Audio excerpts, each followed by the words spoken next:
Chapter 1. I stayed up late until the early hours, and this is what you show me? What is this? The plot is utterly lackluster. I could write a better one myself, Jiang Yun lamented. As a seasoned fan of One Piece, even after a long day of work that extended into the night, the thought of missing the latest episode compelled him to drag his weary body to the website. Watching the progress bar inch past the halfway mark, the storyline remained disappointingly mundane, causing Jiang Yun to irritably slurp his instant noodles. What? More flashbacks? Jiang Yun unconsciously pushed with his right hand, toppling the cup of noodles. The broth cascaded down, spilling onto the computer tower.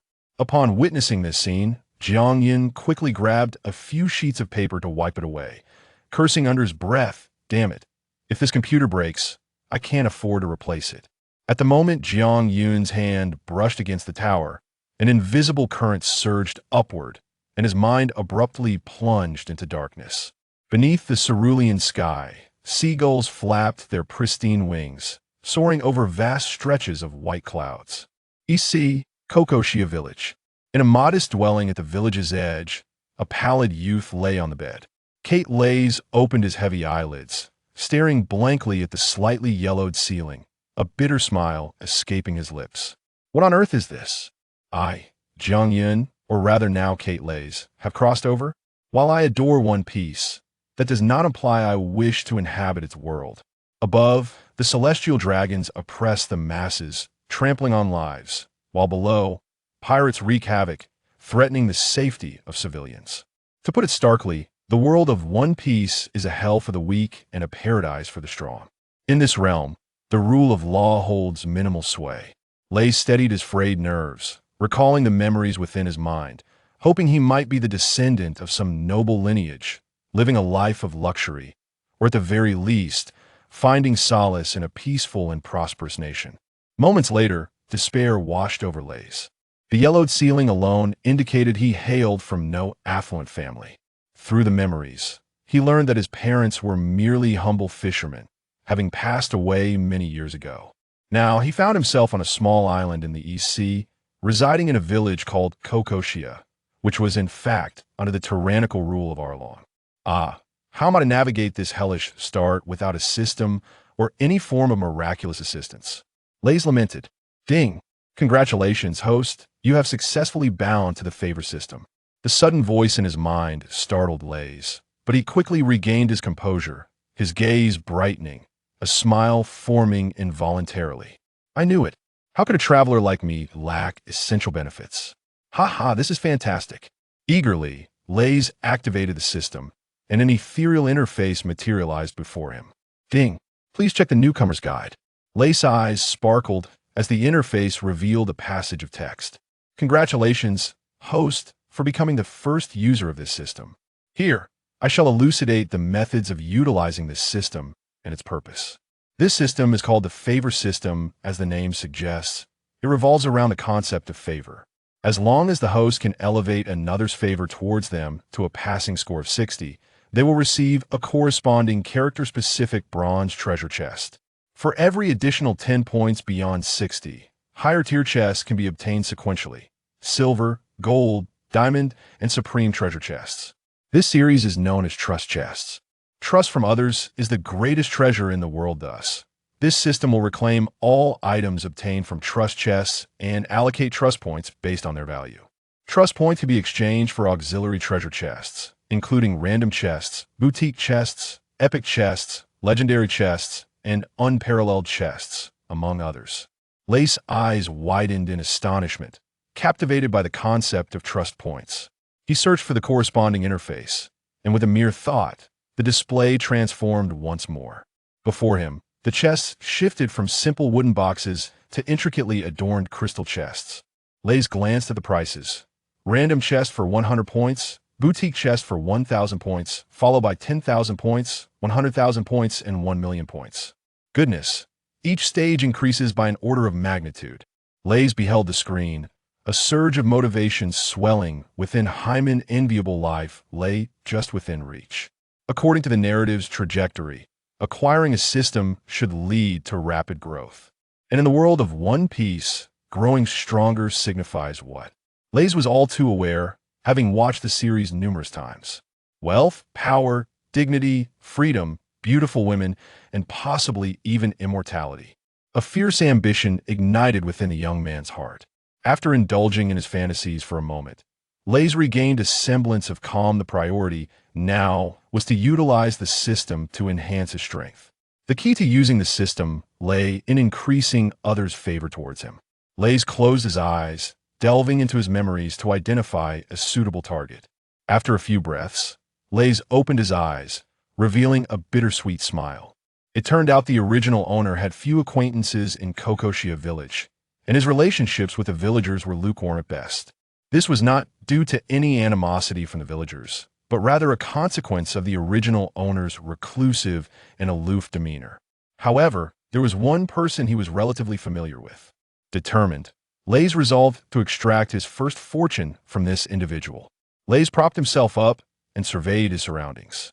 This house was the sole inheritance left by the original owner's parents. Furnished with only the bare essentials, one might say it was without a single cent to his name, with walls stripped bare.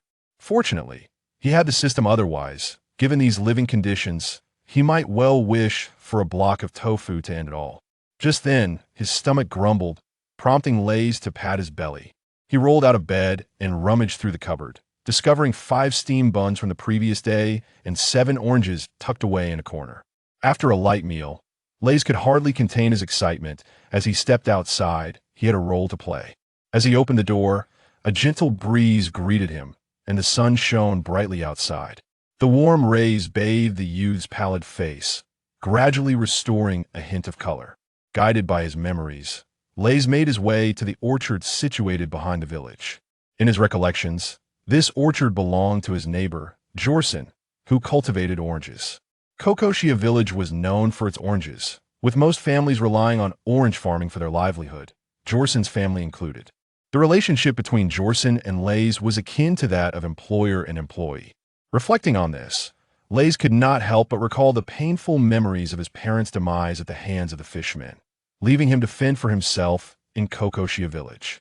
That period was the most arduous for the original owner, and until yesterday, it had remained so. Had it not been for Jorson offering the original owner a job, survival would have been even more challenging. It was still morning, and most villagers had yet to rise. Reis approached the orchard without hindrance, observing the neatly arranged rows of small orange trees, nodding to himself in approval. The original owner had indeed tended to them well. Pushing open the orchard gate, he set to work. According to the original owner's memories, he needed to water the trees and apply fertilizer before pruning the branches to prevent nutrient dispersion. As the sun ascended slowly, casting its glow upon the diligent youth in the orchard, Reis wiped the sweat from his brow and leaned against a nearby orange tree, muttering to himself, "Why hasn't Jorson shown up yet? It's getting late." Typically, Jorson would have arrived by now. Wasn't his early morning toil meant to impress Jorson? In his mind, Reis recalled that the original owner's relationship with Jorson was rather tepid. Although the original owner felt gratitude towards Jorson, his demeanor was often stoic and expressionless, naturally leading to a lackluster relationship. Lost in thought, Reis caught sight of a figure entering the orchard. It was none other than Jorson. Relieved, Reis thought to himself, "Finally, he has arrived." He quickly grabbed the fertilizer, lowering his head to work diligently, pretending not to notice Jorson. Jorson, a bespectacled young man with a hint of stubble on his chin, appeared refined and cultured. Jorson glanced at Reis, who was laboriously toiling away, and remarked, "This kid has a good heart, but his expression can be rather sour, and he struggles with conversation." As Jorson opened the orchard gate, he greeted Reis, "Good morning." Reis, having waited patiently, Reis feigned surprise, lifting his head with a smile. "Good morning, brother Jorson."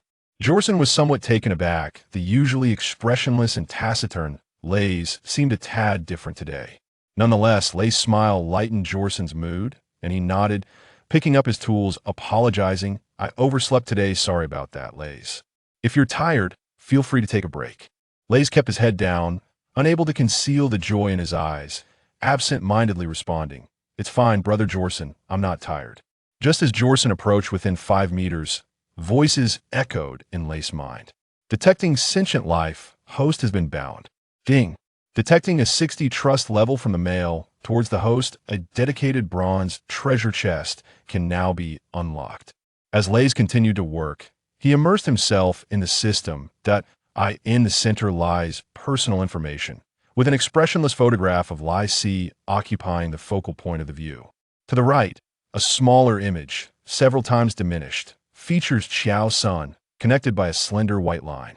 A line of small text annotates this connection. The owner of an orchard and, simultaneously, the employer of the host.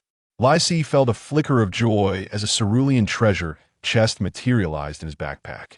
Without hesitation, he focused his thoughts and opened the chest. The cerulean box shifted to the center, expanding to an enormous size, and after a dazzling display of light, 10 loaves of bread replaced the bronze chest position, appearing in his backpack. Simultaneously, a phrase echoed in his mind. Friends are meant to share. Qiao Sen's brand of bread is a treasure you deserve. The disparity between hope and disappointment loomed large. Lai Si was momentarily taken aback. Bread? Just this? The ambition he had barely nurtured was swiftly extinguished. There was an abundance of bread. At home, did he truly need it? How could he ascend to the pinnacle of life in this manner? System, are you there?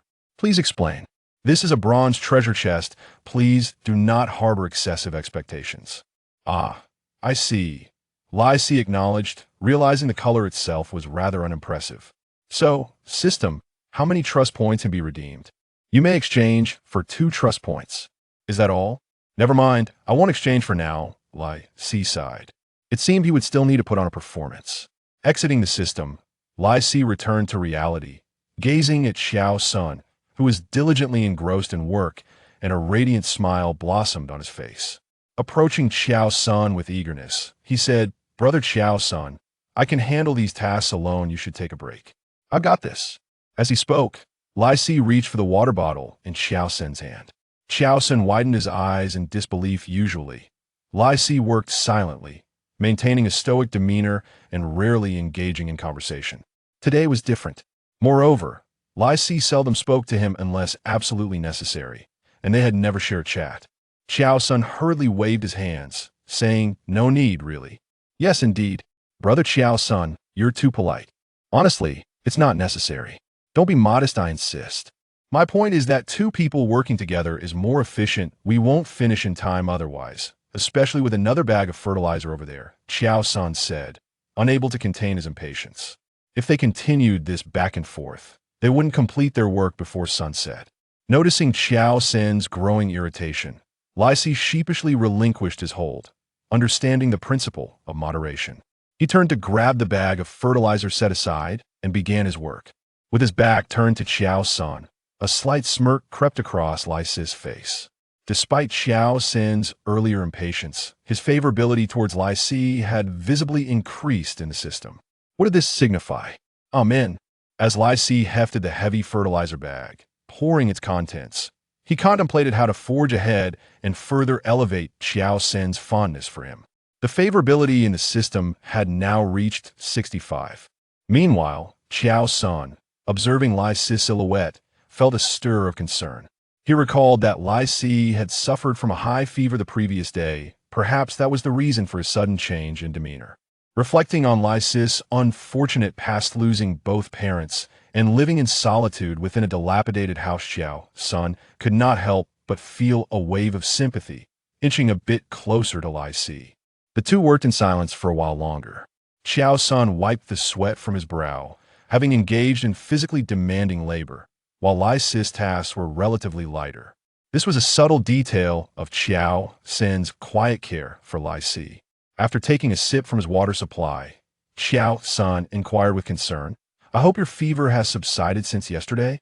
Lai Si understood the original host had indeed suffered a fever the previous afternoon, persisting into the night. Coupled with the host's lack of survival instinct, it was what had allowed Lai Si to traverse into this world. As Lai Si prepared to respond, a thought struck him. Perhaps this was an opportunity. Turning slightly towards Qiao Sun, he nodded and remarked, I was unwell until midnight at one point. I thought I might not survive. Fortunately, I managed to pull through. Between life and death, I have gained some insights. This statement conveniently explained the transformation in his character. Qiao Sun nodded in acknowledgement, offering reassurance. As long as you're okay. I have some meat at home, I'll bring some for you to help you regain your strength. Lai Si felt a jolt of gratitude. This was indeed a fortuitous moment, and with a tone half imbued with appreciation and half laden with melancholy, he said, I lost both my parents. Since arriving in Kiki, Xia village, I have been immensely grateful for your assistance. Brother Qiao Senator, your continued care means a great deal to me. Qiao Sun chuckled heartily. It's nothing, I've merely offered a bit of help. Lai Si shook his head, fixing his gaze on Qiao Senator. What may seem trivial to you is, in fact, an enormous kindness to me. Taken aback, Qiao Sun jested. Lai Si, you seem unusually sentimental today. Lai Si slightly shook his head, his eyes gleaming with an unprecedented brightness. In the face of life and death last night, I came to realize that tomorrow's sun and unforeseen events do not reveal which will come first. Thus, I believe it is time for me to change.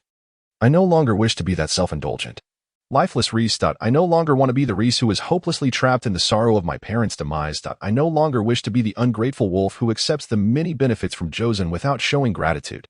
Brother Jozen, from this day forth, I aspire to become a renewed version of myself. I shall strive diligently and courageously confront life. More importantly, I must repay the villagers, for it is they who provide me with the Bailey each month, allowing me to survive. Most of all, I must express my gratitude to you, Brother Jozen, for your numerous acts of kindness, which I am fully aware of. In the past, I was simply too foolish to recognize that apart from my parents, the person who cared for me the most had already appeared. I apologize, Brother Jozen. I have troubled you in the past, but I shall repay you in the future. Jozen's mouth slightly agape. He appeared taken aback, surprised to discover such emotions hidden beneath Reis's indifferent exterior. Observing the genuine feelings pouring forth from Reis before him, a profound ripple stirred within his heart. He stepped forward earnestly, his gaze sincere as he said, I have not held on to the past at all. I am truly delighted and comforted that you can think of me in this way now. Reis tightly gripped the hoe, his eyes slightly reddening as he replied, Brother Jozen, please supervise me from now on. I will change myself. Jozen nodded gravely and declared, Very well. Reis, I will watch you become better and better. Keep it up. Reis's voice quivered slightly as he murmured in agreement. After a moment of silence, the two resumed their work, the atmosphere significantly warmer and more comforting. Reis silently reflected on his own performance, realizing he was quite the actor. It can't be said that it was entirely an act. Indeed, the original Reis held such thoughts within, but due to pride, he had been unable to voice them. As Reis worked, his mind drifted into the system, and he was astonished to discover that Jozen's favorability rating had reached 73. Clearly, the heartfelt words just exchanged had revealed Reis's sentiments, evoking sympathy and recognition from Jozen, thus greatly enhancing his favorability. Ultimately, the effectiveness of such expressions varies from person to person. If you pour your heart out to a cold individual, they may remain unmoved. However, sharing heartfelt words with a kind-hearted person yields a different outcome. Reis felt fortunate that Jozen was indeed a kind-hearted individual. No, one could say that the entire village of Kexia is generally composed of good people. Reis set aside his thoughts and directed his gaze toward the silver treasure chest in his backpack, offering a silent prayer to three pure ones, Jade Emperor and Buddha, I beseech you to bless me with something good this time. As the light flickered, a glowing orb appeared from within the backpack. This represented 5 years of Jozen's extensive knowledge. Upon hearing this, Reis felt a mix of disappointment and anticipation. Jozen was a rare scholar, and in the memories of the original Reis, not all children had access to education. At least the original Reis had never received formal schooling. Jozen was among the few in the village who had studied outside.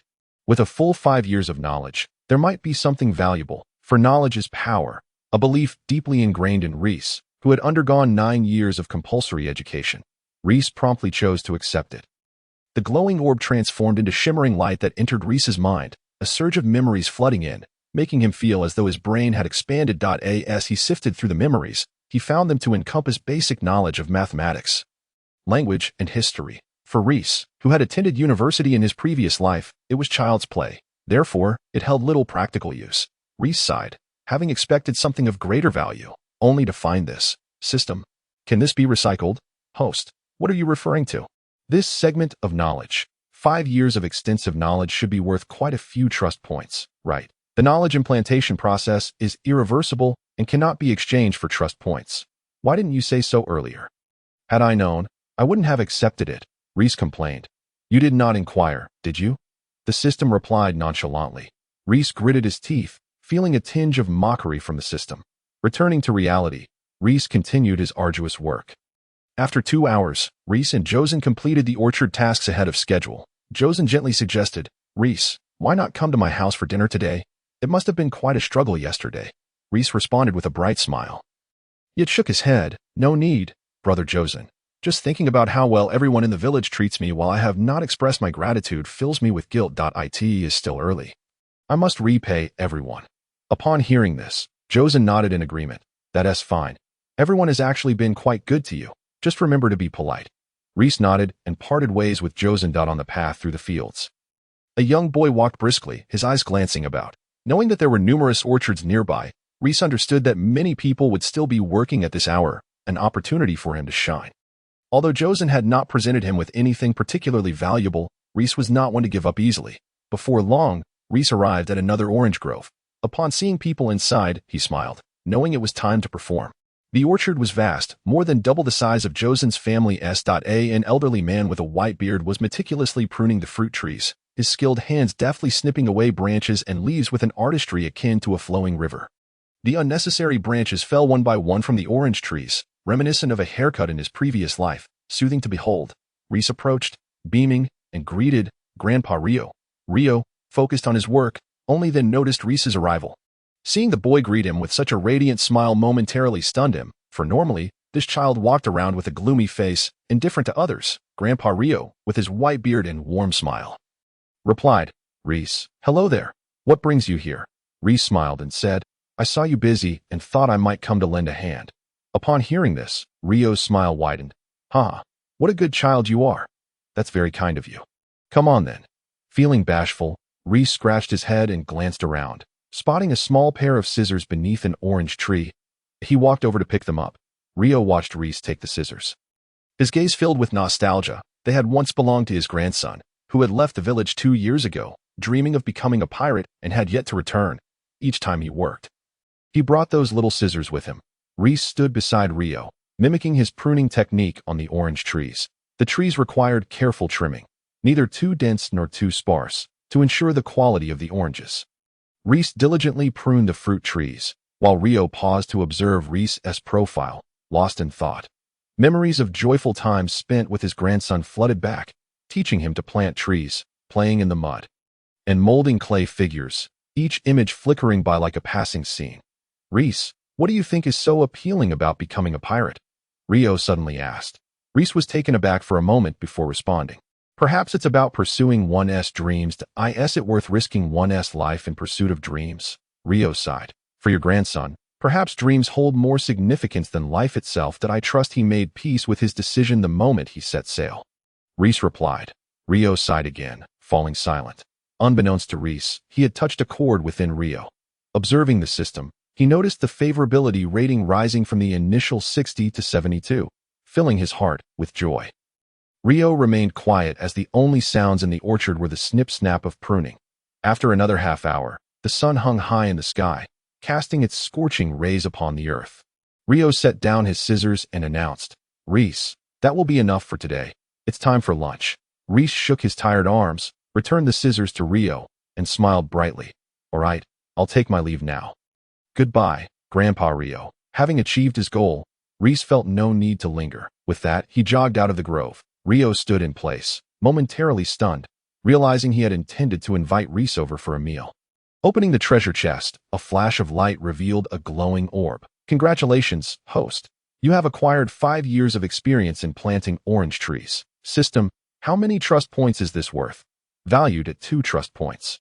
After a moment of contemplation, Reis ultimately decided to utilize the opportunity for himself, as it might prove advantageous in the future. The luminous orb transformed into a stream of light, flooding Reis's mind with a plethora of techniques and experiences related to cultivating orange trees, far surpassing his previous understanding. The next item on the agenda was the silver treasure chest. With a flash of radiance, another orb materialized. Congratulations, host. You have acquired 10 years of experience in pruning fruit trees.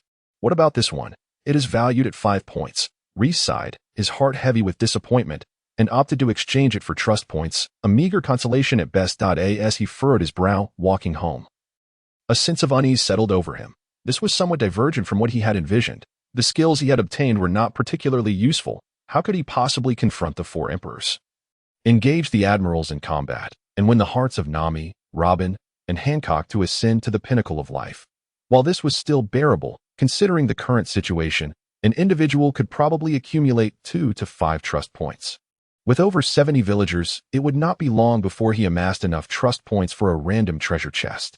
Yet, why did it differ so from his imaginings? Before he knew it, Reis arrived home and collapsed onto his bed. Suddenly, a brilliant idea struck him. The character's exclusive treasure chest was not merely about the chest itself, but rather the character. He promptly inquired, "System, is what is obtained primarily related to the character?" Indeed, however. Theoretically, any treasure chest can yield any item. It merely depends on the probability. The system replied. A vivid chart appeared before Reis, detailing the various items that could be obtained from different treasure chests along with their probabilities. The bronze treasure chest boasted a 95 probability for character exclusives, 5 for exquisite treasures, 0.1 for epic treasures, 0.001 for legendary treasures, and 0.000001 for unparalleled treasures. The subsequent silver, gold, and other treasure chests would diminish the probability of character exclusives while elevating that of other treasures. Nevertheless, the probability for character exclusives remained the highest.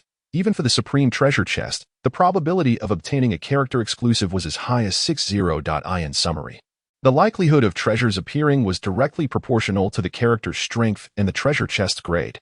To prevent the host from experiencing excessive misfortune, this system also featured a safety net mechanism, ensuring that the principle of rewarding diligence remained unchanged, allowing the host to steadily grow stronger. Accumulating the opening of 50 bronze chests, 20 silver chests, or 10 gold chests would trigger a safety net reward.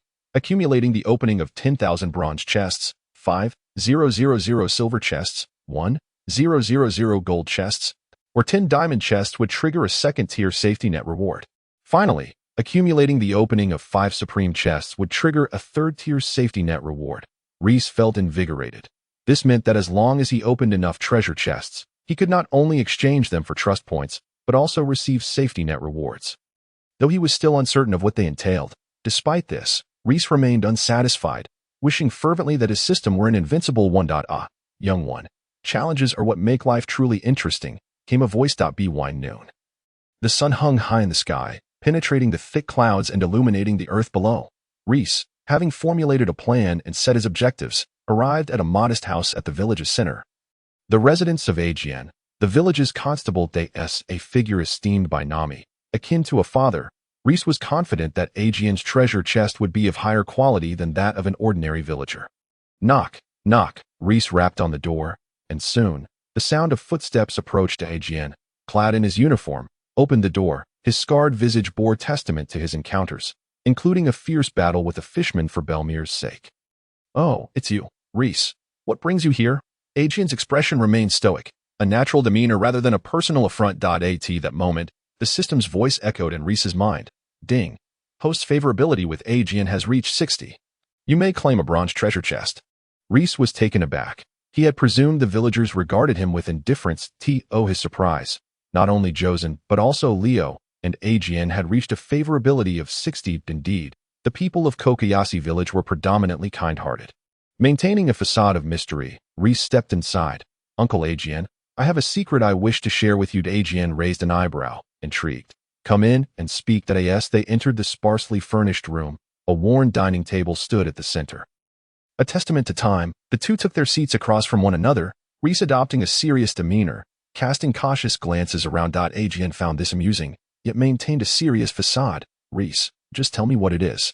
Reis collected his thoughts. The pivotal moment had arrived. Taking a deep breath, he solemnly stated, "Uncle Ajian, you are the one I trust most in all of Kokoyasi village. However, as a precaution, I ask that you swear an oath." "The words I am about to share must not leave this room." Ajian's curiosity piqued, accompanied by a sense of foreboding. He solemnly swore. Reis, visibly relieved by Ajian's oath, nodded gravely. "May I speak now?" Ajian inquired. Reis nodded. as if revealing a shocking secret. I have discovered that Nami does not genuinely wish to join Arlong's crew. She is enduring this for us, for the village, for everyone's freedom, bearing the burden of being an officer in Arlong's gang. She has even made a deal with Arlong to buy back Kokoyashi village for 100 million berries. This is an impossible task. His voice quivered with emotion. Nami, a girl, is shouldering such a heavy burden for us. Uncle Ajian. As he spoke, Reis's voice faltered. Clearly pained, Ajian listened in silence, astonished. The wind gently rustled outside, and the windmill above Ajian turned slowly. Although Ajian was aware of Nami's concealed struggles, hearing it reiterated stirred feelings of sorrow and empathy within him. After a moment of reflection, he exhaled, relieved that it was not as dire as he had feared. Yet, a new question arose. How did Reis come to know this? It was only after their pursuit of Nojiko that the truth had been revealed. Yet Reis had arrived in Kokoyashi village 3 years ago. Ajian, how did you find out? Ajian asked, his curiosity evident. Reis, noting Ajian's calm demeanor, was not surprised. He understood that Ajian was aware of Nami's situation. Shifting his gaze, his cheeks flushed slightly, he sheepishly replied, Once, I saw Nami hiding money in the ground. Out of curiosity, I asked her, but she wouldn't say, so I inquired with Nojiko, who divulged the truth to me. Ajian understood. It seemed the young lad had stumbled upon the information accidentally, yet there was no need to conceal it. Noting Ajian's contemplative silence, Reis abruptly slammed his hand on the table, indignantly declaring, Uncle Ajian, did you not hear clearly? Nami has endured so much for everyone. She has stooped to join Arlong's crew. How painful and helpless must that be for her? Do you not feel even a twinge of heartache? Ajian, witnessing Reis's agitation, replied sternly, Do you think I am unaware of what Nami has done for everyone? No, I am fully aware. But what can we do about it? His tone grew somber. Reis abruptly stood, his eyes glistening with emotion. What can we do? We can confront Arlong's crew and show them our resolve. I refuse to let Nami suffer any longer. He turned to leave. Ajian swiftly blocked Reis's path, exclaiming, Do you intend to betray Nami's goodwill towards us? Reis countered with a question. Are we to do nothing at all? Ajian nodded in agreement. Indeed, if your intentions are for Nami's well-being, then it is best to refrain from any action, and do not even inform Nami when she grows weary and decides to leave one day. Our expectations may become shackles. Reis's expression shifted from astonishment to understanding. Before settling into silence, he recognized that Nami pretended to cherish life and wealth in order to spare others from worry, having allied herself with Arlong after the tragic loss of her parents. Meanwhile, Ajian and the villagers were aware of this reality yet feigned ignorance, so that one day, when Nami yearned to escape, she would not be bound by their expectations. Reis felt a swell of emotion in his heart. Both parties were considering each other, embodying the true essence of human compassion. He slumped despondently into a chair, his gaze vacant as he stared at the ceiling. In truth, he was monitoring Ajian's affection level, which had already reached 72. Ajian had completely acknowledged him. What was once perceived as Reis being a mere pitiable outsider had now transformed into a familial bond. Ajian sighed and turned to console Reis. However, Reis paid little heed to Ajian's words, lost in thought for a moment before rising to leave. Observing Reis's despondent demeanor, Ajian felt a warmth in his heart, reflecting, Nami, anyone who knows your story would surely be moved to tears. As Reis walked along the village path, he replayed the events in his mind, convinced he had left no flaws. His actions had cleverly capitalized on Ajian's feelings for Nami, expressing sympathy and outrage over her plight, thereby unwittingly gaining Ajian's approval. Now came the time to reap the rewards. Upon opening the bronze chest, he received a fine treasure, a small windmill. Its purpose was to enhance optimism and positive emotions. Reis furrowed his brow at the mention of a windmill and questioned the system about the trust points required. 20 points. Came the response. I'll trade it, he declared. Trust points. 25. Reis nodded in satisfaction. This was indeed a more fruitful exchange. Next, he opened the silver chest to find a brand new inferior pistol, with a caliber of 12.7 millimeters and an effective range of 50 meters, holding 7 rounds. Reis felt a flicker of joy. He had acquired a firearm, thus gaining a measure of combat capability. Yet, compared to Arlong, who ruled the island, it would likely be as ineffective as a toy. The shadow of Arlong loomed heavily on Reis's mind, compelling him to constantly seek to enhance his strength, even resorting to deceit against Joseon, Leo, and Ajian. Yet, these were also expressions of Reis's genuine emotions. He felt gratitude towards Joseon, respect for Leo, reverence for Ajian, and sympathy for Nami. Sighing, he mused, life is but a play, and the play reflects life. Yet, I am still far from enough. Reis desperately needed strength to bolster his sense of security, with a flash of determination. He set his sights on Noki Gao. Following the path, he eventually arrived at a solitary house at the village's edge, which appeared significantly better than his own dilapidated dwelling. Upon approaching, he peered inside, noting the apparent absence of occupants, and called out, "Noki Gao, are you there?" A melodious voice responded, "Who is it?" "I'm coming." Reis turned toward the voice, and a stunning short-haired woman with blue hair emerged, cradling a basket of oranges. She was indeed Noki Gao. Possessing a kind nature, having once aided the original owner, though their relationship had grown distant due to the latter's self-imposed isolation. Noki Gao, disapproving of the original owner's descent into despair, regarded Reis with mild curiosity. "What brings you here, Reis?" she inquired. Reis replied, "I have something to discuss with you." Noki Gao, nodding nonchalantly, she carried the oranges into the house. "Let us talk inside." Following her, they settled at a table, with Noki Gao observing Reis with a hint of curiosity. "What is it that you wish to discuss?" Reis lowered his head, speaking earnestly. "Since my arrival in Caucasia village, I have received immense kindness from everyone, especially after the unfortunate demise of my parents. It was your encouragement and concern that helped me through my darkest days. I am profoundly grateful to all of you. I truly cherish Caucasia village. The people here are so kind and united. It gives me a sense of belonging. At this, Noki Gao nodded slightly, listening attentively to in the past. I viewed Nami as a disgrace to the village, fearing for her life and wealth, even aligning herself with the very Arlong who murdered Belmir. However, I was mistaken. Uncle Jian revealed the truth. Nami, she did it for everyone. As he spoke, Reis's voice began to tremble with emotion. Noki Gao, witnessing Reis's tears, felt her affection for him swell. Previously, she had seen him as someone who evaded reality, a fallen individual. Now, she recognized him as compassionate and principled, deserving of salvation. Reis heard the system's chime, indicating his affection level had surpassed 60. Yet, he sought to reach 70. He continued, his tone sorrowful. 8 years ago, Nami was merely 10. She suppressed her grief and hatred, joining Arlong for the sake of everyone's lives and futures. How cruel it must have been for her. She had to endure the pain of drawing maps for the very man who killed her mother while simultaneously battling ruthless pirates to earn belly. All for the sake of gathering 100 million belly to buy Caucasia. For someone so young, it was an unimaginable struggle and despair. I would gladly bear that suffering in her stead. Damn Arlong. As he spoke passionately, Reis pounded his chest, radiating indignation on Nami's behalf. Noki Gao felt a resonance in her heart. Indeed, that wretched Arlong, not only did he slay Belmir, but he also oppresses Nami, forcing her into servitude as their cartographer. In a sudden burst of fervor, Reis slammed his hand on the table, rising to confront Noki Gao with fiery eyes. You know, don't you? Why have you remained indifferent to Nami's plight for 8 long years? Why not resist Arlong? Noki Gao hastily attempted to explain. It's because, Reis interrupted, it doesn't matter anymore. Today, I am here to bid you farewell. Soon, I will challenge Arlong. I know I am no match for him. But I want him to understand the consequences of tormenting Nami. She is not alone. Noki Gao was taken aback, surprised by Reis's audacity.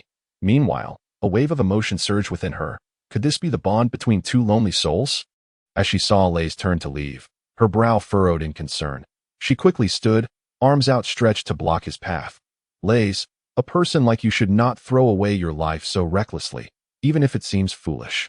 Reis, don't be impulsive. Don't throw your life away. Ignoring her, Reis forcefully shook off Noki Gao's hands and strode out of the house, silently urging her to stop him. Noki Gao leaned against a counter, a sudden thought striking her as she called out, Reis, do you want to make Nami sad? Do you think she desires this? She wishes for no more lives to be lost because of her. For years, Nami has borne so much humiliation and pain. Do you want her efforts to be in vain? Reis halted, his heart stirred by her words. He pondered, realizing that he should seize the opportunity presented before him. If he hesitated, he might find himself in a dire predicament. Noki Gao, incensed, exclaimed, Did you not say I was indifferent? What do you understand? Blinded by reckless fervor will only lead to regret. For Nami's freedom and future, all I can do is endure Arlong's exploitation and offer her my emotional support. Her tone softened as she continued, For now, let us endure. A true warrior dares to confront the harshness of life. For themselves and for Nami. Standing frozen, Reis's shoulders trembled, his fists clenched and unclenched repeatedly, as if engaged in an internal battle. Gradually, he began to calm. Finally, Reis let out a long sigh, returning to the room and slumping into a chair, his expression one of dejection. After a brief pause, he seemed to have come to terms with his thoughts, looking at Noki Gao with a hint of shame. That I'm sorry. I was too impulsive. I just spoke harshly to you. And I truly regret it. Noki Gao bore no anger, recognizing that Reis's intentions were noble. It's all right. What matters is that you've come to understand. At long last, he managed to persuade the fellow. Otherwise, one can only imagine how heartbroken Nami would be to learn that such a foolish individual had sacrificed himself for her. Noki Gao gazed at the speechless Reis, picked up a few oranges, and cheerfully suggested, "Why not have some oranges?" Reis was momentarily taken aback, accepting the golden oranges that resembled the sunas. He looked into Noki Gao's eyes. She beamed, saying, "To me, oranges symbolize hope. As long as there are oranges. Hope endures. I give you these oranges, hoping that you will never abandon hope." Reis returned her smile, replying, "Thank you, Noki Gao." After bidding farewell to Noki Gao, Reis headed straight home. Sitting on his dilapidated bed, he gazed at the bronze and silver treasure chests exclusive to Noki Gao nestled in his backpack. His eyes brimming with anticipation, the silver chest had been acquired after he was dissuaded and sat on a chair, listening to Noki Gao's comforting words. Indeed, he had managed to strengthen his bond with Noki Gao by expressing gratitude for the village's care and his anger towards Arlong's gang, thereby demonstrating his loyalty and integrity. His probing questions towards Noki Gao were particularly astute, ultimately leading him to heed her advice, showcasing his rationality and allowing Noki Gao to feel a sense of closeness. In essence, the intricacies were numerous, warranting repeated contemplation. Yet, the crux of it all lay in Noki Gao's feelings for Nami, akin to a bond between sisters. If not stronger, Reis's empathy towards Nami's plight significantly endeared him to Noki Gao. He looked at the bronze treasure chest within his backpack, and with a thought, he opened it. "Congratulations, host, you have gained 2 years of marksmanship experience." Reis was astonished. In the anime, Noki Gao had never exhibited any prowess with firearms. However, upon reflection, it was plausible, given that Belmere had once been in the Navy and had firearms at home. As for the ammunition, perhaps Nami would bring some back for Noki Gao. Moreover, Noki Gao's desire for vengeance for her mother could indeed drive her to practice with a gun. Although the likelihood of defeating Arlong with a firearm was minuscule, it still afforded a glimmer of opportunity. Having marksmanship experience was a boon. Reis, who had no knowledge of firearms, certainly could not forfeit it. The orb of light transformed into a stream of luminescence, and he felt a newfound familiarity with firearms, as if he had wielded one for years. Next, with eager anticipation, he turned his gaze to the silver treasure chest and opened it. "Congratulations, host, you have obtained the centenary essence fruit, a premium treasure. Effect: enhances one's physical constitution and purifies the marrow through oral consumption." Reis was elated. This was indeed a remarkable find. In novels, the essence fruit was known to transform one's physique and significantly augment potential. Without hesitation, he retrieved it from the system, examined it briefly, and took a hearty bite. A warm current surged from his abdomen, akin to a torrent breaching a dam, coursing through the young man's limbs and vital meridians, nourishing his flesh and bones. His muscles rippled like serpents, while his bones crackled like popping beans. Once the energy reached his fingertips, it melded into his very being. Reis raised his arms high, feeling an abundance of strength within. It was overwhelming. Even if he were to face a ferocious beast alone, he would be capable of delivering a single, devastating blow. He stretched his muscles, and with every movement, sounds of cracking and popping resonated throughout his body. Glancing down, he was astonished to discover that he now possessed defined abdominal muscles, and perhaps it was not merely an illusion. He felt as though he had grown taller. It was still afternoon. Yet Reis felt a pang of hunger. Perhaps the recent transformation had consumed considerable energy. He retrieved the unfinished Juice and bran bread, devouring it in large bites, and before he knew it, he had consumed all 7 loaves. Patting his belly yet still feeling hungry. It was noteworthy that he had only eaten 3 loaves at noon and felt satisfied. Reis chuckled. Being able to eat heartily was a sign of his newfound strength. Much like Luffy, whose appetite was beyond that of an ordinary person, a veritable bottomless pit. Not only could he eat, but his digestion was swift. Perhaps this was the hallmark of a protagonist. Nonetheless, this made sense. The more one consumed, the more energy the body could store, leading to increased stamina. With a sigh, Reis realized that solely consuming bread was insufficient. He felt no sense of fullness. It was time to seek some meat instead. Fishing would be a perfect way to test his current strength. He recalled that his parents had left behind some fishing gear. After rummaging through his room, he discovered a dusty, large box in a corner. Filled with fishing tools, though most were now rusty due to neglect.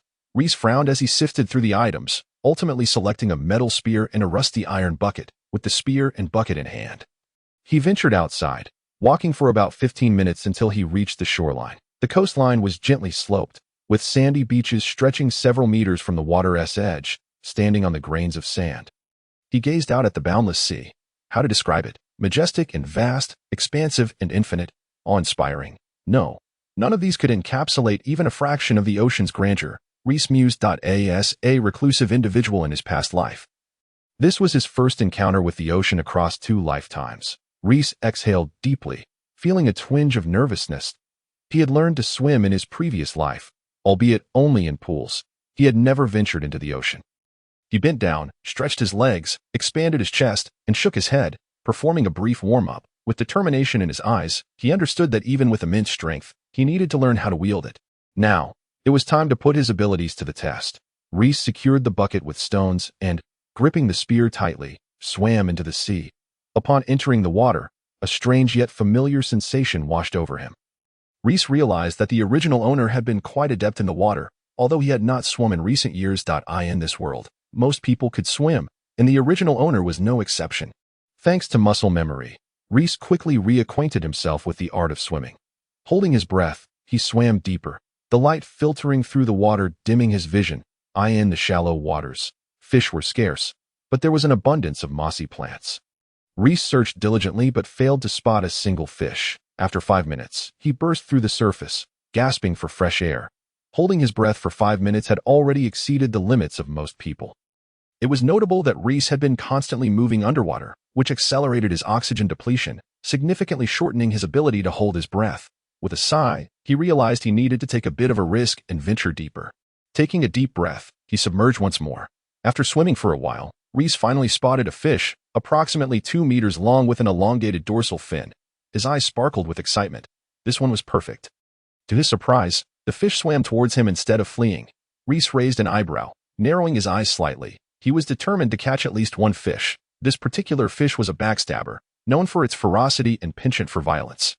Its teeth were not only sharp but also capable of swift bites. The most formidable aspect lies in the spines on its back, which are extraordinarily sharp and possess an astonishing hardness. Surpassing that of common iron. A man and a fish swiftly approached one another. Reis positioned his harpoon horizontally across his chest, ever ready to strike. The spinefish slightly parted its jaws, revealing its glistening white teeth within. Even in the dimly lit depths of the ocean, they emitted a remarkable cold glimmer. In the next moment, as the distance between man and fish diminished, Reis seized the opportunity and thrust the harpoon towards the swiftly advancing spinefish. Undaunted, the spinefish opened its mouth wide, clamping down on the harpoon, the sound of metal clashing resonating between them. In the blink of an eye, the spinefish flipped its body, aligning its sharp spines towards Reis. Gripping the harpoon, Reis was propelled upward by the spinefish's force. Witnessing the sharp spines awaiting him below, he exerted a slight effort, using the harpoon as leverage to change direction. Just as the spinefish could utilize the harpoon, so too could Reis. The spinefish missed its strike, and the two spun in the water, completing a full 360 degrees. Reis forcefully withdrew the harpoon and quickly aimed it at the spinefish once more. The spinefish, being of considerable size, was unable to evade in time and was struck directly. Reis pulled back sharply, blood gushing forth and staining the surrounding waters crimson. Injured, the spinefish became even more frenzied, thrashing its body with the intent to rend Reis in two. Yet, Reis, with harpoon in hand, remained composed in the face of the threat. The spinefish, unable to breach Reis's defenses and losing blood rapidly, began to slow its assault, gradually shifting from offense to defense. Sensing the tide turning, the spinefish turned to flee. Reis let out a cold chuckle. Attempting to escape? Not on my watch. He unleashed his full strength, swiftly closing the distance to the spinefish and forcefully plunging the harpoon deep into its flesh. The spinefish's eyes widened in shock as it struggled for a moment before succumbing to death. Reis leaned against a rock on the shore, thankful for a moment of respite. The spinefish had bled profusely, and fortunately, no other fish were nearby. Otherwise, he would have had to flee. Unbeknownst to Reis, this spinefish was the local tyrant. Having already driven away any threatening fish in the vicinity, a smile crept across Reis' face as he gazed at the motionless spined fish on the ground, feeling a sense of pride in his superior skill. He placed the fish into an iron barrel, but only managed to fit half of it in, forcing him to drag the rest back home. By the time he returned, night had fallen, the sun having set and the moon taking its place. The gentle moonlight enveloped the earth, as if draping it with a layer of white gauze. Reis gazed up at the starry sky, the stars twinkling beautifully in the night. Dragging the fish, he opened his front door, feeling an intense hunger and eager for a hearty meal. However, upon surveying the stove in his home, he found himself at a loss. The original owner seldom cooked, primarily subsisting on bread. Thus, the original owner had no culinary skills, nor any cooking ingredients. Reis scratched his head, his hunger becoming unbearable. He dragged the fish, guided by the moonlight, to Josen's house. Josen's home was the closest in the village to Reis'. Josen was married and had a 5-year-old daughter. Help, help. Reis knocked on the door and called out, Josen, are you there? Josen's family was having dinner when they heard Reis' voice, prompting Josen to rise and open the door. Reis beamed at Josen, exuding a sunny smile as he said, Josen, look what I have. This fish is enormous. Let us share it. Could you help me cook this half? I'm utterly hopeless in the kitchen. He raised the spined fish in one hand while awkwardly scratching his head with the other. Josen stared in astonishment at the gigantic fish in Reis' hands. Where did you get such a large catch? Suppressing his curiosity, he recognized it as a fortunate occurrence and nodded. Of course. Come in. Reis stepped inside, taking in the entire room. It boasted more furniture than his own and appeared much tidier. Josen's wife, named Xiangnai, and his daughter, Qianlizi, were seated at the dining table, pausing their meal to gaze at Reis. The table held several loaves of bread and some vegetables, with only a modest piece of ham in front of Qianlizi. Reis understood that, in order to cope with Aaron's exploitation, Josen's family had to live frugally. Submitting 50,000 berries each month, Xiangnai looked surprised as Reis brought in such a large fish. It was rare to catch one of this size. Reis explained his intention to share half with Josen's family and, if possible, to enjoy the other half together that very night. Xiangnai's eyes sparkled with delight, and after Josen nodded in agreement, she joyfully took the fish to prepare. Qianlizi, upon seeing the fish, lost interest in her ham, her eyes brightening as she bounced with excitement. Josen gestured for Reis to sit down, his face radiating warmth. This was not just a welcome change from their usual meatless meals, it was the comforting atmosphere that made it special. Reis, feeling at ease, plopped down and was instantly amused by Qianlizi's adorable demeanor, bursting into laughter. Josen inquired, Reis, where did you catch this fish? Reis pretended to be bashful, scratching his head. Haha. I was just wandering by the seaside today. And to my surprise, this fish foolishly slammed into the rocks, and I seized the opportunity. Josen frowned slightly, pondering the possibility of such a foolish fish. Reis continued, it's just too large for me to finish alone. And since you've always looked after me, I thought it best to share it with you. Josen nodded repeatedly, feeling immensely gratified. Xiangnai, with her slightly tanned complexion, wasn't conventionally beautiful, but was a diligent worker. In less than half an hour, a fragrant fish stew was served at the dining table. Qianlizi, with knife and fork in hand, eagerly banged on the table, her eyes glued to the fish stew, drool uncontrollably trickling down her chin. With a slurp, Qianlizi exclaimed, Fish stew, fish stew. Josen shot her a stern look. Qianlizi, be a lady. Immediately, Qianlizi recoiled, appearing dejected, and muttered a soft "oh." Reis remarked, Josen, what does it matter? A little excitement makes for a livelier atmosphere. Josen paused, chuckling, and nodded in agreement. Reis playfully ruffled Qianlizi's hair. She looked at him, and Reis imitated her, shouting, Fish stew, fish stew. Qianlizi's eyes lit up, joining in the chant. Josen, amused, laughed heartily, joining their playful cries. Xiangnai observed the childlike antics of the three with a smile. Gently serving each of them a bowl of fish soup, Reis raised his bowl, proclaiming, Let us toast. Josen and Xiangnai lifted their bowls, clinking them with Reis. Qianlizi raised her small hand high, but unable to reach.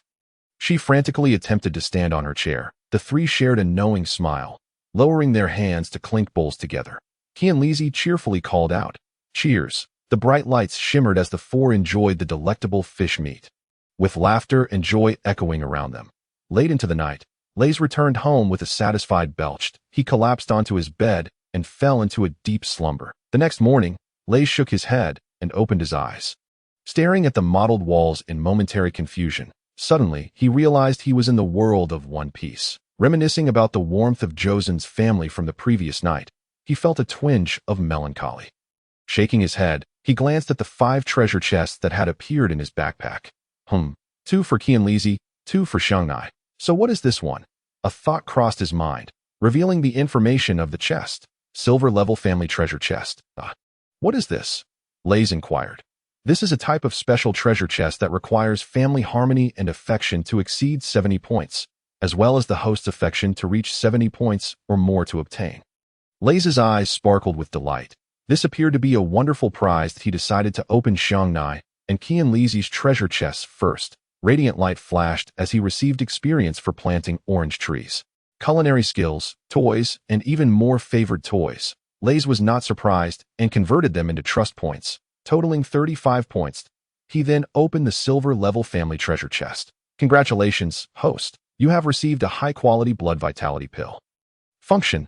Taken orally, it can enhance one's physical strength and vitality, and to a certain extent, improve overall fitness. Reis was overjoyed as he retrieved the Qi blood pill, which appeared as a small, entirely red capsule, no larger than a pinky finger. Upon swallowing it whole, he felt a surge of warmth rise within his abdomen, swiftly enveloping his entire body and nourishing his meridians. In mere moments, Reis sensed a significant increase in his strength, and his body felt considerably lighter. A glimmer of excitement flickered in his eyes.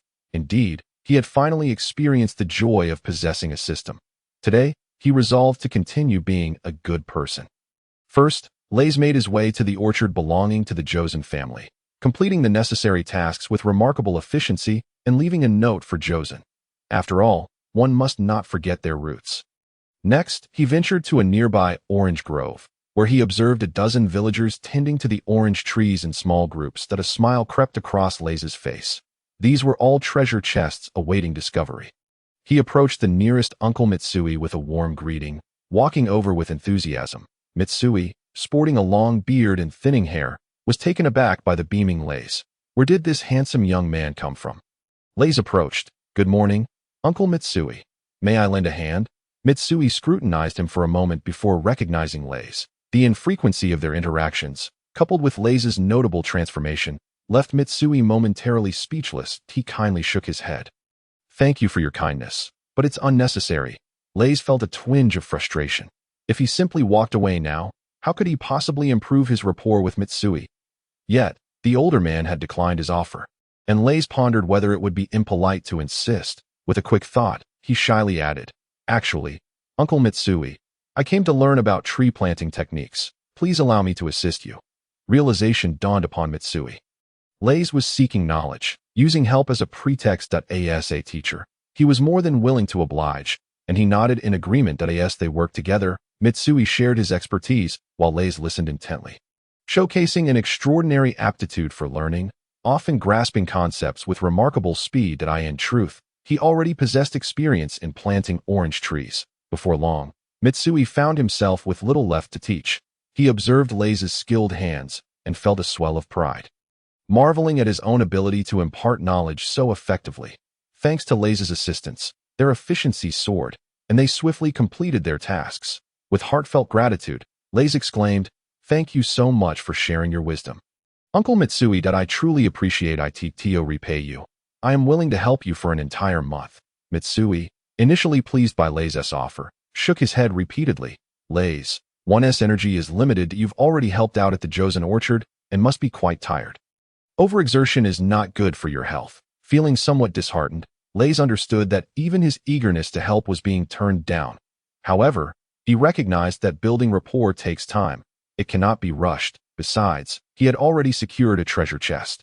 Not wanting to press the issue further, Reis bid farewell to Mitsui. He still needed to make his presence known among the villagers. As the sun hung high in the sky, several villagers had completed their tasks. Seizing an opportunity, Reis spotted an elderly woman laboring diligently and hurried over to offer his assistance. For him, no treasure chest could be overlooked. He used his pursuit of knowledge as an excuse to help the grandmother with fertilizing and watering. Some middle-aged men, who had planned to assist her, were amused to see Reis take the initiative, their fondness for him increasing. The grandmother, with her graying hair and gentle demeanor, retained considerable vigor, enabling her to continue working. Initially, she earnestly taught Reis the techniques and precautions. However, upon realizing his exceptional skill, she understood that his request for guidance was merely a ruse. Touched, the grandmother took a short break before joining Reis in his tasks, while several nearby uncles decided to pitch in as well. What would have taken 2 hours to complete was finished in mere minutes. Thus, Reis spent the entire morning helping others, garnering a wealth of goodwill in the process. Naturally, he also acquired numerous treasure chests. The villagers of Kokojo were predominantly kind-hearted, and even a simple act of goodwill could yield greater kindness in return. As he departed, he could still hear praises about him. This child, Reis, has been clever since childhood. Truly, he is both kind and diligent.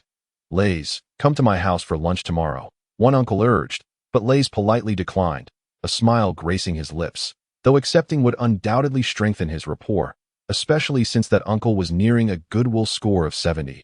Reis inexplicably chose to forego the invitation. Deep within, he felt a sense of isolation, as though he had yet to fully integrate into this world. Meanwhile, Josen arrived at the orchard early, brimming with enthusiasm to begin work. Upon opening the door, he spotted a note stuck to it, which read, "Young man, you are exceedingly fortunate. I, the gallant and charming general, have taken it upon myself to manage your orchard. Now, go take a nap." Josen blinked in surprise, then chuckled softly. Surveying the orchard, he found it remarkably organized. "Reis, you're simply too good, perhaps a bit too over the top," he mused. At noon, Reis decided to open all the treasure chests he had accumulated at once. Despite having paid homage to various deities in hopes of a stroke of luck, it appeared that the world of One Piece was not under their jurisdiction, as he received no grand rewards, only an assortment of consumables and a few experience points. He selected a couple of useful items and exchanged the remainder for trust points. 70 in the afternoon, Reis sought out Noki Gao to inquire about Nami's whereabouts. The response was disheartening. Noki Gao had no information, as Nami was out at sea swindling pirates, her whereabouts unpredictable and her return uncertain. Reis sighed and requested Noki Gao to inform him when Nami returned, as he had important matters to discuss with her. Deep inside, Reis yearned for strength, especially after acquiring the system, which intensified this desire. Yet, it was a goodwill system, dependent on others' strength, and surrounded by ordinary folk, he felt helpless in his pursuit of power. With no other option, Reis resolved to wait for Nami's return, believing that someone of her caliber, a child of the world, would surely possess valuable treasure chests. Over the next several days, Reis committed himself to good deeds, becoming the benevolent figure of the pirate world. With the village comprising around 70 to 80 inhabitants, he visited each household, offering assistance where possible and making his face familiar, though some might accuse him of being overly obsequious. The treasure chests he earned were tangible rewards for his kindness. After all, doing good deeds could hardly be labeled as sycophantic. After weeks of effort, Reis consistently received 7 to 8 bronze chests and 3 to 4 silver chests daily. Through the continuous opening of these chests, he acquired most of the skills possessed by the villagers, including cooking, medicine, and navigation. Superfluous items were exchanged for trust points, bringing his total to an unprecedented peak of 310 points. He planned to save these points for a premium treasure chest. Having been influenced by the mechanics of pay-to-win games, Reis had grown skeptical of the probabilities associated with random treasure chests. Among his spoils were 75 bronze chests and 19 silver chests, with not a single golden chest in sight. Reis understood that as goodwill increased, further enhancements became increasingly challenging. Josen, the highest in goodwill, had stagnated at 79, showing no signs of progress. As for the 50 bronze chests, their guaranteed rewards were merely ordinary chi blood pills, significantly inferior to the premium version Reis had consumed. Now, Reis could only hope for the guaranteed rewards from the silver chests. On the 15th day since Reis arrived in the world of One Piece, on April 20, 1520, he waved farewell to the Cadern family after enjoying a meal at their home. Cadern waved back. "Reis, come to my house for dinner tomorrow." Before Reis could respond, their neighbor Leo interjected, "You young man, we agreed that Reis would rotate among our houses for dinner. What are you trying to pull?" According to the arrangement made 10 days prior, Reis was indeed expected at Leo's home the following day. Cadern retorted, "Can you even cook? It's one thing to make do for yourself, but must you subject Reis to your culinary experiments?" Rage surged within Leo as he brandished a broom, intent on teaching the young man a lesson. "You grew up on my bread, and now you dare to disdain me. Your father is dead. Yet it was I who raised you. Katine evaded the broom's onslaught, retorting furiously. In my youth, I had to swallow my anger in silence. But now, As the two grappled, Les hurriedly intervened to mediate. After a considerable effort, both parties were appeased, agreeing that Katine's family would join the Leo household for a meal, with Les promising to handle the cooking. Over the course of a fortnight, the villagers' perception of Les transformed dramatically. Not solely due to his tragic background, but also because he had lent them considerable assistance. A self-reliant, optimistic, and diligent orphan naturally elicited sympathy through their interactions. Les consistently found ways to warm their hearts. As he walked along the road, villagers greeted him with enthusiasm, to which he responded with a beaming smile that in just a matter of days, Les had seamlessly integrated into the community of Qixiao village, becoming an inseparable part of it.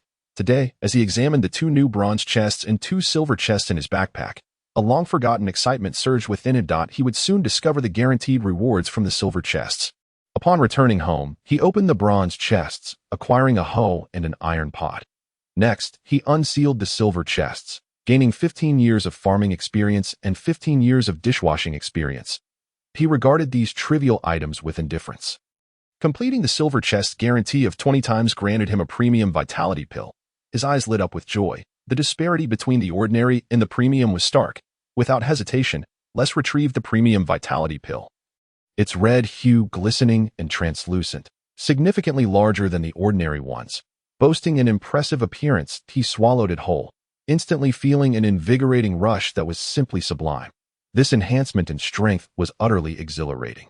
1 premium vitality pill proved to be more potent than 5 ordinary ones. Clenching his fist gently, he felt the power coursing through him, his heart swelling with joy.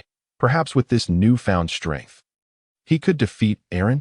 No, he reminded himself. One must not take unnecessary risks. After all, he was a determined youth with grand aspirations, equipped with a system that promised a bright future.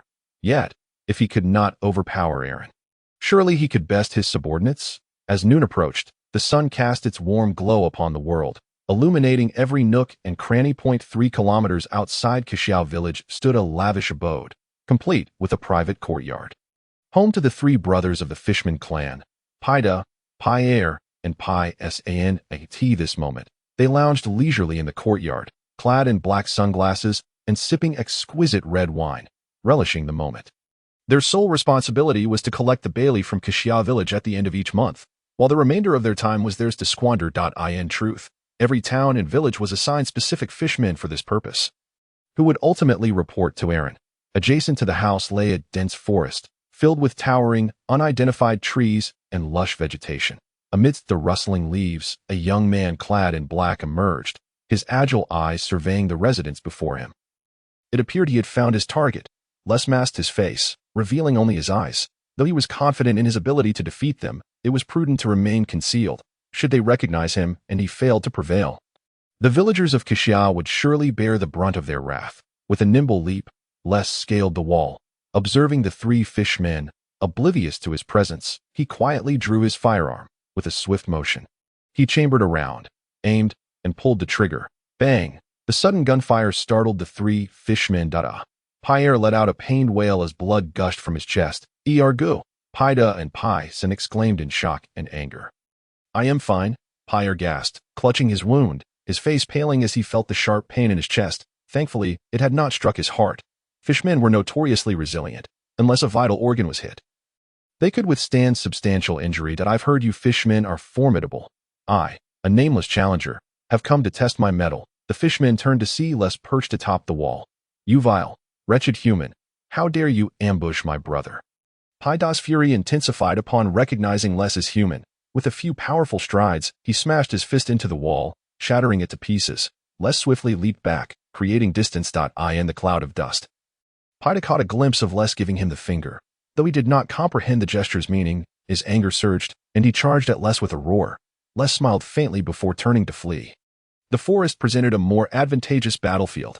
Enraged by Les's retreat, Paida pursued him relentlessly, with Pierre and Pai San quickly following suit. As the 4 engaged in their chase, they soon found themselves deep within the woods.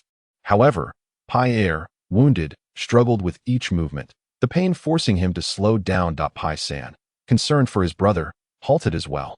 Meanwhile, Les had created several hundred meters of distance between himself and Pai De, controlling his pace. Les ensured Pai De did not fall too far behind. After a few hundred meters, he perched himself on a sturdy tree, patiently awaiting the fishmen. Moments later, the blue-green fishman arrived, panting heavily. "Why have you stopped running?" Les smiled slightly. "I was waiting for you." That if he had sprinted with all his might, he could have easily outpaced this fishman, bolstering his confidence that even if he could not win, he could certainly escape. The fishman laughed boisterously, mocking, "Waiting for me? Waiting to die, perhaps?" He lunged forward, his robust blue arms wrapping around the tree beneath Les. With a furious exertion, the fishman attempted to uproot the tree but failed. Les, perched above, chuckled heartily. The tree was far too sturdy for even a fishman's strength to dislodge. Infuriated, the fishman abandoned his grip and unleashed a powerful punch against the trunk, leaving a sizable dent. With a surge of force from his waist, he managed to snap the tree in half. Les, using the momentum, leaped down to the ground as the fishman bared his jagged yellow teeth and lunged at him. Les grimaced. How repulsive! He deftly evaded the fishman's assault and charged back at him. The fishman, realizing he had missed his target, felt elation at the thought of this foolish human challenging him in close-quarters combat. In a flash, they clashed. The fishman raised his fist to strike Les, who ducked low and retaliated with a punch to the fishman's enormous belly. The fishman gasped, as if struck by a boulder. Disbelief etched on his face as he stared at Les. How could such a puny human possess such strength? Gritting his teeth, the fishman swung his right hand towards Les's back, anticipating the move. Les rolled away just in time, dodging the blow. Breathing heavily, the fishman's eyes burned with defiance as he shouted and charged once more. This time, Les stood firm, eager to test his newfound strength. They collided head-on, their fists crashing together, and after a brief stalemate, both retreated. The fishman staggered back 5 paces, while Les merely took 1 step back, an undeniable verdict of superiority. The fishman, incredulous, proclaimed, "I can see that you possess some strength. However, you, a lowly species incapable of even breathing underwater, can never surpass us." Reis no longer paid heed to his ramblings and swiftly delivered a punch to his face. The objective of testing strength had been accomplished. It was time to resolve the battle with full force, lest one forget that 2 more fishmen lurked behind. The fishmen, inferior in both speed and strength compared to Reis, were forced to retreat under his relentless assault. However, Reis's gaze flickered. They were remarkably resilient, having endured over 20 punches and a dozen kicks without collapsing. It was time to employ a different tactic. Reis leaped back to create distance. The fishman, now bearing multiple bruises, saw his fierce demeanor wane, replaced by a sense of helplessness as he gazed at Reis in terror. The human before him was truly unfathomable, evoking memories of his past beatings in the New World. Reis retrieved a pistol from his system backpack, expertly chambered around, and aimed. With a cold smile, he inquired, "Are you ready?" The fishman widened his eyes, arms crossed, his expression seemingly conveying, "You lack honor." Having just engaged in hand-to-hand combat before pulling out a gun. Without waiting for a response, Reis pulled the trigger. In the heat of the moment, he fired 3 shots in quick succession. Bang, bang, bang. The fishman felt excruciating pain wash over him before darkness enveloped his vision, and he lost consciousness. His fatal wound was located at the temple. Reis's heart raced. This was his first act of killing. Despite the fact that this was merely a fishman, despite his numerous misdeeds and years of oppression against villagers. Reis took a moment to steady his breath and cast his gaze toward the 2 remaining fishmen in the distance. Pai Air and Pai San, upon witnessing Pai De lying on the ground, blood pooling around him, were momentarily frozen in shock. How could this be? How could a human possibly defeat a fishman? Pai Air snapped back to reality, a surge of fury igniting within him as he roared. "Damn human! What trickery did you employ to slay my elder brother?" Reis revealed a devilish grin, raising his pistol. "You'll find out soon enough." Bang! Pai Air's pupils constricted, and before he could react, he was struck in the forehead.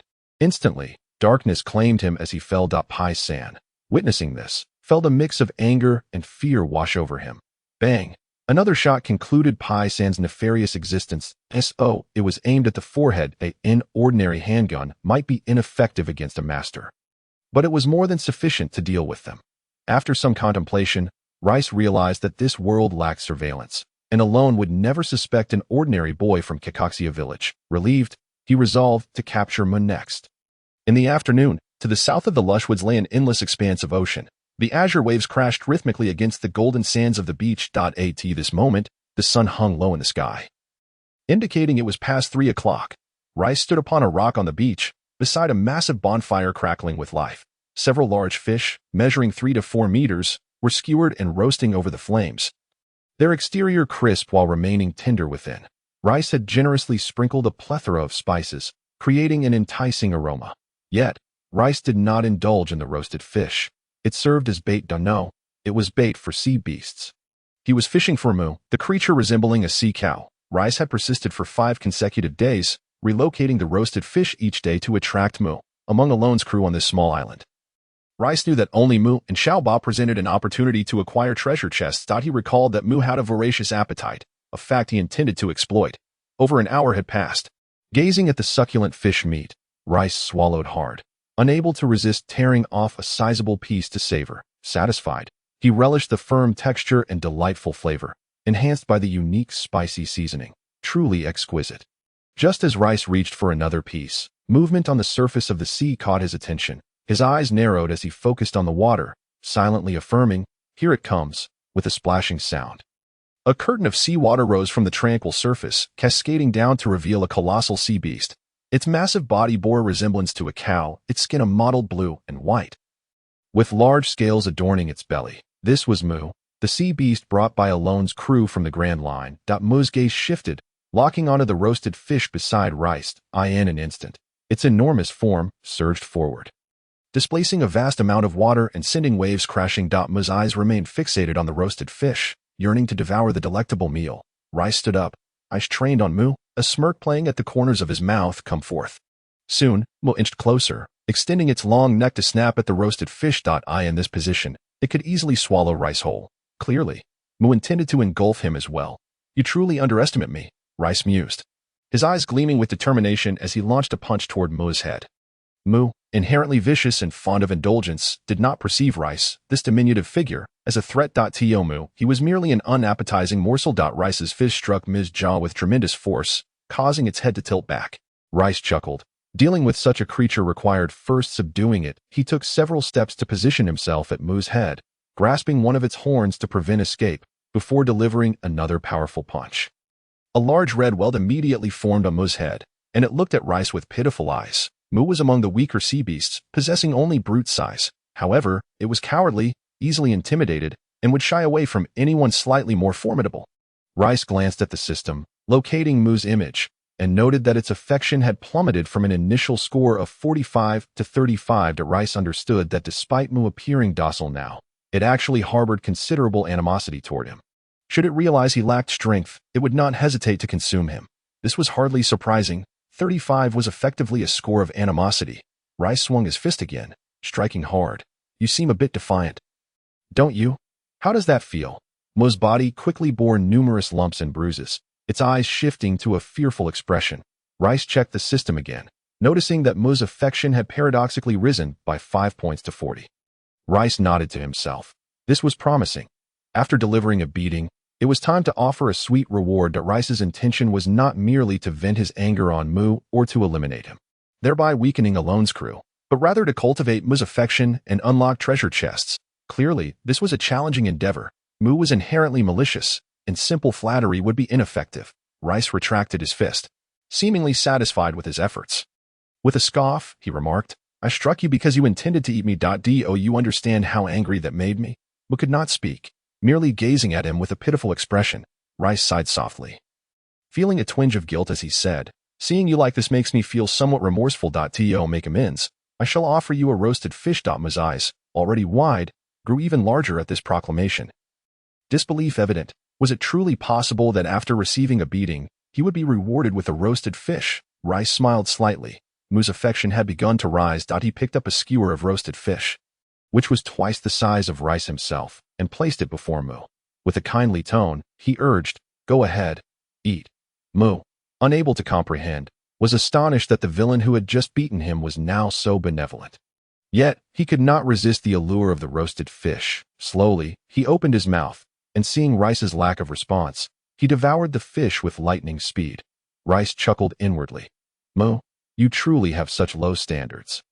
With a gentle gaze, Reis looked at Mu and asked, "Would you like more?" Mu raised his head, nodding vigorously, thinking that he had eaten too hastily and had missed savoring the flavor. he was determined to truly taste the next one. Reis once again held out a skewer of roasted fish before Muo.at. This moment, Mu's affection had reached 50. Mu's eyes sparkled, and without hesitation, he took another bite. As he swallowed, he lamented in his not-so-bright mind that he had eaten too quickly again and still had not savored the taste. He then looked up at Reis, his big eyes filled with longing. Reis smiled and asked, "Would you like more?" Mu nodded fervently, gazing expectantly at Reis. Reis shook his head. "This is the last roasted fish. I haven't eaten yet.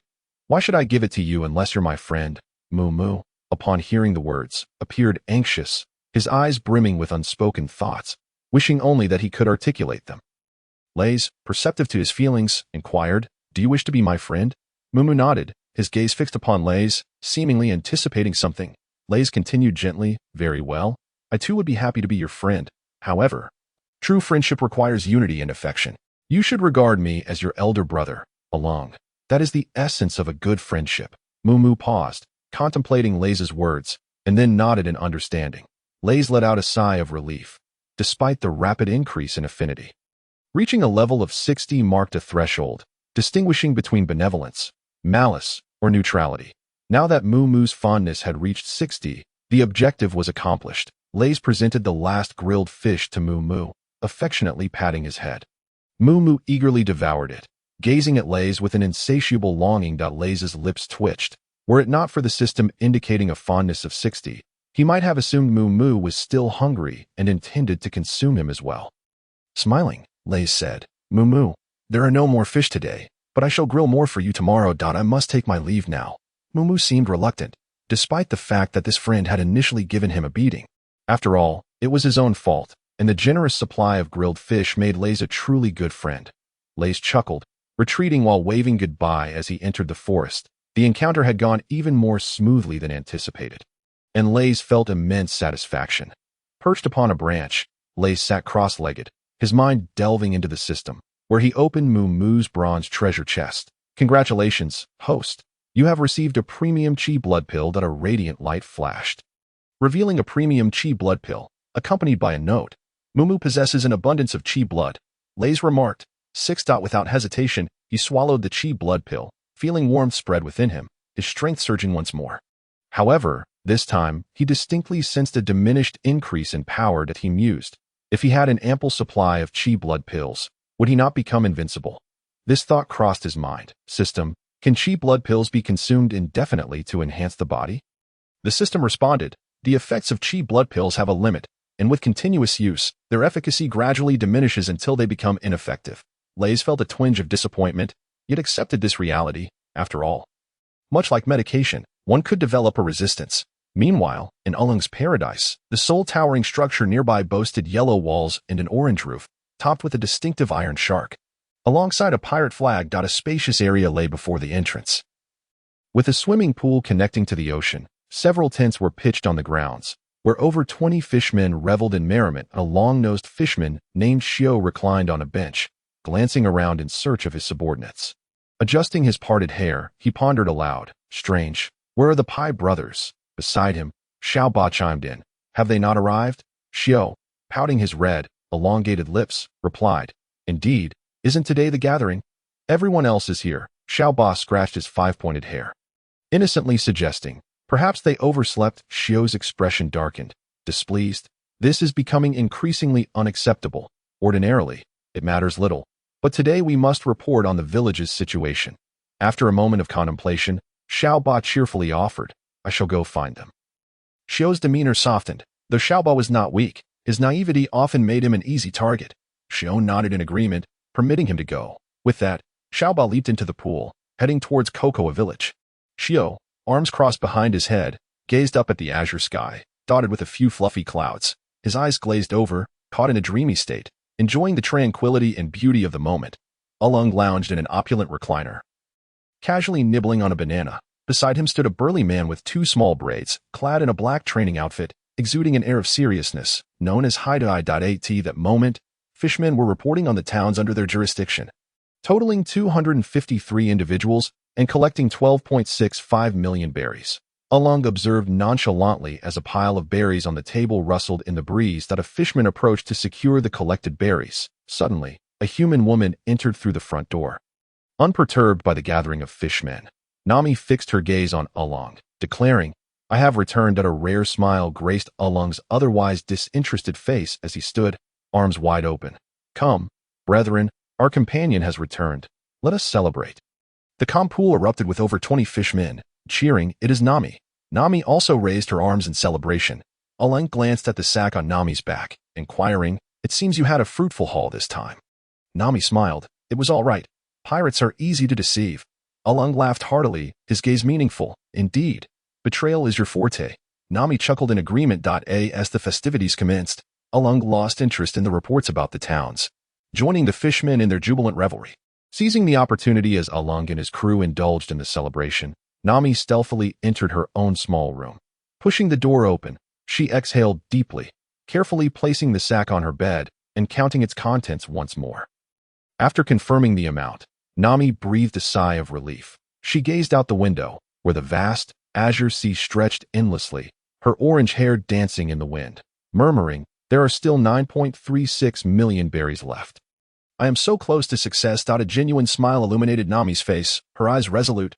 "Belmir, I will surely succeed." At that moment, Nami radiated beauty. Meanwhile, Xiaoba quickly dove into Cocoa Village, following his memory. He arrived at the residence of the Pai brothers, which was quite expansive. Even with his recollection, it was easy to locate. Standing before the luxurious house, Xiaoba pondered why a section of the surrounding wall was broken.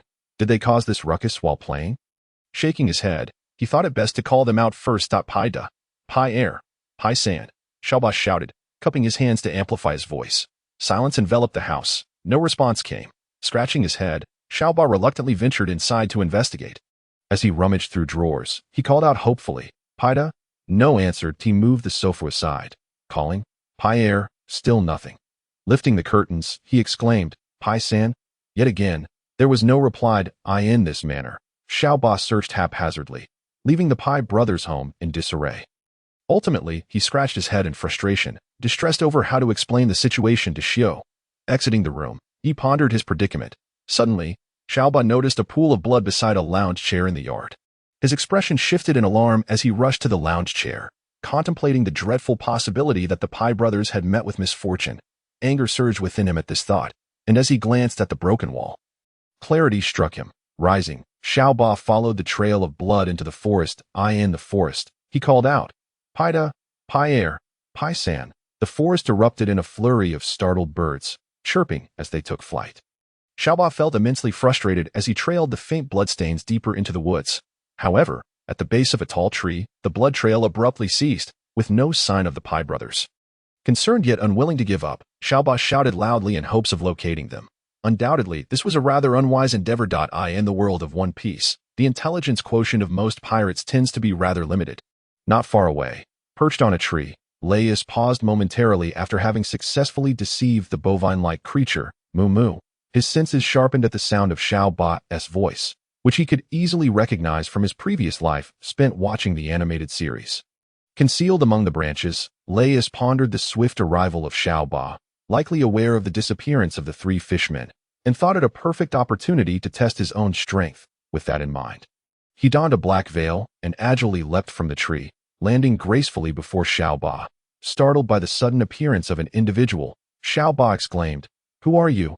But before Reis could respond, Xiaoba's expression shifted, as if he were answering his own query. "Me? I am Xiaoba. Please call me Xiaoba." Observing Xiaoba's not-so-bright demeanor, Reis reconsidered his initial thoughts that it seemed that, aside from the villagers, Xiaoba was perhaps the fishman with the greatest potential for gaining favor, making him a valuable asset to exploit. Xiaoba eventually reacted, looking at Reis and asking, "Who are you?" After a moment of contemplation, Reis replied, "Me?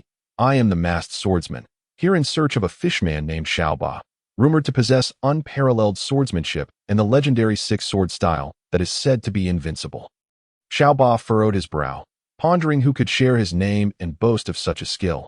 Reis inwardly chuckled, realizing that winning Xiaoba's favor would be an uncomplicated endeavor. The fishman believed himself to be formidable with his six-sword style, and merely affirming that would surely endear Reis to him at this moment.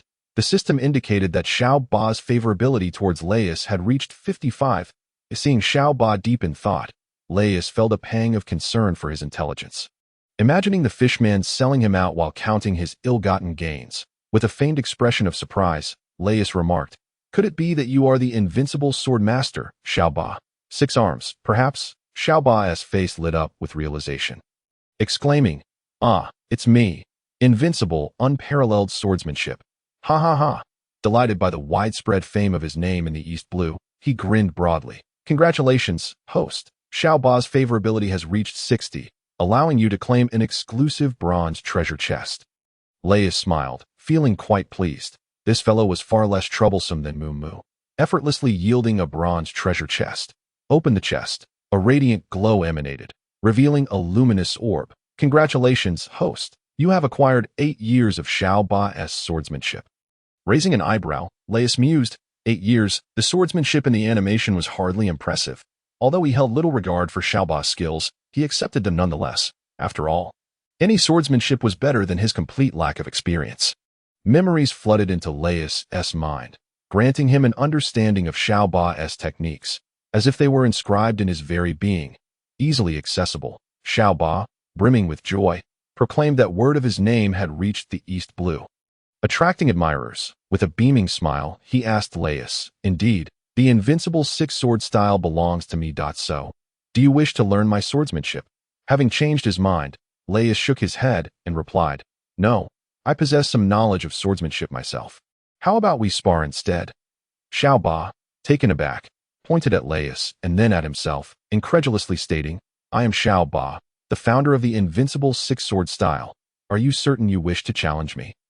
Reis nodded earnestly. Indeed, Xiaoba's expression turned serious. "Very well, but be prepared for the possibility of losing your life." Reis chuckled and nodded. The atmosphere shifted dramatically as the two locked eyes, sparks seemingly igniting between them. In this tense moment, Reis suddenly interjected, "By the way, I forgot to bring my swords today. Could you lend me a few?" Xiaoba's face fell. How could a swordsman come without swords? It was a grave insult to their craft. And he resolved to teach this rogue a lesson. Although displeased, Xiaoba retrieved 8 swords and warned Reis, "You may only take 2 anymore, and I shan't lend them." Seeing Xiaoba's naive demeanor, Reis stifled a laugh and casually selected 2 swords. The two resumed their stances, the atmosphere thick with tension. In the next moment, they both lunged forward, engaging in a fierce exchange. Xiaoba wielded 1 sword in each of his 6 hands. Attacking from various angles, Reis focused intently, seeking the optimal angle to counter the 6 blades with his 2. It must be noted that Xiaoba's 6-sword style was not suited for Reis. With only 2 hands, he could not replicate the fishman's technique. However, Reis had no desire to learn the 6-sword style. His aspirations lay in a 1-sword or dual-sword style. Their blades clashed and separated. The intensity of their assault escalated. Beads of sweat formed on Xiaoba's forehead. This swordsman, drawn by his reputation, proved to be a formidable opponent. Reis, all the while, honed his own swordsmanship, maintaining control over the situation by deliberately regulating his strength and speed. Regardless of skill, swordsmanship requires a foundation of physical power and speed, and Reis was significantly more physically capable than Xiaoba. Thus, despite any shortfall in technique, he navigated the duel with ease. After a brief but intense battle, Reis suddenly increased his force, catching Xiaoba off guard, who staggered back several paces. In the blink of an eye, Reis delivered a swift strike that came to rest just before Xiaoba's forehead. Xiaoba's pupils dilated as his energy waned, his complexion paling as he resigned. "I have lost." Reis regarded Xiaoba for a moment, his mind wrestling with a dilemma. Should he eliminate Xiaoba? Logically, Xiaoba had accompanied Arlong in oppressing the villagers of Kokoyashi, and while he hadn't taken lives, his demise would not be mourned. Reis held a lukewarm view of Xiaoba, neither particularly favorable nor unfavorable. However, the primary concern lay in the potential consequences. Although Xiaoba had a limited presence in later episodes, Reis understood the terrifying nature of the butterfly effect. If killing Xiaoba were to alter future events, the repercussions could be dire. One of the greatest advantages of being a traveler is the foresight of future events, akin to being a prophet. Resolute in his decision, Reis, despite the slightest possibility of future ramifications, chose to extinguish the threat before it could develop. Calmly, he sheathed his sword and stated, "I return your weapon." Xiaoba, having braced himself for death, was taken aback when Reis refrained from striking. "You want to kill me?" If you hadn't lent me your swords, I might not have been your match. This is merely a gesture of gratitude for your kindness, Reis replied coolly. Xiaoba felt a swell of respect. Indeed, the swordsman who bested him was extraordinary, a man of principles. Congratulations, host. Xiaoba's favorability has reached 70 points, granting you access to an exclusive silver treasure chest. That a flicker of joy crossed Reis's face. Pleasantly surprised by this unexpected boon, he opened the silver chest. Congratulations, host. You have acquired the premium ability of multitasking. Raising an eyebrow, Reis mused. Multitasking? The art of simultaneous combat? Regardless of the specifics, it was undoubtedly a valuable asset. Reis immediately accepted the ability. Instantly, clarity washed over him. He could now divide his focus between two tasks. In reality, Reis nodded to Xiaoba, then vanished into the forest with a few agile leaps. A true master, Xiaoba gazed after him, filled with admiration. Meanwhile, at the same moment, Nami, shouldering a burlap sack, traversed the path back to Kokoyashi village, intent on securing her bounty. Soon, she arrived at the village entrance, where wisps of smoke curled upward, lifting her spirits considerably. I'm back, everyone, Nami thought joyfully, feeling a sense of peace and an unimaginable surge of motivation every time she laid eyes on the villagers. This village was not merely a refuge, but also her spiritual anchor. As she strolled through the village pathways, she noticed the villagers' gazes seemed to overlook her presence, as if she were merely air. A twinge of disappointment crept into her heart. Yet, she bore no ill will. They were merely under a misunderstanding.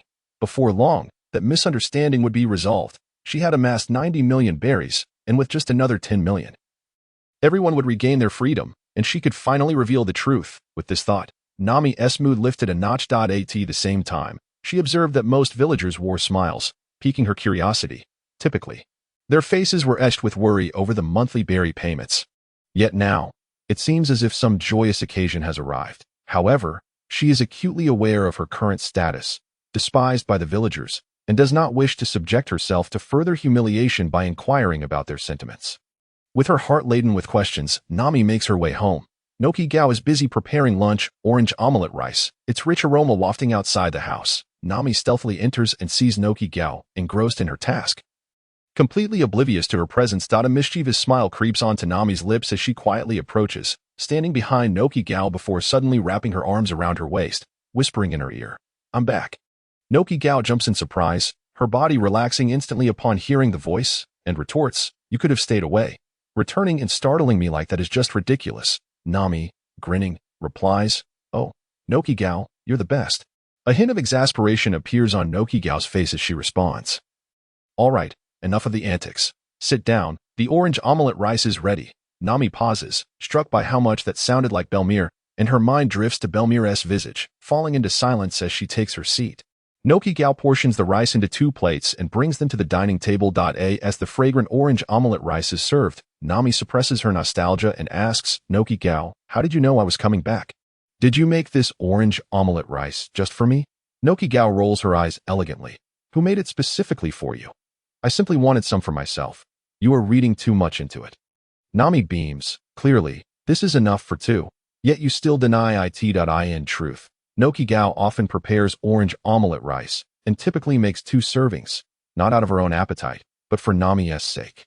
As the two enjoy their meal, Nami recounts amusing tales from her recent voyage while Noki Gao listens attentively, occasionally chuckling and understanding. However, the joyous moments are fleeting, and soon the orange omelette rice is devoured. Together, they tidy up the dishes and commence washing them. Splash, splash, splash. Nami's movements halt as she recalls the villagers' smiles along the way and inquires, "Noki Gao, is there some joyful news lately?" Noki Gao responds with confusion. "Joyful news? None that I know of, but everyone seemed a bit happier." Nami observes. "Oh, that's due to Reis," Noki Gao replies, her heart involuntarily admiring him. "Reis? What has he done?" Nami's curiosity piques, in her mind. Reis has always been the reclusive boy. Noki Gao's expression brightens as she pauses her dishwashing. He has changed remarkably. How should I put it? Kind, brave, humble, selfless. It's hard to describe. In any case, he has helped everyone tremendously. Is he really that good?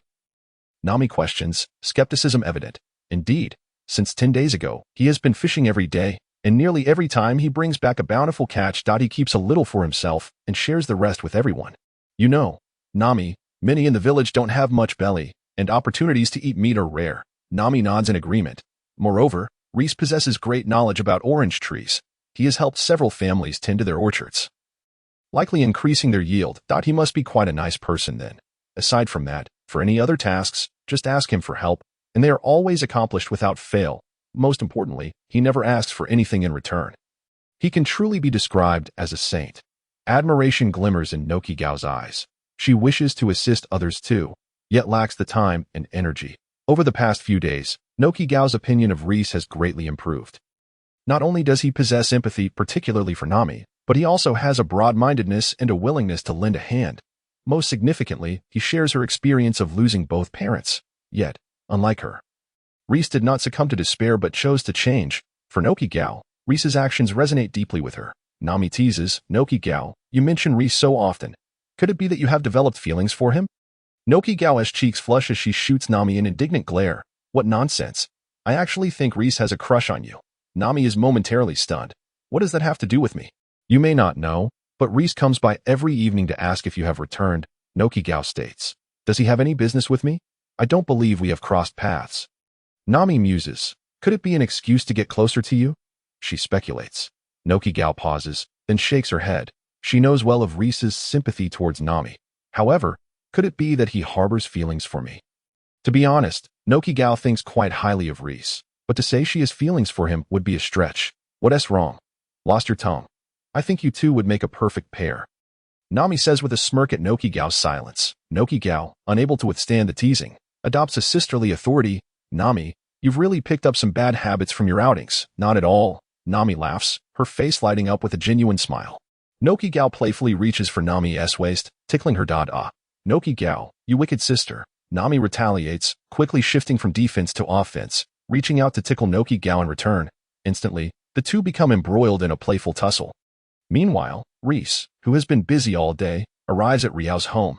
During dinner, he inadvertently hears about Nami's return to the village, and his heart skips a beat. Nami has finally returned. What treasures might her treasure chest unveil? Reis is filled with anticipation that today's battle with the small octopus has given Reis a clearer understanding of his strength. He still needs to refine his skills to defeat Arlong. Originally, Reis planned to gradually wear down Arlong's fishermen subordinates and officers. Seeking to avenge a part of his grievances, he thought that dealing with Arlong could wait until Luffy arrived. However, Nami's return presents Reis with an opportunity to confront Arlong sooner than expected. As night falls, after a lively bout of play between Nami and Noki Gao, they prepare to secure their belly. Under the gentle moonlight, Nami's beautiful face glistens with sweat, yet her expression radiates satisfaction. In a corner of the orange grove, Nami crouches down, wielding a shovel, gently digging into the earth. As the soil gradually falls away, a wooden chest is revealed. The chest is large and sturdy, though the wood is not expensive. It is remarkably resistant to decay. Nami and Noki Gao work together to lift the wooden lid, and a dazzling golden light bursts forth from within. Under the moonlight's reflection, the golden glow illuminates Nami and Noki Gao's faces. A satisfied smile spreads across Nami's lips as her eyes gleam with fervor, entranced by the sight. Noki Gao, well aware of Nami's notorious love for wealth, nudges her. "All right, enough staring. They run away." Nami snaps back to reality, wiping away non-existent drool, exclaiming, "These are the hopes of saving the village. They are my lifeline." Noki Gao gazes at the treasures within the chest, equally moved. There must be nearly 90 million belly here.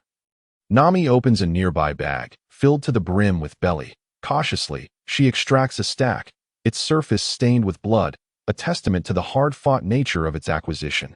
Nami methodically organizes the stacks of belly into the chest, arranging them neatly, with the belly on the left and the golden treasures on the right. Some of the belly are bloodied, some are tattered and pieced together, while others bear scorch marks. As Nami examines these belly, she reminisces fondly, her eyes scanning the rows. These were seized from pirates during a fierce clash, plundered amidst the flames. It was a chaotic inferno that allowed her to snatch them away. Nami's eyes sparkle with hope. Almost there. "Belmir, I will certainly protect the village and everyone in it." Noki Gao gazes tenderly at Nami, marveling at the hardship she has endured to amass such wealth. After securing the belly, the two young women return indoors to prepare for sleep. Suddenly, a series of knocks resound at the door, startling Nami, who glances toward it. A male voice calls from outside. "It's me, Reis." "Noki Gao?" Are you in there?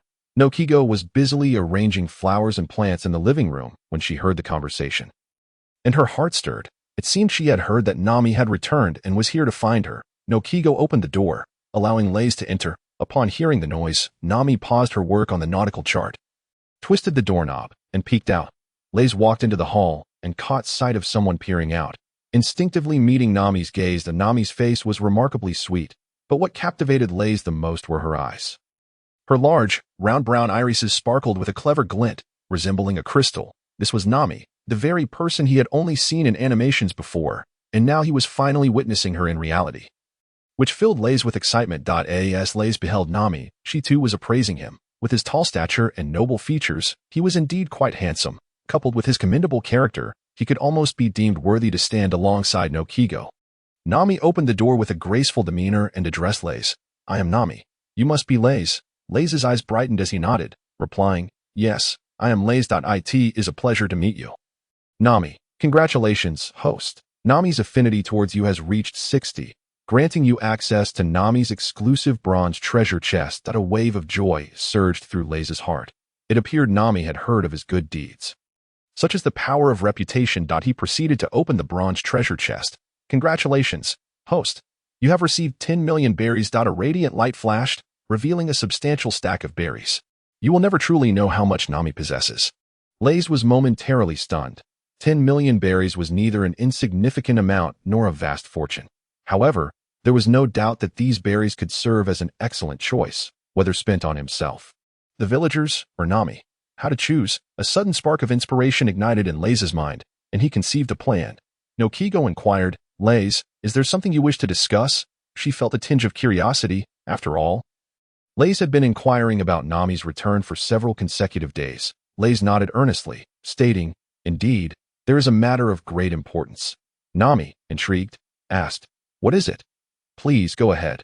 Reis turned to Nami and asked, Nami, may I inquire how much you have saved in berries? Nami was taken aback, exclaiming, How do you know? She then glanced at Noki Gao, her eyes questioning. Noki Gao sighed and reluctantly explained, In truth, everyone has already been aware. With that, she shot a reproachful glare at Reis, somewhat annoyed at his revelation. Reis returned her gaze with an apologetic look, then turned to Nami. Nami looked back at Noki Gao, who nodded in affirmation. After suppressing her tumultuous emotions for a moment, Nami said, I have saved 90 million berries. Reis's eyes widened in astonishment. 90 million, already? When combined with his 10 million, it would total 100 million berries. This meant that tensions would inevitably arise between Nami and Arlong, and perhaps he could seize an opportunity from it. In mere seconds, a flurry of thoughts raced through Reis's mind. After the initial shock wore off, he burst into hearty laughter, exuding sheer joy. Seeing Reis so elated, Nami felt a sense of camaraderie bloom within her. Indeed, 90 million was tantalizingly close to 100 million, which was certainly a cause for celebration. Noki Gao interjected, All right, Reis, enough with the laughter. Although we are nearing completion, there is still 10 million berries to consider. Reis halted his laughter, a smile still gracing his lips as he replied with barely contained excitement. No, 10 million berries are already accounted for. Nami frowned, asking, What do you mean? Reis chuckled twice. What I mean is that I have 10 million berries. Which brings us to 100 million berries. Noki Gao gasped. What? You possess 10 million berries. Nami's eyes widened in disbelief, and then she gazed at Reis with hopeful eyes, her large orbs sparkling as if urging him to confirm. Under the expectant gazes of the two, Reis nodded, suppressing a smile. I truly have 10 million berries. But it is a long story. Reis's eyes glimmered with nostalgia as he recalled 2 years prior when he learned of her agreement with Arlong to purchase Kokoyashi village for 100 million berries. He was deeply moved. What a heavy burden she bore alone. She was like a sun in the night, illuminating his dark existence. Over the years, he had scrimped and saved, accumulating some berries, but it was far from sufficient. He thought of how Nami could acquire berries from pirates. Why couldn't he do the same? Thus, he ventured out to sea, deceiving pirates to claim their treasures. Fortunately, he succeeded, yet he could not compare to Nami. He had only managed to save 10 million berries in 2 years. Nami was touched. She had not anticipated that she was not alone in her struggles, that someone was quietly supporting her, taking similar risks to obtain berries. In that moment, her sense of camaraderie with Reis surged. Noki Gao felt similarly, touched by Reis's evident concern for Nami. She had also assisted Nami in saving money, but her contributions were merely a drop in the bucket. Far from enough, Reis smiled. In fact, I came to find Nami today to entrust this 10 million berries to her care. I worry that if I set sail and do not return, there would be no one to safeguard it. Now, it seems that with Nami's 90 million berries combined with mine, we can indeed purchase Kokoyashi village. Nami's eyes glistened with tears as she suddenly threw herself into Reis's embrace, sobbing softly, "This is wonderful. Thank you so much, Reis." Reis felt the softness of Nami's form, particularly as her bosom pressed against him, causing his heart to flutter with an overwhelming sense of comfort. However, upon feeling the dampness at his chest, the fleeting intoxication vanished, leaving behind only tenderness as he gently stroked her head.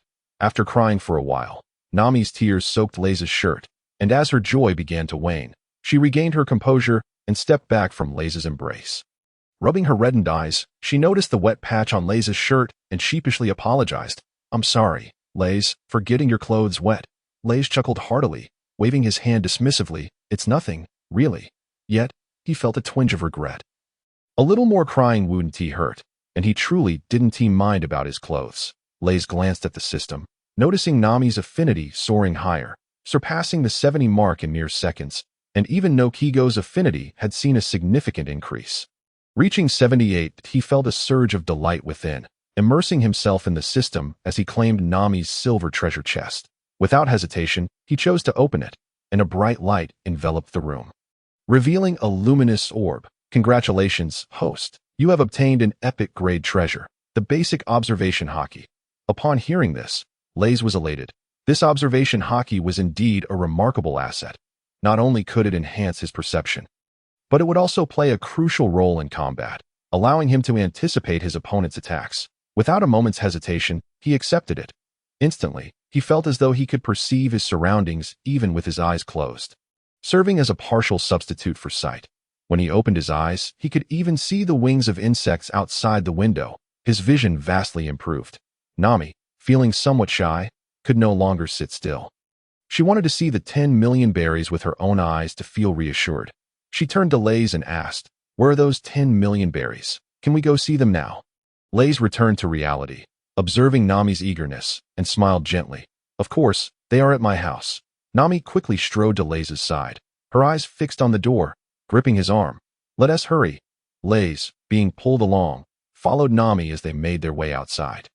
Noki Gao chuckled softly and trailed behind, feeling quite pleased.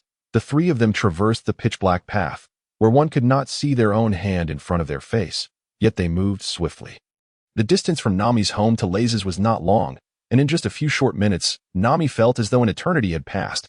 With a mix of trepidation and anticipation, they finally arrived at Reis's doorstep. Pushing open the weathered wooden door, it creaked ominously. The trio entered the room, and Reis lit an oil lamp, instantly filling the space with light. Nami and Noki Gao curiously surveyed Reis's room, noting its simple furnishings, yet impeccably organized, exuding an atmosphere of cleanliness and order. Nami could not help but nod to herself. Her beautiful eyes scanned the surroundings before settling on several wooden chests. If one were to inquire about the whereabouts of 10 million berries, these large boxes were the most likely candidates. Following Nami's gaze, Reis chuckled and approached the chests. Upon witnessing Reis's actions, Nami and Nojiko's eyes brightened, and they hurried over. Reis placed his hand on the rightmost chest, which appeared relatively clean compared to the others, covered in layers of dust. The chest was completely empty, previously used to store fishing tools, and now fortuitously vacated by Reis. System, place 10 million berries inside. Placement complete. Host had a smile curled at the corners of Reis's mouth as he slowly opened the chest, and Nami's gaze remained fixed on Reis's hand and the chest. She could not relax until she beheld the genuine berries.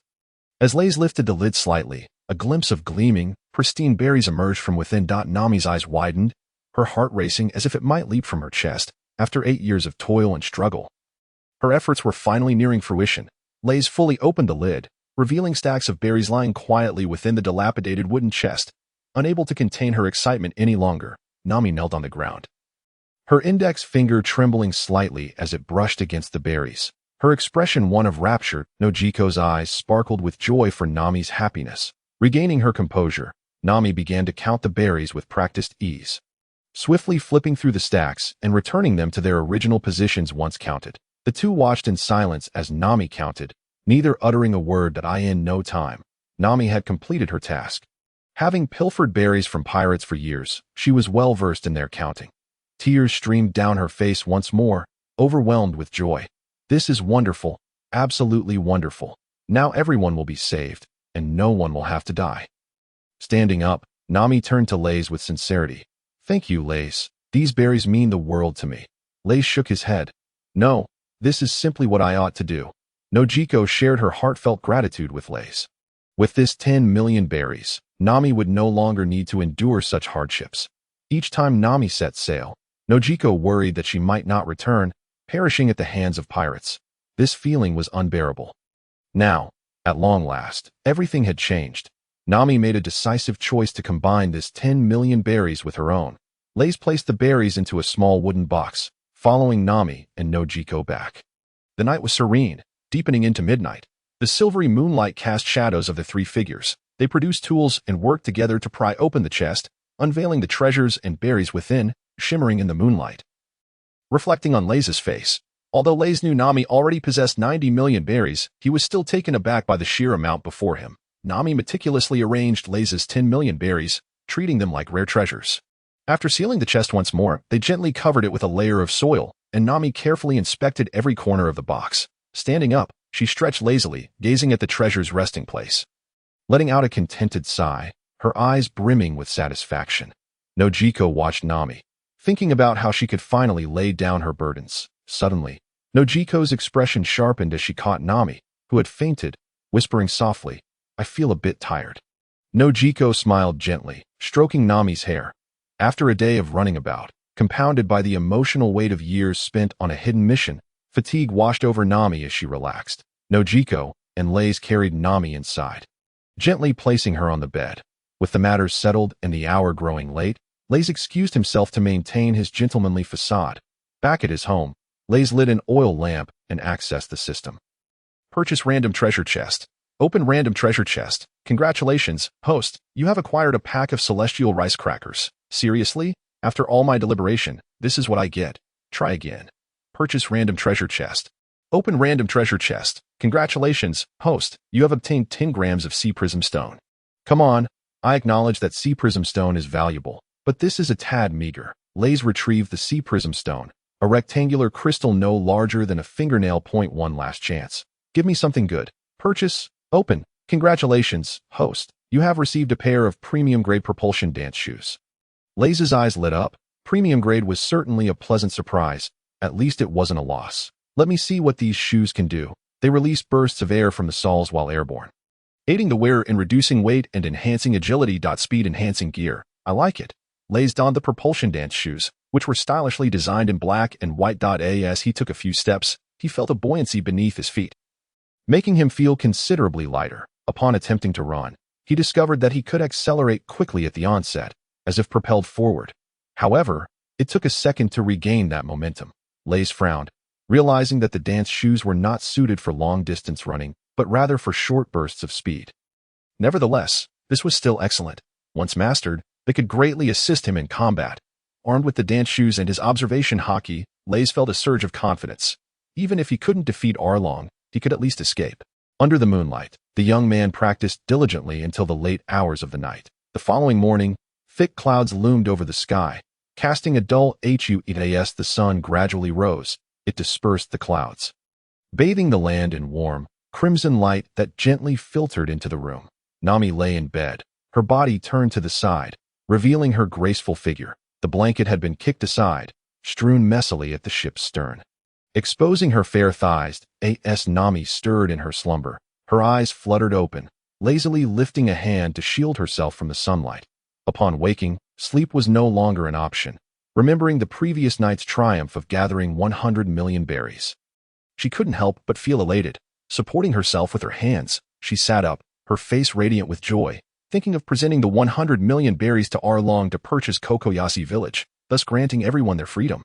With this thought in mind, Nami could hardly sit still. She hastily tidied up and prepared to meet Arlong, not bothering to call Nojiko. Subconsciously, Nami did not consider the possibility of Arlong reneging on their agreement or what to do if that were to happen. Dressed in deep blue shorts and a light green top, Nami returned to Arlong Park less than a day after her last visit. As she entered, she found Arlong languidly seated in a chair, his expression dark and brooding. Beside him stood Hatchan, slightly bent over, cautiously speaking. Nami furrowed her brows, sensing that something was amiss. Suppressing her unease, she walked past the pool, glancing at Arlong from a distance of several meters. Arlong, noticing Nami's presence, flashed a toothy grin. "My brilliant navigator, what brings you here so early?" Nami's arrival lightened Arlong's mood slightly. He had been informed by Sho that 3 of his fishmen had gone missing, and Hatchan had been dispatched to locate them, but Arlong had not thought much of it. It was only when Hatchan returned that night with news of the disappearance of the Pika brothers, possibly even their demise, that he realized the gravity of the situation. Nami, wearing a smile, approached, saying, "Arlong, I have fulfilled our agreement." Arlong's smile faltered as he raised a hand, signaling for Hatchan to wait. He regarded Nami with a calm yet terrifying expression. Is that truly the case? It was hard to believe. Arlong had been secretly monitoring Nami and estimated that she had around 90 million berries. He had intended to wait a few more days before taking action. But now, hearing that Nami claimed to possess 100 million berries left him bewildered. Nami nodded solemnly. "Of course it's true. Would I joke about something like this? I have 100 million berries." So, as Nami gazed at Arlong with eager anticipation, Arlong's expression darkened inexplicably. His eyes narrowed slightly, studying Nami in silence. Observing the change in his demeanor, Nami's heart sank momentarily. Was Arlong having second thoughts? A nervous chuckle escaped her lips. "Arlong, you are the most trustworthy man I know." Suddenly, Arlong smiled, his narrow eyes brimming with confidence. "Of course, rather than betraying a monetary agreement, I would sooner take my own life. That is the kind of man I am." A sense of relief washed over Nami, and she beamed with joy. "That is splendid. Come with me. I shall hand you 100 million berries, and from henceforth, Kokushia village will be mine." Arlong laughed heartily. "Indeed. But let us not rush. I have an urgent matter to entrust you with. I need you to draw a sea chart right now." Nami frowned slightly. "Let me first see the 100 million berries." "I can do that afterward." Before she could finish, Arlong interrupted, his expression suddenly grave and his voice lowered. "Nami, this sea chart is of utmost importance to me. I require you to draw it immediately." Nami's expression soured, and she clenched her teeth, refraining from further protest. "For the sake of everyone involved, this minor humiliation was a small price to pay. Then please show me the information for the area I need to chart. Once I finish, I can fulfill our agreement." In her determination to expedite Arlong's task and secure the transition of Kokushia village, Nami took the initiative to create the sea chart for the first time. Arlong clapped his hands cheerfully, and one of his subordinates understood the cue, bringing forth a thick stack of documents. The papers were substantial, measuring 2 to 3 centimeters high. Nami hurriedly accepted the materials and began to peruse them, knowing that a thorough understanding of the maritime conditions was essential before she could begin her chart. Meanwhile, Arlong, observing Nami engrossed in the documents, turned his gaze toward his lieutenant, Hachi. Hachi, despite his burly appearance, was quite astute, regarded as the intellectual backbone of Arlong's pirate crew. Sensing the look in Arlong's eyes, Hachi quickly took his leave through the back door. Just before he stepped out, he cast a scornful smirk at Nami from the shadows. How naive she is. Meanwhile, not far from Arlong Park, on a towering tree, Reis scanned the distance, utilizing his observation haki to clearly witness the unfolding events within Arlong Park. As he had suspected, Arlong was indeed having second thoughts, but it appeared that Nami was not in immediate danger. He began to harbor suspicions about Hachi's clandestine actions and intentions. Reis's gaze turned cold. "Hachi, perhaps it is time to deal with you first." Hachi, with his 2 small braids contrasting his massive frame, appeared quite ludicrous at that moment. A self-satisfied grin spread across his face as he stomped heavily on the ground, kicking up dust as he sprinted along the dirt path. Though his physique was large, his speed was impressive. In no time, he arrived at Nami's home, retrieving a sea chart and squinting as he searched for the treasure, which was likely located near a small orange grove adjacent to Nami's residence. Relying on his memory, Hachi approached the orange grove, recalling that his subordinates had mentioned the second row, but was it to the left or the right? What does it matter? I shall just dig up the entire area. Meanwhile, Nami was deeply furrowing her brow, her confusion escalating as the information before her was completely nonsensical and misaligned. Slamming her hand on the table in frustration, she glared. "Arlong, this information is incorrect." Reclining leisurely in his chair, Arlong chuckled lightly upon hearing her exclamation. What's the matter? Did we make a mistake? The merman who had just retrieved the documents immediately bowed. Brother Arlong. It may be that I brought the wrong materials. There were simply too many to sort through. Nami gritted her teeth in anger, regretting the time she had wasted examining the documents so intently. With a furious shout, she commanded, "Then hurry and fetch the correct ones." The merman, undeterred by her outburst, stood still, awaiting Arlong's orders.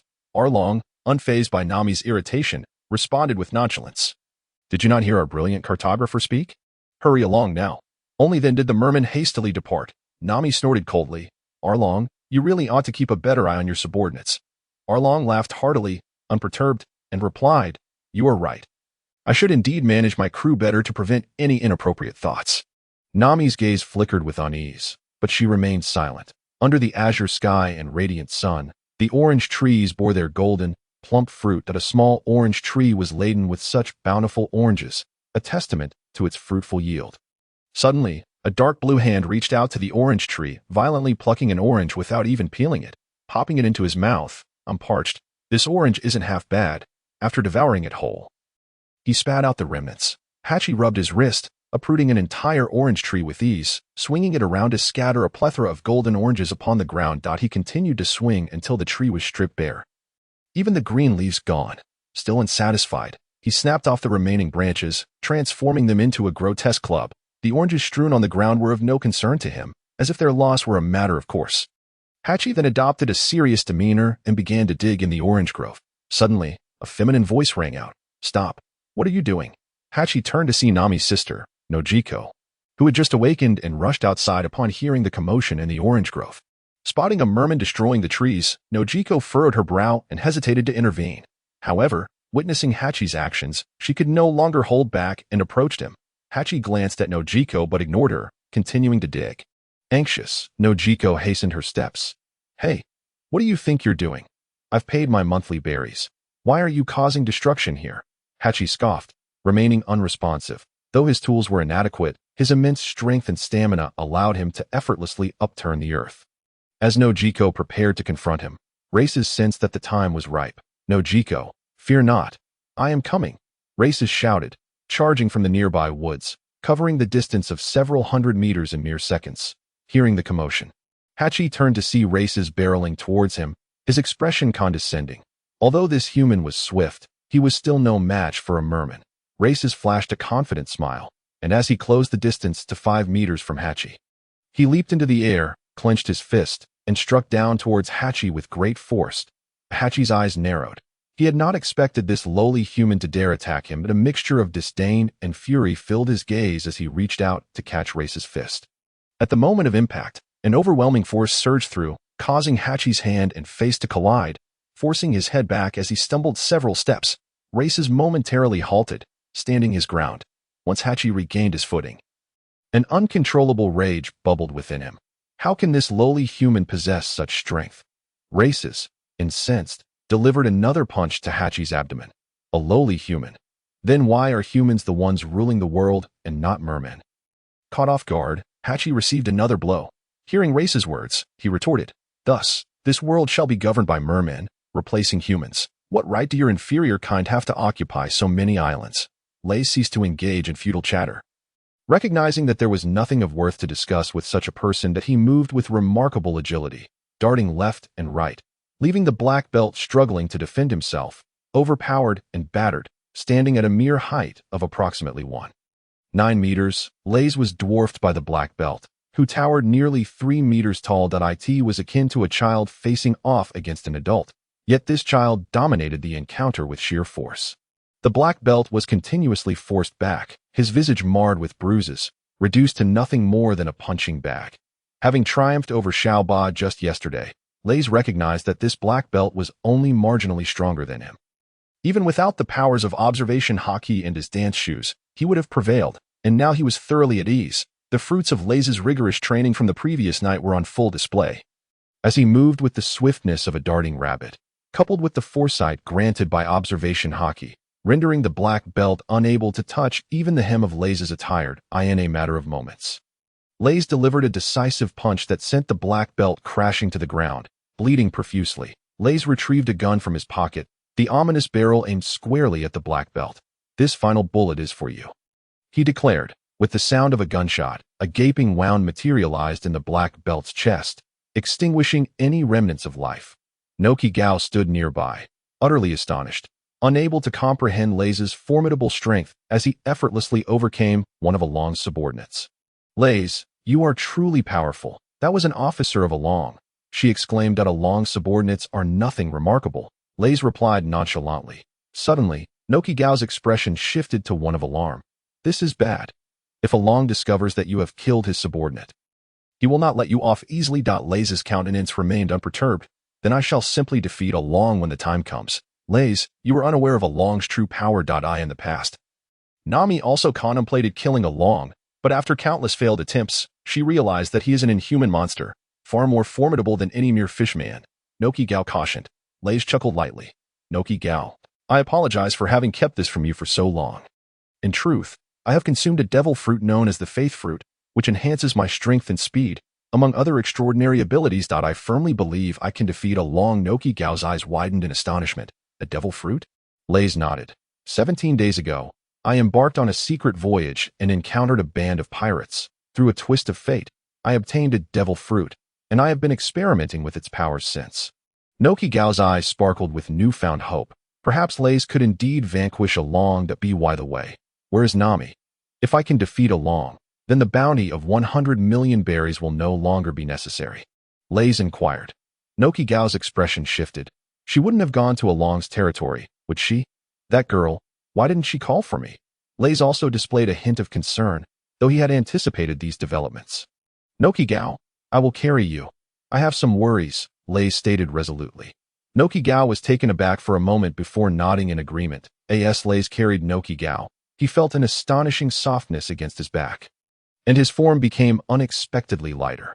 Meanwhile, in Along's paradise, Nami was intensely focused, her slender hands steady as she sketched with remarkable speed, the lines appearing as if printed, perfectly straight.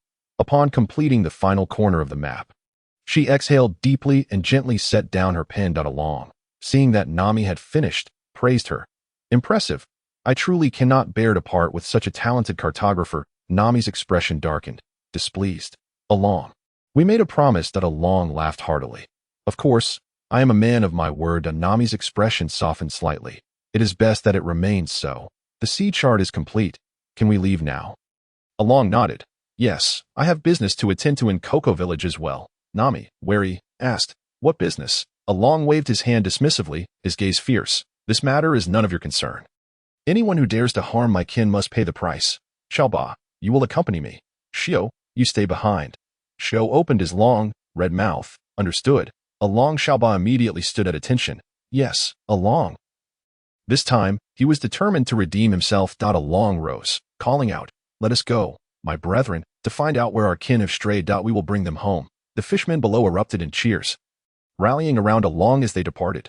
Thus, Along's group set forth towards Cocoa Village, with several fishmen and subordinates, including Shio, remaining in Along's paradise. On the way, Along remarked, "Nami, I intend to enlist the help of the Cocoa Village residents in searching for my kin.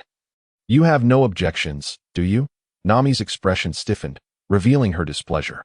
"Along, you must speak courteously. Do not harm anyone." Along smirked.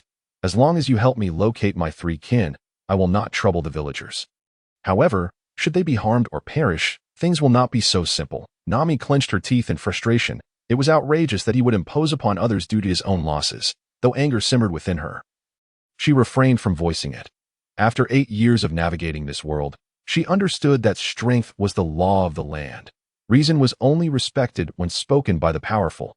Moments later, Along's group arrived at Cocoa Village. The fishmen, numerous and imposing, exuded an intimidating aura. One fishman blocked a villager's path, gripping the collar of his shirt as he leaned against a building. The fishman's fierce visage and towering stature instilled a sense of dread in the villager. "Do you know the Pai brothers?" a low voice inquired. The villager, having had some interaction with the Pai brothers but not knowing them well, shook his head in ignorance. The fishman frowned at the villager's response, raising his muscular arm as if to strike. Just then, Nami interjected, "Stop. Do not harm anyone. This is what Along has decreed." At her words, the fishman reluctantly released his grip, snorting in disdain. More villagers were halted. questioned about the missing individuals. Some fishmen were rough and unyielding in their approach. Nami, feeling anxious, addressed Along. Enough. The villagers have no knowledge of the missing fishmen. Along snorted. They are the closest to where the disappearances occurred. If I do not inquire with them, who else can I ask? Yet, they remain oblivious, and further questioning is futile. Nami furrowed her brow deeply, finding Along utterly unreasonable. At that moment, Xiaoba spoke up. Along. I believe Nami is correct. Along turned, looking at Xiaoba in disbelief, while Nami offered a grateful glance. Xiaoba, feeling the weight of their gazes, scratched his head. The villagers may not know, but the Pai brothers likely vanished in the woods beside their home. Along scoffed. Very well, brethren, let us head to the forest to search for our kin. Nami, gather these villagers to assist us. Nami pursed her lips and agreed. Under Nami's persuasion and the fishmen's intimidating presence, the villagers suppressed their grievances and followed Along to search for the missing fishmen. With Along's command, over 20 fishmen and 70 villagers marched resolutely towards the forest. Nami, seeing Along's determination, anxiously called out, Along, what about the promise? Will you still fulfill it? Along smirked. Of course, Nami, since you are so eager, let us proceed. Why now? The black belt should have succeeded. He turned to Xiaoba. Xiaoba, lead the way with our kin. Spare no effort in searching the woods for our missing brethren. Xiaoba snapped to attention. Yes, Along. Meanwhile, Reis and Noki Gao raced forward, swiftly arriving at Along's paradise. Just as Along departed, Reis reached the entrance of Along's domain. Reis and Noki Gao concealed themselves in the surrounding woods, leaning against a large tree. Noki Gao, stay here while I assess the situation, Reis instructed. Understanding her limited ability to assist, Noki Gao nodded. Though her worry was palpable, Reis flashed her a confident smile. Do not fret, I have grown considerably stronger. Noki Gao felt a slight alleviation of her worries as she envisioned Reis effortlessly defeating the black belt. Reis pressed against the wall, his body clinging to it like a gecko, peering inside. In truth, he had long since sensed Eren approaching from the other side using his observation haki, and now was the opportune moment to divide and conquer. Reis glanced towards the pool, where a few fishmen were joyfully dancing, while Eren, Nami, and Xiaoba were nowhere to be seen. His instincts had proven correct. It was time for a swift resolution. Reis focused on the lone subordinate of Eren, Shu, who was leisurely sipping juice. With a cold gaze, Reis exerted a slight pressure with his fingers gripping the wall and leaped up. Standing atop it, he observed the reveling fishmen below, who were blissfully unaware of his presence. Lost in their merriment. Truly, they were quite complacent. With a push off the wall, Reis shot forward like an arrow released from a bow. A swaying fishman happened to turn just in time to see a figure hurtling towards him. However, his alcohol-induced stupor rendered him unable to react. As Reis's fist, the size of a sandbag, struck the fishman's head, he instantly spat out blood and flew backward. The excruciating pain jolted the fishman awake as he rolled on the ground, shouting, it hurts. The inebriated fishmen, drawn by their comrade's suffering, noticed a stranger standing nearby, and a cold wave washed over them, sharpening their senses. Everyone, we have an intruder. Before the fishmen could fully register the threat, Reis had already targeted another fishman, delivering a powerful punch to his jaw, rendering him unconscious. Seeing Reis's formidable strength, the fishman hesitated, momentarily paralyzed by fear. Yet, Reis was relentless, and another fishman fell before him, most proving to be no match for his prowess. She stood frozen, beads of cold sweat forming on his forehead. This adversary was far too strong for him. However, recalling the task assigned by Brother Eren, Shi summoned his resolve and shouted, Stop. Reis cast a glance at Shu but continued his assault on the fishmen. He needed to return to Nami, and thus, he aimed for a quick resolution. Shu, feeling ignored, became enraged, the pride of the fishman igniting within him. How dare he underestimate me? I shall make you pay. Shu elongated his mouth, bending down to submerge it in the pool, causing the water level to drop as his belly swelled. Seconds later, with his swollen stomach aimed at Reis, he proclaimed, Water cannon.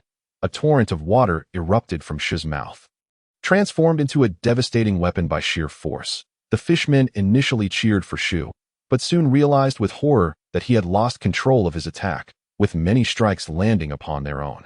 Reis adeptly evaded the oncoming deluge, leaping aside to avoid the core of the water cannon. Two fishmen were caught directly in its path, screaming as they fell unconscious, seeing Reis unscathed while his kin were inadvertently harmed. Shu's expression soured. He redirected his fury at Reis. You wretched human, die. He bellowed, unleashing a barrage of slender water arrows toward Reis. Utilizing his observation haki, Reis deftly dodged the projectiles, which instead struck the wall. Creating large holes, he maneuvered skillfully, swiftly closing the distance to Shu. Raising his right fist, he delivered a crushing blow to Shu's face. Caught off guard by Reis's agility, Shu stumbled backward in panic, firing water arrows in a desperate attempt to fend him off. Reis sidestepped the arrows and landed a heavy punch to Shu's head, the impact echoing as Shu collapsed to the ground. Disoriented and dazed, Shu's resilience was rather ordinary, comparable to that of a typical fishman. Reis advanced, delivering a kick that sent Shu crashing against the wall, which crumbled upon impact, burying him beneath a cloud of dust. Shu lay motionless, resembling a corpse, the remaining 5 or 6 fishmen, witnessing Reis's swift defeat of their commander. Shu lost all will to fight and scattered in fear. Reis pursued each one, taking them down one by one. Ultimately, he seized a weapon and delivered the final blows to the unconscious fishmen, ensuring their demise. Surveying the wreckage of Aaron's paradise, Reis nodded in satisfaction, confident that Aaron would be pleased with this outcome. However, if all went smoothly, he would likely not witness it. Reis found Noki Gao hiding behind a tree and informed her that Nami and Aaron had already reached Kokoyashi village. Noki Gao's expression shifted with concern as she realized something. "We must return quickly." Reis nodded, and, still carrying Noki Gao, hastened back at an even greater speed than before. Meanwhile, Aaron and Nami arrived at Nami's home, where they beheld the devastation of nearly half the orange grove. Nami's complexion turned pale, cold sweat beading on her forehead as her pupils dilated in shock. "What happened? Why is the grove in ruins?" "My 100 million berries." Aaron surveyed the scene with a twisted smile, relishing the destruction wrought by the black belt. "This is a bit excessive, I assent it. Look at the havoc they've wreaked." "Ha ha ha." Nami swallowed hard, forcing herself to remain calm as she quickened her pace, eventually breaking into a run, her heart pounding as if it would leap from her chest. "Please, no, my 100 million berries. My hard work, my hope." As Nami slowed her steps, she clearly observed that the treasure chest's location bore no signs of disturbance, allowing her to breathe a sigh of relief. It likely remained intact. Aaron hurried to catch up with Nami, feigning sympathy. "Nami, it seems a thief has come. Don't be too heartbroken." However, as he examined the scene more closely, he realized something was amiss. This resembled signs of a struggle. Before he could ponder further, he saw Nami digging beneath an orange tree. Aaron's brow furrowed, a foreboding feeling washing over him. Could the black belt have failed? If so, who thwarted him? Finally, Nami cleared away the surface dirt, eagerly lifting the wooden cover, anxious to see if the berries were still there. Aaron approached, equally curious. As the wooden lid was lifted, it revealed a dazzling array of gold coins and heaps of berries shimmering within. The sight of the abundant berries reflected in Nami's beautiful eyes, illuminating her features. Nami exhaled in relief. Everything was still there. "Now I can buy Kokoyashi village. And everyone will be saved. We will no longer have to pay berries every month." Nami envisioned a bright future. "Aaron, come, let's count it. Once I give you this 100 million berries, Kokoyashi village will be mine." Nami raised her head only to be met with Aaron's dark, menacing expression. His eyes slightly bloodshot, appearing far more terrifying than usual. With a sinister grin, Aaron replied, "Great. Then Kokoyashi village will indeed be yours." Nami's eyes sparkled momentarily, but her smile froze on her face as Aaron's powerful right hand gripped her neck. Lifting her off the ground, Aaron's grin widened, stretching from ear to ear. "Now I've reclaimed Kokoyashi village. You can buy it back with your 100 million berries." Nami's eyes widened in disbelief as she shouted, "Aaron, this is cheating." Struggling for breath, she weakly attempted to pry his hand away, but her efforts were in vain. Aaron laughed heartily. "I am cheating. And what can you do about it? Nami, just accept your fate as my cartographer. Your talents were meant to serve the fishman." With that, he callously tossed Nami to the ground. "Damn you, Aaron. You are utterly shameless." Reis roared as he descended from above, his fist whistling through the air as it descended towards Aaron's skull. Aaron's eyes narrowed. The instinctual prowess of a fishman alerted him to the impending danger. However, the timing for Reis was impeccable. He barely had time to tilt his body slightly before being sent flying by the force of the punch. "Reis!" Nami exclaimed with surprise. Noki Gao, on the other hand, was filled with urgency as she quickened her pace towards Nami, asking, "Nami, are you all right?" With excitement and delight in her eyes, Nami shook her head, reassuring her, "I'm fine." The two women drew closer, embracing one another. "Noki Gao, Arlong is trying to steal my 100 million berries." Nami said in a despondent tone. Noki Gao held Nami tightly, hoping to impart some warmth, her voice gentle. It's all right, Nami, it's all right. Arlong has broken his promise and violated our agreement, Nami recalled, feeling a pang of sadness that made her want to cry. Noki Gao's voice grew hoarse as she struggled to find comforting words. How could everything be all right? This was a girl's 8-year-long hope, her blood, sweat, and tears in an instant. Arlong's words had shattered it all, vanished, just like that. The more Noki Gao thought about it, the angrier she became, her teeth grinding audibly. Arlong, you wretched fiend. Why? Why must you treat Nami this way? Noki Gao's fists clenched tightly, her gaze icy enough to send chills through anyone nearby, her voice imbued with an unyielding determination. Nami, we can no longer endure this. Since Arlong dares to toy with your kindness, we have every reason to resist. I believe everyone is prepared as well. Nami hesitated, her expression uncertain. Although Reis had just sent Arlong flying with a punch, Nami knew deep down that such an attack was insufficient to defeat him. For 8 long years, she had never given up on her attempts to eliminate Arlong. She understood all too well his formidable strength. His body was almost inhumanly resilient, ordinary blades merely leaving shallow cuts upon striking him. If they were to resist and fail, it would mean death for them all. Suddenly, a pair of warm hands rested on her shoulders. Nami turned to see it was Reis. Nami, you have shouldered the lives of everyone and fought bravely thus far. You have done enough. Leave the rest to me. His soothing voice reached Nami's ears. Reis looked at her with extraordinary tenderness. I know what you are worried about, fearing that we may perish, but what you do not realize is that, more than death, I dread the thought of you being bruised and battered, yet still comforting me with reassurances. Noki Gao echoed beside them, her tone resolute. Indeed, Nami, if I must watch you suffer, I would rather perish myself. Nami's heart trembled violently at their words, tears streaming down her face as she gazed at Reis and Noki Gao. Nami, you need not worry. I am more than capable of facing Arlong, Reis declared with confidence. Yes, Nami, what you do not know is that Reis has consumed a devil fruit and possesses incredible powers. He just defeated Arlong's subordinate, Black Belt. Nami's beautiful eyes brightened, an infinite hope blossoming within her. It was as if after 8 years of wandering in darkness, she had finally glimpsed a ray of light. Reis smiled gently. The fruit I consumed is known as the Faith Fruit, which can enhance my strength and speed to a certain degree. Nami, you saw it for yourself, did you not? I sent Arlong flying with a single punch. Such power is not typical of an ordinary person. In fact, my speed has increased even further. Nami gazed at Reis, determination setting in her heart. This incident had unveiled Arlong's true nature to her. Greed, cunning, and betrayal. He would undoubtedly not spare her or anyone else. Therefore, why not fight with all they had? So, have you made your decision? Arlong dusted himself off, and scathed as he rose to his feet. Nami glared fiercely at him. Arlong, I want you dead. I will no longer submit to your tyranny. Reis's mind delved into the system, eyeing the 2 golden treasure chests in his backpack. Whether he could defeat Arlong now depended on these 2 treasures.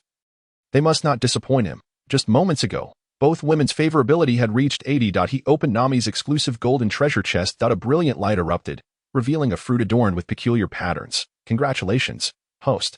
You have obtained the epic treasure. The 10,000-year cleansing fruit. Reis was overjoyed. He recognized it as the cleansing fruit he had consumed before, that had marked the beginning of his transformation in strength, and he was now even more eager to see the effects of this advanced version. Without further hesitation, Reis took the fruit and swallowed it whole. A surge of energy, reminiscent of both fire and water, radiated from his core, and he could feel this energy subtly altering his body.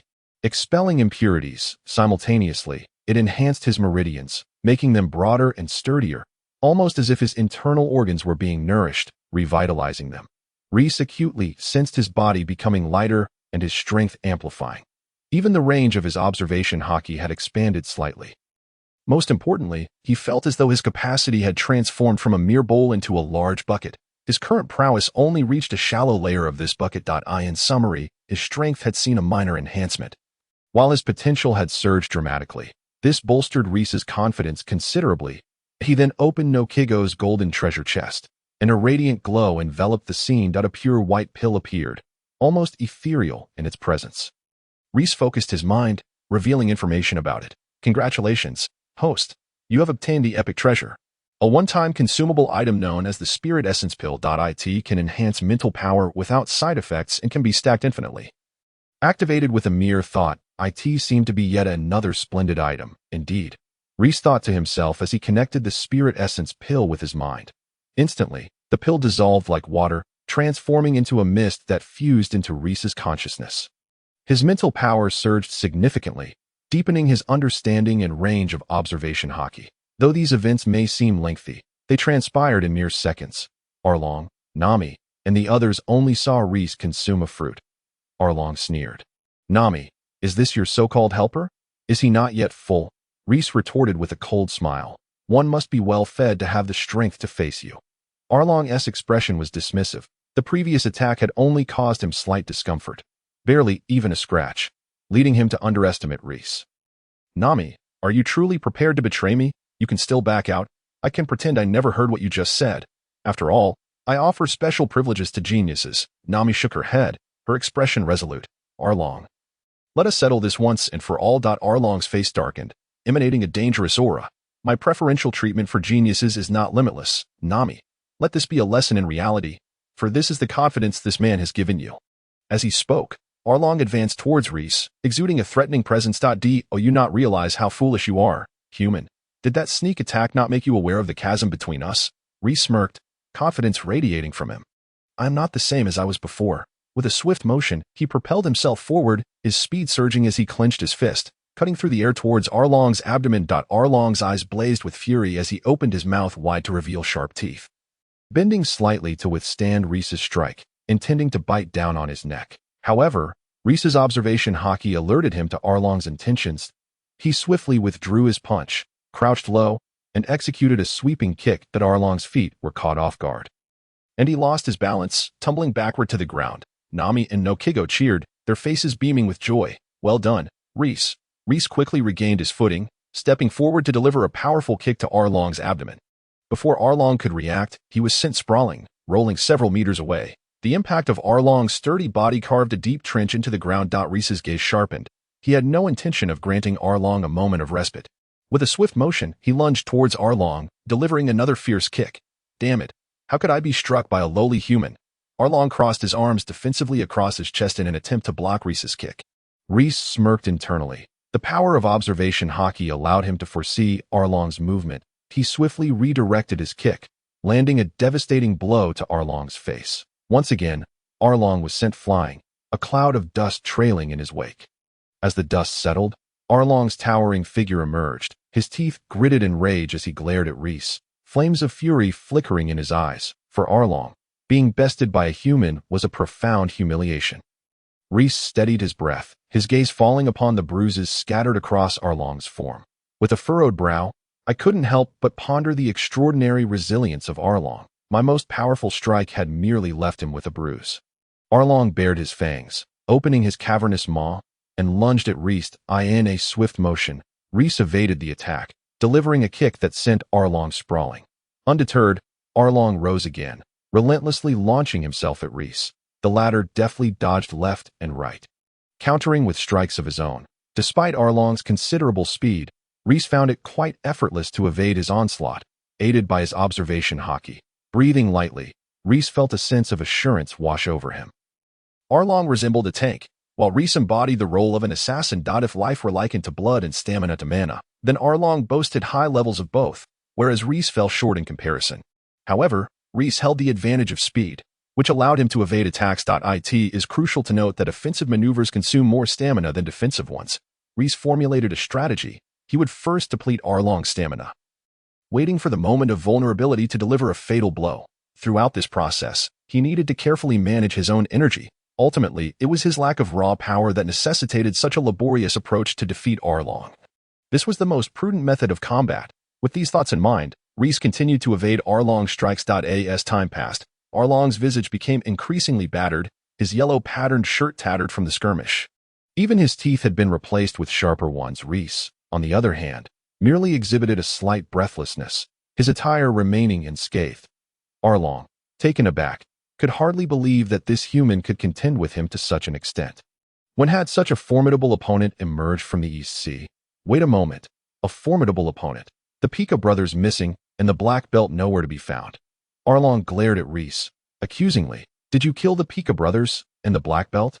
Reis's gaze flickered, astonished by Arlong's perceptiveness. It seemed that Arlong possessed a commendable intellect among the fish-men. An idea sparked in Reis's mind. This was an excellent opportunity to provoke Arlong further, with a hearty laugh. He declared, did you just realize? Not only them, but all those fishmen in paradise have met their demise at my hands. What? Arlong had steeled himself for the news, yet the loss of his brethren was far greater than he had anticipated. Infuriated, he exclaimed, those were indispensable parts of my Arlong empire. My kin, you shall pay dearly for this. Nami, you too shall face retribution. In his rage, Arlong had even turned his wrath towards Nami. Boy, prepare to witness my true power. Arlong's fury ignited, and he yearned to rend Reis and his companions into shreds. Shark flying arrow, he bellowed, thrusting his razor-sharp nose forward, his body leaning in as he forcefully stomped the ground, launching himself towards Reis like an arrow. Reis was taken aback. In the anime, this move had caused considerable trouble for Luffy, being Arlong's ultimate technique. It appeared he had fully provoked Arlong, which also presented a fine opportunity, for this maneuver would undoubtedly drain his stamina. If Reis could evade it a few times, victory would be assured. As he observed the glint of danger emanating from Arlong's nose, resembling a bolt from a crossbow, Reis focused intently, narrowly dodging the attack. He felt relief wash over him. It was fortunate they were on land. In the water, Arlong's speed would have been even greater, making evasion far more challenging. He also credited his jet-powered shoes, which had augmented his speed by at least 30% for short distances. Having missed, Arlong stomped the ground once more, propelling himself towards Reis like a released arrow. Reis deftly sidestepped again, narrowly avoiding the strike. Originally lacking in speed, Arlong had now surpassed Reis, transforming into an extraordinary hero endowed with mobility, damage, and durability. The tide of battle shifted, forcing Reis into a position of constant evasion, unable to counterattack. Nami and Nojiko watched in mounting concern as Reis continued to dodge without retaliating. They were acutely aware that their involvement would only serve as a hindrance in such a high-stakes engagement. From an external perspective, Reis appeared to be at a disadvantage. However, the reality was far different. Once Arlong's stamina was depleted, it would be Reis's turn to strike back. The crux of the matter lay in Reis's ability to elude Arlong's assaults. The answer was unequivocal. Although Arlong's speed had significantly increased, he remained incapable of altering his trajectory. Reis, equipped with observation haki, could foresee the trajectory of Arlong's attacks, and with the assistance of his shoes, he consistently brushed past the furious fishman. While it seemed perilous, Reis was confident in his ability to evade. Arlong, persistently utilizing his shark-flying arrow, laughed maniacally. Die, you inferior beings. He recklessly expended his energy, his muscles working overtime, rapidly exhausting his stamina. Before long, Arlong was panting heavily, his offensive lessening. Observing the signs of fatigue in Arlong, Reis taunted, Are you faltering, Arlong? Seething with rage, Arlong retorted, Falter? I, Arlong, shall never falter. Shark-flying arrow, he roared, mustering his strength for another assault. Reis evaded, then mocked. Is that all you've got? Too slow, Arlong. Didn't you vow to avenge your kin? Is this the extent of your determination? Shut up. I will kill you. Arlong bellowed, his face reddening, veins bulging in his frustration. Arlong, stung by Reis's words, pushed himself to the brink once more, charging at Reis. Reis dodged again, stimulated. Kill. Evade. After several exchanges, Arlong was left panting, drenched in sweat. Shark-flying arrow. Arlong's voice had grown hoarse, his legs weak and trembling. The speed of his attack greatly diminished. Reis narrowed his eyes. It appeared Arlong was nearing his limit, but to be safe, he decided to wait a moment longer. After a few more seconds, Arlong had launched fewer than 10 shark-flying arrows. He was wheezing like a bull, his body soaked as if pulled from the water. It was time. Reis was now certain that Arlong's stamina was on the verge of depletion. Shark-flying arrow. Arlong weakly shouted, his head throbbing, instinctively charging at Reis. This time, Reis did not evade. Instead, he boldly met the charge, unleashing a powerful punch directly to Arlong's face. In that moment, Arlong's speed had diminished to such a degree that Reis effortlessly sidestepped and countered. Arlong was struck with tremendous force, his mind clouded, his body sent flying, unable to rise for an extended period. Exhausted and in pain, Arlong struggled, only to realize he lacked the strength to even stand. His stamina had long since been depleted through repeated shark flying arrows, even pushing him beyond his limits. As he halted, an overwhelming sense of weakness engulfed him. Reis approached with a smile, taking just a few steps to stand over Arlong. Delivering a crushing blow, thud that Arlong's head met the ground with a resounding impact, creating a substantial crater. Following that, a torrent of strikes rained down upon him. His nose, eyes, and mouth gradually bruised, darkened, and bled, even as a fishman. Recovering from such a barrage in such a short span was impossible. Arlong was utterly defenseless, feeling his life force ebb away, yearning to resist yet incapable of rising. This punch was for Belmere, who, as a Marine, had not perished on the battlefield but had been slain by scum like you. It was truly despicable. This punch was for Jiaozhen. This punch was for Grandpa Rio. Do you have any idea how much he suffered just to pay your ridiculous protection fees? This punch was for Nojiko. Do you know how worried she was for Nami? This punch was for Nami. Do you understand how much a mere 8-year-old girl had to endure, how much loneliness and humiliation she faced?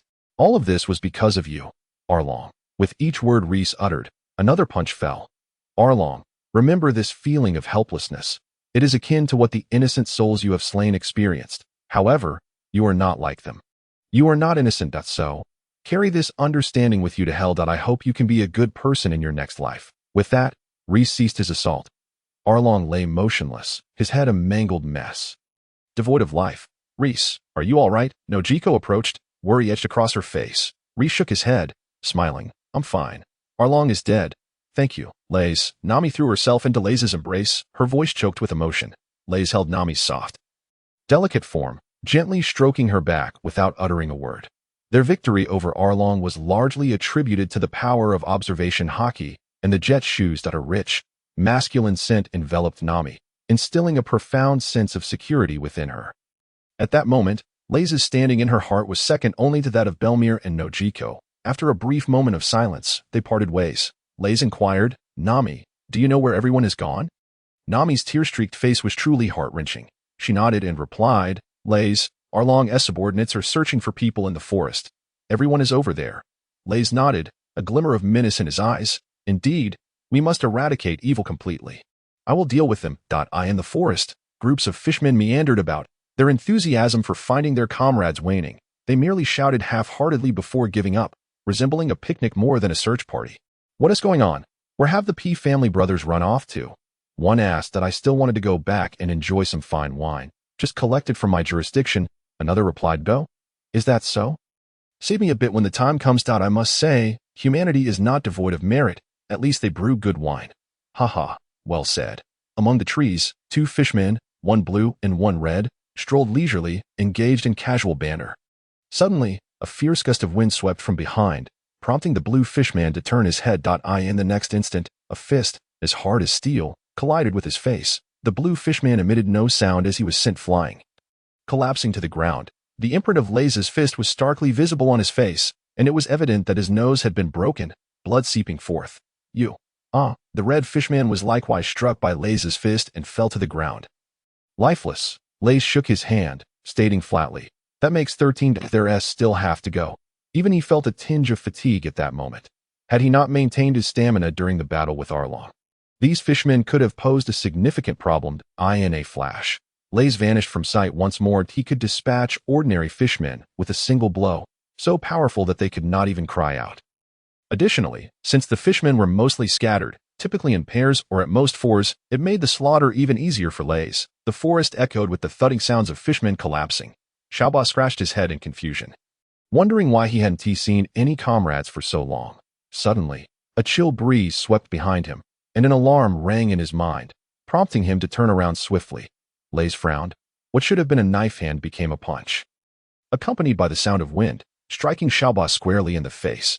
Following that, Reis delivered another powerful blow with his left fist, crashing into Xiaoba's face. Blood spewed from Xiaoba's mouth as he flew backward like a kite severed from its string.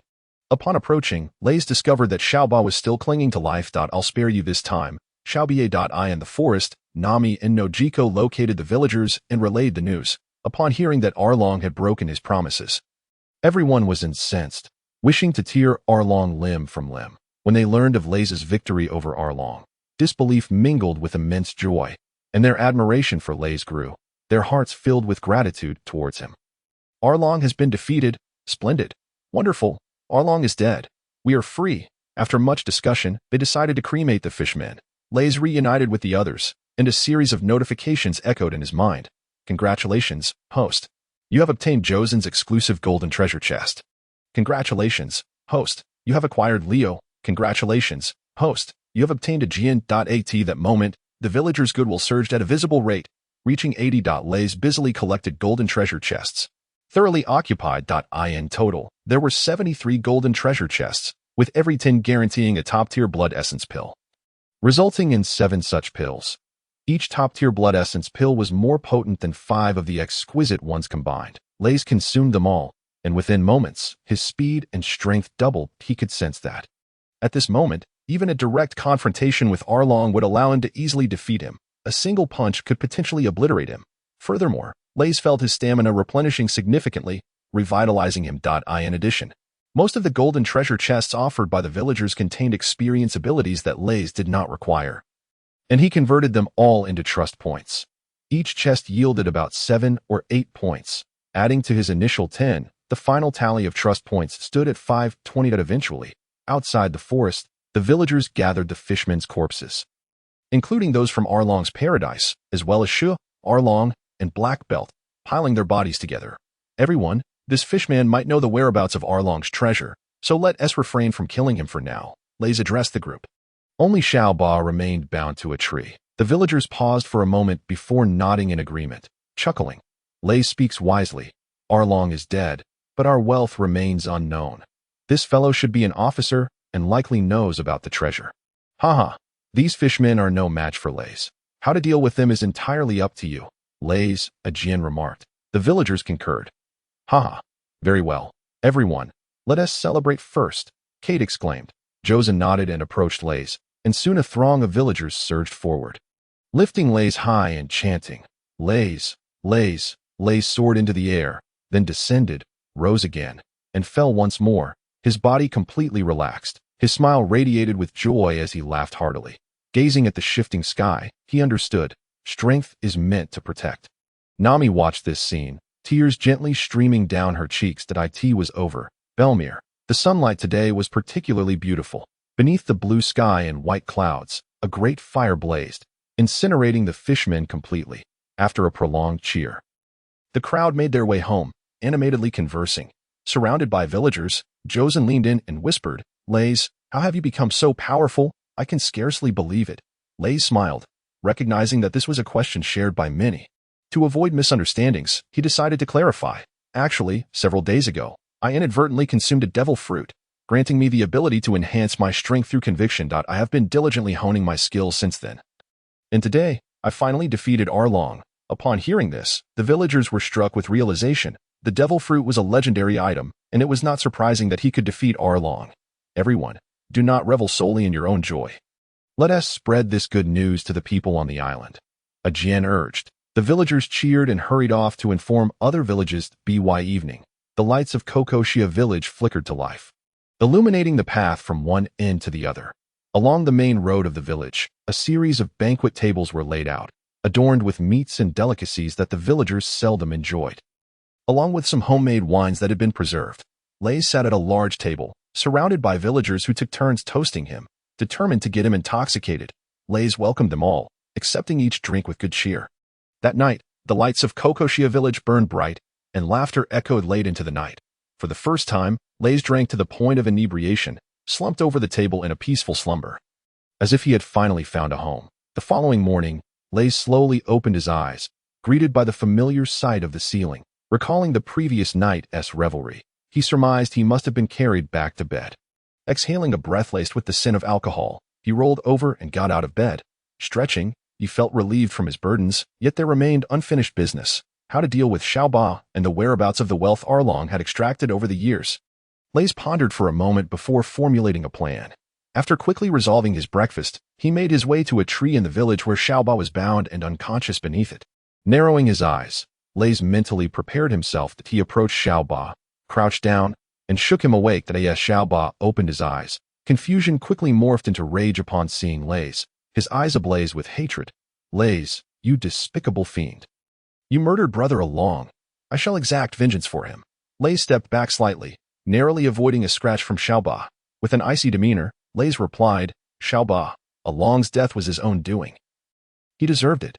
Xiaoba, seething with fury, waved his 6 arms wildly and shouted, You lie. How could Brother Along deserve to die? He was so kind to everyone.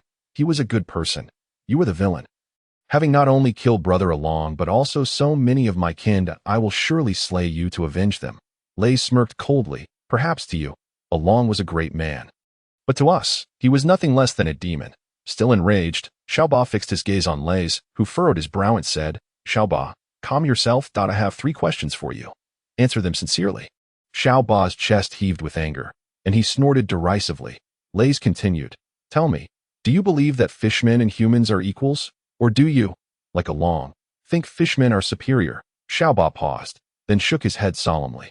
Fishmen and humans are certainly equal races. On this point, I do not agree with Brother Along. Lei pressed on. If they are equal, do you think Along's oppression of the villagers of Kikishia is just? And what of the fishmen who kill at will? Shouldn't they be punished? Xiaoba was momentarily speechless, stammering, That is wrong. I have never bullied anyone, and I have advised them against it, but they would not listen. Lei smiled, Precisely because of this. You remain alive while they do not. You still think my killing Along was unjust? Xiaoba's mouth fell open, his eyes flickering as if searching for a flaw in Lei's words. Ultimately conceding that he was indeed right, he lowered his head, unable to respond.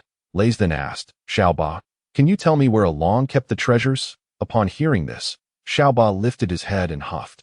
Lei, even if you speak the truth, I still hate you. Do you not think you will learn anything from me? Lei fell silent, sighing inwardly. It was, as expected, not so simple. Having killed Xiaoba's kin, how could he expect assistance? Nevertheless, it mattered little. He could search on his own, though it would be more laborious. Despite Xiaoba glaring at him, Lei still provided him with ample food and water before departing. As Lei walked along the road, he encountered villagers who greeted him with vibrant spirits, their eyes alight with joy. Clearly relieved by the absence of Along's oppression, their morale boosted significantly. Lei spent the entire morning aiding the villagers in rebuilding their homes. Although it seemed likely they could no longer produce treasure chests, given the improbably high affinity of 90, their bond had reached a point of life and death. However, one must not forget their roots. Lei's strength was entirely reliant on them. Belmer's daughter, Nami, unusually awoke late, her hands clasped behind her head as she leaned back, gazing at the orange trees outside, shimmering in the sunlight. A sensation of unparalleled relaxation washing over her. Belmer, you were right. Living on guarantees encounters with happiness.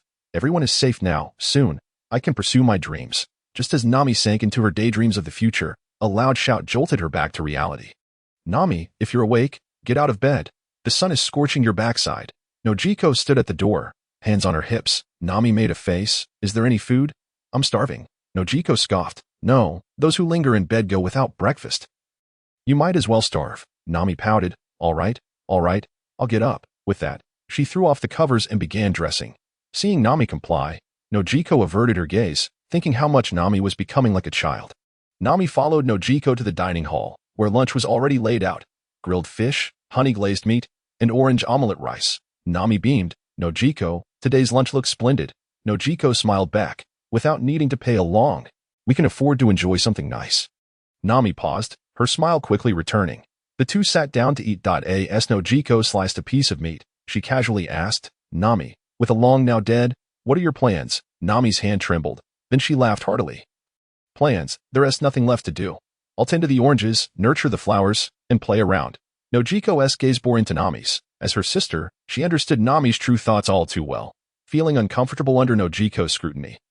Nami dropped her utensils, flustered. Oh, come on, don't look at me like that. I'm serious. Nojiko sighed. Enough. Nami. I know you too well. You want to set sail, don't you? Nami deflated like a punctured balloon, her spirit dwindling. What's wrong with wanting to fulfill my dreams? Nojiko replied. I have no objection to you pursuing your dreams, but sailing alone is far too perilous. Nami brushed it off. But I've gone out to sea before, and I always return safely. Nojiko lamented. Each time you set sail, I was filled with dread, fearing you might not come back. It's true that you were capable, returning unscathed and even bringing back treasures. But this time, your aim is to chart the seas of the world. That entails traversing far greater storms and dangers than you have ever faced. Can you assure me you'll return alive?" Feeling warmth in her heart, Nami lowered her gaze, speaking softly yet resolutely. "I cannot guarantee that, but I want to go." Nojiko's tone softened. "I do not oppose your journey, but I believe you should find reliable companions first." "It would ease my mind." Nami sighed. "Companions? Where would I find them?" Nojiko replied matter-of-factly. "Reis would be an excellent choice." Nami paused, considering Reis. Powerful and kind, he was indeed a good option. After a moment of hesitation, she asked, "Do you think Reis would be willing to set sail?" Nojiko pondered briefly, choosing her words carefully. "Nami, I genuinely believe Reis has feelings for you. He might very well sail for you." Nami was taken aback. Pointing at herself, "Reis likes me? How could that be?" Nojiko chuckled lightly. "More than 10 days ago, he came to me, saying he would confront a Long for your sake, even chastising me for my inaction and lack of concern for you. I had to plead with him to dissuade him. Just yesterday, upon seeing you being bullied by a Long, his face darkened like a pot of coal, and he immediately sought out a Long for a showdown. Just think, a man willing to risk his life for a woman. Doesn't that signify love?" Nami fell silent, recalling her encounters with Reis, realizing there might indeed have been concern for her well-being. For the first time, thoughts of love crossed her mind. Reis, does he like me? Do I like him? Noticing Nami's turmoil, Nojiko refrained from pressing her, continuing to eat her meal. After some time, Nami, visibly conflicted, averted her gaze and told Nojiko, "Let us talk about this in a few days. That I'm not planning to leave immediately. I need to rest for a few days." Nojiko squinted, agreeing that Nami's hesitation was evident, clearly indicating her interest in Reis. Nojiko felt a pang of bittersweetness. She should be happy that Nami might find a good match. In the afternoon, Reis continued to assist the villagers in rebuilding their homes, his extraordinary strength allowing him to work with remarkable efficiency, earning him accolades from all. During this time, Reis also took a moment to visit Momo, exchanging 10 grilled fish for 5 points of goodwill, bringing Momo's total to 65. Evidently, Momo remained unaware of a Long's demise at Reis's hands. With only Xiaoba left. Otherwise, one might lose their sanity. Beneath the setting sun, the sky is adorned with the breathtaking hues of twilight. Gradually, the sun transitions from its resplendent glory to a tranquil descent, transforming from a spectrum of colors to a vast, muted expanse, having poured out the remnants of its daylight onto the ocean's surface. After a day of relentless activity, Reis returned to his humble abode. Following a simple dinner, he began to reflect on his capabilities and to strategize his future. If calculated in terms of bounty, he estimated his strength to be equivalent to 1.7 arlongs, roughly amounting to 35 million berries. To enhance his prowess, the other inhabitants of this island presented the best opportunity, as they could provide Reis with copious amounts of vitality elixirs, facilitating a rapid increase in strength. Noteworthy individuals included Noki Gao, Nami, Aken, Xiaoba, and the ever-uncertain arrival of Luffy and his crew. Currently, the most promising targets were Noki Gao and Nami, whose bounties were exceedingly lucrative. One might say that Reis's current strength was largely attributable to the contributions of these two women. Next came the contemplation of his future plans. Reis faced two primary choices: to venture out into the ocean for adventure, which promised great rewards but also significant risks, or to remain on this island in the East Blue, where safety and tranquility prevailed.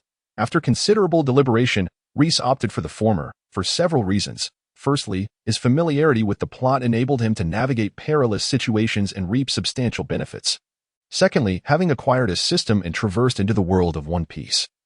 Could immortality be within reach? Such prospects were unattainable on Earth, yet perhaps feasible in the realm of One Piece, especially with Law's Ope Nomi, which might indeed grant eternal life. With this thought, Reis felt a rush of excitement. Immortality, it was a coveted dream for countless souls. He composed himself, realizing he needed to remain in Kokoyashi village, for according to the storyline, the Straw Hat Boy Luffy would arrive in just over a month. At that time, he could approach Luffy and, given Luffy's disposition, winning his favor should be a straightforward endeavor. However, history had already been altered, and whether Luffy would still come to Kokoyashi village remained uncertain. Reis devised a plan. Regardless of the outcome, he would wait for Luffy for over a month. If he did not arrive, he would have no choice but to set sail. Otherwise, once the plot progressed and Luffy became an emperor, Reis would be left helplessly watching. After lengthy contemplation, exhaustion overcame him, and he sank into a deep slumber. The following morning, Reis hurried along the path, the scenery whizzing past him. In no time, he arrived at his destination, Arlong Park. Before him lay the dilapidated remnants of Arlong Park, with crumbling bricks and shattered tiles strewn everywhere, the remnants of several ruined structures still standing on the ground and against the broken walls. Dry bloodstains lingered. Reis entered a well-preserved high-rise, relatively untouched by the chaos of battle. His gaze darted around as he moved toward the most lavish-looking rooms to search for treasures. After rummaging through every nook and cranny, he managed to uncover a considerable sum of berries, approximately 70 million. Yet, this amount fell far short of his expectations. After ruling the island for so many years, Arlong could not possibly have hoarded only this paltry sum. Could it be hidden in other rooms? Reis proceeded to scour every other room, leaving no stone unturned. But this time he was met with disappointment, gathering less than 1 million berries in total. Furrowing his brow, he stepped outside, where the intense sunlight bore down upon him, deepening his agitation. If he could not locate Arlong's stash of berries, it would adversely affect his forthcoming plans, from dawn until midday. Reis spent over 6 hours searching. He filled a large bag with the 70 million berries he had found and returned to Kokoyashi village. In the afternoon, he sought out Xiaoba, attempting once more to persuade him to reveal the location of Arlong's hidden berries. Xiaoba merely glared in silence, uttering not a word. Reis sighed, reluctantly abandoning this line of inquiry. Another day passed. That morning, the village's most senior elder, Grandpa Yamamoto, approached Reis accompanied by a dozen young men. Upon explaining their purpose, he revealed that the village's supplies had been depleted and they needed to procure a substantial amount of goods, hoping that Reis could lead the expedition to the nearby Gosa town. Reis readily agreed, as it provided him with an opportunity to test his ideas. He promptly addressed Grandpa Yamamoto, stating, "Perfect. I also intend to assess the conditions of other towns and see if there is any assistance I can offer." Grandpa Yamamoto stroked his white beard, laughing heartily, pleased with Reis's response. One burly man in the group remarked, "You, lad, are destined for greatness. Our village will thrive as you assist others. I have faith in you." The 10 young men behind him felt a sense of pride, recognizing the hero from Kokoyashi village who would save their island, allowing them to bask in his glory. When the time came to recount their tale to outsiders, they could proudly declare, "Look, this is Reis, the one who defeated Arlong from our village." Among the crowd, Josen grinned widely, exclaiming, "Not only is he from our village, but he is also my neighbor and my closest friend." Josen stepped forward, proclaiming, "In times of hardship, one cultivates oneself. In times of prosperity, one aids the world. Reis, as your neighbor and friend, I take great pride in you. Such kindness and diligence are deserving of the devil fruit." Laughter erupted among the crowd, as they delighted in the envy of others, perhaps even more than Reis himself. Grandpa Yamamoto, stroking his beard, smiled with satisfaction, recognizing that it was time to showcase the prowess of Kokoyashi village. Half an hour later, Reis set out with 16 young men, laden with 8 carts of oranges. Gosa town, a coastal port town situated close to Kokoyashi village, was relatively affluent in resources. In the original narrative, Arlong had devastated Gosa town to serve as a warning to others, compelling them to submit to his rule. Now, Reis had thwarted Arlong's plans, sparing Gosa town from calamity. Reis held within his possession a sum of 10 million berries, entrusted to him by Grandpa Yamamoto. This amount was derived from the 100 million berries that Nami had recently distributed. Just yesterday, Nami had publicly divided the bounty, with Reis receiving 10 million berries, Nami another 10 million, and the remaining villagers sharing the rest. Originally, a considerable portion of that 100 million berries had been contributed by the villagers. Approximately 20 minutes later, Reis and his entourage arrived at Gosa Port Town. As they entered, they observed pedestrians bustling about, their faces reflecting a blend of relaxation and enthusiasm for life. The group chose a spot to sell their oranges before procuring additional supplies. Just as they settled down, a resident of Gosa Town approached to greet them. "Dog Egg, what brings you here?" inquired a freckled man. Caton replied with a smile, "Mountain Cannon, are you blind? I'm here to sell oranges." Mountain Cannon chuckled wryly. "Brother, your oranges might not sell well. You know how tight everyone's finances are lately." Although Arlong had been defeated, his lingering influence still affected the townsfolk. Caton's expression darkened slightly as he retorted, "I know. Don't worry, I'll sell these oranges at a discount, all right?" Mountain Cannon nodded. "That's more like it." Caton added, "By the way, didn't you say you wanted to meet Reis from our village? Well, he's right here before you." Mountain Cannon was taken aback, scanning the group intently. Reis's appearance and height were rather unremarkable, blending in with the average crowd. Stepping forward with a warm smile, Reis said, "Hello, Mountain Cannon. I am Reis." Mountain Cannon's eyes lit up as he approached, curiously assessing the man who had defeated Arlong. From a man's perspective, Reis was indeed decent-looking. Though his physique did not meet Mountain Cannon's expectations, he had envisioned a towering figure, muscular and robust, capable of overcoming a fishman with strength many times that of a human, especially the formidable leader of the fishmen. Noticing Mountain Cannon's scrutiny, Reis remained unperturbed. "Mountain Cannon, do you have time later? Could you assist us in procuring some supplies?" Mountain Cannon snapped back to reality, eagerly nodding. "Of course. Reis, you defeated Arlong and saved us all. How could I refuse such a small favor?" Reis smiled in acknowledgement. "This is also for my benefit, so there is no need for concern." Reis gazed into the system, observing that the young man, nicknamed Shan Pao, had a favorability rating of 67, allowing for the acquisition of a bronze treasure chest.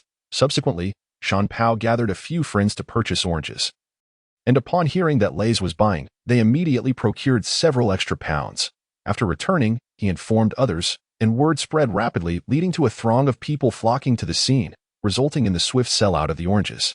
Once the oranges were sold out, the crowd did not disperse, remaining captivated by Reis and his companions, who had seemingly transformed into celebrities. After much persuasion, the crowd gradually began to thin.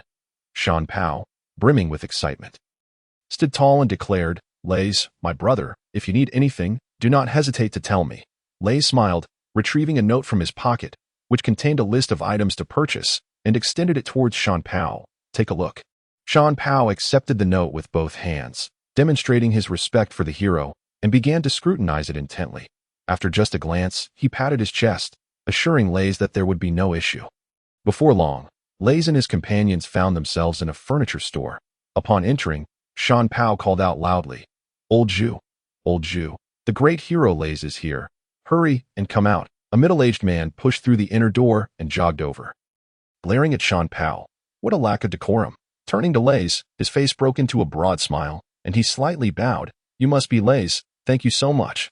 Had it not been for your defeat of Arlong, I would not have been able to keep my shop running."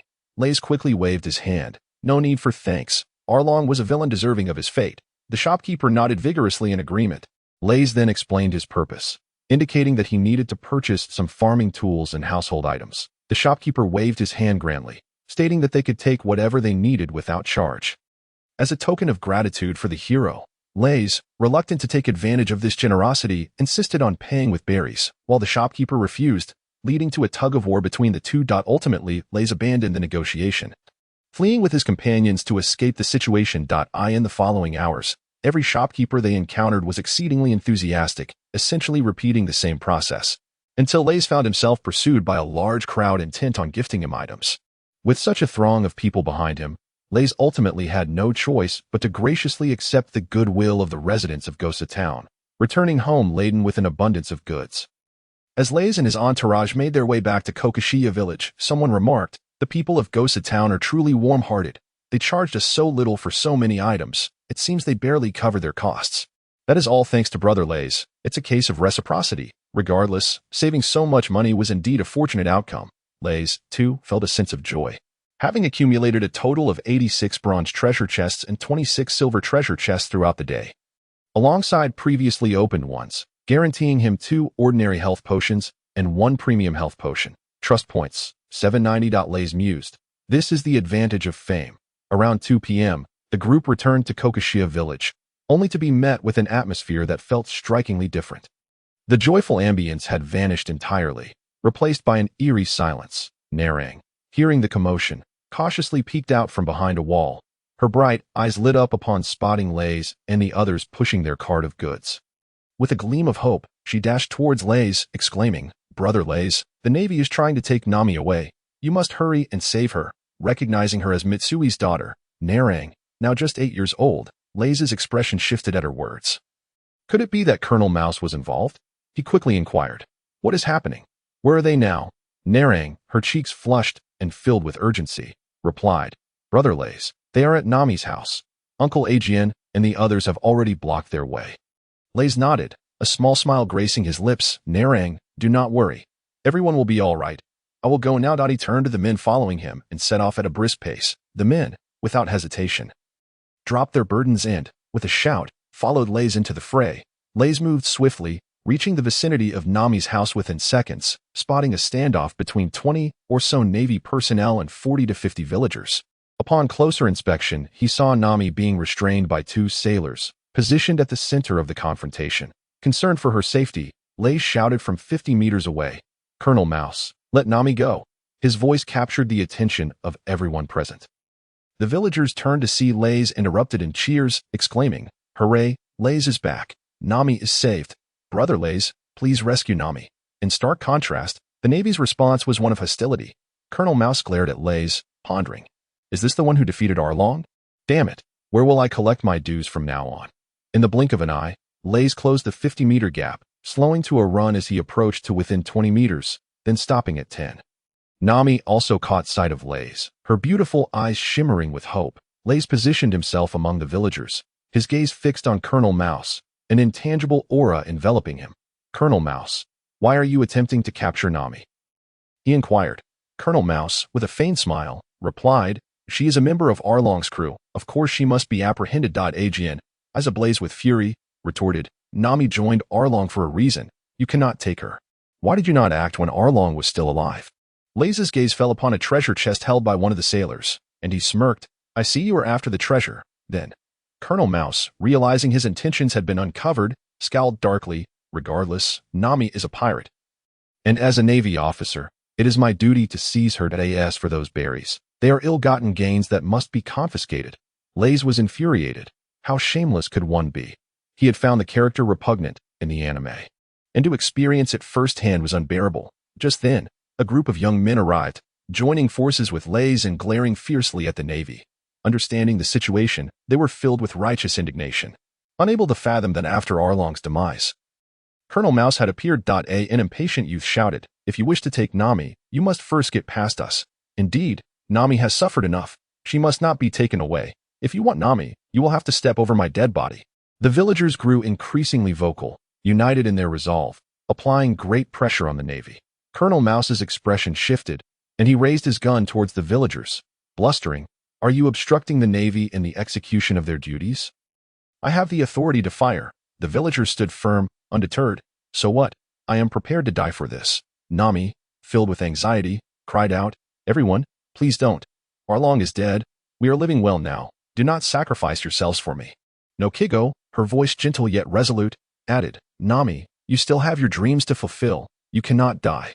With that, she revealed a handgun from her coat, aiming it swiftly at Colonel Mouse, her tone shifting abruptly. "Colonel Mouse, release Nami, or I shall shoot."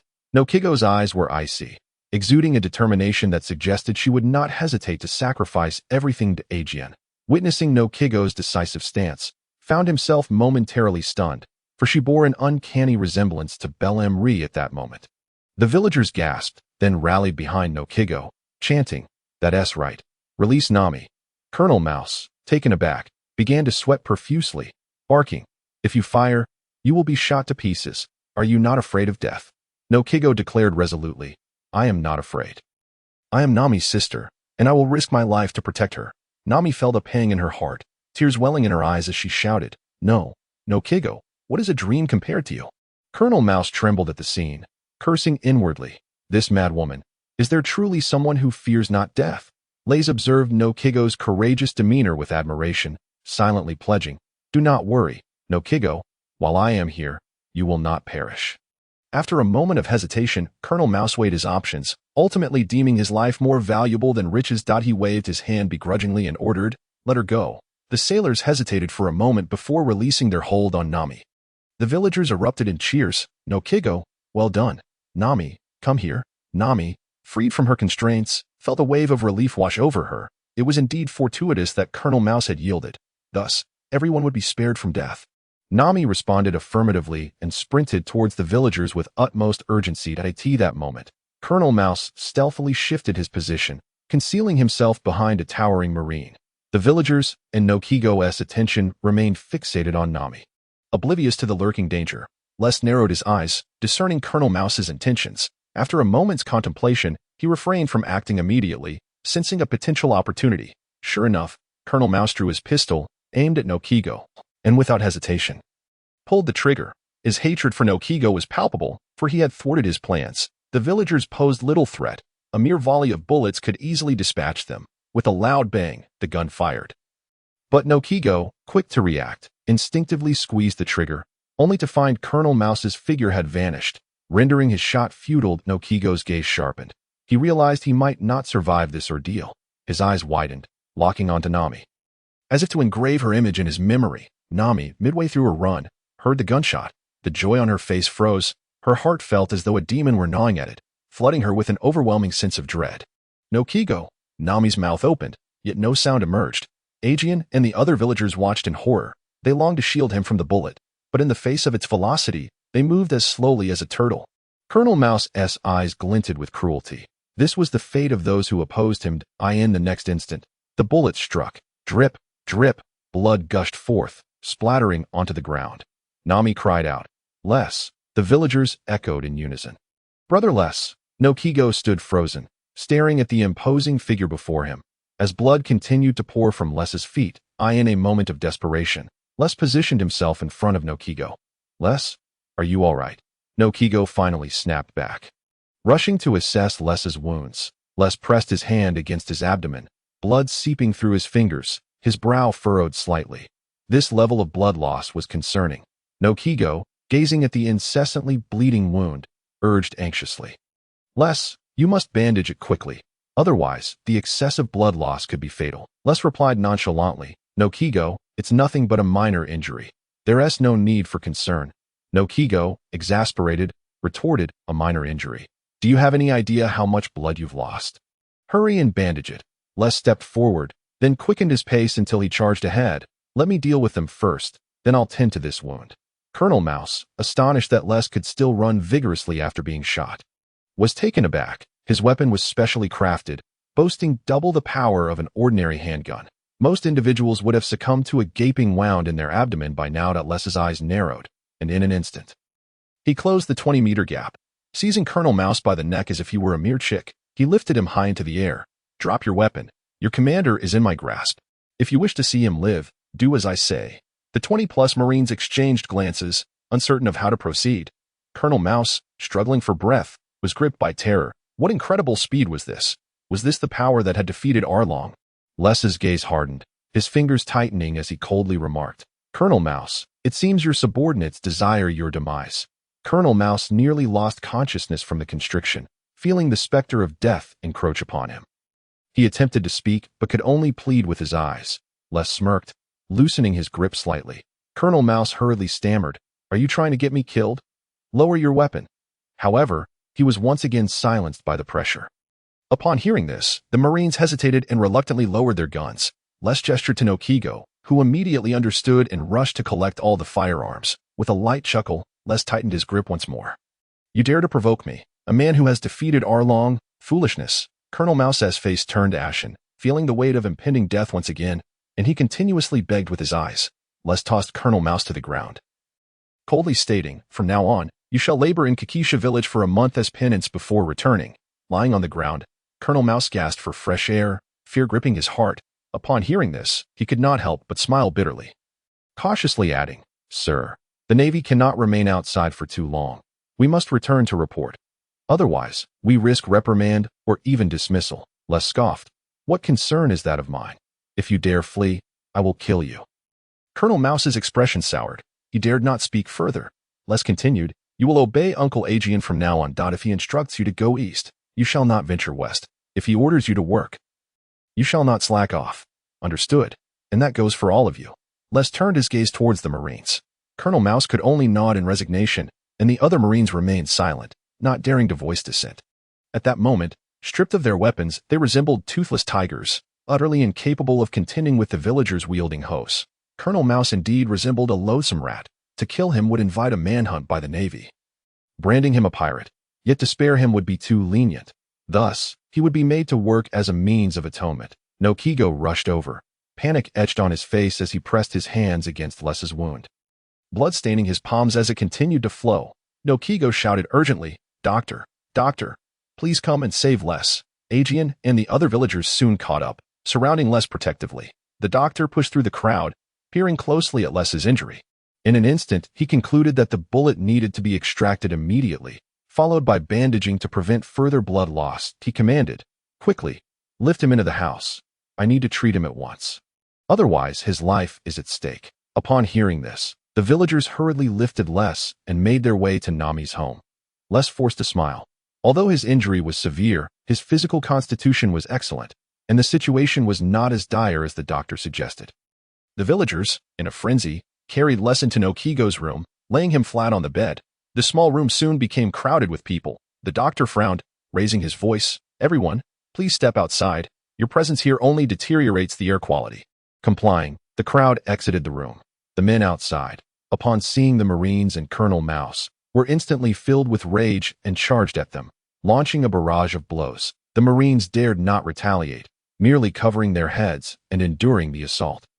While Colonel Mouse suffered the brunt of it, surrounded by a growing number of angry men who pummeled him mercilessly, Noki Gao and Nami, unable to shake their worries, stood guard outside, assisting the doctor with water and supplies. Half an hour later, the doctor wiped the sweat from his brow and remarked, "Les, well done. You are indeed a tough man. The pain of bullet extraction without anesthesia is unbearable for most. Les, pale from blood loss." Managed a weak smile. "It's nothing." Noki Gao, filled with concern, picked up a warm towel to wipe the sweat from Les's brow, knowing the extraction had to be agonizing, especially without anesthesia. Nami, riddled with guilt, lamented, "It's all my fault. It is because of me that Les was injured." Les's gaze was sincere as he looked at Nami. "How can this be blamed on you? It's all because of that Colonel Mouse. He must have learned of your valuable possession from Arlong and succumbed to greed." Les delved into his system, glancing at Nami's profile, and discovered her favorability had risen to 86. Next to it was Noki Gao's picture. And to his astonishment, he found Noki Gao's favorability even higher at 88, just 2 points shy of unlocking a diamond treasure chest. Yet, despite the seemingly small difference, raising it would prove exceedingly difficult, the higher the favorability. The harder it became to increase. This heroic rescue had raised Noki Gao's favorability by 5 points and Nami's by 4. With most villagers gaining 1 to 2 points. It seemed that classic tales never fade. The hero rescuing the damsel in distress always resonates deeply with the heart. However, just 2 more points to unlock a diamond chest ignited a burning desire within him, and it appeared he had no choice but to resort to desperate measures. Despite lacking experience from his past life, he should now bravely take the plunge, for he had hesitated long enough. The doctor organized his medical kit and cautioned Les, "Your injury is stable for now, but you must rest. It will take anywhere from 5 to 15 days to heal completely. Remember, avoid any strenuous activity. Otherwise, the wound may reopen, and that would be troublesome." The doctor then turned to Noki Gao and Nami, instructing, "One of you must tend to him. The bandages need to be changed daily, using the medicine I prepared." He pointed to the bottles on the table. Noki Gao and Nami nodded in unison, proclaiming, "I will." The doctor smiled as he clutched his medical bag and stepped outside. No sooner had he crossed the threshold than he was encircled by the villagers. Jian, filled with anxiety, inquired, "How is the child?" "Lycee, indeed. Doctor, is young Lycee all right?" "Doctor, you must ensure that young Lycee recovers." The doctor raised his hand to quell the cacophony of voices and spoke, "Lycee is out of danger. He merely requires rest. Please do not disturb him. I have entrusted his care to Noki Gao and Nami." Upon hearing this, the villagers felt a wave of relief wash over them. Jian stated, "Since Lycee is fine, let us return for now. After all, he needs peace to recuperate. We should not interrupt his recovery." The villagers nodded in agreement and turned to leave. Jiaosin asked, Jian, what shall we do with these sea soldiers?" Jian pondered for a moment and replied, "Let them assist us in planting orange trees. It is a perfect opportunity for everyone to rest while keeping an eye on them." The men unanimously agreed, each leading a sea soldier back home. Inside the house, the 2 women exchanged glances, their faces blooming with a rosy hue. Nami lowered her gaze, saying, "I will go fetch some water," and hurriedly departed with a basin in hand. Noki Gao exhaled, relieved that the atmosphere had shifted from its earlier awkwardness. She gazed at Lycee, who lay on the bed, and gently inquired, "How do you feel? Is there any discomfort?" Lycee shook his head. Noki Gao then asked, "Are you hungry? Would you like something to eat?" Lycee again shook his head. Noki Gao pressed her lips together. "If you need anything, just call for me, and I will assist you." Lycee replied, "Actually, there is something I would like your help with." Noki Gao, "Would you be willing?" Noki Gao appeared somewhat pleased. What is it? Speak freely. After all, it was to save me that you were injured, so caring for you is my duty. Reis took a deep breath, hesitating before saying, I would like you to deliver a message for me. Noki Gao, slightly puzzled, nodded. What message? And to whom do you wish to send it? Reis declared, the message is that I like you. Would you be my wife? Noki Gao was momentarily taken aback before quickly recovering. Forcing a smile, so it is for Nami, is it? Reis, why are you still shy? Shall I convey it for you? Ha. I shall go right away. With that, she turned to leave, her demeanor somewhat forlorn. Observing Noki Gao's reaction, Reis's heart swelled with confidence. He hastily rose, disregarding his injuries, and grasped Noki Gao's hand. She shivered at his touch and halted. Reis continued, that message is not for Nami. It is for you. Do you accept? Noki Gao stood motionless, offering no response. Reis softly implored, Noki Gao, do you not harbor feelings for me? Initially as if struck by lightning, she resembled a statue. Only upon hearing his words did she regain her senses. Bowing her head, her lips moved. I like you too, but... Reis interrupted. But what? Isn't it enough that you like me? With determination. He pulled Noki Gao down to sit beside him on the bed. What troubles you? Noki Gao. Noki Gao found herself in a quandary. She had intended to matchmake Reis with Nami, but she had not anticipated that Reis's affections lay with her instead. And indeed, she felt a flutter within her heart. She stammered, Reis, could you promise me one thing? Reis eagerly responded, do not speak of just one promise. I would agree to 10 or even 100. Noki Gao's eyes sparkled. Reis, if Nami chooses to venture out to sea, will you protect her? As she uttered these words, she lowered her gaze, feeling somewhat shameless. Reis chuckled. So that is your concern. I promise you, Noki Gao, should Nami set sail, I shall accompany her and ensure her safety. Noki Gao blushed. Thank you, Reis. I truly do not know how to repay you. Reis teased. Repay? Why not offer yourself in return? Noki Gao nodded in agreement, her eyes filled with unwavering resolve. Since you, Reis, are willing, I too am willing. Reis glanced at the unchanged affection level for Noki Gao in the system and sighed. It was not that Noki Gao was feigning her consent, but rather that she had genuinely wished for this all along. The affection level remained stagnant, making it difficult to elevate further. As he gazed at the enchanting Noki Gao, his heart raced. Noki Gao, do you truly wish to be with me? Noki Gao nodded, her eyes shimmering with affection, originally bold in nature. She transformed into a gentle and charming being when it came to love. Reis smirked, I do not believe you.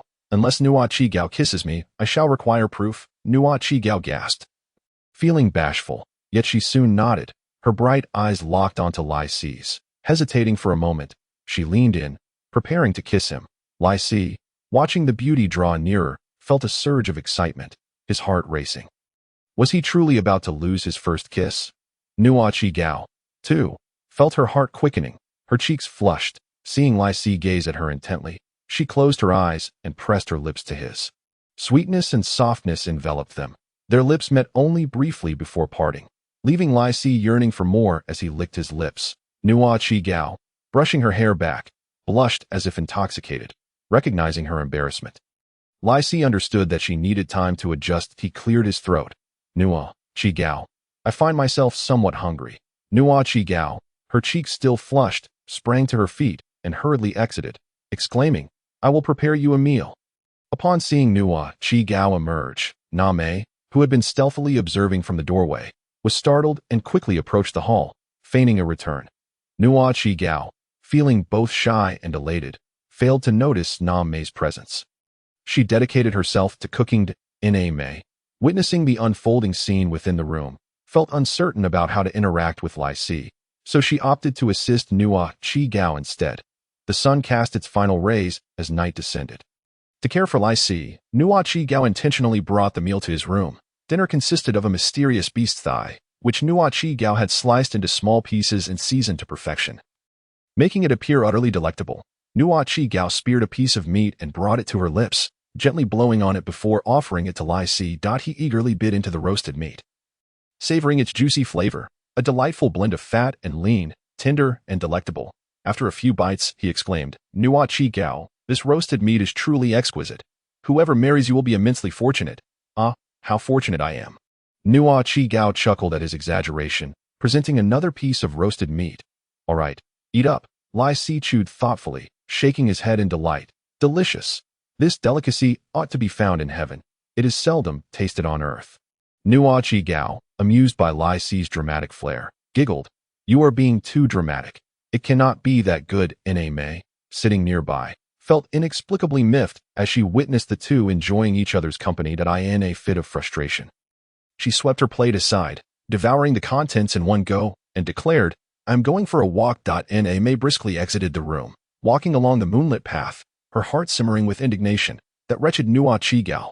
She shows no concern for me, only tends to Lai Si. Humph, and Lai Si, oblivious to my culinary efforts, fails to praise me. As she walked, she gazed up at the starry sky, and her heart suddenly calmed. There was no reason for her to be upset. Was it not a beautiful thing? Noki Gao and Lai Si were together, their feelings mutual, and they would surely find happiness together. As for her, she would soon set sail to pursue her dreams. Lost in thought, she unwittingly found herself before Belmer's grave. The moonlight illuminated the tombstone, devoid of any foreboding. In Nami's mind, the visage of Belmer appeared, evoking a sense of warmth. She smiled at the gravestone, thinking it a perfect moment to converse with Belmer. Just like in her childhood, she crouched before the grave, murmuring, Belmer, do you know? Noki Gao seems to be in love. It is a fellow named Lai Si. Do not worry, Belmer. He is quite a decent fellow, strong and kind-hearted, a suitable match for Noki Gao. She continued, as for me, I plan to pursue my dreams in a few days. Belmer, I will succeed. 1ti. Just then, Noki Gao emerged from the shadows behind her. Nami, are you saying you do not intend to bring Lai Si along? Nami was taken aback and turned her head. Noki Gao. What are you doing here? Noki Gao chuckled lightly, refraining from mentioning that it was Reis who had sent her. Instead, she spoke, I noticed you seemed a bit upset, so I followed you. Nami puffed her cheeks and stubbornly replied. Not at all. Noki Gao laughed gleefully. Nami, are you jealous? Ha! Nami's facade crumbled. Her face flushed with anger as she retorted, Who is jealous? I certainly am not. Is this how an older sister behaves? Noki Gao shrugged her shoulders, exclaiming in exasperation, What can I do? After all, it was I who Reis confessed to. Nami turned away dismissively, declaring, I don't care about that. I can achieve my dreams without a man. Noki Gao's smile faded, her tone turning serious. I told Reis about your dreams, and he is willing to accompany you. Nami's surprise was palpable as she inquired, What about you? What will you do? Noki Gao replied with a grin, Me. I shall wait for you both to return in Kakosha village.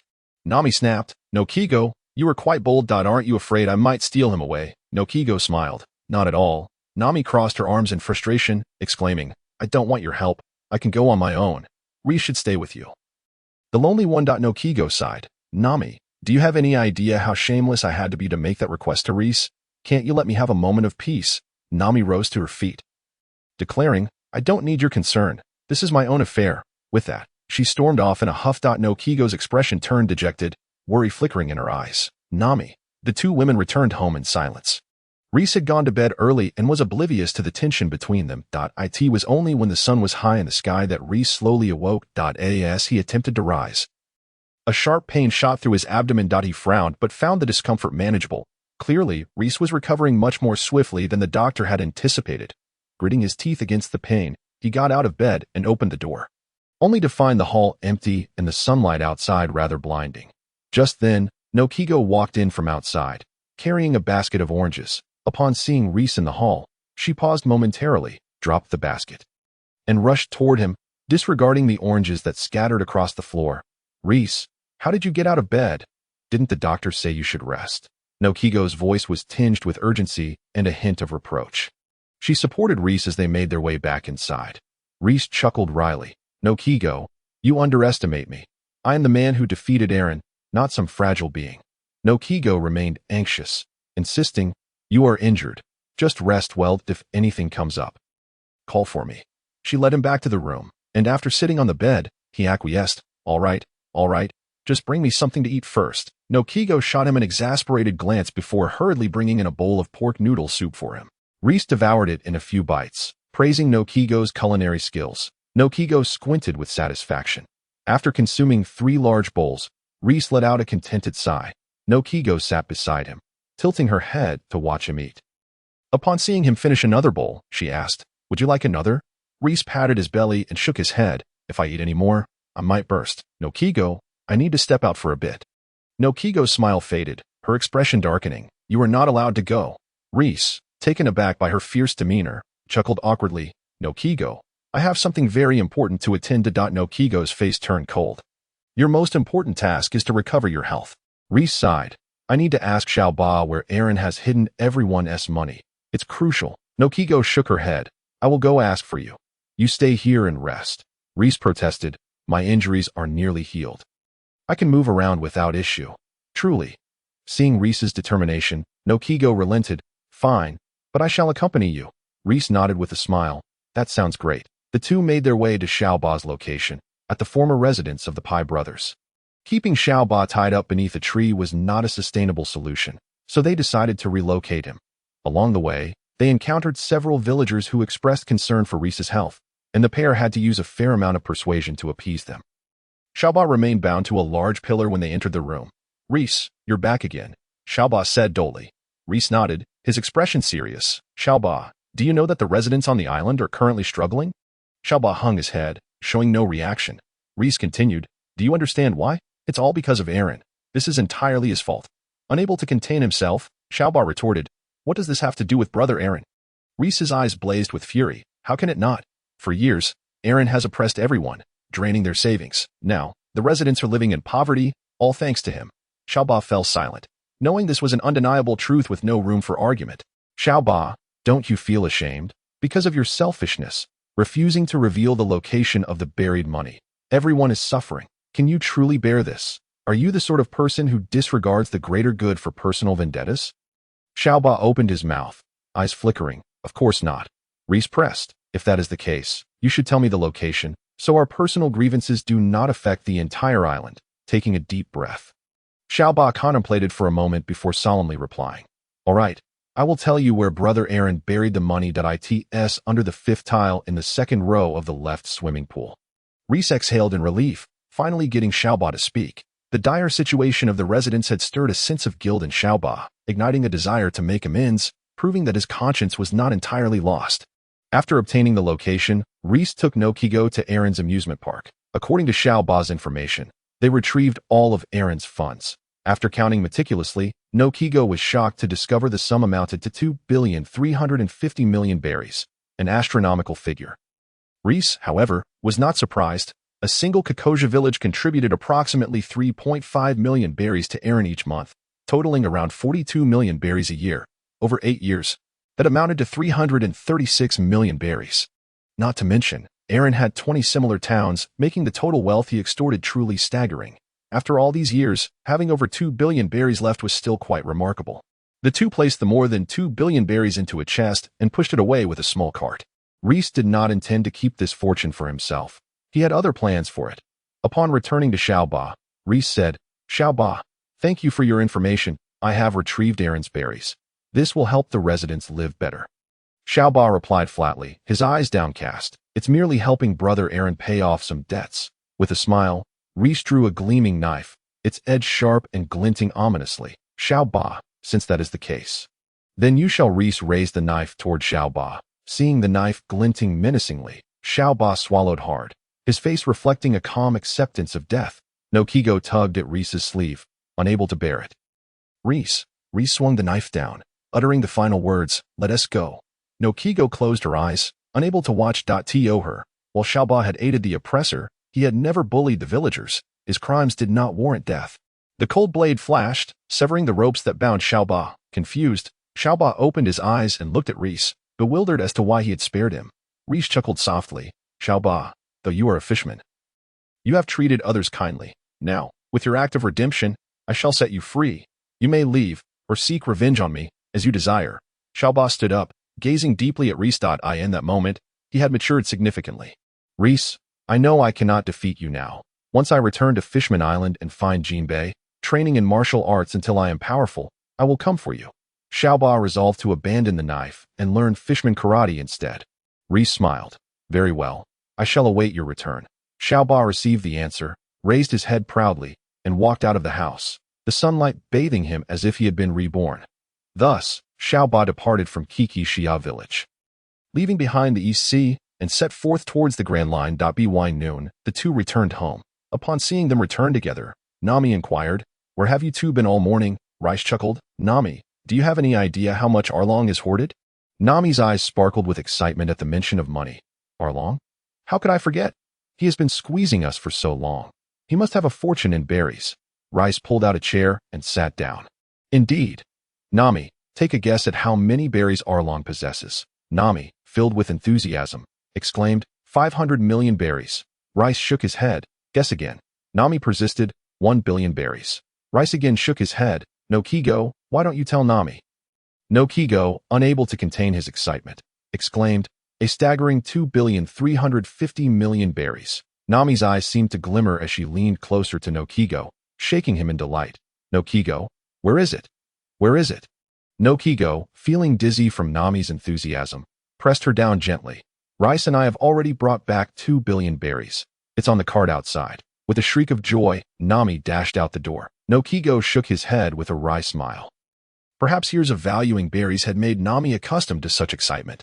Soon after, Noki Gao prepared a meal, and Nami returned, thoroughly satisfied. The three gathered around the dining table and began to eat. Nami scooped a mouthful of orange omelette rice and asked, "Reis, how should we use all this berry?" Reis replied with a smile, "Of course, we will return it to the villagers." Reis was well aware of Nami's thoughts, which aligned perfectly with his own. Nami's face lit up with joy. Her eyes curved in delight. Although she loved money, she would not accept blood money. Reis thought to himself that this was indeed a splendid opportunity. He proposed, "Nami, Noki Gao, how about we distribute these 2 billion berries among the people on the island?"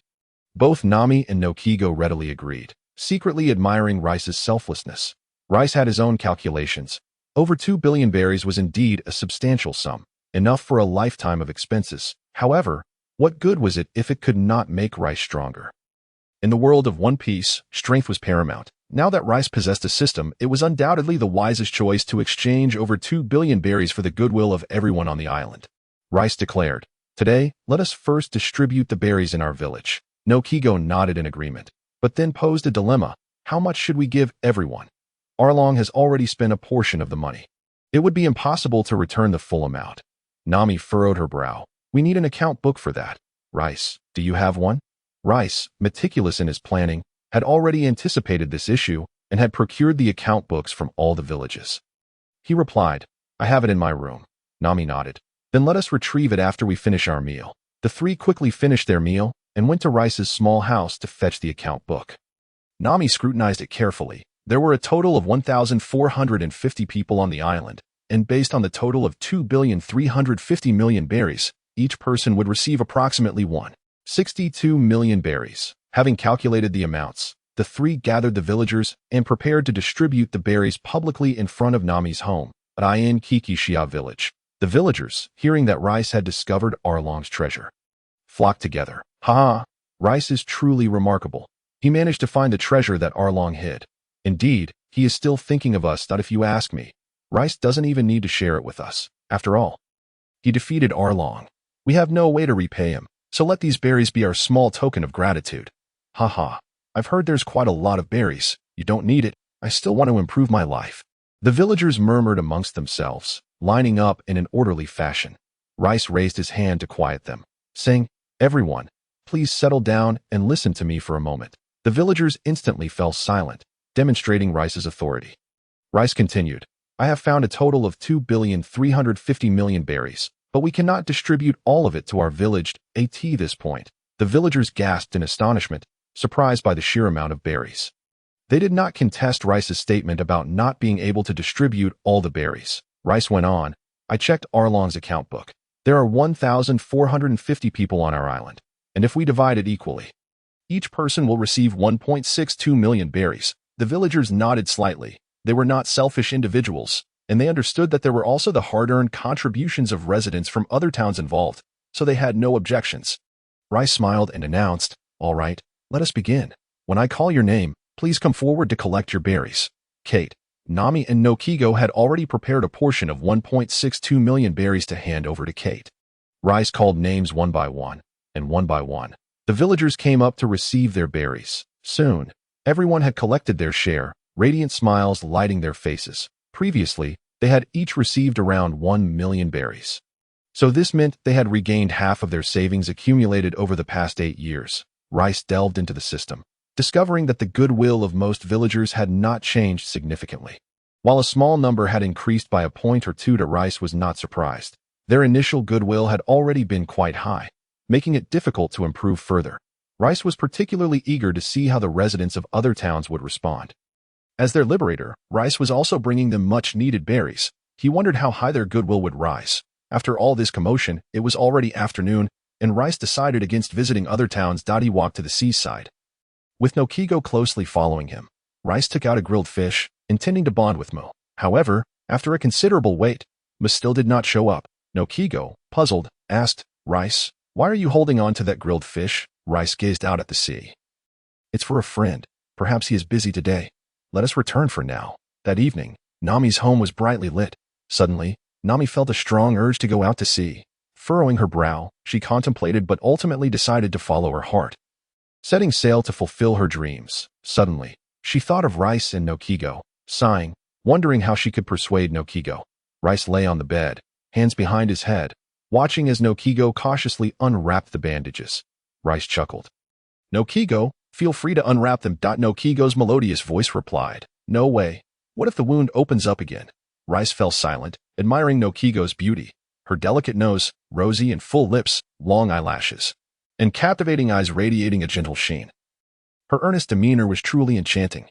Just then, the door swung open, and Nami walked in. Due to the angle, she could only see Noki Gao very close to Reis's abdomen and, misinterpreting the scene, stammered, "I'm sorry to interrupt." Before hastily closing the door, Noki Gao, noticing the commotion, was left bewildered when she saw Nami push the door open and then shut it again. Reis, however, understood Nami's misunderstanding and chuckled inwardly. Moments later, Noki Gao found Nami, and the misunderstanding was cleared. Nami, her face flushed, sat on the side. Reis asked, "Nami, is there something you need?" Nami, casting aside the earlier misunderstanding, said, "Noki Gao, Reis, I want to set sail tomorrow." Reis furrowed his brow. Going out to sea did not align with his plans. Noki Gao also frowned. "Nami, you can go out to sea, but you must do it with Reis." Nami replied helplessly, "Isn't it better for Reis to stay in Kikishia village with you? It makes no sense to push someone I care for into danger." Noki Gao glared at Nami. "That's because I care about you more." Nami retorted, "But I want you to be happy too. My concern for you doesn't lessen just because you care for me." The two women glared at each other, unwilling to yield. Reis burst into laughter. "Stop arguing. I have a great idea." Both Nami and Noki Gao turned to him simultaneously, asking in unison, "What idea?" Reis proposed, "Why don't the three of us set sail together? That way, Noki Gao can be with me, and I can protect Nami." Nami shook her head. "No, Noki Gao has no reason to go out to sea and shouldn't bear the risks involved."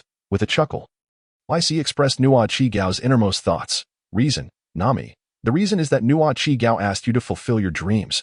As for the matter of safety, I cannot guarantee it, but I swear. If anyone wishes to harm Noki Gao, they shall have to step over my corpse." Noki Gao's eyes sparkled with enthusiasm as he nodded repeatedly, as if he had found a kindred spirit. Nami was rendered speechless, a warm current surging through her heart. Noki gazed at her earnestly. "Of course, Nami. You too. I will ensure your safety." With her eyes glistening, Nami found it hard to refuse the goodwill of the two and nodded slightly. Noki's expression turned troubled. "However, my wounds have yet to fully heal, and tomorrow may be a bit rushed. The injuries are secondary. The main concern is that there are still over 2 billion berries yet to be distributed to everyone. And I cannot rest easy." Upon hearing this, Nami quickly replied, "It's all right. I'm not in a hurry. It was my sudden request. Let's wait until you handle your affairs before we leave." Noki apologized. "I'm sorry." Nami waved her hand dismissively, saying, "It's nothing. I can wait as long as it takes." After suppressing the initial flutter of emotions, they now vanished without a trace. Nami simply thought it was a fleeting whim. Noki said, "Then it's settled. Nami, you mustn't sneak away." Nami chuckled, replying, "I won Noki, rest assured." Noki Gao let out a sigh of relief, as if a burden had been lifted from his heart. On April 25th of the Sea Circle calendar, the three of them rose early to find Jiao Sun and Kai Taeun, bringing along the 20 billion berry fortune as they set off for Gosa Town. Since Gosa Town was the closest and they had visited it before, it was a perfect opportunity for comparison. As the sun began to emit a gentle warmth, Reis, dragging a cart full of berries, arrived at the town mayor's office and stated his purpose. The mayor, a sprightly old man with graying hair, was dressed in a sharp suit, exuding vitality. Upon understanding Reis's intentions, the mayor was overjoyed. After all, who wouldn't be thrilled by the prospect of receiving money? He immediately announced the good news over the loudspeaker, calling all residents to gather in the square to hear about the distribution of Along's deposits.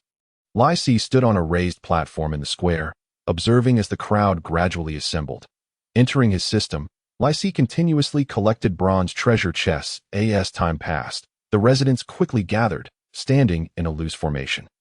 Reis took the microphone and said, "Hello everyone. I am Reis. I defeated Along a few days ago. After several days of searching, I have located your berries. Unfortunately, Along has already spent most of it, leaving only over 2 billion berries. That I will distribute these berries equally among you, which means each person will receive approximately 1.62 million berries. You all agree?" The residents of Gosa Town erupted in cheers, their voices deafening as they collectively shouted, "Agreed." Reis smiled. "Great. Now, please come forward as I call your names." The distribution of berries proceeded in an orderly fashion below the platform. The atmosphere was lively as residents engaged in conversation. Reis is truly a good person. They remarked that he found the berries and is sharing them with strangers. Indeed, thanks to Reis for defeating Along, we can now live a happy life. Wonderful. 1.62 million berries is enough to sustain my family for several years. As the distribution of berries continued, Reis noticed the residents of Gosa Town growing increasingly fond of him, with nearly everyone reaching a goodwill level of 70. Unlocking a silver treasure chest. While personally distributing the berries, Reis also collected treasure chests, a true win-win situation. With about 100 residents in Gosa Town, nearly 2 billion berries had been distributed, resulting in 80 silver treasure chests and 20 bronze treasure chests, yielding 4 guaranteed premium vitality pills and 1 ordinary vitality pill. Since Reis had previously visited Gosa Town and claimed a batch of treasure chests, this time the haul was slightly less. By approximately 10:30 a.m., the 5 of them hurried to the next village. They hastily had lunch along the way, and upon arriving at the village, they distributed more berries, reaping additional treasure chests and guaranteed rewards. After concluding their tasks, they declined the village chief's offer to stay and swiftly proceeded to the next village. By the time they finished distributing berries, it was already 6 p.m. As the 5 walked back to the village, the muddy path was difficult to navigate in the dimming light. Suddenly, a cool breeze swept through, invigorating the weary group. Jiaosen reflected on the day's events, remarking, "Seeing their happy, joyful faces, all the fatigue of today was worth it." Kaiteya nodded in agreement. Yes, one family had been out of food for days. This money is truly a lifesaver. Nami, still feeling angry, said, "It's all because of that despicable Along that everyone has suffered." Noki Gao sighed. "Thankfully, the nightmare is over, and everyone will surely return to their former way of life." Reis interjected, "That's why what we are doing now is truly meaningful, hastening to deliver the berries to those in need." Upon returning to the village, the 3 of them went back to Nami's home. Reis carefully examined the day's haul. The items obtained from the bronze and silver treasure chests were insignificant, but the guaranteed vitality pills were what he needed. Currently, Reis still required a substantial amount of vitality pills to enhance his strength. In the afternoon, he had acquired 4 premium vitality pills and 2 ordinary ones. System: can vitality pills be consumed by others besides myself? Of course, all items produced by this system can be used externally. Reis was overjoyed. This meant he could boost Noki Gao and Nami's strength. The sea is perilous, and he could not guarantee absolute safety for the 2 women, so enhancing their strength was crucial. Reis beckoned Nami and Noki Gao over. Taking out an ordinary vitality pill, he ground it into powder, dividing it into 6 portions, which he poured into 6 cups of water. Nami, witnessing Reis's actions, laughed. "Reis, if you're going to drug someone, at least do it discreetly. Besides, I'm your sister-in-law. What are you implying?" Noki Gao poked Nami on the head, displeased. "What nonsense are you talking about?" Nami playfully stuck her tongue out at Noki Gao and made a silly face. Reis chuckled wryly, full of anticipation. "This is my concocted all-purpose tonic. Consuming it will make you stronger." Nami exclaimed in disbelief. "How is that even possible?" There won't be any side effects, will there? Lysi replied earnestly. I became stronger thanks to it. There are absolutely no side effects. Trust me, give it a try. Noki Gao glanced at the powder, which settled at the bottom of the cup without dissolving. Although it seemed dubious, she did not hesitate, picking up the cup and downing it in one go. Nami, seeing Noki Gao drink it all, gasped. Noki Gao. After glancing at Lysi, she chose to trust him and took a cup for herself, gulping it down. Lysi felt a surge of emotion. If it were poison or an aphrodisiac, the consequences for Noki Gao and Nami would be unimaginable. After swallowing the powder, Noki Gao felt a warm current rise in her abdomen within seconds. Flowing through her limbs, her body beginning to tingle, Nami waved her arm, exerting a slight force, and easily lifted the table, exclaiming with delight, My strength has increased. This really works. Noki Gao also wore a joyful expression. Looking at Lysi, what on earth is this? It can actually change a person's body. Lysi shook his head. I don't know either, but as long as it works, that's what matters. Nami, brimming with excitement, asked, Lysi, do you have more? If we take more, won't we be invincible? Lysi laughed. What do you think this is, Candy? I can only synthesize 3 a day, and moreover, this cannot be consumed indefinitely. Every person has a limit to their body. Once that limit is reached, no matter how much you eat, it won't enhance your strength. Nami's excitement waned as she nodded slightly, acknowledging the reality of the situation. Yet, it was still quite favorable. Noki Gao inquired, Synthesize? Is this your devil fruit ability? Lysi nodded, deciding to attribute it to the fruit to avoid exposing the system. Lysi pointed at the remaining 4 cups of water. So, if you feel you can still grow stronger, go ahead and finish the rest. Noki Gao and Nami exchanged glances, each downing 2 cups of water, their strength surging once more. Lysi, with a flourish, produced another vitality pill, dividing it into 6 portions again. They continued to consume until they felt unable to grow stronger any further. Noki Gao complied, drinking 2 cups before stopping and shaking her head. I feel no effect anymore. Nami consumed the remaining cup of Noki Gao's potion, yet she still had not reached her limit. Reis then produced another, dividing it into 3 portions and handing them to Nami, after consuming 2 portions. Nami paused and shook her head, indicating that she had reached her limit. Reis finished the remaining portion, barely feeling any increase in strength. It wasn't that he had reached his limit, but rather that the effect was insufficient for him. Reis mused quietly to himself that Nami's innate talent was considerably superior to Noki Gao's. This was understandable, as Nami had been venturing outside since she was 10, honing her physical prowess, while Noki Gao had spent years in the village.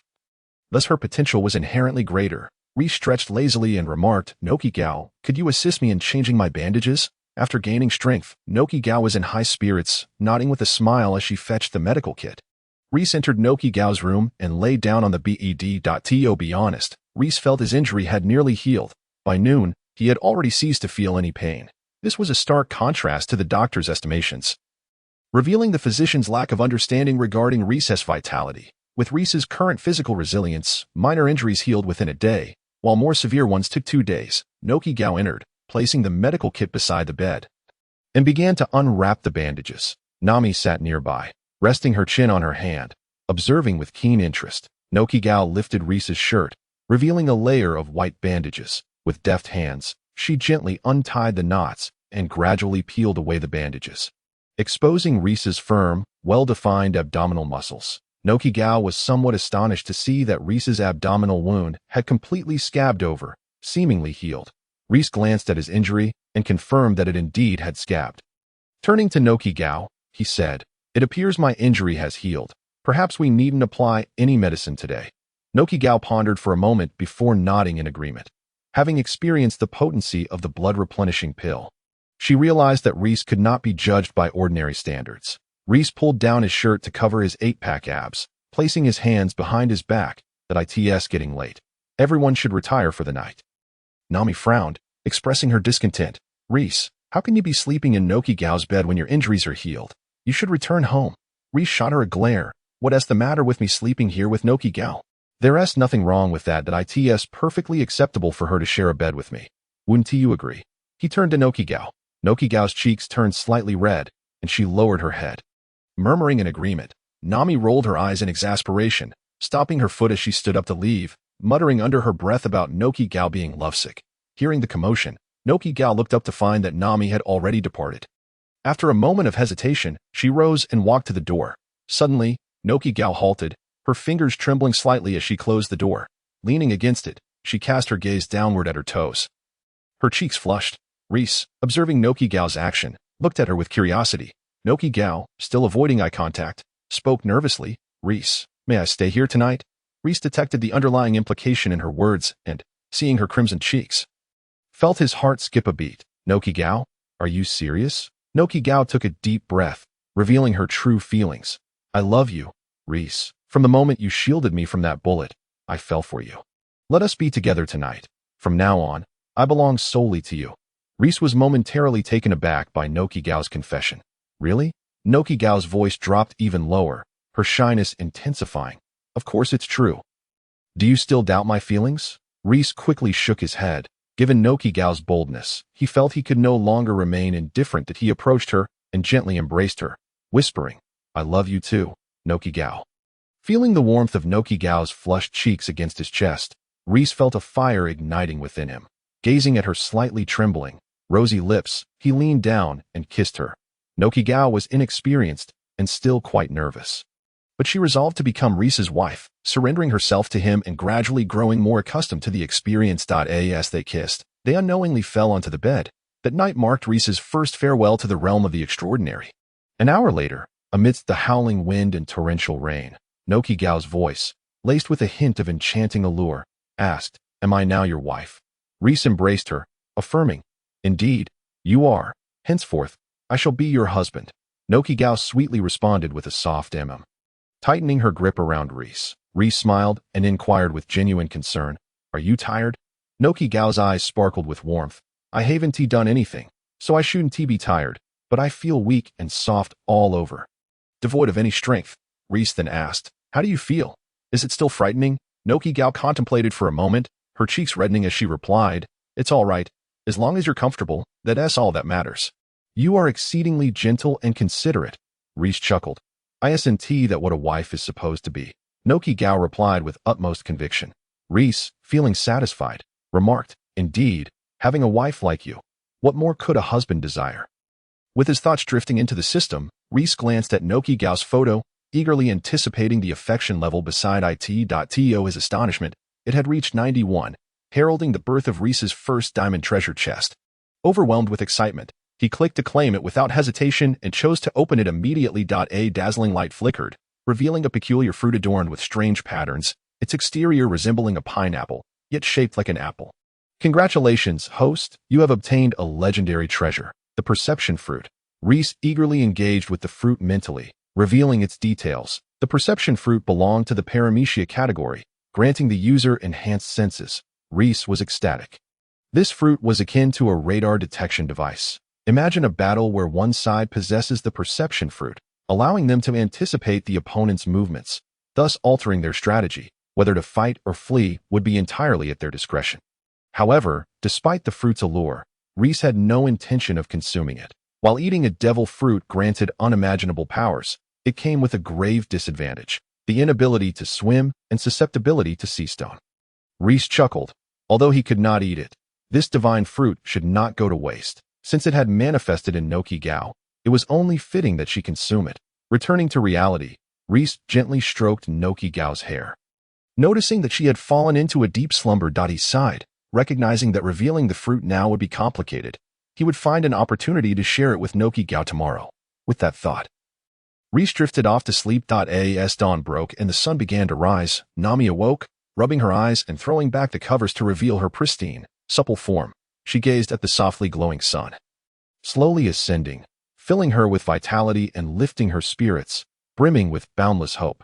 Nami rolled out of bed, dressed, and hummed a cheerful tune. Suddenly, she paused, glancing back at the bed with a hint of confusion.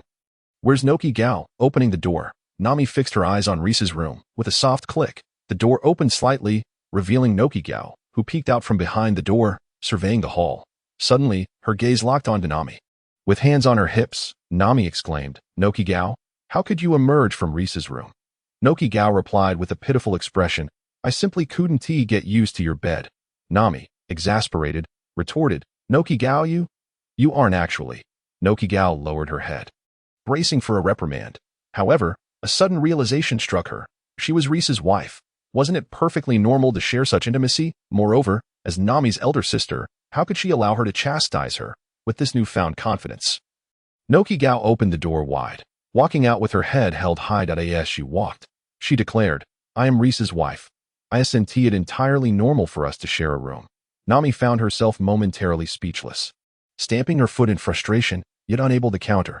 Having grown accustomed to being with her sister, she struggled to adapt to the sudden shift of her sister becoming someone else's wife. Just then, Reis emerged, clad only in his boxers, rubbing his eyes as he greeted, Good morning, ladies. Nami's face flushed with embarrassment as she scoffed, turning to Noki Gao and urging, Hurry and prepare breakfast, I'm famished.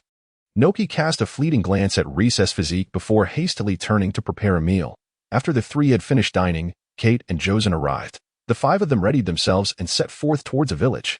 Their mission for the day was to distribute belly to 3 villages. By 10:30 in the morning, they had successfully completed the distribution in the first village and were now walking along the path to the next one.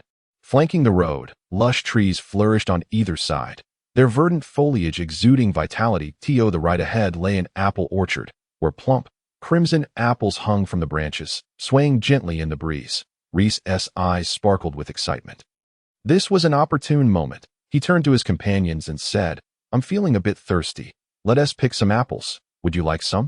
The four nodded in agreement, their thirst palpable after a long morning's work. And with the heat of the day upon them, indulging in a few succulent apples sounded delightful. Reis nodded, quickened his pace, and veered off from the group. Entering the orchard, he casually plucked 4 apples and, mixing them with a devil fruit from his system, made his way back to the others. Upon seeing Reis approach with the vibrant apples in hand, the 4 could not help but swallow hard.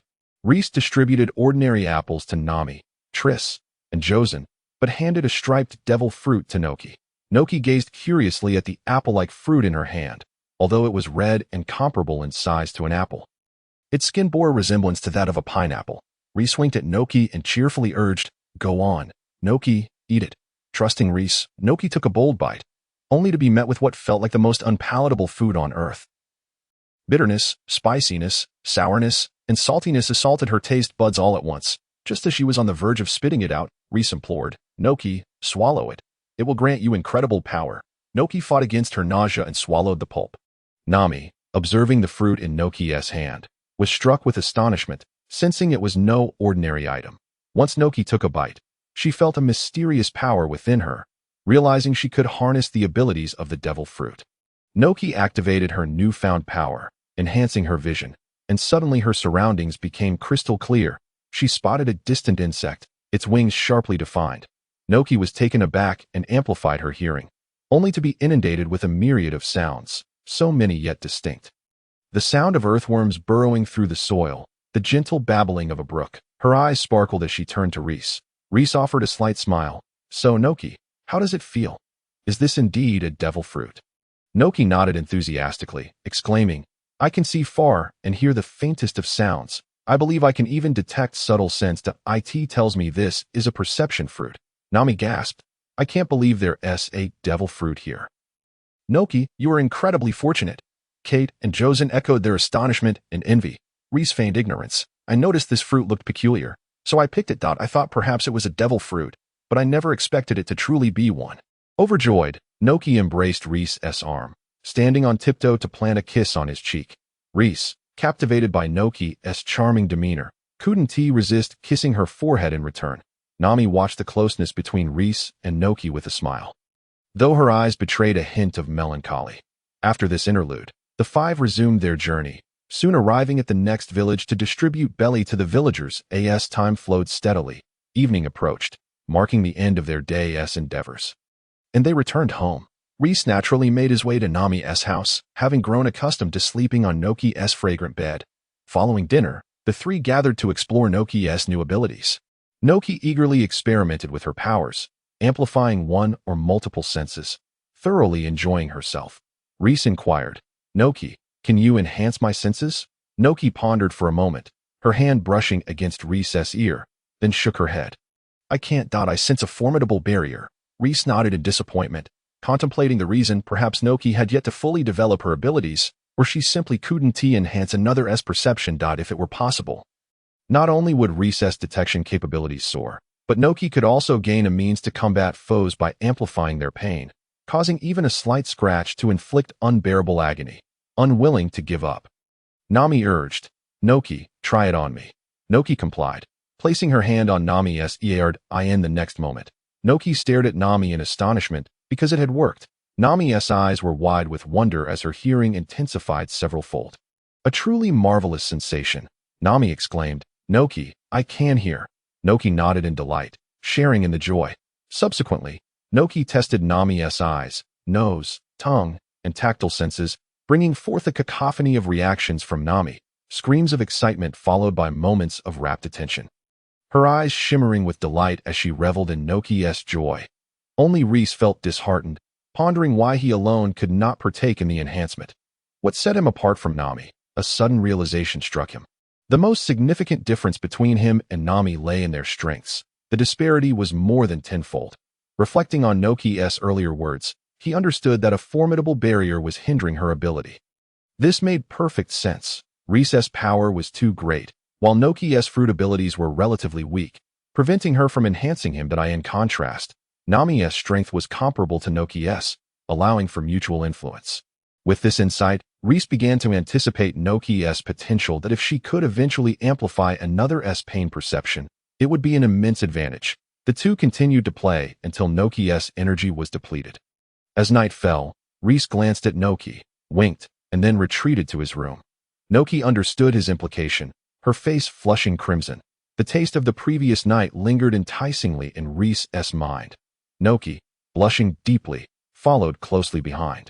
Nami, with a mischievous glint in her eye, seized Noki's hand and declared, "Noki, let us go to bed."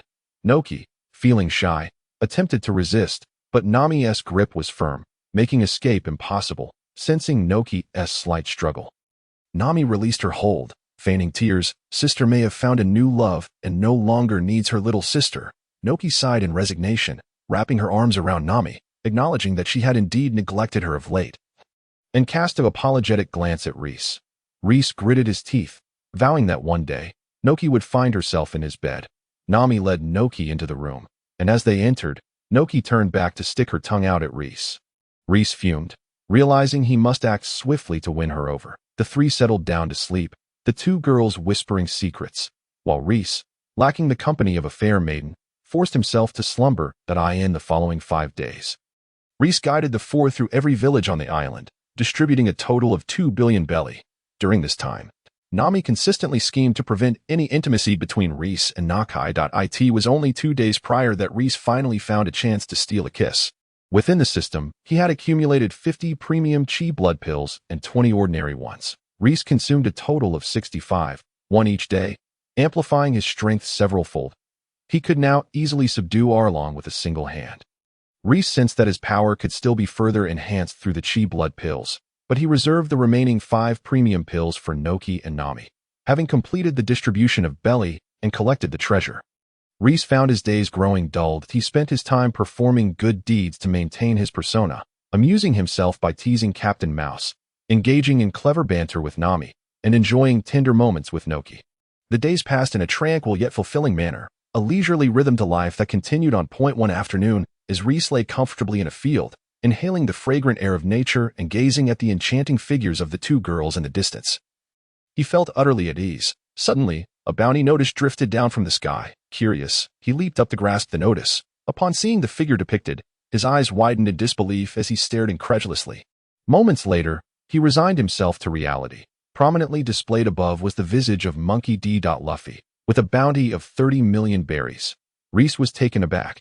In the original tale, Luffy had only received such a reward after vanquishing Arlong. Yet Luffy had not even set foot in Kokoyashi village.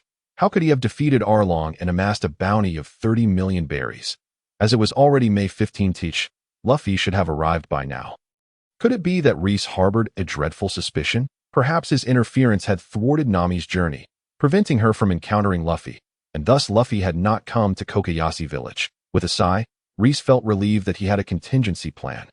There was no time to lose. He needed to reach Alabasta before Luffy did. At this moment, the sun hung high in the sky, radiating its scorching light. Reis called out from a distance, "Nami." Nojiko, the two women responded, their faces adorned with smiles. Nami, spotting Reis, remarked, "Who is lying there, slacking off?" Reis replied, "I finished my work ages ago. Is it wrong to be efficient?" Nojiko chuckled softly, bemused by Nami's habitual bickering with Reis. Nami inquired, "What is the reason for summoning us?" Reis smiled, his eyes seemingly reflecting a vast sea of stars. "Nami, it is time to pursue your dreams." Nami paused, momentarily taken aback. She had indeed been enjoying herself these past few days, pushing her dreams deep into her heart. Yet she had never considered abandoning them to AT this moment.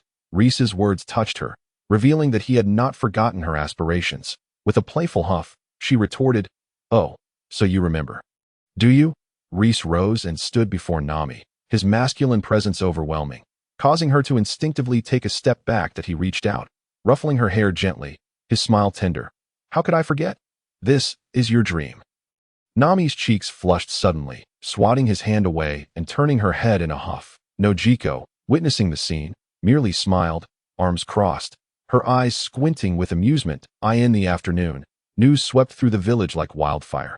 Nami, Nojiko, and Reis would set sail the following day. Reis then approached Captain Mouse, who was toiling with several Navy soldiers, tilling the hard, unyielding soil of a barren plot.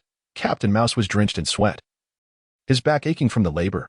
Under a shaded pavilion, several villagers spotted Reis's arrival and called out, "Hey, Reis, come cool off with us." Reis waved his hand dismissively, replying, "No need, Brother Sean, I have a matter to discuss with Captain Mouse." The villagers, hearing this, stepped out from the shade and approached Reis. Looking at the noticeably thinner Captain Mouse, Reis remarked, "Captain Mouse, Kokoyashi village is quite hospitable. Wouldn't you agree?" Captain Mouse wiped his brow and flattered, "Your village not only boasts beautiful scenery but also remarkable people, especially you, Sir Reis, a true gem among men." The villagers chuckled at his words, with one quipping, "You've got that right." Captain Mouse laughed along. Indeed. Reis continued, "The soldiers' penance is nearly complete. I intend to let them go." The villagers had no objections, with Brother Sean adding, "That sounds good. Their departure will save me the trouble of watching over them like sheep every day." Captain Mouse felt as though a great fortune had fallen from the sky, eagerly nodding, "Thank you, Sir Reis, for your generosity. I am most grateful." Reis's gaze turned serious. "However, they will not be returning to your base. They are headed to Lobetown." Captain Mouse was momentarily taken aback, but quickly assented, "Wherever you wish to go, my lord, I shall follow." Reis turned to the villagers and said apologetically, "I will be setting sail tomorrow. I wish to experience the beauty of the ocean." The villagers were taken aback. "What? Setting sail? This. They struggled to find words, suddenly aware of the impending separation. Reis patted several shoulders, his eyes filled with melancholy. "You will come to see me off tomorrow." "Want to you? Of course. It's just that your departure is so sudden. We weren't prepared." "Haha, better a short pain than a long one. Fear not, my name shall echo across the seas." That evening, the entire Kokoyashi village was aware of Nami, Nojiko, and Reis's imminent departure. A grand farewell banquet unfolded in the streets, tables laden with sumptuous food and drink, the aroma enticing.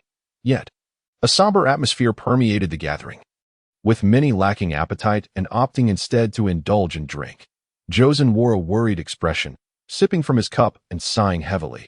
Rio, on the other hand, consumed large portions of meat with a sulky demeanor, reminded of his grandson who had yet to return from his own voyage. Kaiten wore a frown, drinking continuously, while Ajian remained expressionless, his meal tasteless, a hint of worry in his eyes. Clearly, the villagers of Kokoyashi believed that becoming a pirate was no trivial matter.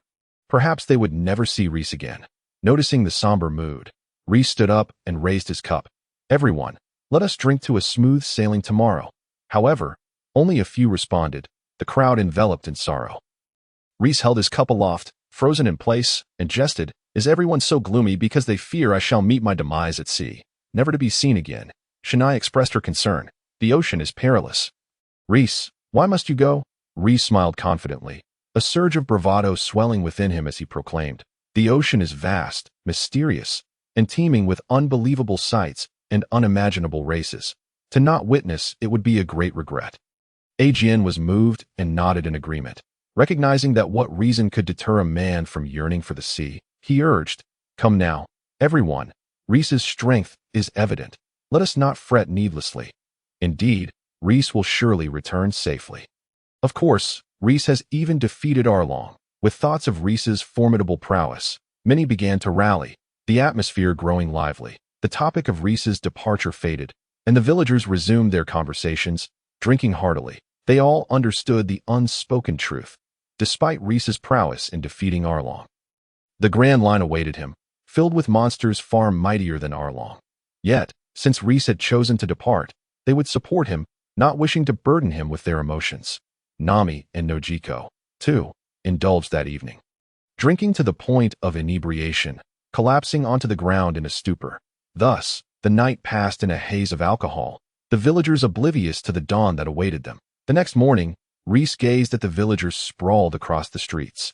And with a sigh, he thought it best to bid farewell quietly. He gently shook Nami and Nojiko awake, saying, "Let us leave without fanfare." The two, still groggy from their revelry, nodded sadly in agreement. The trio moved silently through Kokoyashi village. Arriving at the shore where a naval vessel awaited them, they had prepared their belongings the day before, loading ample provisions and water. In Reis's system backpack lay a treasure trove of bread, fruits, and meats for their journey. On board, Captain Mouse and 15 sailors stood on deck, their expressions a mix of trepidation as they awaited Reis. Reis turned back to glance at the tranquil village, suddenly contemplating that perhaps retiring here would not be so bad after all. He then saw Nami and Nojiko staring longingly at the village, lost in their thoughts. A gentle breeze stirred, ruffling Reis's clothing, tousling Nami's hair, and caressing Nojiko's cheek. Reis smiled and declared, "Let us embark, Nami, Nojiko. Our journey begins now." Nami shot Reis an indignant look, unimpressed, before turning to board the ship. Nojiko, however, smiled and nodded, wrapping her arms around Reis's. On May 11th of the year 1520 of the sea calendar, Reis set sail from Kokoyashi village. The ship departed, gradually becoming a mere speck on the horizon until it vanished completely. On deck, Captain Mouse forced a smile, crinkling the wrinkles on his face, bowing low as he said, "Sir Reis, please do not hesitate to ask for anything you require." Reis, unabashedly revealing his disdain, replied, "Just steer the ship properly. If you dare to run away, you may find out what happens." Without waiting for Colonel Mouse to react, he entered the cabin. Colonel Mouse chuckled awkwardly, saying, "I wouldn't dare." He concealed any trace of discontent on his face. After seeing Leis leave, a malevolent glint flashed in his eyes as he bellowed at the soldiers, "What are you staring at? Get back to work." The sailors fell silent, not daring to look any longer. Leis stepped into the main room, where Nami and Noki were tidying up the beds. He assisted in assembling the bedding. The ship boasted 10 small rooms for the soldiers, with a central main room and 2 larger side rooms for the ship's commander. After a flurry of activity, the room was transformed, with Nami residing on the left, Noki on the right, and Leis in the center. Delving into the system, Leis discovered that Nami's affection had risen from 86 to 89 points, while Nokis stood at 91. Colonel Mouse was at 30 points, with most other sailors hovering between 40 and 50. Once the room was organized, Leis made his way to the deck, filled with a mix of excitement and anxiety on his first voyage. The sea was remarkably calm, with only the gentle ripples created by the ship slowly dissipating into nothingness. Nami approached Leis, scrutinizing the state of the sea, then pulled out a compass and compared it to the nautical charts. After a moment of contemplation, Nami furrowed her brow and looked at Leis, exclaiming, "This is bad. We've deviated from our course." Leis replied, "From now on, you shall be our navigator. How we steer is entirely your decision." Nami nodded confidently at the sailors, her lovely face radiating assurance. "Adjust the course to 15 degrees northeast." The sailors exchanged glances, uncertain whether to alter the course set by Colonel Mouse. Leis frowned, his expression darkening. Ready to explode. Colonel Mouse, adept at reading the room, immediately shouted, "What's the matter? Didn't you hear Miss Nami? 15 degrees northeast, now move." Several sailors hurriedly took the helm and adjusted the course. Leis smiled slightly. Colonel Mouse was not entirely dull. With the ship on the correct path, Nami sighed in relief, gazing out at the sea, her eyes sparkling with excitement. After observing for a while, Leis grew weary. The ocean, a monotonous shade of blue, which once appeared vast and magnificent, now seemed rather mundane. Noticing the time, he decided to set up a hot pot on the deck. The steaming pot filled with various ingredients began to emit a rich aroma as he added an assortment of beast meats and vegetables, greatly stimulating the appetite. Nami and Noki were drawn over, their eyes glistening with anticipation as they stared at the hot pot. Reis, not a master chef but skilled enough with hot pots, prepared the meal. The sailors and Colonel Mouse were also captivated, secretly swallowing their saliva, yet none dared to approach, opting instead to silently munch on their rations. The three of them indulged happily, their mouths greasy with delight. Momentarily alleviating the sorrow of leaving home and the tension of their maiden voyage, the day swiftly passed, with the sailors and the trio maintaining a respectful distance, yet the latter still commanded authority. The night sky was dotted with stars, creating a breathtakingly beautiful scene in the world of One Piece, a feast for the eyes. The three stood on the deck, feeling the night breeze and gazing at the sky. Reis's voice drifted through the wind, soft and deep. "Nami, are you afraid?" Nami's eyes shimmered in the darkness, revealing a hint of excitement. "Why should I be afraid when striving for my dreams?" Reis sighed, reaffirming his resolve. "Indeed, since we are already on this path, we shall continue onward." Suddenly, Nami asked, "Reis, do you have a dream?" Reis was taken aback. "A dream? Huh. I suppose I have one, to live a life filled with joy forever." Noki stifled a laugh, covering her mouth. "Reis, how can one achieve immortality?" Reis fell silent, sighing. "Yes, that truly is a challenging dream to fulfill." "And you, Noki, what dreams do you hold?" Nami inquired. Noki embraced Reis's arm, smiling. "Me? If that counts as a dream, it would be to be with the person I love that I believe I have already achieved that." Suddenly, the waves grew tumultuous, crashing against the modest warship. The sailors, in a panic, struggled to control the vessel, but after a flurry of activity, they managed to steady the ship. Night deepened. Low voices of conversation drifted from the main cabin. "Noki, can you enhance your senses?" I suppose I could." Noki replied shyly. "Hurry and try." Reis urged impatiently that I've done it. The sensations are now incredibly intense, like a small boat facing a storm. Reis mused, "If only I could enhance my fruit powers, after 2 days at sea." Reis's group could finally see Rogue Town on the horizon. Known as the Town of Beginnings and Endings, it is situated near the entrance to the Grand Line in the East Sea, the birthplace and execution site of the previous pirate king. Gold. Roger. Undoubtedly, it is a place steeped in legend. Reis gazed at the approaching town. His eyes flickered with excitement as he contemplated the intricacies of his plans. Nami and Noki stood together, their eyes shining with anticipation as they watched Rogue Town. Colonel Mouse, standing behind them, felt a surge of exhilaration at the sight of the nearing town. He was aware of the formidable Colonel Smoker, known as the White Hunter, who resided there. Even among the elite of the Navy headquarters, he was considered a top-tier warrior. Should Reis dare to enter Rogue Town, Colonel Mouse intended to secretly report to Smoker. Having already prepared his narrative that Reis had not only defeated the bounty of 20 million berries, Arlong, but also taken the Navy branch's colonel hostage, a villainous act that warranted immediate capture. Reis could argue all he wanted. He was still a Navy officer, and whom would Smoker believe? Moreover, he would have 16 sailors as witnesses, ensuring Smoker would undoubtedly side with him. Colonel Mouse's grin nearly reached his ears. While lost in his fantasies, he suddenly felt a heavy gaze upon him. Reis, with a half-smile, inquired, "What has you so elated, Colonel Mouse? Do share, so I might join in your happiness." Colonel Mouse wiped the cold sweat from his brow. Forcing a chuckle, "I am merely delighted at Lord Reis's imminent arrival in Rogue Town. As long as you are happy, I am content." Reis chuckled, recognizing Colonel Mouse as a small-minded individual. Yet, given the uncertainty of the situation, he refrained from executing his worst plan. He could not simply allow Mouse to wreak havoc either. Reis approached Colonel Mouse leisurely, exuding a subtle aura. For reasons unbeknownst to him, Colonel Mouse's heart raced, prompting him to instinctively step back, stammering, "Lord Reis, that..." In a swift motion, Reis lunged forward, delivering a precise strike to Colonel Mouse's neck. The colonel's words faltered, his eyes rolling back as he crumpled to the ground. The 15 sailors stared in shock, their expressions filled with terror as they looked at Reis. With a smile, Reis knocked them out one by one, binding them together with Colonel Mouse. Afterward, he clapped his hands and dragged the sailors into the cabin, explaining, "These individuals harbor ill will towards us. We must incapacitate them to avoid complications with the Navy in Rogue Town." Nami nodded, her eyes scrutinizing Reis. "I can't shake the feeling that you're hiding something from us." Reis smiled, acknowledging her perceptiveness. Even the slightest deviation from normalcy had not escaped her notice. Now that they were a unified front, Reis shared his plans for Rogue Town in detail. "What? Is it really necessary to go to such lengths?" Nami queried, bewildered. Reis forced a smile. "If it's not available in the market, We have no choice but to proceed this way. Trust me, Nami, it's crucial in the grand line. Understanding the importance, Nami let out a resigned sigh. Fine. Noki remained silent, choosing to unconditionally support Reis despite the madness of his plan. Reis smirked, declaring, "Let us embark on a grand adventure." Nami grimaced, "Let us hope it doesn't come to that." The warship gently approached the shore. Docking at the port of Rog Town, Reis disembarked with two companions, gazing at the bustling scene of Rog Town. The cacophony of sounds surged towards them, vendors hawking their wares, voices calling out, and conversations buzzing in the air. Shops lined the streets, displaying an array of goods that appeared to be fresh and intriguing. Pedestrians flowed in and out, contributing to the vibrant atmosphere. "Reis," exclaimed Nami with excitement, "you go ahead and execute the plan.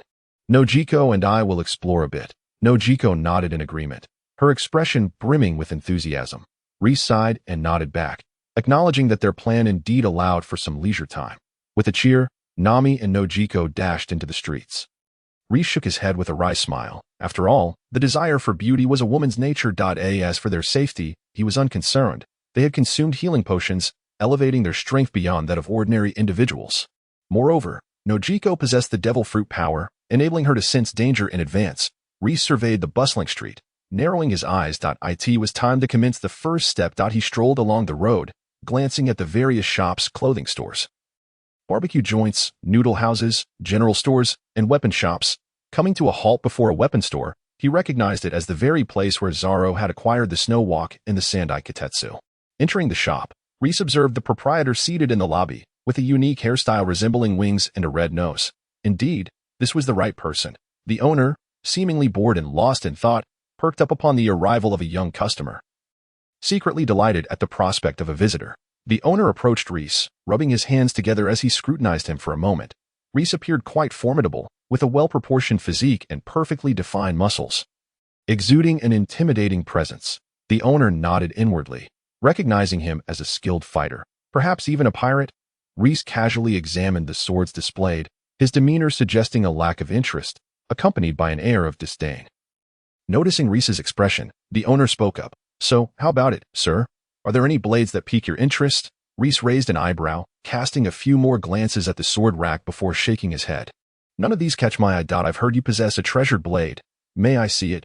The owner gritted his teeth in frustration. He had not anticipated such arrogance. While the swords on display were not renowned, they were of decent quality. Tob asked to show his prized possession, which he had unfortunately given to Zoro just 2 days prior, was quite vexing.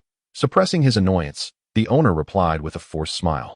"Unfortunately, the treasure has already been bestowed upon a worthy individual." Reis's eyes lit up. "Oh, you mean the bounty hunter Zoro?" The owner nodded. "Indeed, that's correct." Reis squinted slightly. "Is Zoro still here?" The owner chuckled. "You may not be aware, but Zoro has joined Luffy's crew and was expelled by our Lord Smoker just 2 days ago." Reis smirked inwardly, recognizing that it was Luffy who had facilitated Zoro's escape. This also confirmed that Smoker was not in Rog Town, which was fortunate. He had anticipated this outcome. However, time was of the essence, for once Luffy rescued Alabasta, his own plans would be in jeopardy. "Since you lack a treasured blade, I shall take the 5 finest swords you have," Reis declared. The owner was taken aback. The customer had not even examined them yet, and was already making such a bold statement. Despite Reis's apparent lack of expertise, the owner refrained from any tricks and selected 5 quality swords for him. Placing the 5 blades on the counter, the owner gestured, "Please take a look, esteemed guest." Reis picked one up, drawing the blade forth. The steel was solid, the edge sharp, and the lines fluid. Indeed, a quality piece. Reis nodded inwardly. Should the proprietor attempt to deceive him with inferior blades, he would have to teach him a lesson. After all, Reis had 2.5 years of experience in sword forging, albeit without practical application. Having examined the 5 swords to his satisfaction, Reis inquired, "How much for these?" The owner replied with a smile, 20,000 berries for each blade, totaling 100,000 berries for all 5. The Reis nodded slightly. The Sandai Kitetsu was worth around 1 million berries, making this a worthwhile purchase. He produced the necessary berries, handed them to the shopkeeper, and departed with his new swords, with the blades slung over his shoulder. Reis made his way to the naval base. The Navy's base in Rog Town was characterized by a striking blue building adorned with a seagull holding a scale, accompanied by the word Marine in blue letters, a symbol of the Navy's commitment to justice and the suppression of piracy. At the entrance, 2 soldiers in Navy uniforms stood at attention, Their expressions stern and authoritative as Reis approached. The soldiers immediately raised their hands to block his path. Their faces serious. Sir, this is a restricted naval area. No unauthorized personnel are allowed entry. Reis spoke confidently. I possess information regarding Straw Hat Luffy. Please take me to your commander. The soldiers exchanged startled glances, their expressions revealing their apprehension. The soldier on the right said, I will inform the commander. Please wait here. Reis nodded as the soldier hurried into the building. Before long, the soldier returned to the entrance and bowed slightly to Reis. Sir, you may enter. Our commander wishes to see you personally. And I hope your claims are truthful. Reis smiled. Of course, they are. Following the soldier into the lobby, they walked through the corridor, encountering naval officers who moved briskly, their faces etched with tension, given Rogtown's status as a vital port along the Grand Line. The Navy's operations were indeed hectic. The soldier led Reis to the 4th floor, stopping before a door that he knocked gently, and a deep male voice called from within, Enter. The soldier turned the handle and stepped inside. With Reis following closely behind, a middle-aged man draped in a justice cloak sat at the head of the room. His countenance was unremarkable, his face clean-shaven, yet he exuded an air of authority. Before him sat a wooden desk cluttered with documents. The soldier saluted. Reporting in, the individual has arrived. Lieutenant Maud raised his head, sizing up Reis before gesturing for the soldier to leave. You may go. The soldier stood straight, responding robustly. Yes, sir. He turned and exited, closing the door gently behind him. Reis reflected on the commendable demeanor of Smoker's subordinates. Their spirits were high. Maud straightened his back and gestured. Please, have a seat. Reis complied, settling into a wooden chair across from him, his gaze calm. Maud offered a friendly smile. I am Lieutenant Maud. How may I address you, sir? Reis replied. My name is Reis. Maud nodded. Mr. Reis, you mentioned having information about Straw Hat Luffy? What is it? If verifiable, rewards may be considered. Before divulging any information regarding Luffy, Reis interjected, I would like to ascertain whether you are currently the highest authority in Rogtown. Maud frowned slightly, his displeasure evident. Yet he affirmed, for the time being, I am the highest authority here. Reis exhaled in relief. It was now confirmed that Smoker was indeed absent from Rogtown, which simplified matters, although Reis was confident in his abilities. Avoiding confrontation with Smoker was preferable. After all, a defeat could lead to irrevocable consequences. Relaxing, Reis stated, Lieutenant Maud, Straw Hat Luffy is currently en route to Alabasta and is expected to arrive there in a few days. I wish to request passage for myself and my companions to Alabasta. Maud furrowed his brow to Alabasta. Mr. Reis, do you have any evidence to substantiate your claim? Reis shrugged in exasperation. Unfortunately, I do not. Maud sighed. Regarding Reis as someone attempting to swindle berries, Mr. Reis, without evidence, we must first verify your information that I will notify you once we have results. Moreover, pursuing Straw Hat Luffy is Captain Smoker's responsibility. I cannot dispatch a warship to Alabasta. Nor can I take you along. Reis's expression turned regretful. So, it appears I cannot go to Alabasta. Maud nodded. For now, please await further news. I will ensure verification is conducted. Reis sighed, his demeanor one of disappointment. Then, it seems there is nothing more to be done. Inwardly lamenting the failure of Plan A, Reis's eyes began to exhibit a reckless glint as he chuckled. Colonel Maud, I have a request that I hope you will acquiesce to.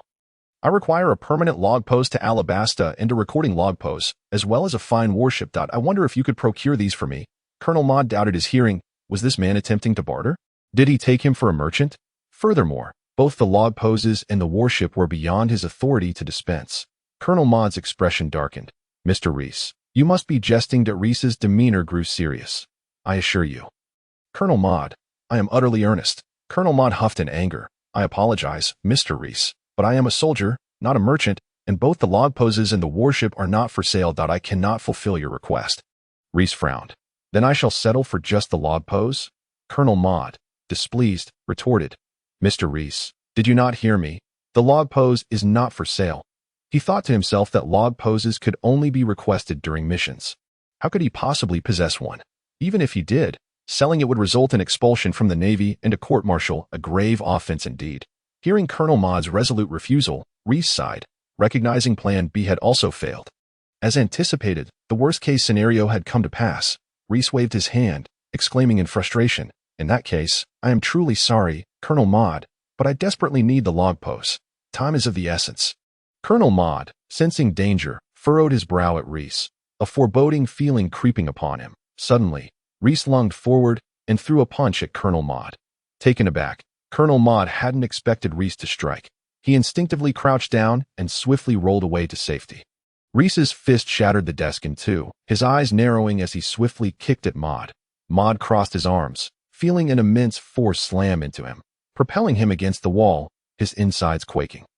In the next moment, Reis seized Maude by the throat, and Maude struggled against him. Reis, cold-eyed, drove several knee strikes into Maude's abdomen, causing him to cough up copious amounts of blood. Maude felt as though he might vomit bile.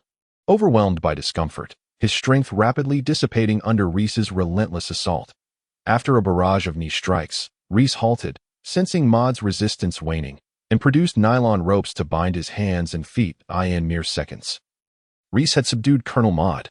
Bloodied and weak, Maude gasped, "Who are you? What do you want?" "The EC has no one as formidable as you." Reis replied with resignation, "I merely wish to do a good deed." Maude fell silent. Such words were hardly trustworthy. Would a good person assault Navy personnel at a naval base? Reis pressed on, "Colonel Maude, where is the log post to Alabasta?" Maude's complexion turned pale, beads of sweat dotting his brow, and he managed a wretched smile. "Reis, I do not possess a permanent log post." Reis frowned. "If that is the case, then please call for help. Have your superior come to redeem you. And remember to bring the recording log pose and the permanent log pose to Alabasta." Maude remained silent. As a proud sailor, he could not compromise with a thug. Noticing Maude's silence, Reis's eyes flashed ominously, and he warned in a low voice, "Colonel Maude, if you do not cooperate, I will have no choice but to be unmerciful to your subordinates." Colonel Maude abruptly lifted his head, glaring fiercely at Reis. He had intended to sacrifice himself to prevent this thug from entering the Grand Line, but he did not anticipate such despicable tactics. Manipulating the lives of Navy soldiers as leverage, doubt began to creep into his heart. At that moment, a knock resounded. "Colonel Maude, what is happening?" a voice outside inquired. Following the loud crash, nearby sailors had heard the commotion, and the concerned Kevin rushed over to inquire. Colonel Maude's eyes narrowed as he recognized his secretary Kevin's voice.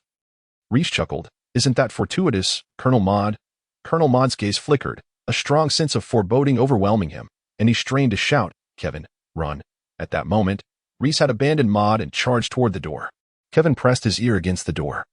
Hearing Maude's warning, before he could react, a tremendous force struck him in the abdomen, and the door shattered into splinters.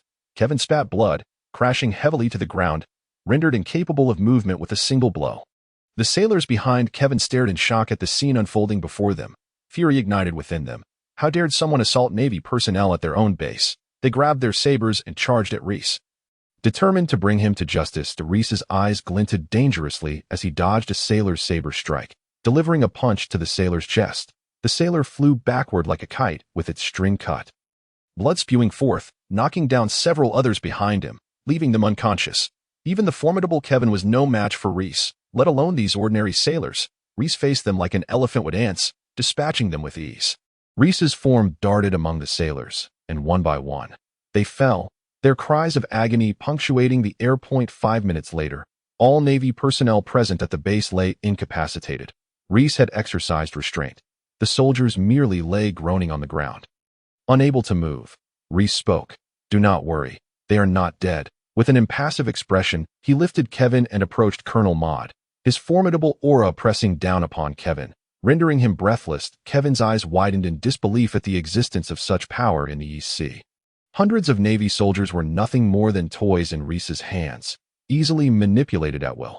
Reis coldly stated, "So, Colonel Maude, can you make the call now? Otherwise, more innocent Navy soldiers will suffer because of you."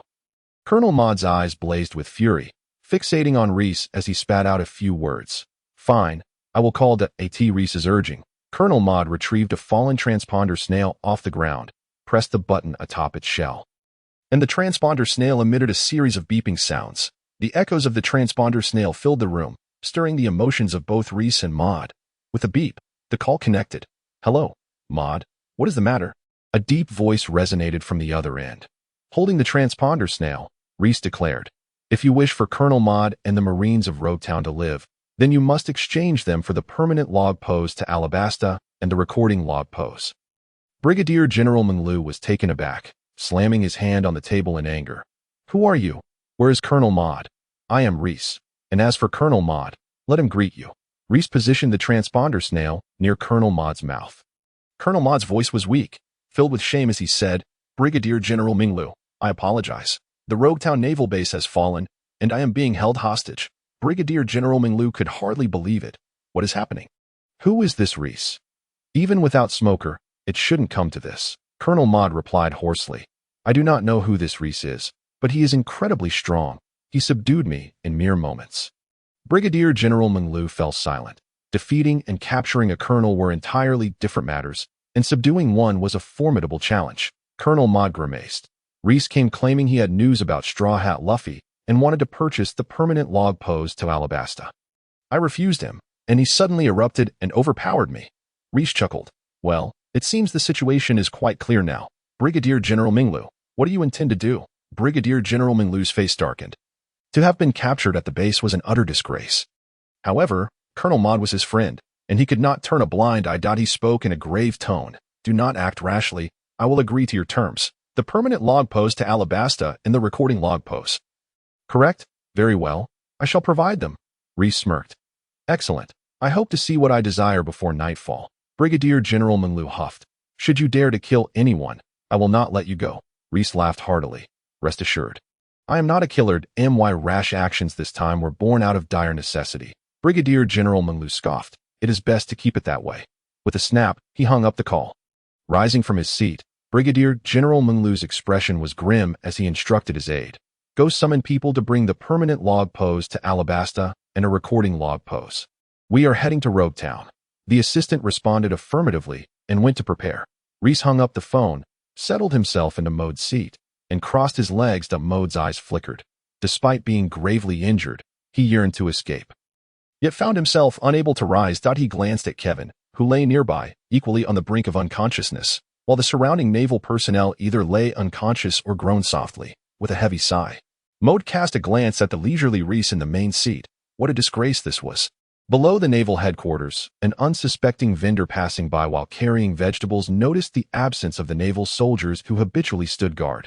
Filled with curiosity, he peered into the hall, only to be taken aback by the sight of naval soldiers strewn across the floor. Their fate's uncertain. Furrowing his brow and suppressing his fear, the vendor cautiously entered the hall, helping one of the soldiers to a sitting position. The soldier's eyes were tightly shut, his complexion pale. The vendor trembled as he held his hand to the soldier's nose. Only to breathe a sigh of relief upon detecting a warm breath, he proceeded to examine the others, finding each soldier in a state of unconsciousness, until he finally encountered one who was aware. What has transpired? The vendor inquired with concern. I cannot say. It happened in an instant. All I know is that a young individual seems to have infiltrated the base. The vendor gasped. What? Just one person? The soldier nodded weakly, falling silent. The vendor could hardly fathom how one person could challenge an entire naval base. What do we do now? He quavered. The soldier shook his head. I do not know. A pallor washed over the vendor's face as he felt a profound sense of helplessness. If this person intended to massacre Roguetown, resistance would be futile. Meanwhile, inside a clothing store, Nami and Nojiko were trying on various outfits, drawing frequent compliments from the store manager. How exquisite. Dear customer, this suits you splendidly. So perfectly tailored. Such charm. Nami and Nojiko amassed a towering pile of garments at the counter. The manager rubbed his hands together with a beaming smile. Will you be taking all of these? Nami, wearing a mischievous grin, replied, No, we'll be taking none of these. With that, the two departed the store, leaving the manager in tears yet forcing a smile. Please come again. As Nami and Nojiko strolled down the street, preparing to procure some non-perishable food, they sensed an unusual atmosphere. The pedestrians hurried past, their expressions tense, whispering among themselves. What? The naval base has been overrun by pirates. How can this be? Colonel Mode. Alas, Smoker has left. The pirates have grown exceedingly audacious. I heard it was supposedly a young man. Surely he cannot be a pirate, if he is attacking the naval base. What else could he be? Nami and Nojiko exchanged glances, realizing that Reis had indeed set his plan into motion. And it was Plan C, the most reckless one. Thankfully, everything seemed to be progressing smoothly for the moment. Nami felt a wave of anxiety wash over her, prompting her to think they needed to quicken their pace. The atmosphere of panic spread through Roguetown. The once bustling streets fell eerily silent, with every household shut tight. Such a situation was rare for the residents of Roguetown. Despite the formidable pirates that frequented the area, The naval forces stationed here were among the most powerful in the East Blue, making such occurrences uncommon that at T3 in the afternoon, 5 warships slowly approached the shore, each more than twice the size of Reis's vessel. Brigadier General Monlu stood on the deck, flanked by rows of sharply attired naval personnel, exuding an air of fierce determination. They were elite troops from the Grand Line. Monlu, a figure renowned for defeating a 50 million berry pirate, had arrived in Rogue Town, not to exterminate pirates, but to rescue his comrades. He raised his hand and commanded. Forward. The naval soldiers responded in unison, their voices echoing. Monlu led his contingent into the streets of Rogue Town, surveying the eerily empty surroundings, his expression darkening further. The synchronized sound of their marching boots reverberated through the streets, causing the residents' hearts to tremble. A child cautiously opened a window, his eyes gleaming as he beheld the imposing naval soldiers clad in uniforms. Turning to his parents, he exclaimed, "It's the Navy. Father, Mother." The parents approached, peering through the narrow gap of the window. Upon seeing the naval officers patrolling the streets, they breathed a sigh of relief, finding solace in their presence. The mother clasped her hands in prayer. "Thank goodness, may the heavens bless us." More and more residents began to open their windows, their faces alight with excitement upon witnessing the Navy's arrival. Nonetheless, they chose to remain indoors, cheering for the Navy from the safety of their homes. Arriving at the base's main building, Monlu was met with the sight of soldiers sprawled across the first floor. Frowning, he quickly approached, crouching beside one soldier to check for signs of life. Finding a warm breath, he rolled his eyes and felt for a heartbeat, confirming that the soldier was merely unconscious. With a gesture, he summoned medics to provide aid. Leaving a team behind for treatment, Monlu ascended the stairs with a group of soldiers, encountering more fallen comrades along the way, compelling him to ensure each received care. By the time he reached the 4th floor, only 2 aides and a handful of soldiers remained by Monlu's side. Reis had long heard the commotion, having rendered Mode unconscious and taken him hostage. Standing at the doorway, Monlu calmly addressed Reis. "I have brought the pointer. Now release him." Noticing Mode's peculiar state, his eyes narrowed. "What has happened to Mode?" Reis held Mode firmly with one hand, while Mode lay slumped, eyes shut and devoid of consciousness. Reis scrutinized Monlu before responding. "Rest assured, he is merely unconscious." Monlu, with his rugged features, bushy beard, and imposing stature draped in a cloak of justice, appeared formidable. Reassured by the notion that Mode was still alive, Monlu inquired, "So how shall we proceed with the exchange?" Reis chuckled heartily. "No rush. Let us change the venue for our transaction." He began to approach Monlu. Monlu's gaze sharpened as he contemplated whether or not to strike. With a swift motion, Reis closed the distance, standing 3 meters away. Then ultimately, Monlu slightly sidestepped, allowing Reis passage. Unfazed, Reis maintained a calm demeanor as he escorted Mode through the doorway.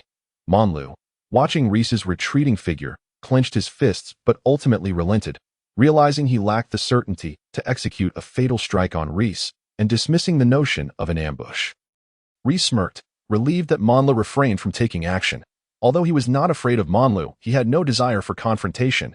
Reis believed in using intellect rather than brute force. Consequently, he led Mode out of the naval base, with Monlu and dozens of soldiers closely following. Along the way, Monlu, concerned that his men might act impulsively, shouted, "Do not engage. Follow him." The soldiers complied, holding flintlock rifles, their bodies hunched in a combat stance as they surrounded Reis and advanced cautiously. As Reis navigated the streets with Mode in tow, the Navy encircled him in a 360-degree formation. Residents peered through the cracks of their windows in astonishment, never expecting someone would dare to hold a naval officer hostage. Time passed, and Reis made his way out of the streets, nearing the coast and the ferry terminal. Monlu could no longer restrain himself, asking, "Reis, where are you headed?" Reis smiled. "We are almost there." Unbeknownst to them, they had arrived at the dock, where 5 warships awaited.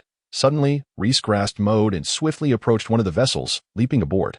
The nearby naval soldiers dared not act recklessly for fear of harming Colonel Mode. Stepping aside to allow Reis to board his ship with Mode in tow, Monlu followed closely behind, his expression stormy. "Reis, what are you planning?" Reis laughed heartily. "Why, I am merely conducting a transaction here, but I require this ship as part of the deal." Monlu's countenance darkened, his eyes aflame with anger. "What nonsense is this? You never mentioned a ship in your terms." Reis replied nonchalantly. "What can I say? How can I flee without a ship, if you do not acquiesce?" "Colonel Mode will suffer." Monlu's eyes blazed with fury, his face a mask of rage as he gritted his teeth. "Very well, you shall have the ship. Now let us exchange the pointer. Monru's initial goodwill towards Reis, who had refrained from ordering the soldiers to execute, had completely evaporated. After rescuing Colonel Maud, he vowed to consign this scoundrel to an abyssal prison for life. Reis chuckled. Very well, hand the pointers to your subordinate. Let him board the warship, and after placing the pointers down, he should depart immediately. I will simultaneously release Colonel Maud and allow him to return at that moment. 3 knocks reverberated at the cabin door. A smile crept across Reis's lips, buoying his spirits. Monra pondered briefly before nodding in agreement. I hope you won't resort to any tricks. He passed 2 pointers to the colonel beside him, a fair-skinned youth who appeared frail. Yet, in truth, he was agile and possessed considerable strength, his appearance being remarkably deceptive. Leaning in, he whispered, when you set down the pointers, seize the opportunity to escort Maud away. Dickovan nodded calmly, accepting the 2 pointers. Observing the choice of a seemingly delicate young man for such an important task, Reis remained vigilant, recognizing the significance of this decision. Dickovan strode confidently onto the warship, casting a glance at Reis before bending to place the pointers on the deck. However, he did not depart immediately, instead fixing his gaze on Reis, signaling him to release the hostage. Reis sneered, you all step back 50 meters. I will allow Maud to walk over on his own. Monru hesitated slightly but acquiesced, knowing that 50 meters was sufficient for a rescue. The naval personnel retreated 50 meters. Only then did Reis express satisfaction, rousing Maud from his slumber. Your superior has come to rescue you. Let us go. Maud slowly opened his eyes, and upon hearing Reis's words, he gazed at the group of soldiers on the shore, recognizing among them an old friend. Gritting his teeth silently, Maud felt excruciating pain throughout his body, making movement a challenge. Yet he could only endure in silence, casting a deep look at Reis before he began his arduous trek toward the shore. Reis slipped his hand into his pocket and retrieved a gun from the system. The dark muzzle aimed at Maud as he declared, as long as you do not fire, I will refrain from shooting as well. Severely injured, Maud moved slowly. Under the threat of the weapon, escape was implausible. Monru's expression darkened. Caught in a dilemma, he shouted, Reis, rest assured, I will uphold my end of the bargain. I hope you don't do anything foolish. Dickovan had already disembarked as per their agreement, unable to assist Maud in his perilous situation. Reis would not permit Dickovan to remain aboard either. Maud trudged forward, exerting every ounce of his strength to tow him. This felt akin to enduring torture, paraded as a hostage before his peers, a disgrace that would be etched into his very bones. Beneath the warm, golden rays of the setting sun, Maud felt an overwhelming glare. He struggled down the gangway, pausing to catch his breath before pressing onward. Monru's gaze was sharp as an eagle's. After observing Maud for a moment, he turned to his aide and whispered, contact those on the ship. Instruct them to sabotage the vessel's ignition system. The aide's expression soured. Brigadier General Monru, I just attempted to reach them, but they are unresponsive. Monru's eyes narrowed, a thought flashing through his mind. Could Reis have accomplices? The more he considered, the more plausible it seemed. Otherwise, he wouldn't have dared board the warship. Reis laughed heartily. Nami, prepare to set sail. The warship responded, gradually moving, heading toward the vast sea. Monru's countenance darkened, infuriated to have been outmaneuvered by this brat. Yet, he dared not pursue recklessly, for Maud remained within Reis's line of fire. Reis picked up the pointers, a triumphant smile gracing his face. Thank you. Colonel Maud turned back, his eyes filled with resentment. The warship swiftly distanced itself from the shore, creating a gap of nearly 100 meters, once Monra confirmed Maud's safety. He waved his hand decisively. Board the warship. Pursue. The naval personnel responded with fervor, charging towards the vessel, eager to vent their pent-up frustration. 2 medics supported Colonel Maud, leading him aside for treatment.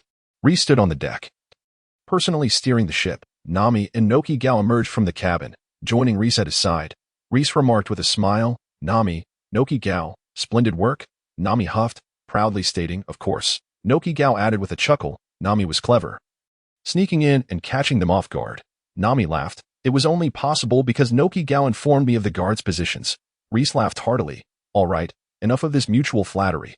Noki Gao, puzzled, asked, mutual flattery? Reis explained, it's when you praise each other. Nami playfully pinched Reis's waist, smiling. What do you mean by that? Reis stammered. And no, I misspoke. Nami huffed in satisfaction, releasing him. Noki Gao stifled a laugh, his eyes crinkling with amusement. Reis turned to see the naval personnel scrambling aboard, some already hastily starting the ship, gradually accelerating to pursue Reis's warship. Reis's expression turned serious as he suppressed his smile, saying, "Now, let's set sail with all our might and shake them off." Nami and Noki Gao nodded. Anxiously watching the pursuing naval vessels, an inexpansive sea became the stage for a thrilling chase. Point one warship surged ahead, closely followed by 4 others. The pursued vessel deftly dodged the treacherous waters, rocks, and reefs. Maneuvering through the sea like a nimble fish, the 4 pursuing ships frequently found themselves hindered by submerged obstacles, widening the gap. Thanks to Nami's exceptional navigation skills and Noki Gao's precognitive abilities granted by his devil fruit, they skillfully avoided all perils of the ocean. As time passed and the distance grew, Monru sighed when the opposing ships were no longer visible through the binoculars. He begrudgingly watched the direction in which Reis had vanished. Picking up the transponder snail to make a call. Bloop, bloop. "Hello, Brigadier General Monru. What is it?" Smoker inquired, puffing on a cigarette. "Smoker, your base has been attacked. Colonel Maud has been taken hostage. I was extorted for 2 pointers and a warship. The assailant goes by the name Reis. He is a youth. While you pursue Straw Hat Luffy, apprehend him as well. He is likely heading to the Grand Line, possibly towards Alabasta. Stay vigilant." "What? The base was attacked?" Smoker exclaimed in shock. Anger surged within him as he growled. "How could Maud let this happen?" "Reis, you say? As long as he enters the Grand Line, I will capture him." "Yes, I will notify Tina to coordinate with you." This Reis is not to be underestimated. He possesses strength at least on par with a Marine headquarters captain, Monru cautioned. "Heh, a headquarters captain, you say? Very well. I hope he doesn't disappoint me," Smoker replied, intrigued. "All right. I'll send you the photo." Monru ended the call and picked up another transponder snail. Pressing the button, the line quickly connected, and a brisk female voice came through. "What is it?" "Hurry up, Tina is busy." Monru felt several black lines form on his forehead. Replying helplessly, "Colonel Tina, there was a disturbance at the Rogue Town base, and the culprit has fled towards the Grand Line." "What does that have to do with Tina?" she retorted. Monru responded gravely. "He threatened me for the permanent pointer to Alabasta, which falls under your jurisdiction. Please keep an eye out. I've already informed Smoker, who is pursuing Straw Hat Luffy, and will coordinate with you." Tina, brimming with confidence, acknowledged. "Understood. Tina will take note that I'll send you the photo now." She added before hanging up. Monru furrowed his brow, his gaze fixed on the sea. "This time, I will personally pursue him, while Smoker blocks his path, and Tina waits for her chance. I refuse to believe I cannot capture you." Reis, Monru held unwavering confidence in Smoker and Tina. Despite their ranks being slightly lower, both were elite members of the Marine headquarters, possessing formidable strength, especially Smoker, a wielder of a natural devil fruit. He would ensure that Reis could not succeed this time in Rogue Town. After receiving basic medical treatment, Colonel Maud regained his mobility and approached Brigadier General Monru, feeling a wave of shame wash over him. "I'm sorry, Monru. I was careless this time." Monru released his tension, breaking into a smile as he clapped Maud on the shoulder. "Enough of this formality. Let me take care of your vengeance this time." Maud forced a bitter smile. "This time, I've truly embarrassed myself." Menglu comforted. "All right, who hasn't experienced shame? It is the recognition of shame and the courage that follows that defines a man." Maud nodded, a flicker of confidence returning to his previously despondent eyes. "Reis, I must capture you with my own hands to redeem my past disgrace." On the Grand Line, a naval warship drifted upon the sea. Smoker stood on the deck, his upper body bare, puffing on 2 cigars, murmuring, "Straw Hat Luffy, Reis. Humph, those scoundrels deserve to rot in an underwater prison." With that, Smoker exhaled a thick cloud of smoke. Behind him, Tashigi approached, holding a photograph. "Colonel Smoker, this photo was sent by Brigadier General Minglu." Smoker took the photo and glanced at it, noting Reis's sunlit, handsome visage. A smile gracing his lips like that of a charming neighbor. After scrutinizing it for a moment, he returned it to Tashigi with disdain, remarking, "He doesn't resemble a criminal. Rather, he looks like a pretty boy." At that moment, Tina was aboard her ship, pursuing a pirate crew. Zango, bustling with enthusiasm, approached her from behind, presenting Reis's photograph. "Colonel Tina, here is a photo of Reis." Tina accepted it, glanced briefly, and dismissed it. She had seen countless pirates like him. Though he was somewhat handsome and youthful, he was not unique enough to warrant concern. She returned the photograph to Zango and, hands on her hips, commanded, "Increase speed. Let's catch up with the Scar's pirate crew." Her subordinates eagerly complied, fueled by the presence of such a captivating superior, and sprang into action. Zango, somewhat disappointed, retreated, while Finn Beauty sighed in relief, reveling in the misfortune. The warship's speed far surpassed that of the pirate ship. And as they entered cannon range, the Navy's relentless bombardment severely hampered the Scar's pirate crew's pace. Tina, seeing they were close enough, bellowed, black gun formation. Iron bars erupted from her body, piercing through the pirate ship's hull. The naval vessels on either side hastened forward, surrounding the pirate crew. At Tina's command, Zango and Finn Beauty led the charge into the enemy ranks, followed by Navy soldiers who surged in with fervor. After a fierce battle, they successfully captured the Scar's pirate crew. In front of Logue Town, a lighthouse illuminated the path leading to the entrance of the Grand Line. At this moment, Reis and his companions had arrived at the threshold of the Grand Line. Before the Red Earth continent, the sky was overcast, torrents of rain poured down, and violent convective currents stirred up fierce winds, shrouding the air in mist that obscured visibility. Nami stood behind the railings, her expression grave as she scrutinized the nautical chart, bewildered by its contents, which indicated they must ascend a mountain. She turned to Reis and asked, "Reis, what is the situation?" Reis remained calm and composed, assuring her, "Do not worry. The powerful currents will guide us up." Nami was taken aback, suddenly enlightened. "So that's it. Such a strong current is indeed capable of lifting us." Reis nodded. "Noki Gao, pay close attention to the direction of the entrance. We need only maintain a steady course." Though he spoke lightly, his heart raced with anxiety, recalling how the Mary had veered off course in the animation, and only Luffy's transformation into a rubber balloon had saved them from disaster. He lacked such a means and needed to aim true. Noki Gao nodded, excitement coursing through him as they approached the Grand Line, his powers fully activated as he focused on the entrance to Reverse Mountain. Suddenly, he exclaimed, "I see it." Pointing to the right ahead, approximately at a 10-degree angle, Reis immediately adjusted the helm, expertly calibrating their direction.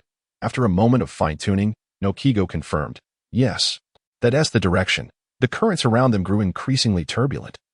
The rushing waves clamoring towards the Red Earth continent, engulfing Reis's warship. The trio could now see the towering Red Earth continent, its crimson cliffs steadfastly resisting wave after wave of water, with a narrow gap serving as their sole path forward. Reis's warship was already aligned with the entrance. The grandeur of the Red Earth was awe-inspiring, stretching endlessly in width and height, its red rocks appearing as a singular entity, more breathtaking than any mountain or structure on Earth. The tumultuous waves propelled Reis's ship towards the continent, the erratic currents continually altering their course. Reis furrowed his brow, gripping the helm tightly, striving to maintain the vessel's proper trajectory. Should they fail to enter the Soul Passageway, it would spell disaster for them all. Despite Reis's robust stamina and swimming proficiency, survival in such ferocious currents seemed uncertain. Nami and Noki Gao also set aside their smiles, anxiously watching the ship's direction. With Reis's determined efforts, the warship narrowly slipped into the gap, and the violent currents generated immense kinetic energy, propelling the ship upward. Reis exhaled in relief. They had made it through. This was the first challenge of entering the Grand Line, where it was said that half of those who attempted perished here. Nami and Noki Gao embraced joyfully, their eyes crescent-shaped with delight. The ship surged forward under the influence of the currents, quickly reaching the halfway point. Breaking through the thin veil of clouds, Reis beheld a magnificent sight ahead, a shimmering rainbow, ethereal and breathtaking, filling him with a sense of grandeur. The waves cascaded upward, lifting the warship to the summit. And with a collective gasp, Reis, Nami, and Noki Gao felt the ship veer and plunge downward. Before them lay a vast expanse of azure ocean. The Grand Line. The wind whipped against Reis's clothing, rustling energetically. He mused. The Grand Line, how wondrous it must be, and what extraordinary tales unfold upon it. Nami and Noki Gao burst into exuberant cheers, raising their hands high, their eyes sparkling with excitement as they descended rapidly. The world around them morphed at an astonishing pace, igniting thrill in their minds. Amidst the jubilant shouts, Nami and Noki Gao simultaneously embraced Reis, captivated by the ocean before them. The ascent had been swift, but the descent was even faster. Within mere minutes, Reis experienced an unparalleled roller coaster ride. The scenery imprinted indelibly in his memory. The two women pressed closely against him, yet Reis kept his thoughts in check, peering into the depths below, his gaze narrowing at the recollection of a colossal island whale named Laboon.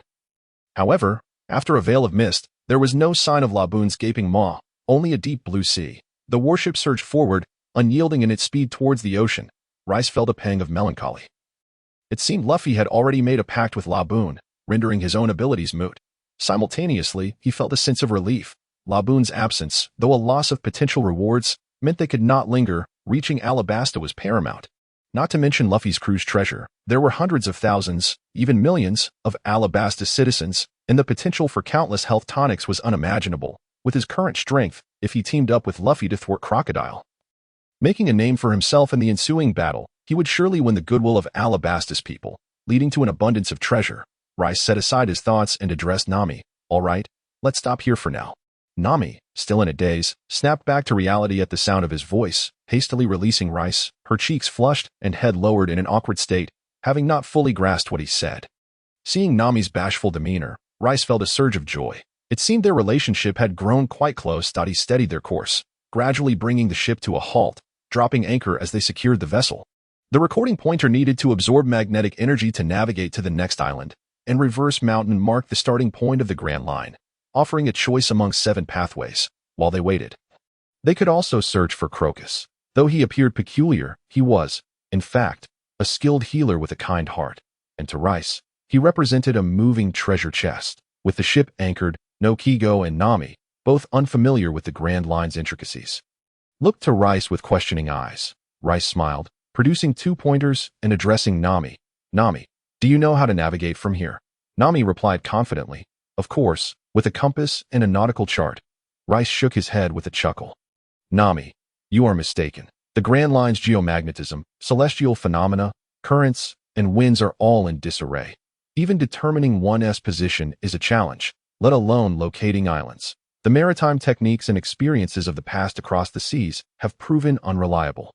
Only the log pose and the eternal pose can be deemed trustworthy. The magnetic forces connecting each island serve only as a link, while the log pose records the magnetic orientation of islands, guiding one to the next. The Grand Line comprises 7 routes, and we shall select the first destination as Whiskey Peak. Nami nodded thoughtfully, finally comprehending why Reis dared to seize the log pose from the Navy. But what purpose does the eternal pose serve? Reis explained. The eternal pose permanently indicates the direction of a specific island, ensuring one does not lose their way at sea. Nami's understanding deepened as she eagerly began to study the log pose.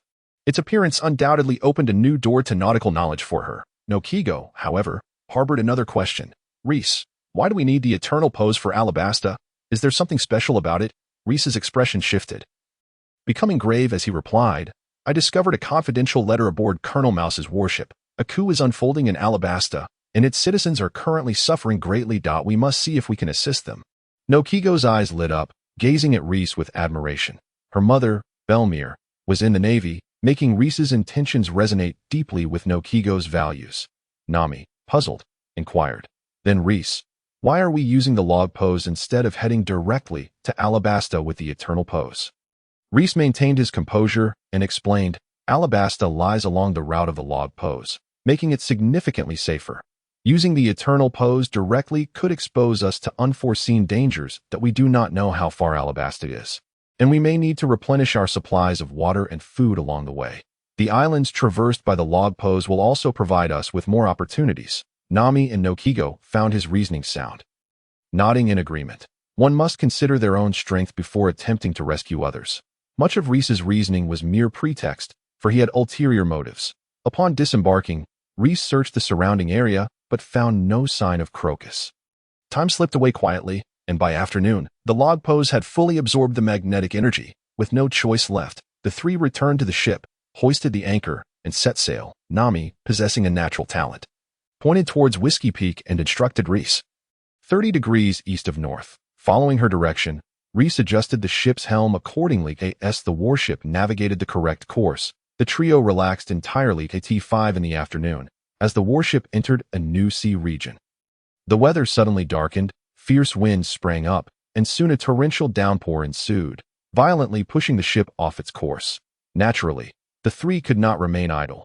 Reis struggled to steer the ship amidst the downpour, while Nami and Noki Gao hurriedly lowered the sails, and Reis rushed below deck to patch any leaks. After a flurry of activity, all 3 emerged soaked to the bone. Yet, in a moment, the storm passed. The sun broke through the clouds and illuminated the sea. The trio began to grasp the unpredictable nature of the Grand Line's weather. By evening, the excitement of Nami and Noki Gao's initial arrival on the Grand Line began to wane, and they settled into a more tranquil state. After dinner, they commenced organizing their belongings and supplies. The ship already contained ample food and fresh water, sufficient for dozens of naval soldiers, for Reis and his companions. This meant they could dine and drink comfortably for months without concern for provisions. The warship's cabins were uniform, with Reis continuing to sleep in the central main cabin while Nami and Noki Gao rested on either side. In the deep of night, as the darkness enveloped the world like a shroud, Nami and Noki Gao were already asleep. Reis stood alone on the deck, his thoughts swirling. Reflecting on his decisions, he found himself wavering. After all, to reach Alabasta in the shortest time possible, the eternal pose would be the wiser choice rather than the log pose. However, the presence of two giants in Little Garden undoubtedly presented a remarkable opportunity to enhance his strength. Reis squinted, plotting carefully. His confidence stemmed from the speed of this warship compared to the Mary, while Luffy's crew would likely encounter bounty hunters at Whiskey Peak and Miss Wednesday at Little Garden, before perhaps heading to Magnet Island to recruit Chopper as a companion. Only a day's journey lay ahead, and Reis recalled that Luffy still faced a desert trek, with several days remaining before Crocodile's coup would unfold. They should arrive in time. As Reis contemplated, Nami gently tapped his shoulder, exclaiming in exasperation, "Reis, my esteemed captain, where on earth are you steering this ship?" Reis snapped back to reality, glancing at the compass in alarm. Realizing he had deviated from the course by over 50 degrees despite only momentarily zoning out, Nami sighed. "Sigh, let me keep watch." Reis shook his head while adjusting the helm. "I merely spaced out for a moment." "Trust me, Nami, I can maintain the course." Nami pursed her lips, scrutinizing Reis. "Perhaps it would be wise to rest. Is it truly necessary to sail uninterrupted through day and night?" Reis sighed. "Nami, you have yet to grasp the dangers of the Grand Line. If no one is watching the ship, what would happen if sea beasts attacked at night?" Nami fell silent, realizing the gravity of the situation. This was no longer the East Blue, where natural disasters alone could be troublesome. "I'll keep you company for a while," she offered. Reis paused for a second before agreeing, dragging out 2 deck chairs from the cabin. After all, the long night would not allow him to stand vigil indefinitely. As long as he checked the compass from time to time, they would be fine. The two reclined on the chairs, gazing up at the faint stars in the sky, enveloped in silence. After a moment of hesitation, Reis broke the stillness. "Nami, do you have any thoughts about me?" Nami responded curiously. "What kind of thoughts?" Reis felt a twinge of embarrassment. "You know, feelings of affection." Nami's eyes widened, laughter mingling with irritation. "Oh really, Reis? It's about time you revealed your true intentions." She scoffed. "Is Noki Gao not good enough for you? Are you trying to entice me?" Reis chuckled. "Nami, you may not know, but it was actually Noki Gao who encouraged me to inquire about your feelings." Nami was taken aback, initially angered by Reis's perceived disloyalty to Noki Gao, but her irritation waned upon hearing this revelation, her eyes widening in disbelief. "How could that be, Noki Gao?" Reis continued. "In truth, Noki Gao has been trying to bring the two of us together. However, I confessed to Noki Gao first, which caused a delay." Nami recalled what Noki Gao had once told her, and found herself believing him. Seizing the moment, Reis declared, "Nami, regardless of your feelings for me, I have feelings for you." Nami's eyes sparkled, and she shyly murmured, "I have a bit of a fondness for you as well." Reis exhaled in relief. There was no doubt that Nami harbored feelings for him, but Noki Gao's presence had compelled her to suppress her emotions. Reis reached for Nami's delicate hand, taking it in his own. Nami hesitated briefly before allowing Reis to hold her. Feeling the warmth of her palm sent a wave of nervousness through Reis, causing him to sweat slightly. Nami's cheeks flushed as she gazed up at the few stars visible in the sky. Seemingly lost in thought, suddenly, the night sky transformed, revealing Reis's face instead, the warmth of his male presence brushing against her cheek, sending a tingling sensation through her ear. Nami's heart raced as if she were stricken with a malady, her gaze fixed on Reis, and she instinctively shut her eyes in fear. In the moonlight, Nami's beauty became ethereal, reminiscent of a goddess bathed in lunar glow. Reis lowered his head slightly, leaning in to kiss her. Their lips met, sweet and enchanting. Unable to restrain himself, Reis opened his mouth and fervently drew her lips into his. Sucking passionately, Nami whimpered, struggling as she pounded against Reis's back, but he embraced her tightly, greedily claiming her. After what felt like an eternity, Reis finally released Nami. Gasping for breath, she resembled a drowning person, uttering barely a single word. "You," before Reis captured her lips once more, as if savoring an exquisite delicacy. After a long while, Nami's face flushed crimson, and she playfully pushed Reis away. I feel like I can't breathe. Reis chuckled breathlessly, caressing Nami's lovely face. Nami, let us be together. Nami, do not turn your head away. Cease your words, and close your eyes. Laos beheld Nami's alluring form, and his fingers involuntarily twitched as he leaned in to kiss her, peeling away her garments. Under the moonlight, Nami's voluptuous body was simply breathtaking. Laos lifted Nami and carried her into the room, pressing her onto the bed and shedding his own clothes. Yes, a low moan escaped Nami's lips. The two became one, the sturdy bed swaying gently with their movements. After an extended period, they finally concluded their passionate encounter. Nami curled up on the bed, her eyes closed in deep slumber. Laos, with a wry smile, touched the marks on his back, clearly etched with Nami's nail imprints. Casting a tender glance at Nami, he donned his clothes and stepped outside to resume his watch. Upon exiting the door, he was taken aback to find Noki Gao standing at the railing, her back turned towards him. The sound of his footsteps startled Noki Gao, who turned around, wearing a half-smile as she regarded Laos. Feeling guilty, Laos awkwardly chuckled. Noki Gao, I see you're already awake. Noki Gao scoffed softly and approached him. Awake? I have not slept at all. That I witnessed quite the performance. That Laos's expression faltered as he realized he could no longer hide the truth, feeling the awkwardness of being caught in an illicit affair. He lowered his head. I apologize, Noki Gao. It was my fault. Noki Gao stepped in front of Laos, adjusting his attire. Noticing the guilt etched across his face, she chuckled lightly. It's all right. I bear no ill will. I am supportive of Nami being with you. I only hope you cherish us and do not forsake us. Laos embraced Noki Gao, a rush of happiness swelling within him. With such a wife, what more could he desire? After a moment's embrace, Laos said, we should return soon. The wind is strong. Do not catch a chill. Noki Gao shook her head. I will stay with you. Laos nodded with a smile, and the two stood on the deck, wrapped in each other's warmth. Enveloped in a tender atmosphere, Laos, with his thoughts delving into the system, gazed at Nami's photograph, noting her affinity had reached an impressive 93 points. With a thought, he claimed Nami's exclusive diamond treasure chest. Upon clicking to open it, a brilliant light flashed, revealing a peculiar fruit. Congratulations, host, you have obtained the legendary treasure, the natural system cloud fruit. Laos's eyes widened in astonishment, a surge of joy coursing through him. It was indeed a natural system fruit. In the early stages of the anime, such a fruit was akin to possessing a cheat, granting not only immense offensive power, but also the ability to elementalize and evade damage, placing one in an invincible position. Moreover, its potential in the later stages was remarkably strong, as the three admirals were all users of natural system fruits, combined with formidable martial skills to dominate the seas.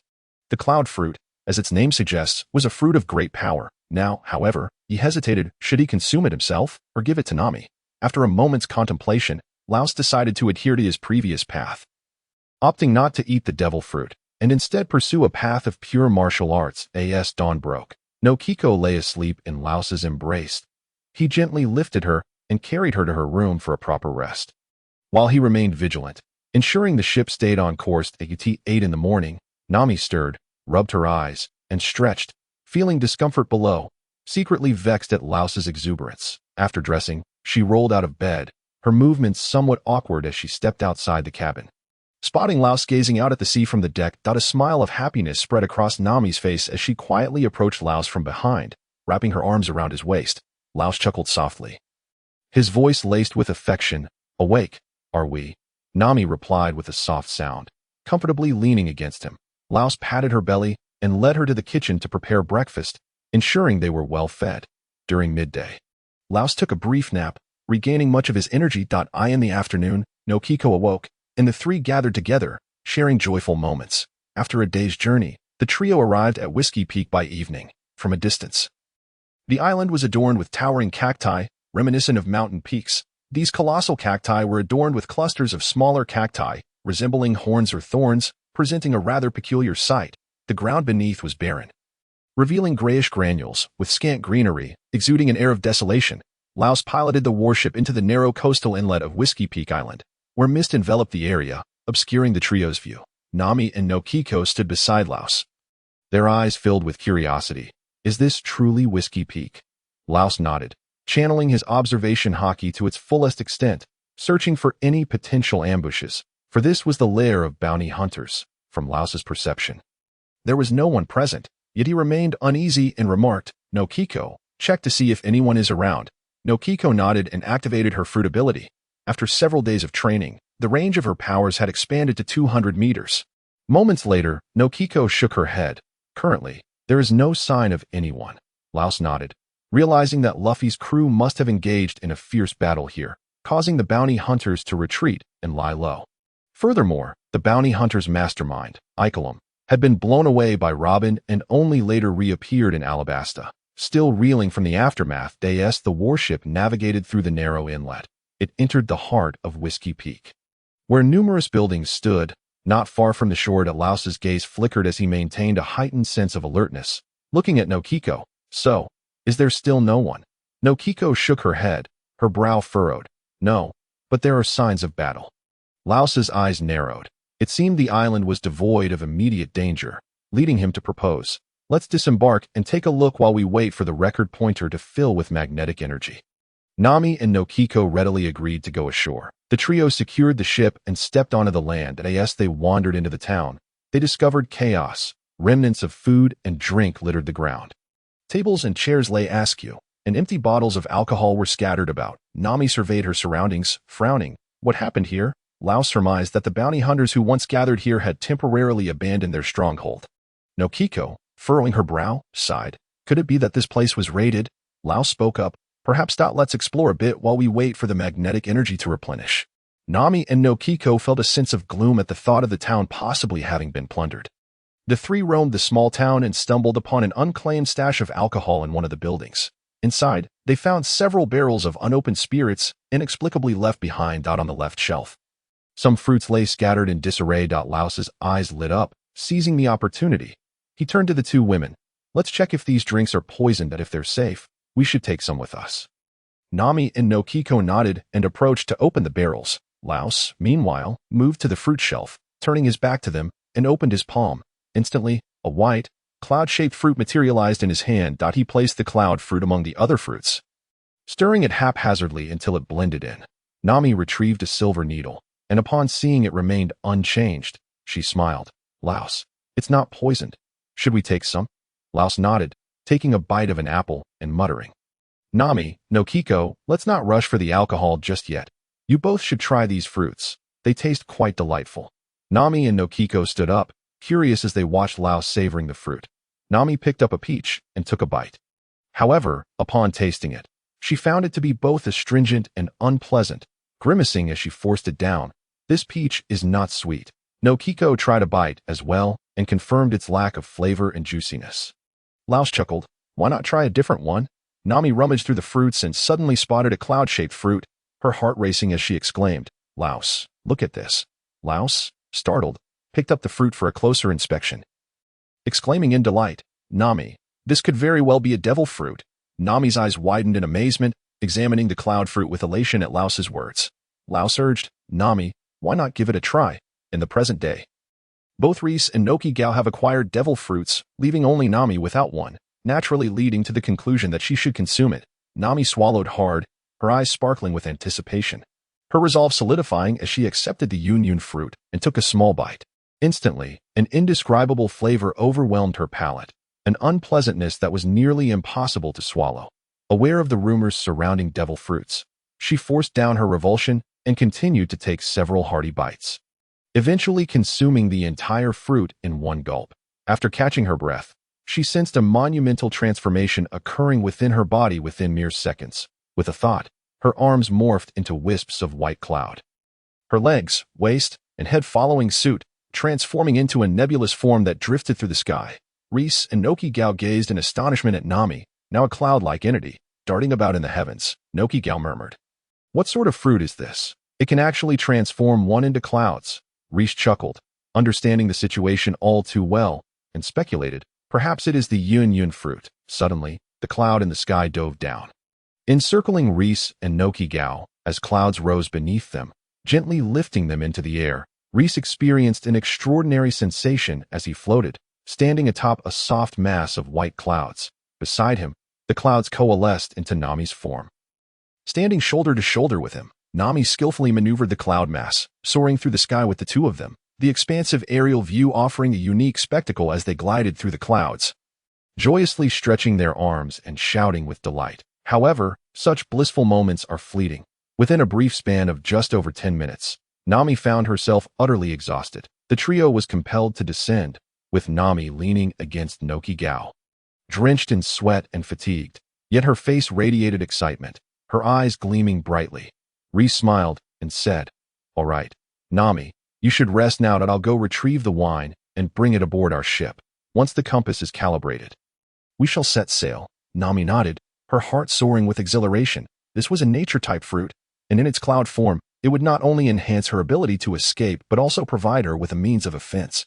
For so long, Noki Gao had been responsible for reconnaissance and Reis for combat, leaving her feeling somewhat ineffectual during battles. Now, equipped with this fruit, at the very least, she had a safeguard for retreat. Moreover, there was no reason she couldn't possess offensive capabilities. And Nami's eyes sparkled with newfound confidence. 3 hours later, with the compass fully charged, the trio set sail once more.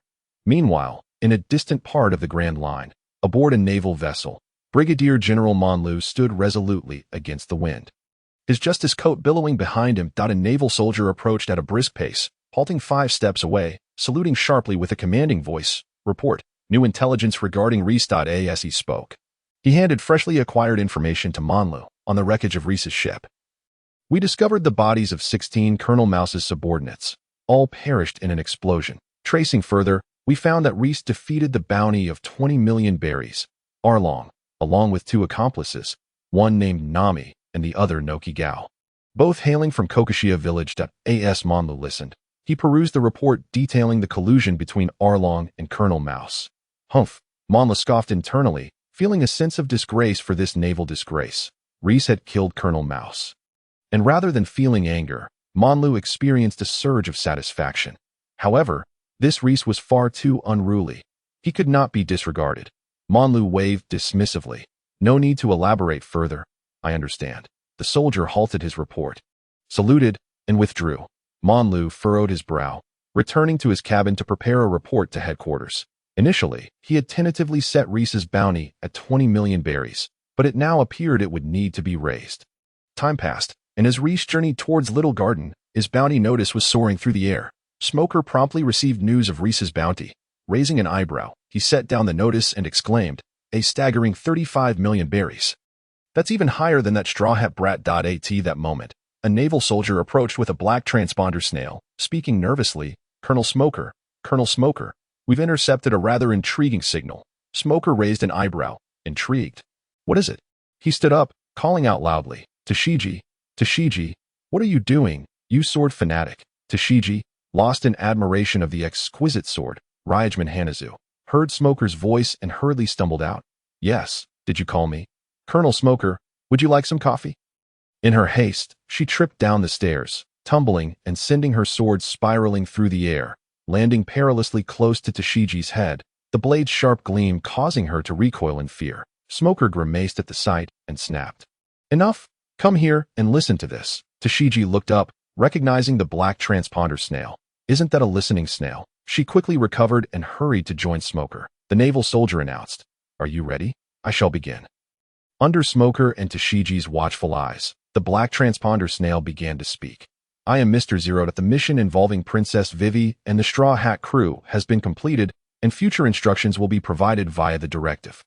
The voice was somewhat garbled, but Smoker caught key details. Straw Hat crew, Princess Vivi, Mr. Zero, directive. Smoker settled into a pale pink armchair, puffing on 2 cigars. "Princess Vivi, I recall that is the name of the princess from the Alabasta Kingdom, who is now presumably missing." Tashigi interjected, "Speaking of the Alabasta Kingdom, isn't there currently a coup taking place? Could the Straw Hat crew be involved in this turmoil?" Smoker replied, "I'm not sure. But it's evident that this is the only lead we have on the Straw Hat crew's whereabouts." He gestured to the naval soldier. "Quickly contact headquarters for a permanent pointer." The soldier promptly saluted, "Understood." With a confident glint in his eyes, Smoker declared, "Let us set out to investigate the desert kingdom of Alabasta." The sun gradually descended, the dawn rising and falling once more. After 2 days at sea, Reis finally glimpsed the faint silhouette of Little Garden. Nami, Noki Gao, come quickly and see. We've arrived at the next island. Nami and Noki Gao emerged from the cabin, wearing aprons. Nami assessed the air, noting the stable temperature, and nodded. Indeed, we have entered the island's vicinity. Noki Gao tugged Nami back into the room. Let us change into proper clothing. Moments later, Nami and Noki Gao re-emerged, Nami clad in white shorts that accentuated her long, beautiful legs, complemented by a light blue tank top that showcased her perfect figure. Noki Gao donned a black skirt, paired with a white blouse. Exuding a mature charm, Reis admired them for a moment before stating, that outfit won't do. There may be venomous creatures on this island, so it's best not to expose your skin. Disappointed, Nami and Noki Gao exchanged glances and, seeing Reis's serious demeanor, reluctantly donned black jackets and long pants, ensuring they were fully covered. Reis nodded in satisfaction, recalling that it was here Nami had once been bitten by a bug, nearly succumbing to a fever. He, too, dressed in a suitably protective outfit. In the time it took to change, the ship had already entered Little Garden, with the shoreline revealing a vast expanse of forest. Looking up, they beheld a lush green canopy, with stout trees growing haphazardly, each towering over 10 meters high, obscuring their view. The depths of the forest loomed dark and indistinct. The soil was soft and overgrown with weeds, dotted with unfamiliar flowers and mushrooms. Reminiscent of a tropical rainforest. As Noki Gao emerged, he activated his powers and suddenly turned pale, exclaiming, I think I just saw a dinosaur. Nami gasped in surprise. A dinosaur? Noki Gao, are you certain you didn't miss-see?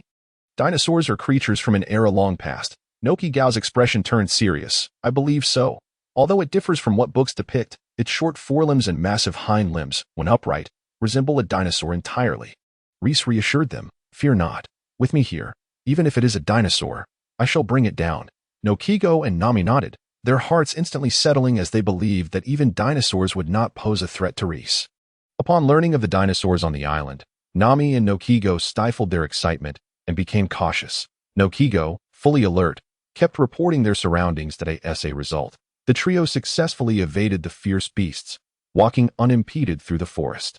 After a while, Noki Gao suddenly turned pale, exclaiming in astonishment, what enormous footprints! Goodness! Is that a giant? Reis's gaze flickered.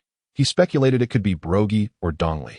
Nami, unable to suppress her anxiety, remarked, a giant? Noki Gao, peering 100 meters away, estimated with surprise, what a colossal person. He must be around 20 meters tall. This is bad. He has spotted us and is approaching rapidly. Nami swallowed hard in fear, saying 20 meters? Reis, let's take a detour, Noki Gao exclaimed. He is moving so quickly. He is already less than 50 meters away. We must hurry. Nami and Noki Gao, faces taut with tension, grasped Reis's arms and prepared to flee. However, Reis pulled them back, smiling reassuringly. Fear not. I can sense he harbors no ill intent. Aren't we going to run? Nami lamented, her face clouded with worry. Time was of the essence. He was drawing near, Noki Gao said gravely. Nami and Noki Gao tensed, entering a state of readiness for battle. Boom, boom, boom. The thunderous sound of colossal footsteps accompanied by the crashing of trees made the very earth tremble under the weight. The footsteps grew nearer until suddenly they halted abruptly. A massive head descended from the sky, coming to rest before Reis and his companions. Instantly, Reis's view was dominated by Brogy's head, where he could clearly see the coarse pores on Brogy's face and the beard that hung down like a human's. Brogy scratched his head, a bit embarrassed, and said in a deep voice, do you have any alcohol? Nami and Noki Gao were left speechless. Their minds boggled as Brogy's head alone dwarfed their entire figures. Although Reis had prepared himself mentally, he was still awestruck by the giant's grandeur. However, he maintained a composed demeanor, breaking into a hearty smile. Of course, it's right on my ship. Would you like to try some? Brogy's face lit up with joy, his eyes gleaming. Wonderful. I haven't had a drink in ages. If you share your drinks with me, you shall be my friends. Nami and Noki Gao, now regaining their composure, responded politely. Not at all. Not at all. Tio fetch Brogy some alcohol. The trio retraced their steps, and since they hadn't strayed far, they quickly returned with several barrels of liquor. Brogy, upon seeing the alcohol, was overjoyed, opening a barrel to take a whiff before exclaiming, good wine, excellent wine. The barrel that stood at waist height for an average person appeared as diminutive as a dainty cup before Brogy, who couldn't resist downing the contents in one go. After finishing, he smacked his lips, his gaze shifting. Now that we have fine wine, how can we do without roasted meat? Friends, wait here. I'll go catch a dinosaur. It will be delicious. Without waiting for Reis and the others to respond, he dashed eagerly into the forest. Nami sighed in relief. This giant seems to be a good person. Noki Gao nodded. He certainly is quite warm-hearted. Reis agreed. Giants are often jovial and straightforward, that we should inquire how long the logbook needs to be kept here. Nami responded enthusiastically. Indeed. Not long after, Brogy returned, dragging a dinosaur that matched his height, bringing it before Reis and his companions. Amidst Nami and Noki Gao's gasps of astonishment, Brogy brandished an axe and sliced into the dinosaur's carcass, the blade cutting through it as effortlessly as through tofu in mere moments. The dinosaur was dismembered into 8 pieces. Brogy lifted a chunk of meat toward Reis and the others, saying, "Allow me to treat you to this meat. This part is my favorite." Nami and Noki Gao gazed at the massive piece that was several times their size. Awkwardly acquiescing, Reis nodded with evident delight. Seeing their agreement, Brogy's mouth curved into a broad grin as he skillfully gathered stones to form a circle, placing wood inside, igniting a fire, and beginning to roast the meat. The meat sizzled to a golden brown, releasing an enticing aroma. Nami and Noki Gao couldn't help but swallow hard, their eyes fixated on the meat. Reis too glanced over, acknowledging the dinosaur's succulent and enticing quality. Shifting his gaze to Brogy, Reis inquired, "Do you know how long this island remains saturated with magnetic force?" Brogy squinted and smiled, extending his index finger. 1 year. Nami's mouth fell open, her expression frozen in disbelief. After a moment, she finally reacted. "What? 1 year?" Brogy scratched his head, puzzled by her intense reaction. "Yes." Nami felt tears welling up, lamenting internally. 1 year. How could they endure living in such a place for an entire year? Noki Gao's face also reflected concern and distress. Observing their expressions, Brogy chuckled. "Ah, for you humans, a year indeed seems like an eternity, doesn't it?" Reis sighed helplessly, addressing the 2 women. "Have you forgotten? We possess a permanent logbook. Let us set sail for Alabasta directly from this island." Nami and Noki Gao's expressions shifted, and they patted their chests, exhaling in relief. Right? They had the permanent logbook. They need not linger here for so long. Brogy asked, "Do you have something urgent to attend to?" Reis replied, "Well, it's rather important. We are heading to Alabasta, where a coup is unfolding, and we hope to intervene." Brogy nodded, murmuring, "Alabasta? That name sounds familiar." Just then, a volcano erupted, scalding magma gushing from its crater, thick black smoke billowing forth, and a thunderous roar filled the air. Brogy's expression shifted dramatically, flames of battle igniting in his eyes, casting aside his earlier confusion as he leaped to his feet. "Friends, I must attend to some matters first," Nami asked curiously. "Matters?" Brogy replied, "Indeed. This signals the commencement of a duel that has lasted for a century." Noki Gao interjected, "A century-long duel? With whom? What is the reason?" Brogy explained. "The reason? I've already forgotten," Nami queried. "Do you harbor deep-seated enmity?" Brogy shook his head, his gaze fixed on Dongli across the way. It was as if sparks were colliding in the air. Brogy stomped the ground, propelling himself towards Dongli. Simultaneously, Dongli charged forward, and the 2 clashed in midair, sword against shield, axe against shield, the tremendous impact distorting the air and shaking the entire island. Reis marveled at the duel between the 2. Truly the cream of the giant race. Despite their enormous size, they moved with remarkable agility, every gesture exuding immense power that shook the ground. Although they were friends, their attacks were fierce, each strike aimed at the other's vital points. Back and forth they exchanged blows, and in a matter of moments, dozens of strikes were exchanged. Even though Dongli had sustained internal injuries the previous day, he fought valiantly, launching formidable attacks. Brogy, too, refused to be outdone, enduring many avoidable strikes just to retaliate immediately. After several hundred exchanges, their weapons were knocked away, and they stood several hundred meters apart, gazing at each other, their chests heaving as they gasped for breath.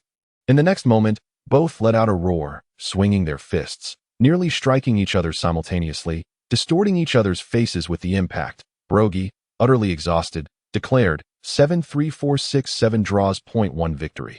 Dongli, summoning his last ounce of strength, replied, 7-3-4-6-7 draws. .1 defeat. With that, both collapsed simultaneously, kicking up a cloud of dust, and burst into hearty laughter. Lying on the ground, Brogy panted, Dongli, Do you know? We have guests today, and they brought wine. Dongli responded, Is that so? How wonderful. Share some with me. After a brief rest, the two stood up and walked several paces to Brogie's home. There, Dongli spotted Reis and his companions, smiling. Greetings. I am Dongli, the strongest warrior of Elbaf village. Upon hearing this, Brogy interjected. Indignant, the strongest warrior of Elbaf village is clearly me. Brogy. Dongli let out a grunt, but chose not to dwell on it. Reis chuckled and introduced himself, saying, I am Reis, an adventurer. Nami chimed in, I am Nami. Noki Gao added, I am Noki Gao. Reis picked up a barrel of wine from the ground and tossed it high towards Dongli, exclaiming, Please, brave warrior, partake in this drink. The barrel soared through the air, landing squarely at Dongli's chest, which he caught effortlessly. Despite his past experiences of betrayal, he did not hesitate to pour the contents into his mouth. Dongli gulped down the entire barrel of wine, which, for his colossal frame, was akin to a mere morsel. He laughed heartily, declaring, The taste is delightful. Reis threw another barrel upward, his lips curling into a smile as he asked, Have you seen a boy wearing a straw hat? Dongli received the wine, his memory far sharper than Brokey's, and replied, Are you referring to Luffy? Reis nodded, his eyes glimmering with anticipation. Dongli responded, Indeed, I have seen him. Why do you ask? Reis displayed a sense of urgency. I am his friend. Do you know how long he has been gone? Dongli pondered for a moment and replied, It seems he has been away for just over a day. Reis nodded, secretly thinking that perhaps Luffy was nearing Alabasta. Brokey interjected, What is it that you need with Luffy? Reis shook his head, lost in thought. Dongli scrutinized Reis and remarked, You seem quite formidable. Would you be interested in a sparring match? Reis was taken aback for a moment, but then grinned and nodded. This was indeed a perfect opportunity to test his strength. Dongli laughed heartily, appreciating Reis's eagerness. Nami and Noki Gao exchanged worried glances towards Reis. He reassured them with a nod, indicating there was no need for concern. Let us proceed, he proclaimed loudly. Dongli took several thunderous steps to a clearing several hundred meters away, a battlefield he and Brokey had established. Reis nodded, his eyes igniting with the spirit of combat. And in the blink of an eye, he darted into the forest, covering several hundred meters in mere seconds. The two combatants exchanged glances before charging at one another. Crash!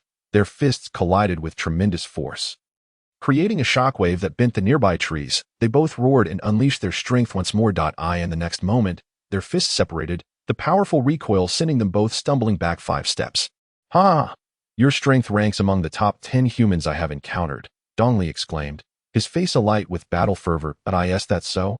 Quite impressive, Reis replied. The next instant, they clashed again. Their starkly contrasting sizes resembled a battle between an elephant and an ant.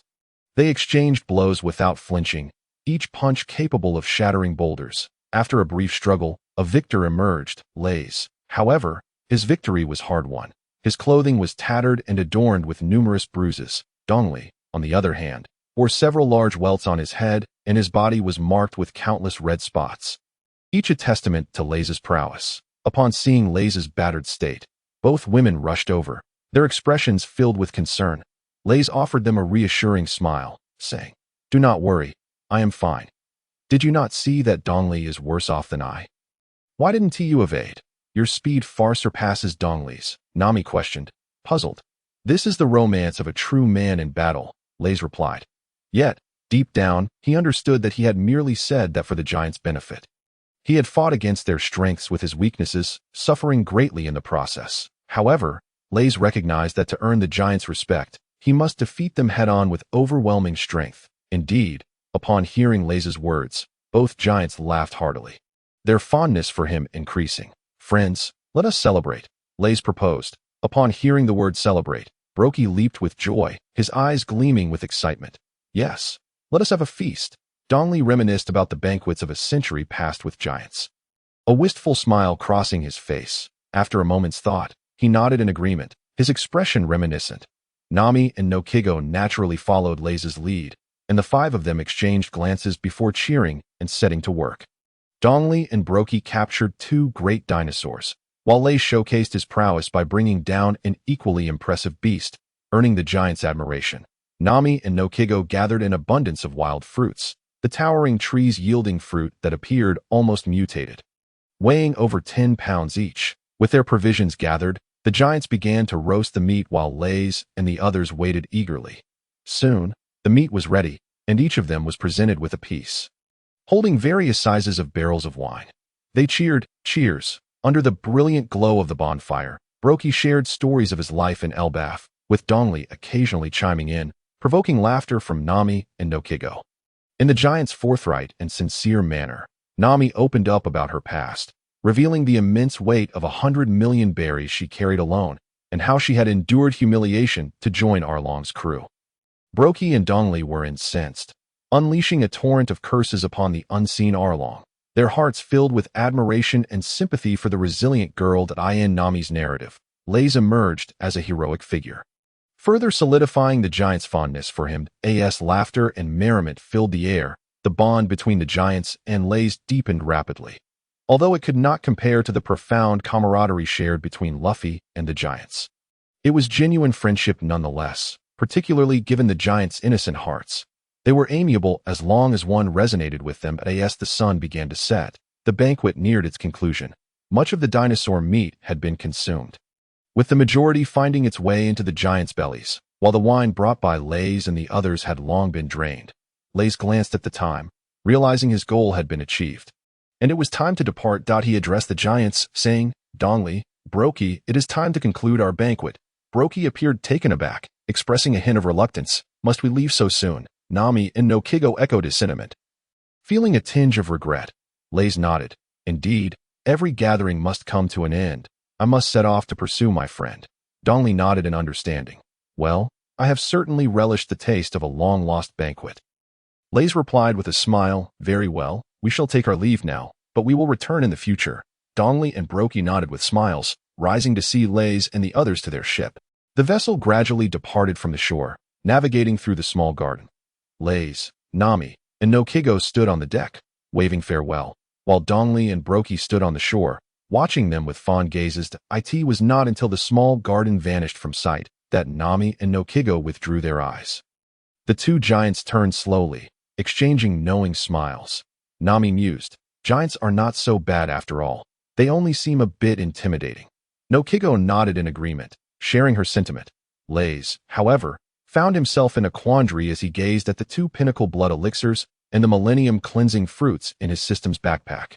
These items had been rewards from Dongli and Brookie's bronze and silver treasure chests. After a moment's deliberation, Reis resolved to consume both pinnacle blood elixirs himself and offer the cleansing fruits to Nami and Noki Gao.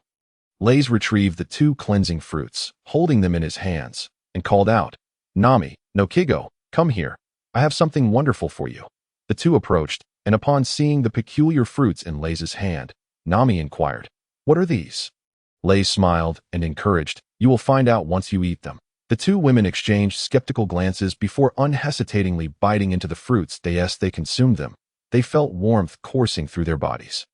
As if they were being transformed, their skin's pores opened slightly, expelling impurities. Alarmed by the changes in their bodies, Nami and Noki Gao shrieked and hurried into the room. Moments later, they emerged, freshly bathed and clad in bathrobes. Their faces alight with astonishment as they rushed to Reis, exclaiming, "Reis, look, my skin has improved." As Reis leaned in for a closer inspection, he was indeed struck by the sight before him. The skin of Nami and Noki Gao had transformed into a smooth, porcelain-like texture, imbued with a delicate blush, reminiscent of a newborn babe. While their complexions had always been admirable, they had never appeared so exquisitely tender.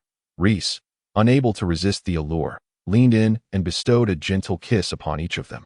Embracing the two young women as he remarked, "Do you not feel a slight increase in your strength?" Nami and Noki Gao were momentarily taken aback. Having only noticed their newfound beauty, they had overlooked any other changes. However, upon closer reflection, they indeed felt a newfound lightness in their bodies and a significant boost in their strength. Reis produced 4 exquisite chi blood pills, handing them to each of the women. Their eyes brightened with excitement as they consumed the pills, quickly sensing an enhancement in their physical prowess. Noki Gao inquired, "Where did these miraculous fruits come from?" "They are quite formidable," Reis chuckled. "These are a product of my fruit combined with the power of belief from Dongli and Brookie." Nami gasped in wonder, "The power of belief. Reis, your devil fruit is truly remarkable." Reis mused to himself, recognizing the immense potential of the system behind it. "We are bound for the desert kingdom of Alabasta. where a coup is currently unfolding that it is fraught with danger. Therefore, during this time, I shall train with you both to bolster your abilities as much as possible. Nami and Noki Gao nodded in agreement. Acknowledging their vast potential, which had yet to be fully harnessed through training, the warship surged forward toward the kingdom of Alabasta. On the deck, an intense battle unfolded between one man and two women. Reis directed, Noki Gao, increase your speed.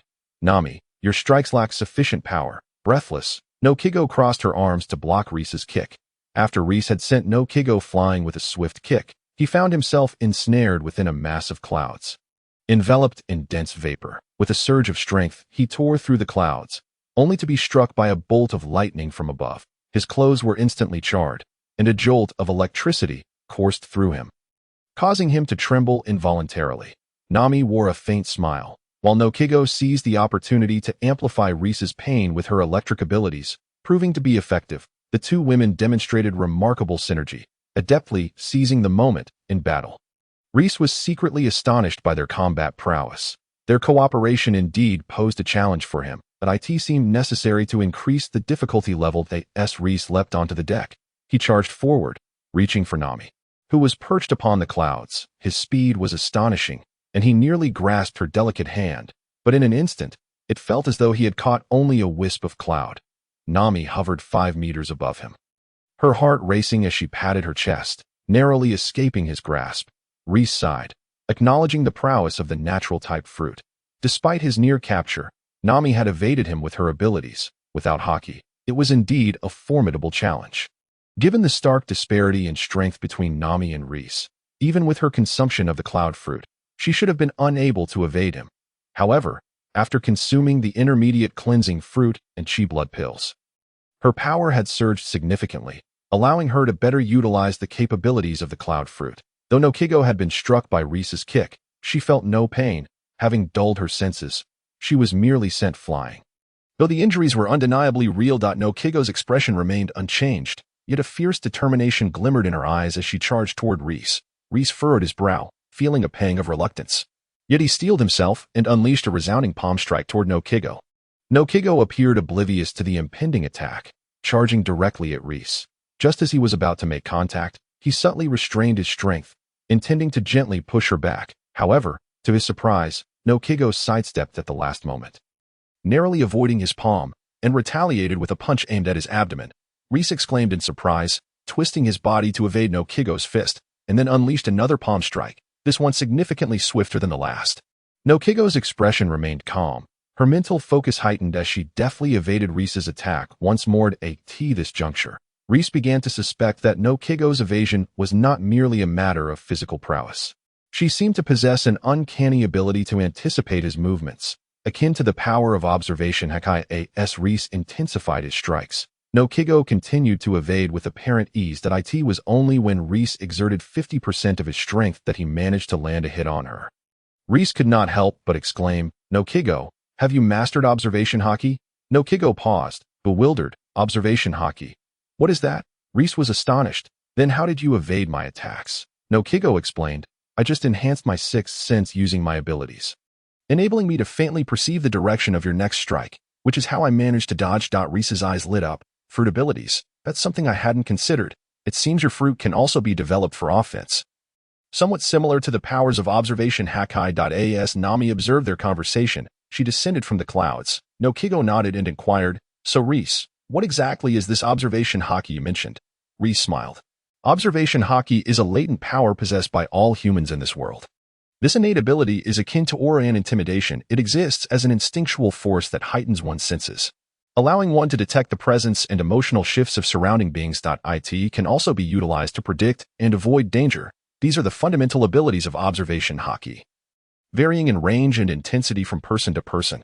When mastered to the pinnacle, one can even foresee the future. Nami and Noki Gao's eyes sparkled with amazement as they exclaimed, such a powerful ability.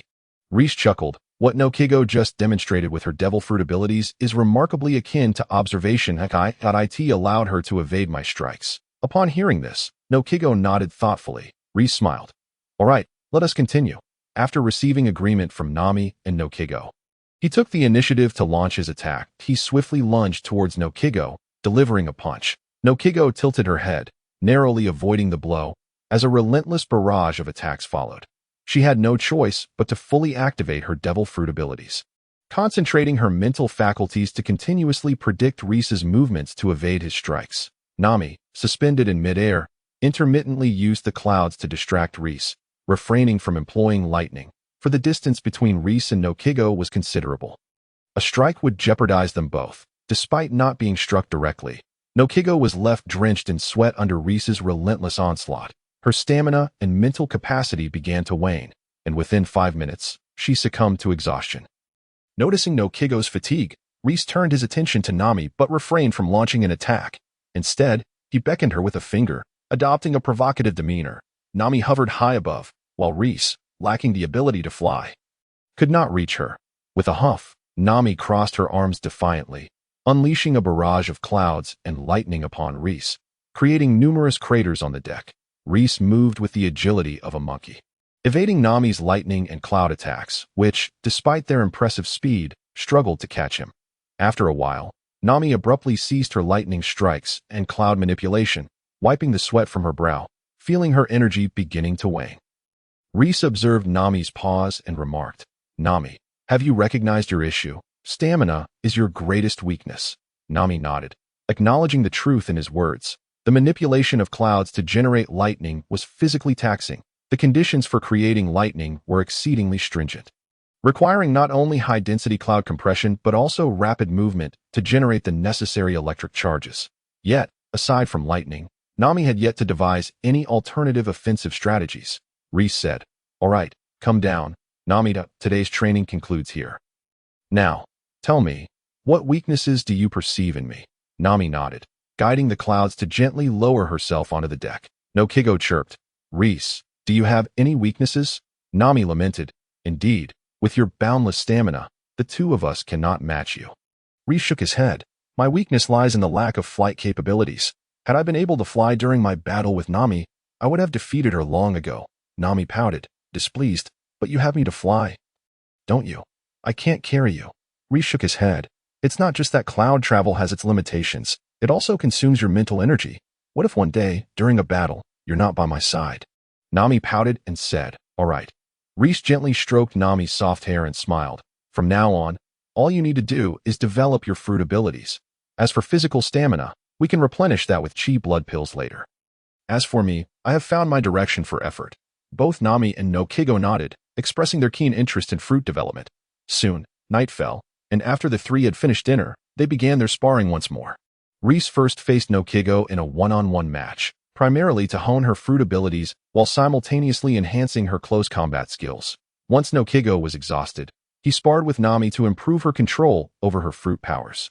After an arduous training session, both women were drenched in sweat by the late hours. Having already trained to the point of exhaustion, they retired early, lacking the energy or inclination to engage in any further festivities with Reis. Reis sat cross-legged on the spacious bed, retrieving 2 top-tier chi blood pills, which he swallowed with water. The enhancement this time was remarkably evident, effectively alleviating some of the fatigue from earlier. Reis clenched his fists, feeling a surge of vitality coursing through his body. Next, he decided to practice the moon step technique. Under the serene moonlight, the deck appeared as if adorned with a layer of shimmering silk. A valiant young man was seen continuously lifting his feet in the moonlight, treading the air at an astonishing speed. The youth possessed strikingly sharp eyebrows, piercing black eyes, and a chiseled profile, his tall and slender figure reminiscent of an eagle in the night. The air was subtly compressed beneath Reis's feet. In the span of a second, he had executed several rapid steps, his feet moving so swiftly that they left no trace. Gradually, Reis's form began to hover, the air beneath him producing faint sonic booms, propelling his body aloft. As he mastered the moon step technique, he ascended higher into the sky. After a quarter of an hour, Reis, utterly fatigued, came to a halt.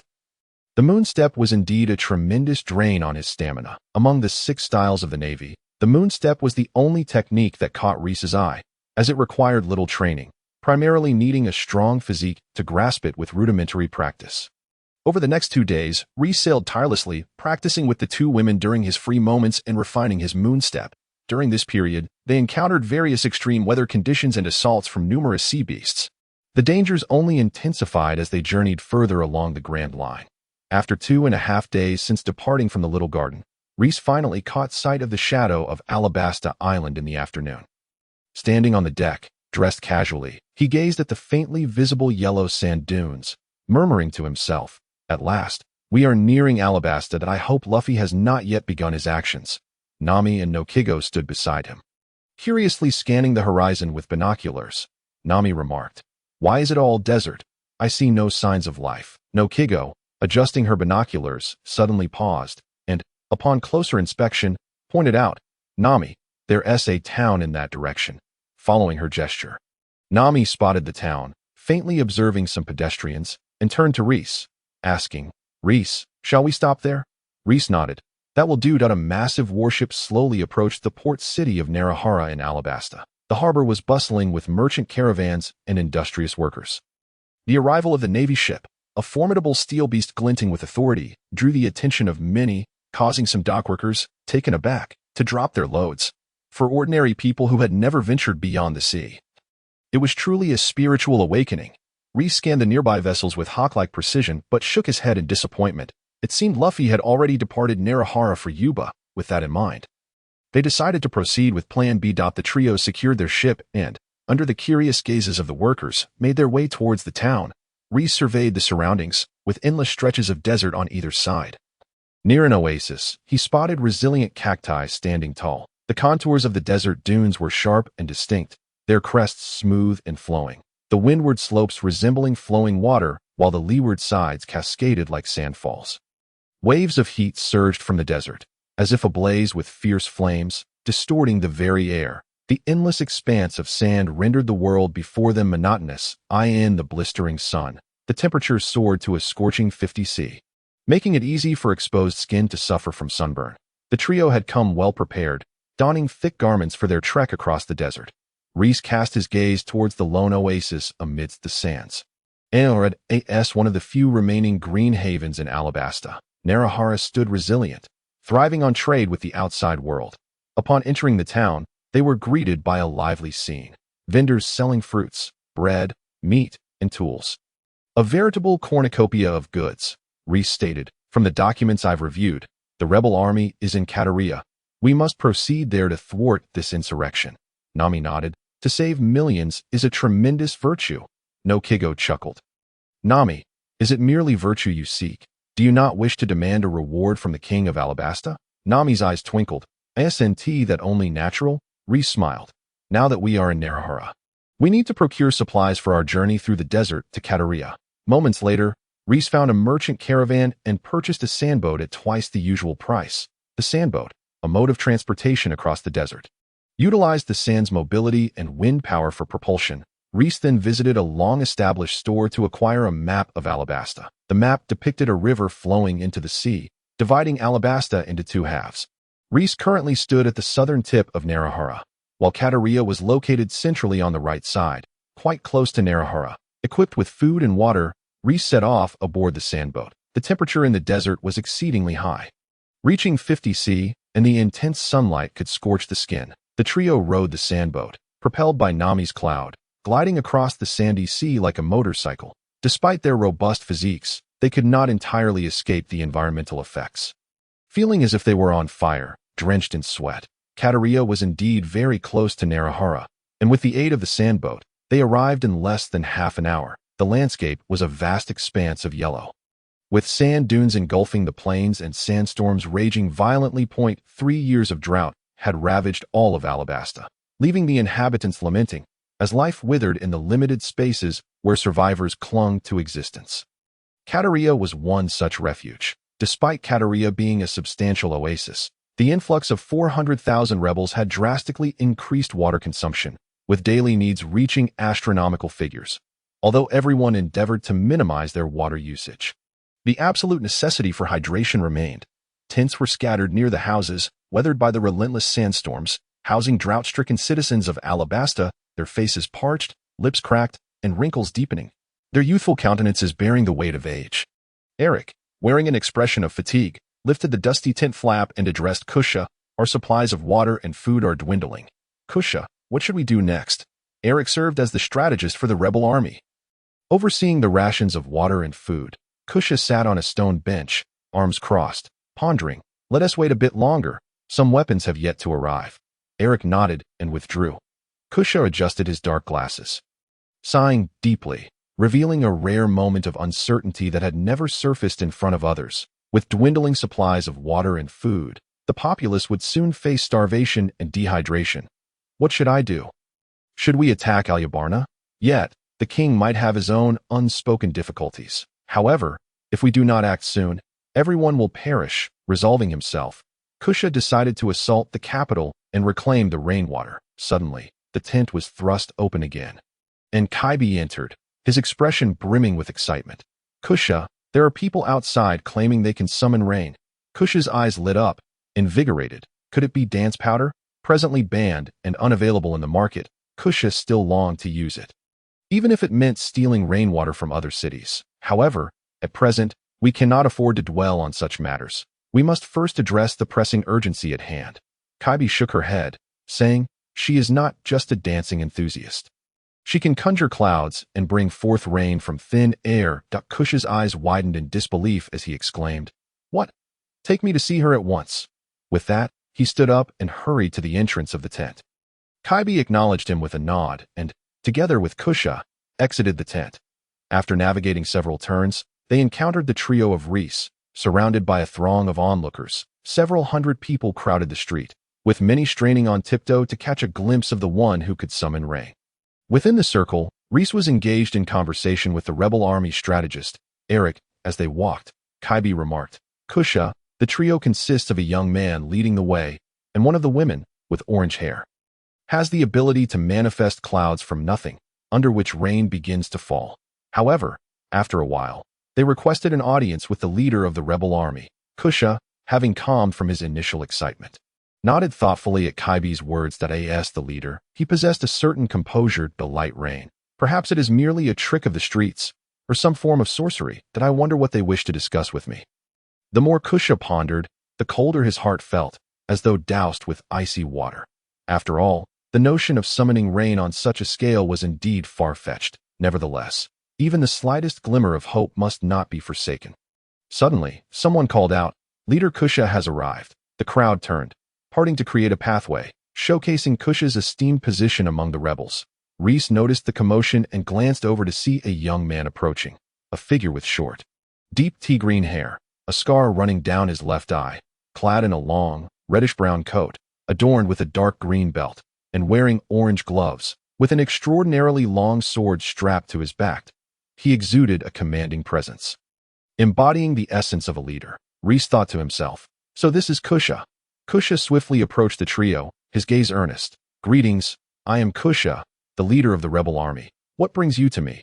Reis straightened his expression and replied, I am Reis, and these are my wives, Nami and Noki Gao. That I have heard of the great drought afflicting this land, and I believe we can offer our humble assistance. That I hope you will cooperate with us. Leader Kusha. Kusha was momentarily taken aback. Two stunning beauties were wed to the same man. What extraordinary charm Reis must possess. Yet, now was not the time for such musings. What mattered was whether they could indeed summon rain, and to what extent. Gratitude washed over Kusha's features as he responded, I am uncertain how Mr. Reis intends to proceed, but I will lend my full cooperation. His countenance then darkened as he confessed, to be frank, the remaining water in this city is scarce, and I do not know if we can summon rain at this time to alleviate our immediate plight. Reis, possessing the foresight of observation Haki, easily discerned Kusha's probing nature but dismissed it with a faint smile. Of course we can. I have come to assist everyone. He turned to Nami. Let us begin with a light rain to cool everyone down. Upon hearing this, Kusha looked expectantly at Nami, who stood to Reis's left. Nami's arm began to shimmer and dissolve into clouds, floating upwards to coalesce into a large cumulus formation. Kusha's expression shifted in astonishment as he gazed at this incredible spectacle, his mind racing with possibilities. Could it be the power of a devil fruit, a treasure of the sea? The surrounding populace, too, was captivated, their eyes wide with wonder. Clouds billowed forth from Nami's arm, gathering in the sky until a cloud with a radius of 20 meters took shape.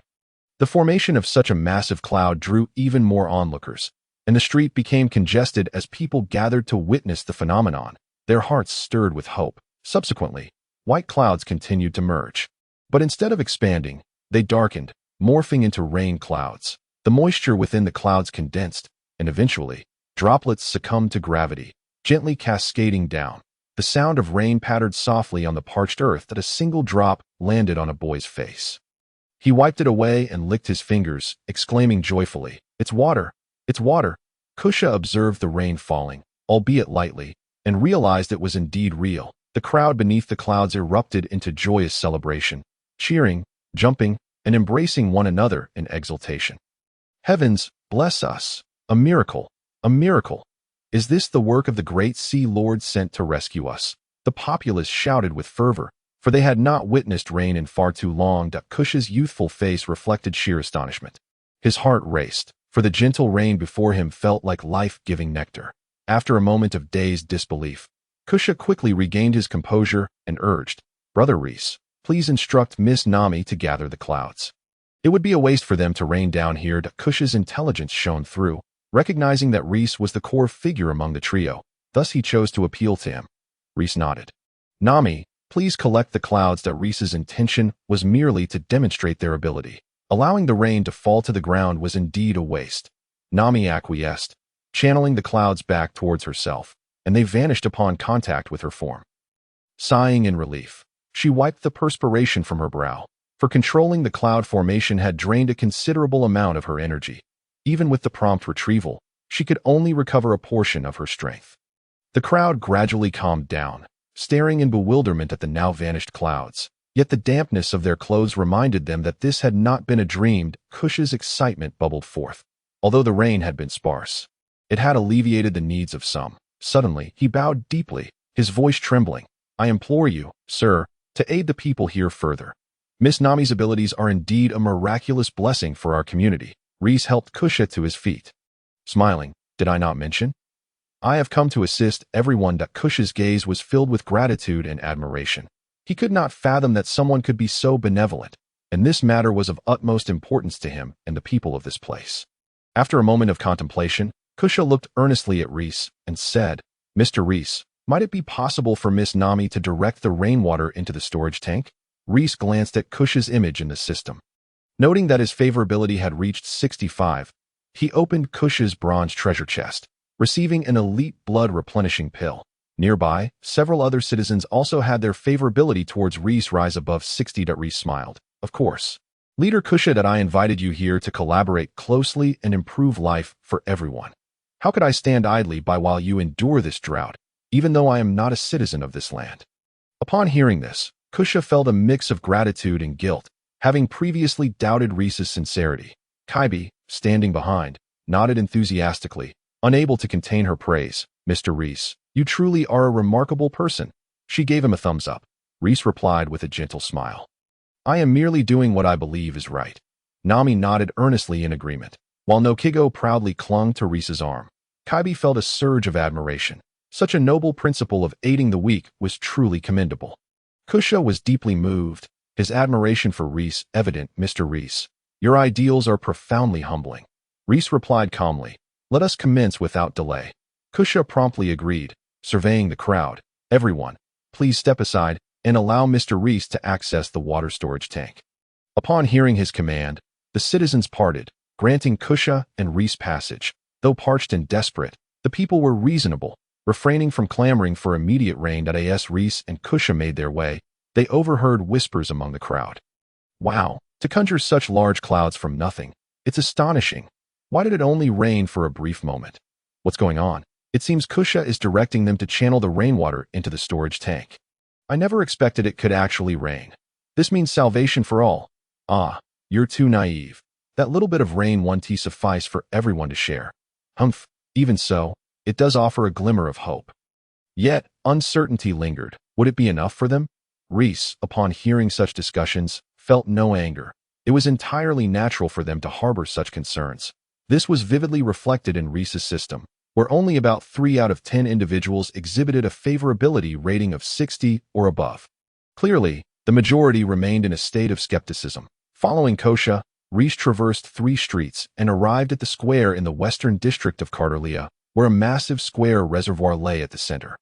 Measuring 10 meters on each side and 5 meters deep, covered by a colossal black curtain. During this journey, Reis encountered numerous citizens, opening over 600 bronze treasure chests and acquiring 12 vitality pills. Evidently, the news of someone capable of summoning rain had spread, as the square was densely packed with people, estimated to be over 10,000 that most bore dry skin, cracked lips, and wore tattered clothing, exuding an unpleasant odor. They had endured a prolonged period of water scarcity, let alone the luxury of bathing. The drought had persisted for far too long at that moment. They gazed at Reis and his companions with hopeful eyes. And upon recognizing Kosha leading the way, they couldn't help but call out, "Mr. Kosha! Leader Kosha!" The crowd greeted warmly, and Kosha responded with equal kindness. Feeling the weight of countless hopeful gazes, Kosha sensed both gratitude and pressure. A heaviness in his heart, he turned to Reis and said, "Mr. Reis, this is the only reservoir we have that I beg of you." He then bowed to Nami, adding, "Miss Nami, I sincerely request your utmost efforts, on behalf of the hundreds of thousands of Alabasta citizens." "I thank you, please." Nami nodded solemnly, her gaze sweeping over the multitude, most of whom appeared ragged and emaciated, their eyes filled with longing directed towards her. She silently reflected on how they, like the villagers of Caucasia, had suffered immensely. She felt compelled to aid them. With a radiant smile and resolute tone, she declared, "Leave it to me." Reis produced all the vitality pills he had acquired, the 12 he had just received, and said, "Wait." Nami consumed the vitality pills first. Nami's eyes lit up. Without hesitation, she accepted the pills and swallowed them all in one go, her eyes sparkling as she nodded at Reis. The black curtain covering the reservoir had been removed, revealing a shallow layer of water within. Reis observed the throng of people and said to Nami, "We shall ascend into the sky to summon rain." Nami, somewhat puzzled, asked, "Why?" Reis shook his head, insisting, "Just do as I say." Trusting Reis, Nami acquiesced. "All right then." With a thought, she summoned pure white clouds beneath her feet, lifting Reis and Noki high into the air, 20 meters above. The crowd, initially unaware of who was responsible for the impending rain, was captivated by the sight of the three soaring through the clouds, erupting in astonished murmurs. Nami looked at Reis and inquired, "Is it ready?" Reis scanned the crowd, noting their captivated gazes upon them, and nodded affirmatively. Nami began to dissolve her arms into clouds, which floated upward, gathering above the reservoir. The clouds continued to coalesce, forming a pristine mass, which, after reaching a diameter of 10 meters, ceased to expand.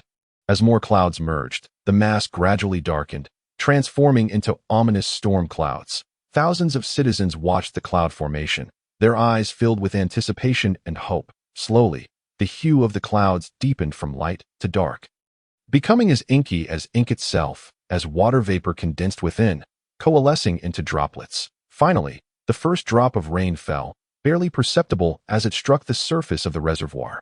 More and more water vapor condensed into droplets, cascading down, first a gentle drizzle, then suddenly intensifying into a torrential downpour. The crowd watched in awe as the rain poured down, erupting into thunderous cheers that echoed through the air. Reis marveled at the relentless stream of raindrops, silently acknowledging that Nami had indeed grown significantly stronger. According to the law of conservation of nature, such a volume of rain would be unattainable by Nami's strength alone. Yet, in the world of One Piece, the power of the devil fruit lay in its ability to transform other substances into those of its own nature. Nami served as the conduit, her physical strength the driving force. Reis sighed inwardly, recognizing that the arid air of Alabasta diminished Nami's efficiency in cloud transformation, requiring her to expend more energy. Beads of sweat began to form on Nami's forehead, her arms relentlessly morphing into clouds, maintaining the steady rainfall. The rhythmic patter of raindrops on the reservoir created ripples, countless circles intersecting and fading away. Kosha's eyes gleamed as he watched the descending rain, hope igniting within him. If the rain could last just a little longer, perhaps it could save the 40,000 rebels who followed him. It might even save the nation, sparing everyone from sacrifice. As the rain continued to pour, the water level in the reservoir began to rise. But Nami was gradually growing fatigued. The surrounding populace observed the increasing water and gradually hushed their cheers, holding their breath as they fixated on the dark clouds. Time passed slowly. 1 minute, 2 minutes, 5 minutes, and the water level in the reservoir reached more than halfway. Nami, drenched in sweat, her face pale, gasped for breath. Yet, her gaze remained resolute, striving to summon more rain. Reis felt a pang of concern and urged, "All right, Nami, take a break. Do not push yourself too hard." Nami pursed her lips, reluctantly nodding as she recognized her body had indeed reached its limit. With a long exhale, she withdrew the dark clouds, her white clouds slowly descending back to the ground. Her legs giving way as she collapsed into Reis's embrace. Reis, heart aching for Nami, wiped the sweat from her brow and sighed. "Silly girl, why didn't you stop sooner?" Nami blinked her beautiful eyes, feeling a sense of grievance. "I just wanted to hold on a little longer. Perhaps more people could be saved." Reis sighed again. "Do you not realize how much it pains me?" Nami flashed a sweet smile. "All right, I won't do it again next time." Kosha squeezed through the crowd to Reis's side. Visibly relieved upon seeing that Nami was unharmed, he apologetically said, "I'm sorry for putting Miss Nami through so much strain." He had been startled by Nami's sudden weakness. Not only was he frightened by the hope that had been kindled, but he also felt an overwhelming sense of shame at the thought that Nami might suffer harm for their sake. Reis shook his head, remaining silent. Nami, with a smile, reassured him, "No, it was my own stubbornness." Kosha, filled with gratitude, sincerely said, "The rain Nami brought is invaluable. If Miss Nami has any requests, please do not hesitate to voice them. I will do everything in my power to fulfill them." Nami looked at Reis, her eyes questioning. Reis shook his head, replying, "There is no need, but I hope this water reaches those who truly need it." Kosha paused, understanding Reis's concern, and immediately placed his hand on his chest, assuring, "Rest assured, Mr. Reis, I will ensure the water reaches those in dire need. If I misuse this water, may I meet an untimely end." Reis nodded, stating, "I still trust in your character, Leader Kashad." In the midst of the crowd, as Nami ceased the rainfall, a buzz of excitement arose. Nearly everyone gazed at the reservoir, now half filled with water, their eyes gleaming with anticipation. Especially among those nearest to the source, it was as if green light flickered in their eyes. Like wolves starved for days spotting a fresh rabbit, the crowd began to push and shove, inching closer to the reservoir. Had it not been for several hundred rebels forming a protective circle, they might have been overwhelmed. "Step aside, step aside. I just need a bottle of water. Brother, please, let me pass." Some begged, others leveraged connections. Amidst the throng, a young lad whispered, "Brother, hurry and get some water. Our mother hasn't had a drink in ages." Blocking his path was none other than his elder brother, a member of the rebel forces. The elder brother, with a ruggedly handsome face, hesitated, caught in a moral quandary that it was easy to be resolute against strangers, but how could he deny his own brother? The stakes were even higher when it involved their mother. The rebels, too, were human, facing a challenging trial. Kosha furrowed his brow, fully comprehending the sentiments of the crowd, that he hurriedly ascended to a higher platform and called out, "Everyone, everyone, allow me to express a few words." Kosha's voice captivated the attention of the crowd, drawing their gazes towards him. "I am aware that everyone is currently in dire need of water, yet I sincerely hope that we can maintain order and attend to each individual one by one, without any chaos." Kosha's esteemed reputation swiftly quelled dissent. As his approach was both judicious and fair, he thoughtfully directed, "Eric, Kaibi, please organize the personnel into 20 stations, ensuring that each person receives precisely 1 cup of water, no more, no less." Kaibi and Eric acknowledged with a nod and promptly set to work, rallying their trusted associates into action. The rebel forces upheld order, and the residents began to line up to receive their water. Reis observed with a nod of approval. His reason for seeking out Kosha was precisely this. Doing good deeds is no simple task. Setting aside other matters, distributing water is a significant challenge, not to mention the potential for disturbances. Yet Kosha proved to be adept at resolving such issues for Reis. With order restored, Kosha's stern countenance softened. Noticing Reis and his companions preparing to depart, Kosha hurriedly caught up with them, kindly inquiring, "Mr. Reis, are you in search of a place to stay?" Reis nodded, responding, "I came in haste and have yet to secure a hotel." Kosha's face brightened as he replied, "Ah, splendid. I have a friend who runs an inn and has just a small house available. Not far from here. If Miss Nami requires rest, she is welcome to stay there." Reis glanced at Noki Gao and Nami, and seeing no objections from them, he nodded in agreement. This was indeed a trivial matter. Kosha, elated, promptly led the way. In a narrow alley, A man clad in a black suit observed Reis and his entourage depart. He retrieved a bounty notice from his pocket, and upon seeing the reward for Reis, his expression shifted. What a catch this could be. This accomplishment would not be insignificant. The man chuckled darkly before clearing his throat and adjusting his tone. He produced a communication device and began to dial. Brew, brew, brew, brew. What is it? Came a cool, authoritative voice on the other end. The man instinctively bowed slightly, bringing the device closer to his mouth as he murmured, I report that I have discovered the bounty of 35 million berries for Kate Reis appearing in Cartlia. Is that so? Do you have intentions regarding him? If you can capture a pirate worth 35 million berries, I will promote you to a higher rank. The man chuckled awkwardly. My subordinate does not intend to hunt him down, but rather has other matters to report. There is a woman accompanying Reis who appeared among the rebels today and has significantly reduced the water level in the reservoir of the West District. A calm voice, now tinged with intrigue, responded, What? She can summon rain. Elaborate on her methods. The man replied respectfully, It is likely she possesses a devil fruit. She transformed her arm into a cloud, which then coalesced into dark clouds, resulting in continuous rainfall. After a moment of silence, the voice regained its composure. Very well. Keep a close watch on them. Report any developments to me. If you handle this matter well, I shall promote you. The man beamed, eagerly affirming, Yes, I will ensure its completion. Before an exquisite 3-story house, Kosha halted and bowed slightly. This is the place, Mr. Reis. Please allow Miss Nami and Miss Noki Gao to rest here. Reis nodded lightly, surveying the house, which indeed boasted exquisite design and quality materials. One of the finest edifices in the city. Kosha bowed deeply once more, expressing his gratitude. Mr. Reis, your kindness shall never be forgotten. Miss Nami's reign may save countless lives. Reis waved his hand dismissively. There is no need for such formalities, Chief Kosha. Once Nami has regained her strength, she will be able to summon rain for all. Kosha's joy was palpable, his gratitude overwhelming. Despite being strangers, Mr. Reis was so considerate of the community, embodying the very essence of a good person. His lips trembled, and his eyes glistened with unshed tears. Mr. Reis, I am at a loss for words to convey my heartfelt appreciation. Years of struggle have forged my heart of steel, yet at this moment, I cannot help but shed tears. Thank you.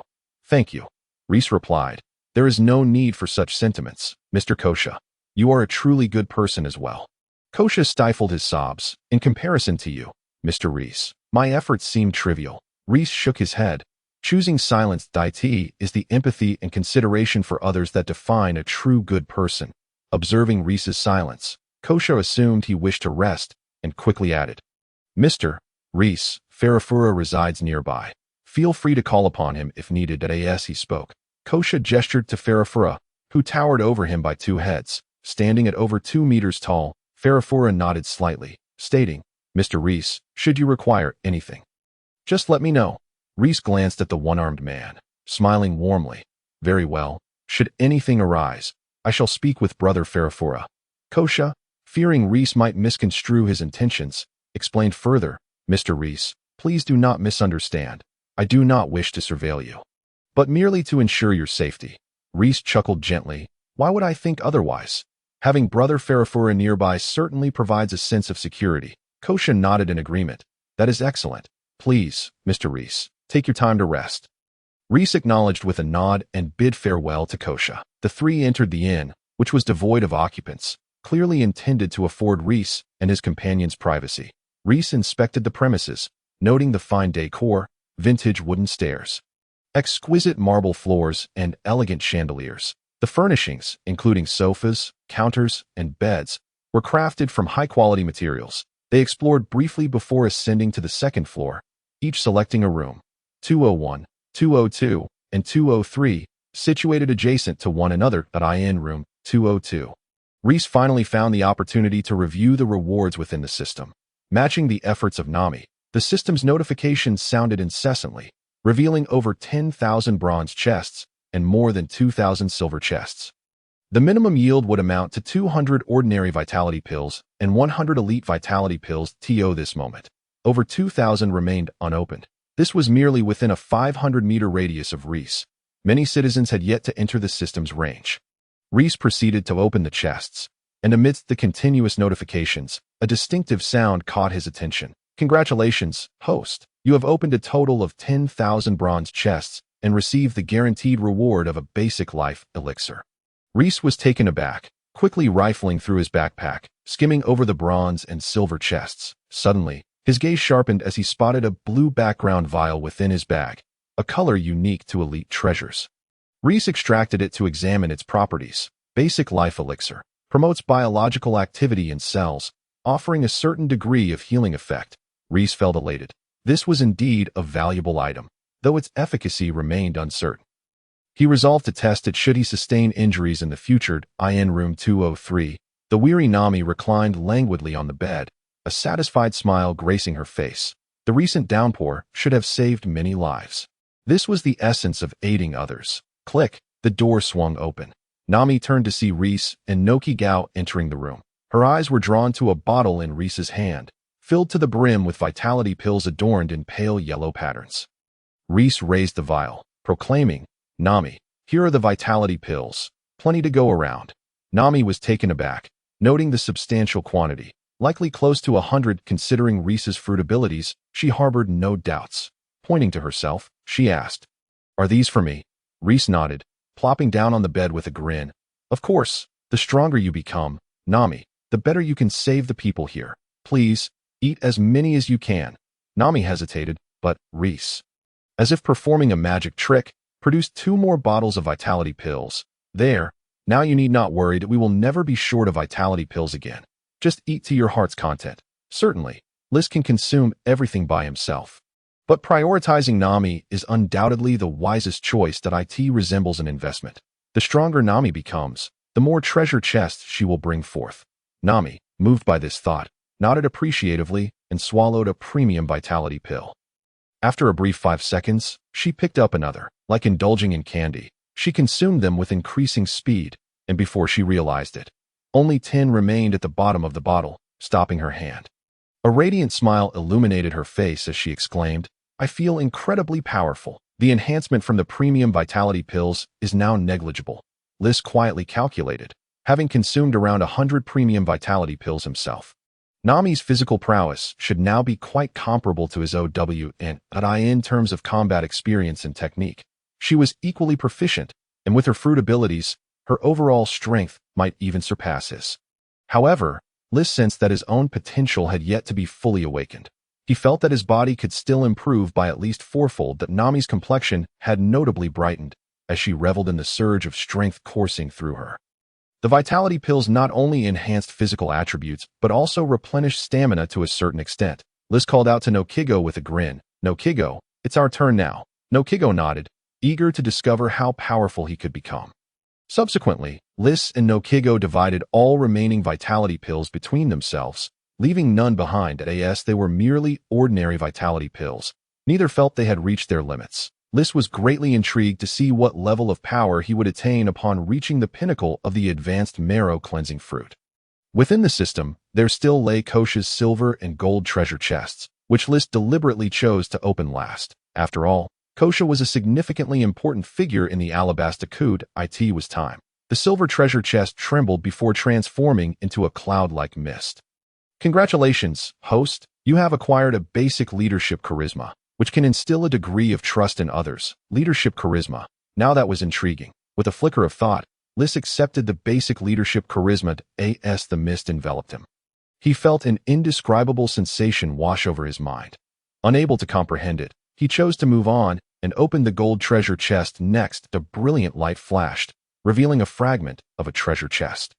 "Congratulations, host. You have obtained a piece of the exclusive treasure chest of the Alabasta Kingdom. Collection progress at 110." Lis was momentarily taken aback. An exclusive treasure chest of the kingdom? This was unprecedented. System, what is this?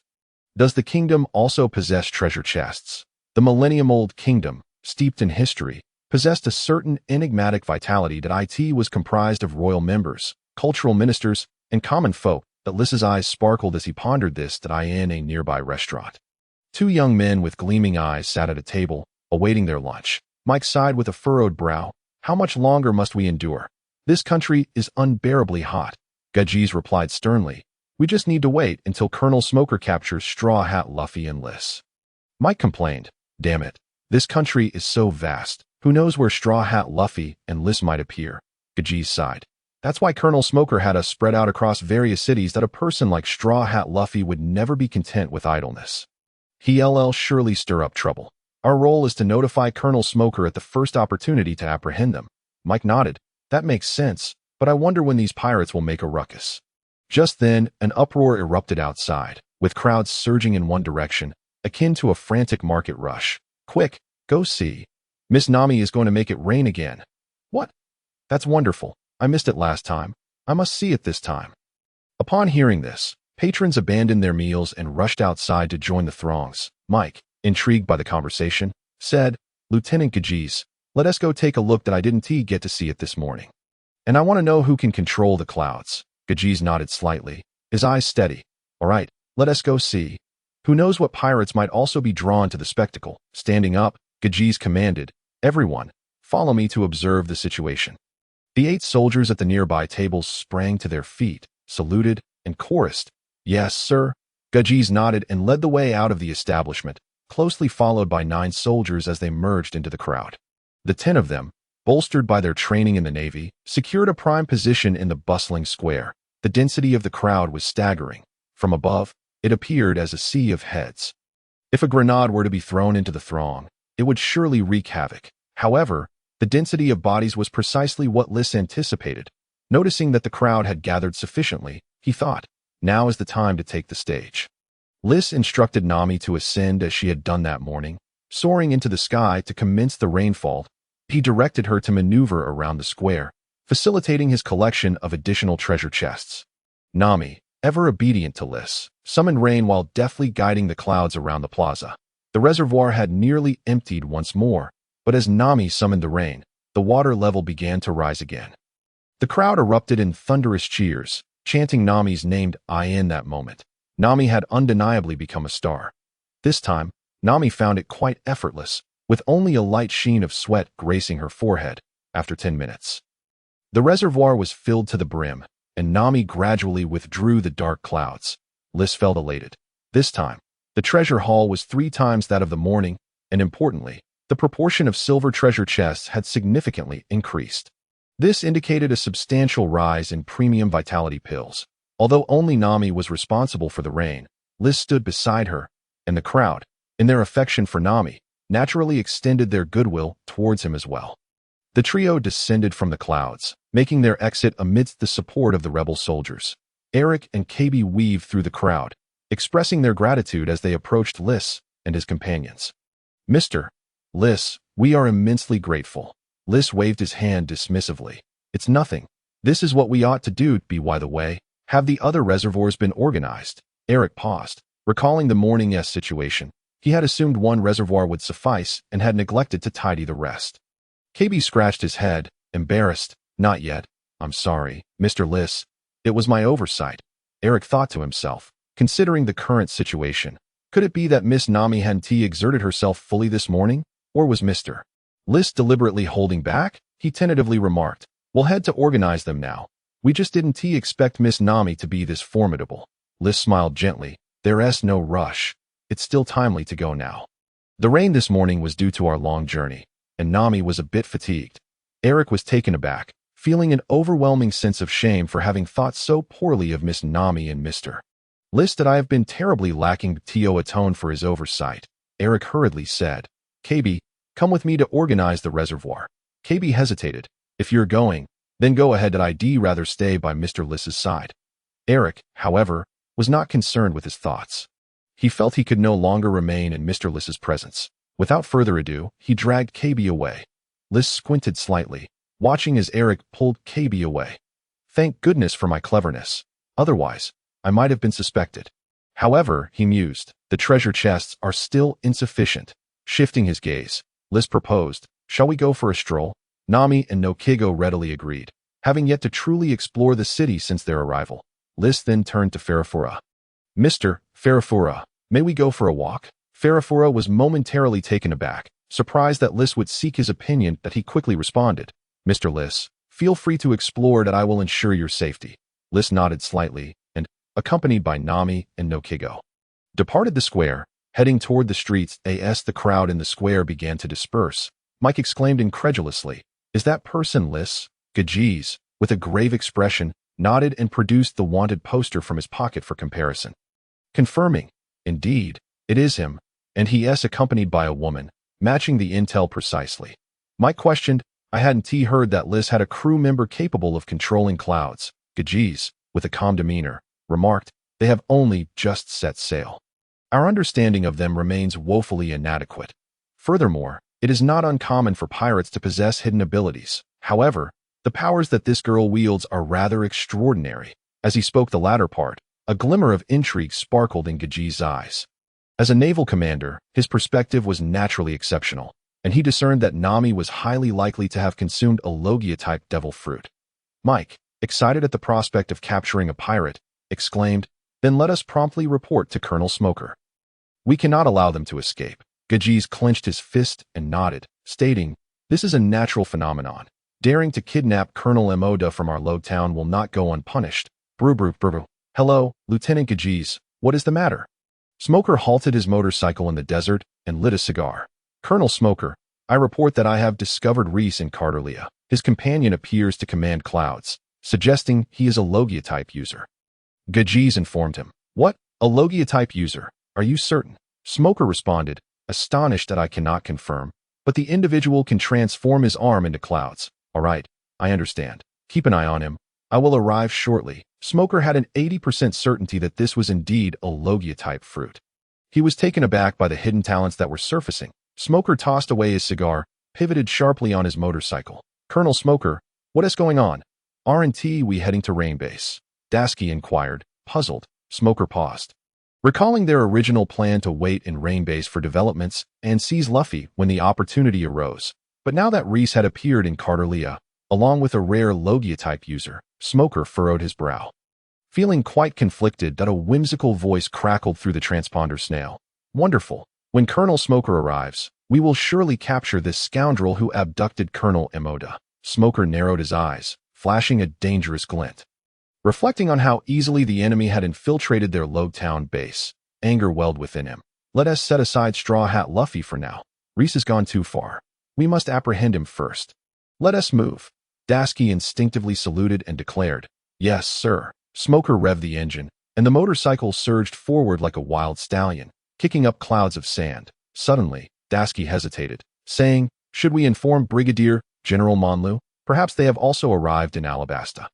We could hand Reis over to them and pursue Luffy's group." The motorcycle screeched to a halt, and Smoker exclaimed in frustration, "Why didn't you say so earlier?" Dasky, clutching her sword, dared not speak further and shrank back like an ostrich. Fortunately, Smoker refrained from further outbursts and dialed the transponder snail. Bru. "Colonel Smoker, this is Brigadier General Monlu. I have received intelligence that Reis's group has appeared in Carterlia, and one of his companions possesses a Logia-type ability. If you are in Alabasta, you should proceed to capture them." "What?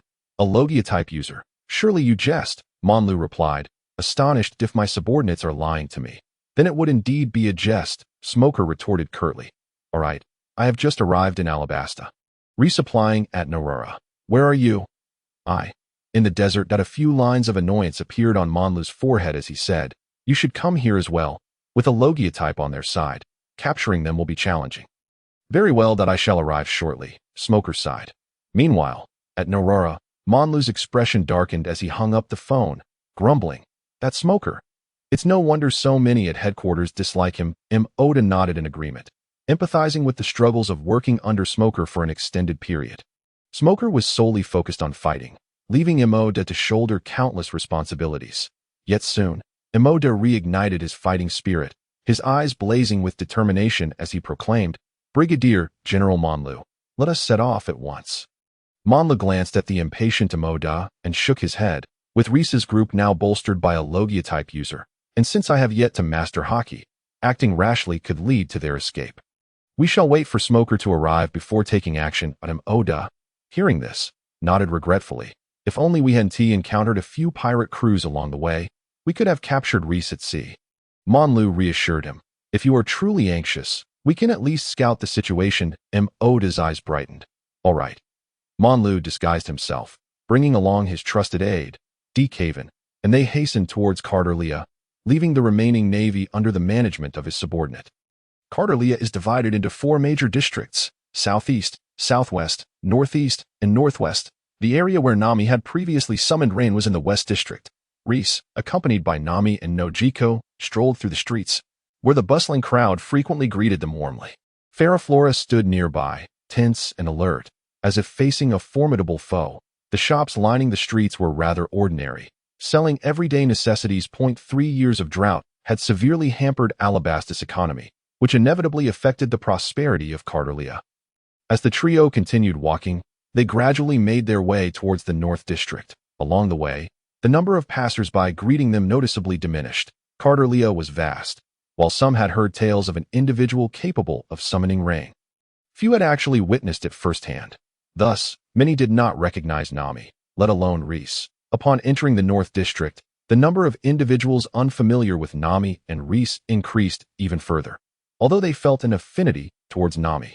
The Rainbringer and her companions Reis and Noki Gao. Reis found himself unable to receive any treasure chests. This was due to the system's mechanism, which required others to see and recognize Reis for his favorability to count towards treasure chests.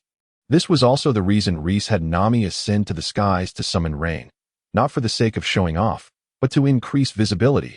Additionally, the system had a spatial range limitation, which Reis discovered was linked to his own strength, having expanded from an initial range of 5 meters to 700 meters. Seeing the treasure chests in his backpack dwindle, Reis internally lamented, realizing he had acted too hastily.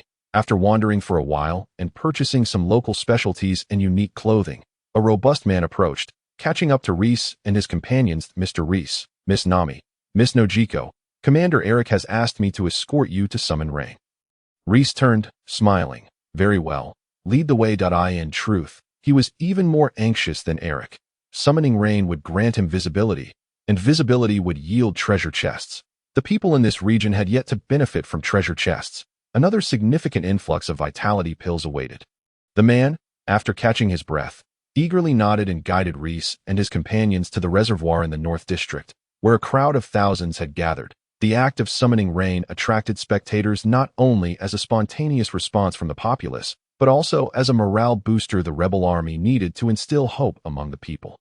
As before, the 3 floated in the air, with Nami conjuring dark clouds to continuously rain over the reservoir. 10 minutes later, the reservoir was brimming to the top. After the crowd experienced the initial shock, they erupted into deafening cheers, chanting Nami, Nami. Witnessing the miracle firsthand was far more astonishing than merely hearing rumors. In that moment, they comprehended the divine marvels spoken of by those in the West District. The trio descended from the clouds, landing gracefully on the ground. The common folk gazed upon them with adoration and gratitude. Amidst the chorus of thanks, the crowd surged forward, breaching the rebel army's protective line. Miss Nami, I truly do not know how to express my gratitude. An elderly man stepped forward, presenting Nami with a bottle of perfume. Miss Nami, here are some freshly harvested fruits. Please accept them. Many commoners offered Nami their cherished possessions, which they had previously been reluctant to part with. Nami, feeling overwhelmed by the heartfelt gestures, recalled the tribulations she had faced when Reis defeated Arlong. Unable to refuse their genuine kindness, she accepted some fruits and the perfume. With her eyes slightly moist, she reflected on the purest form of human kindness. The 3 individuals found themselves encircled by the enthusiastic citizens of Alabasta, rendering them nearly immobile. After a considerable duration, they were extricated from this predicament by the persuasive efforts of Eric and Kaibi. The 5, amidst the throng of rebel soldiers, gradually made their exit. Eric, with a hint of apology, remarked, I sincerely apologize, Miss Nami, for any inconvenience caused. Nami shook her head, her gaze sincere as she replied, Not at all. I feel quite touched. Eric nodded slightly, a smile gracing his features. As his affection for Nami deepened, he continued, Mr. Lace, the reservoirs have all been thoroughly cleaned. If you have the time, you may want to pay a visit.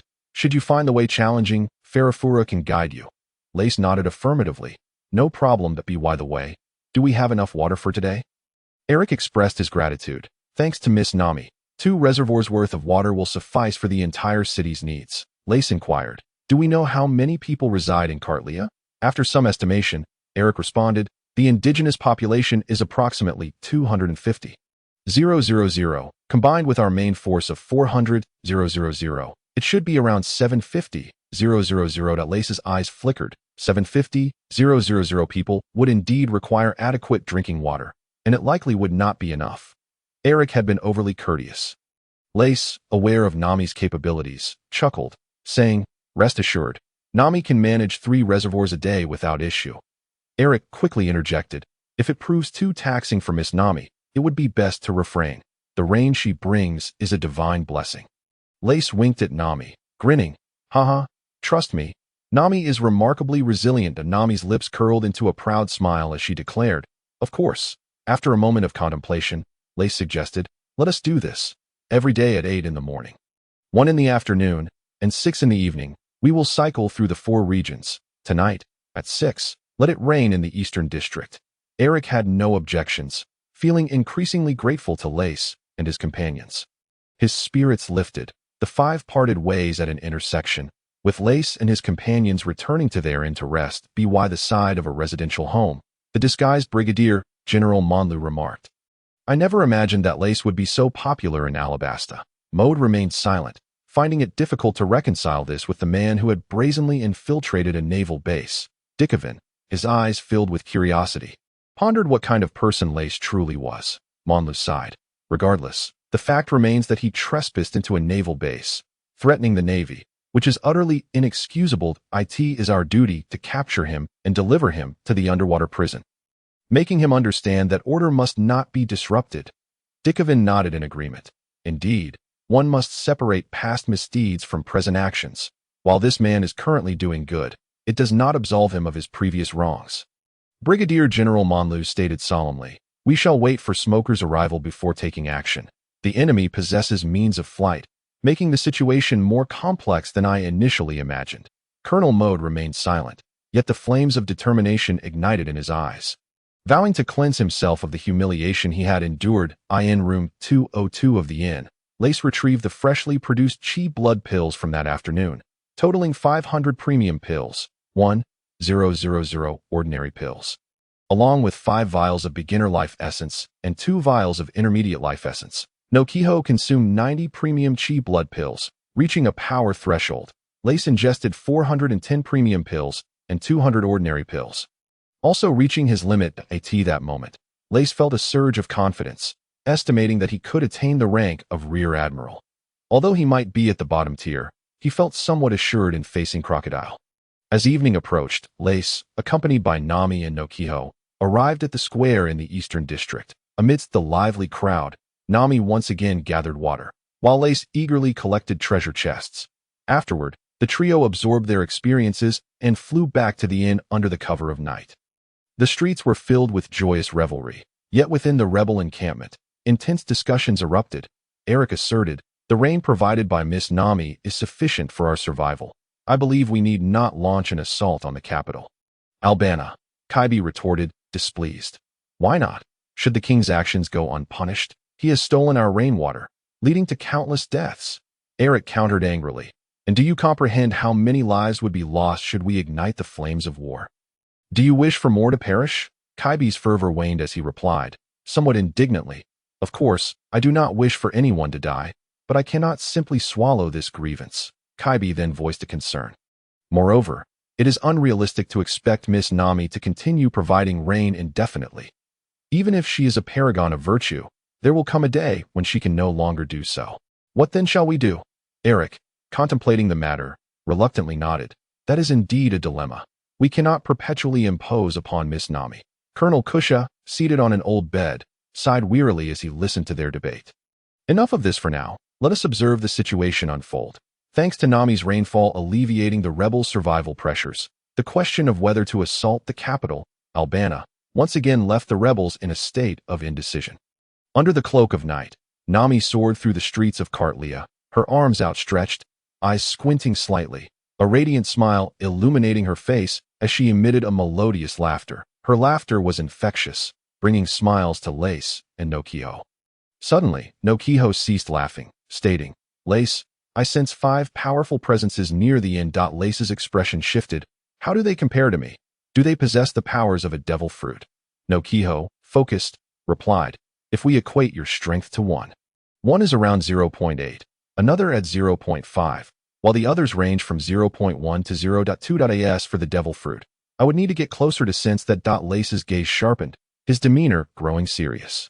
What Noki Gao described only indicated physical strength, not combat skills or devil fruit abilities. The mere physical prowess reaching such levels could only belong to Smoker or Crocodile, and with numerous subordinates nearby. It was highly probable that it was Crocodile. Lace had not anticipated that Crocodile would act so hastily, bringing his men to confront him directly, given that his actions had inadvertently thwarted Crocodile's plans. Such a reaction was not unexpected. Fortunately, after Noki Gao's significant power boost in the afternoon, his abilities had also seen considerable enhancement, allowing him to sense physical strength in the presence of devil fruits over a range of several kilometers. Otherwise, they would have been in grave danger, facing an adversary of comparable strength, especially if that adversary wielded a devil fruit. While Lace was deep in thought, Noki Gao spoke up again. They are conversing. Lace and Nami were startled and turned to Noki Gao. Smoker, let's keep our identities concealed. Concealed? Why?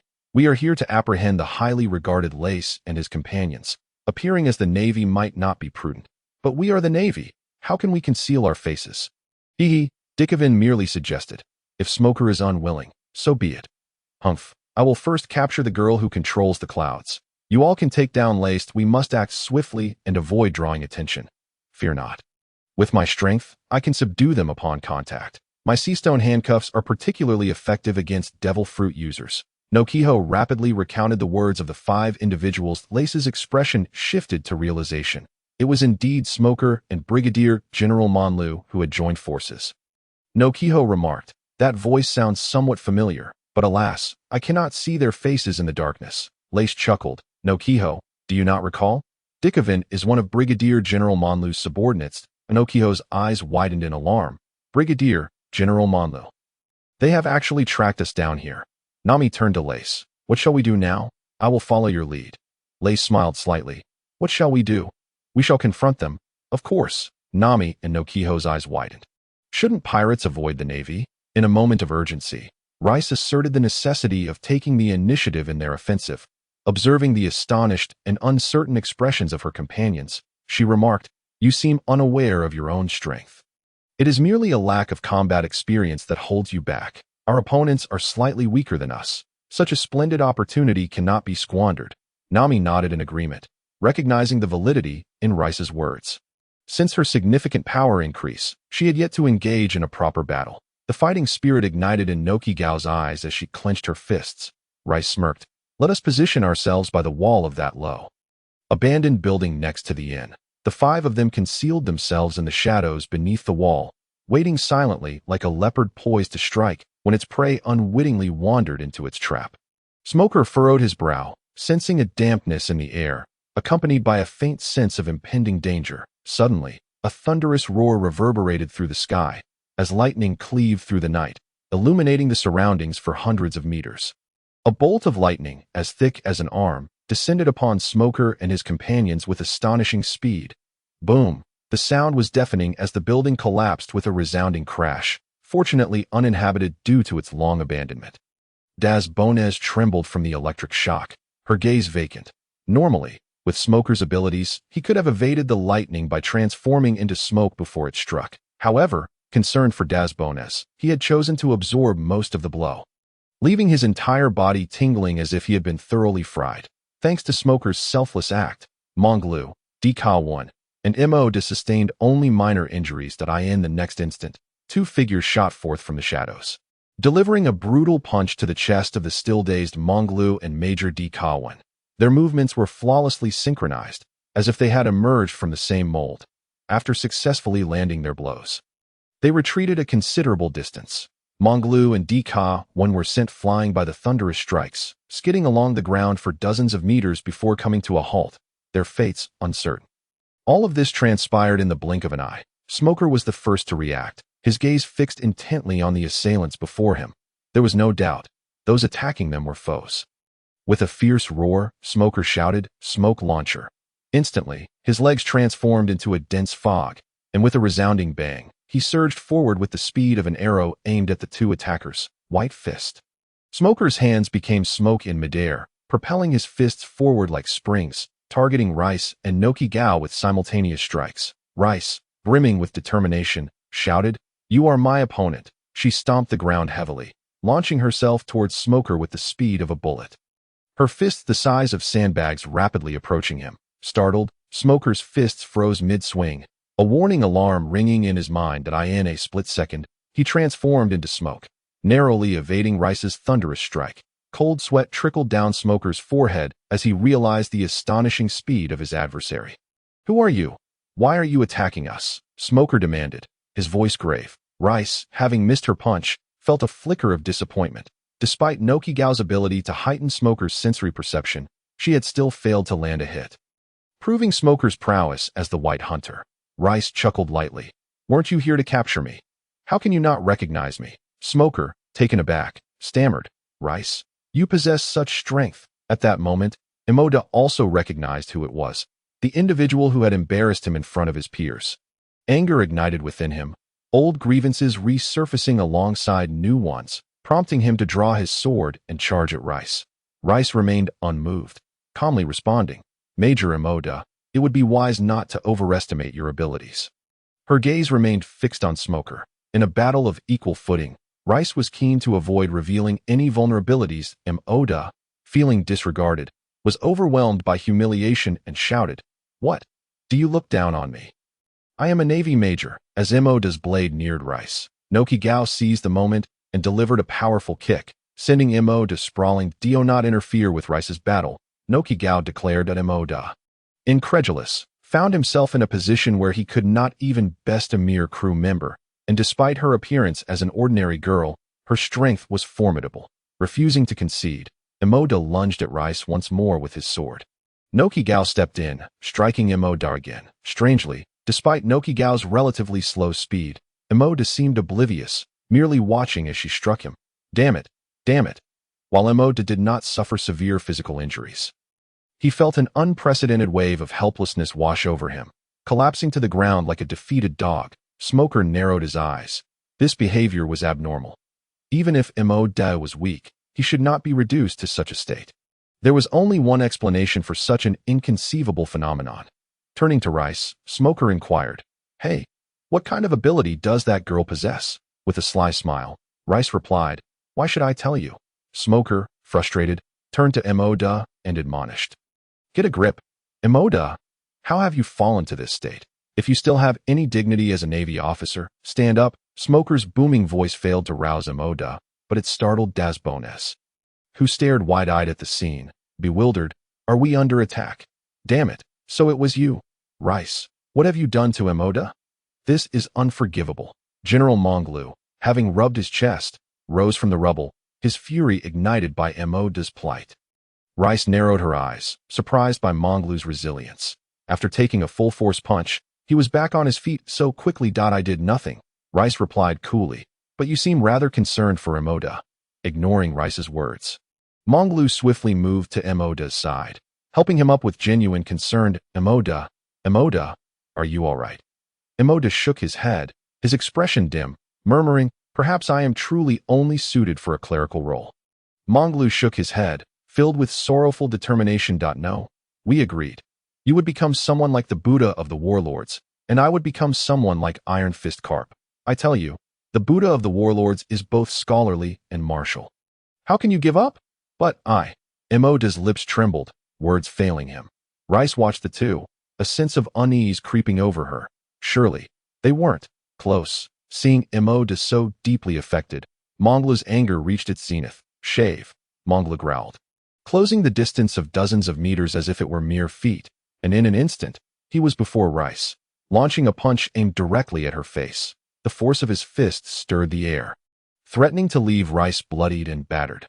Yet Reis remained calm, unfazed, as she swiftly extended her right palm to catch Monglu's powerful blow. Monglu's arm trembled slightly, unable to advance or retreat.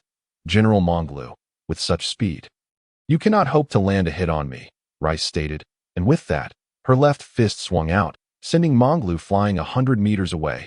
What? Ah! In Monglu's astonished gaze, Reis's fist loomed larger, and then the searing pain struck as he soared into the air. Boom! Seizing the opportunity while Reis dealt with Monglu, Smoker transformed his legs into smoke, propelling himself with tremendous force toward Nami in the sky. Smoker understood that to capture their foe, he must first secure Nami. As for General Monglu, he had no cause for concern. Damn it, if anyone comes for me, don't you dare touch my woman, Reis bellowed, her feet rapidly propelling her into the air with remarkable agility. Demonstrating an impressive moonwalk technique, Smoker cast a glance at his fallen teammates, then at the relentless Reis pursuing him, muttering, truly, a godlike opponent, with teammates as inept as pigs. That as Nami caught sight of Smoker pursuing her, she recalled the words entrusted to her by Reis. Should she encounter him, it was unwise to confront him directly. Rather, she should impede his advance with clouds, with a flourish of her hands. Nami conjured vast expanses of clouds, forming an immense barrier that stood before Smoker. Caught off guard, he plunged headlong into the clouds, as if ensnared in a quagmire, each movement laden with formidable resistance. While the chase unfolded in the skies, Monglu, rejuvenated, charged forth with a roar, only to realize that Reis's presence had vanished, turning his gaze toward the sole adversary in the arena, Noki Gao. Capturing her would certainly pose a threat to Reis. Monglu's gaze darkened, and he pivoted, launching an attack toward Noki Gao, who, with a keen intuition, sensed the oncoming force and deftly crouched to evade Monglu's powerful punch, countering with a precise strike to his abdomen.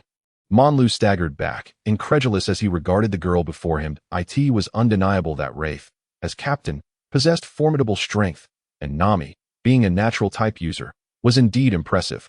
Yet Noki Gao's prowess was bewildering. As a distinguished commander, he found himself at a disadvantage against her. With renewed determination, Monglu regrouped and unleashed his most potent martial arts against Noki Gao. Soru! He exclaimed, vanishing in an instant to appear before her, delivering a punch aimed at her face. Noki Gao's eyes sparkled like gems, reflecting Monglu's astonished expression, as she anticipated his move, sidestepping with flawless precision to evade his blow, simultaneously delivering a kick that sent Maud to the ground. Monglu, seemingly impervious to pain, refused to accept his inability to best Noki Gao, unleashing a flurry of punches upon her like a rapid-fire barrage. Despite the ferocity of Monglu's assault, Noki Gao evaded each strike, occasionally retaliating to disrupt his relentless onslaught. Overall, Noki Gao maintained the upper hand. With the powers of the perception fruit, she not only diminished her opponent's awareness, but also augmented her own strength, predicting Monglu's attacks as long as her stamina held out. She remained invincible. Yet Monglu was an enigma, having endured Nami's lightning strike, Reis's full-force punches, and countless blows from Noki Gao, all while appearing as lively as ever. I shall assist you, Commander Monglu, Dasky declared, having recognized Monglu's plight. As she swiftly drew her sword, Shiyu, to strike at Noki Gao. Unfazed, Noki Gao gracefully leaped backward to evade the attack, deftly sidestepping Monglu's fierce onslaught. As long as her adversaries did not overwhelmingly overpower her, she could remain unscathed. Commander Monglu, I shall join you, exclaimed Daika-1. Having regained his mobility, he shook off the numbness in his limbs and leaped into the fray, launching guerrilla attacks against Noki Gao. Though only a major, his speed surpassed that of most colonels. Noki Gao, with her ethereal grace, evaded attacks at crucial moments, standing resilient against the trio's tempestuous onslaught. With a furrowed brow, Noki Gao assessed the situation. Monglu was the primary attacker, Dasky was assisting, and Daika-1 was maneuvering, forcing her into a position where she could only evade, her stamina and mental fortitude depleting like a flowing river. Meanwhile, the battle raged in the skies. Smoker erupted from the clouds, transforming into smoke as he darted through. Scattering the clouds before him, wielding sea stone in both hands, he surged toward Nami. However, just as he advanced a few paces, he was met with a powerful punch from Reis, who had been waiting outside the cloud for some time. Smoker, quick-witted, transformed back into his smoke form. With a scowl etched on his face, Smoker realized that this obstacle was severely hampering his speed. He needed to eliminate Reis first. Eye in the sky, Reis's observation Haki granted him a comprehensive view of the battlefield below, and he frowned upon witnessing the three surrounding Noki Gao. Nami, assist Noki Gao. I will deal with this one, he commanded. Nami acknowledged with a nod, diving down to join the fray below. Cloud binding, she called, as countless clouds erupted from her, transforming into circular rings that surged toward the three below. White dance. Smoker's arms morphed into swirling smoke as he launched himself toward Reis with explosive force. Reis regained his focus, utilizing his observation haki to predict Smoker's trajectory, deftly sidestepping to the left and then forcefully shattering the air beneath him to launch an offensive against Smoker. Evading was not his style. This time, he sought to provoke Smoker to test his own strength while also experimenting with the newly acquired basic life liquid. Smoker relentlessly pursued Reis, seeing him charge forward and grinning widely. He laughed heartily. Perfect timing. White gale.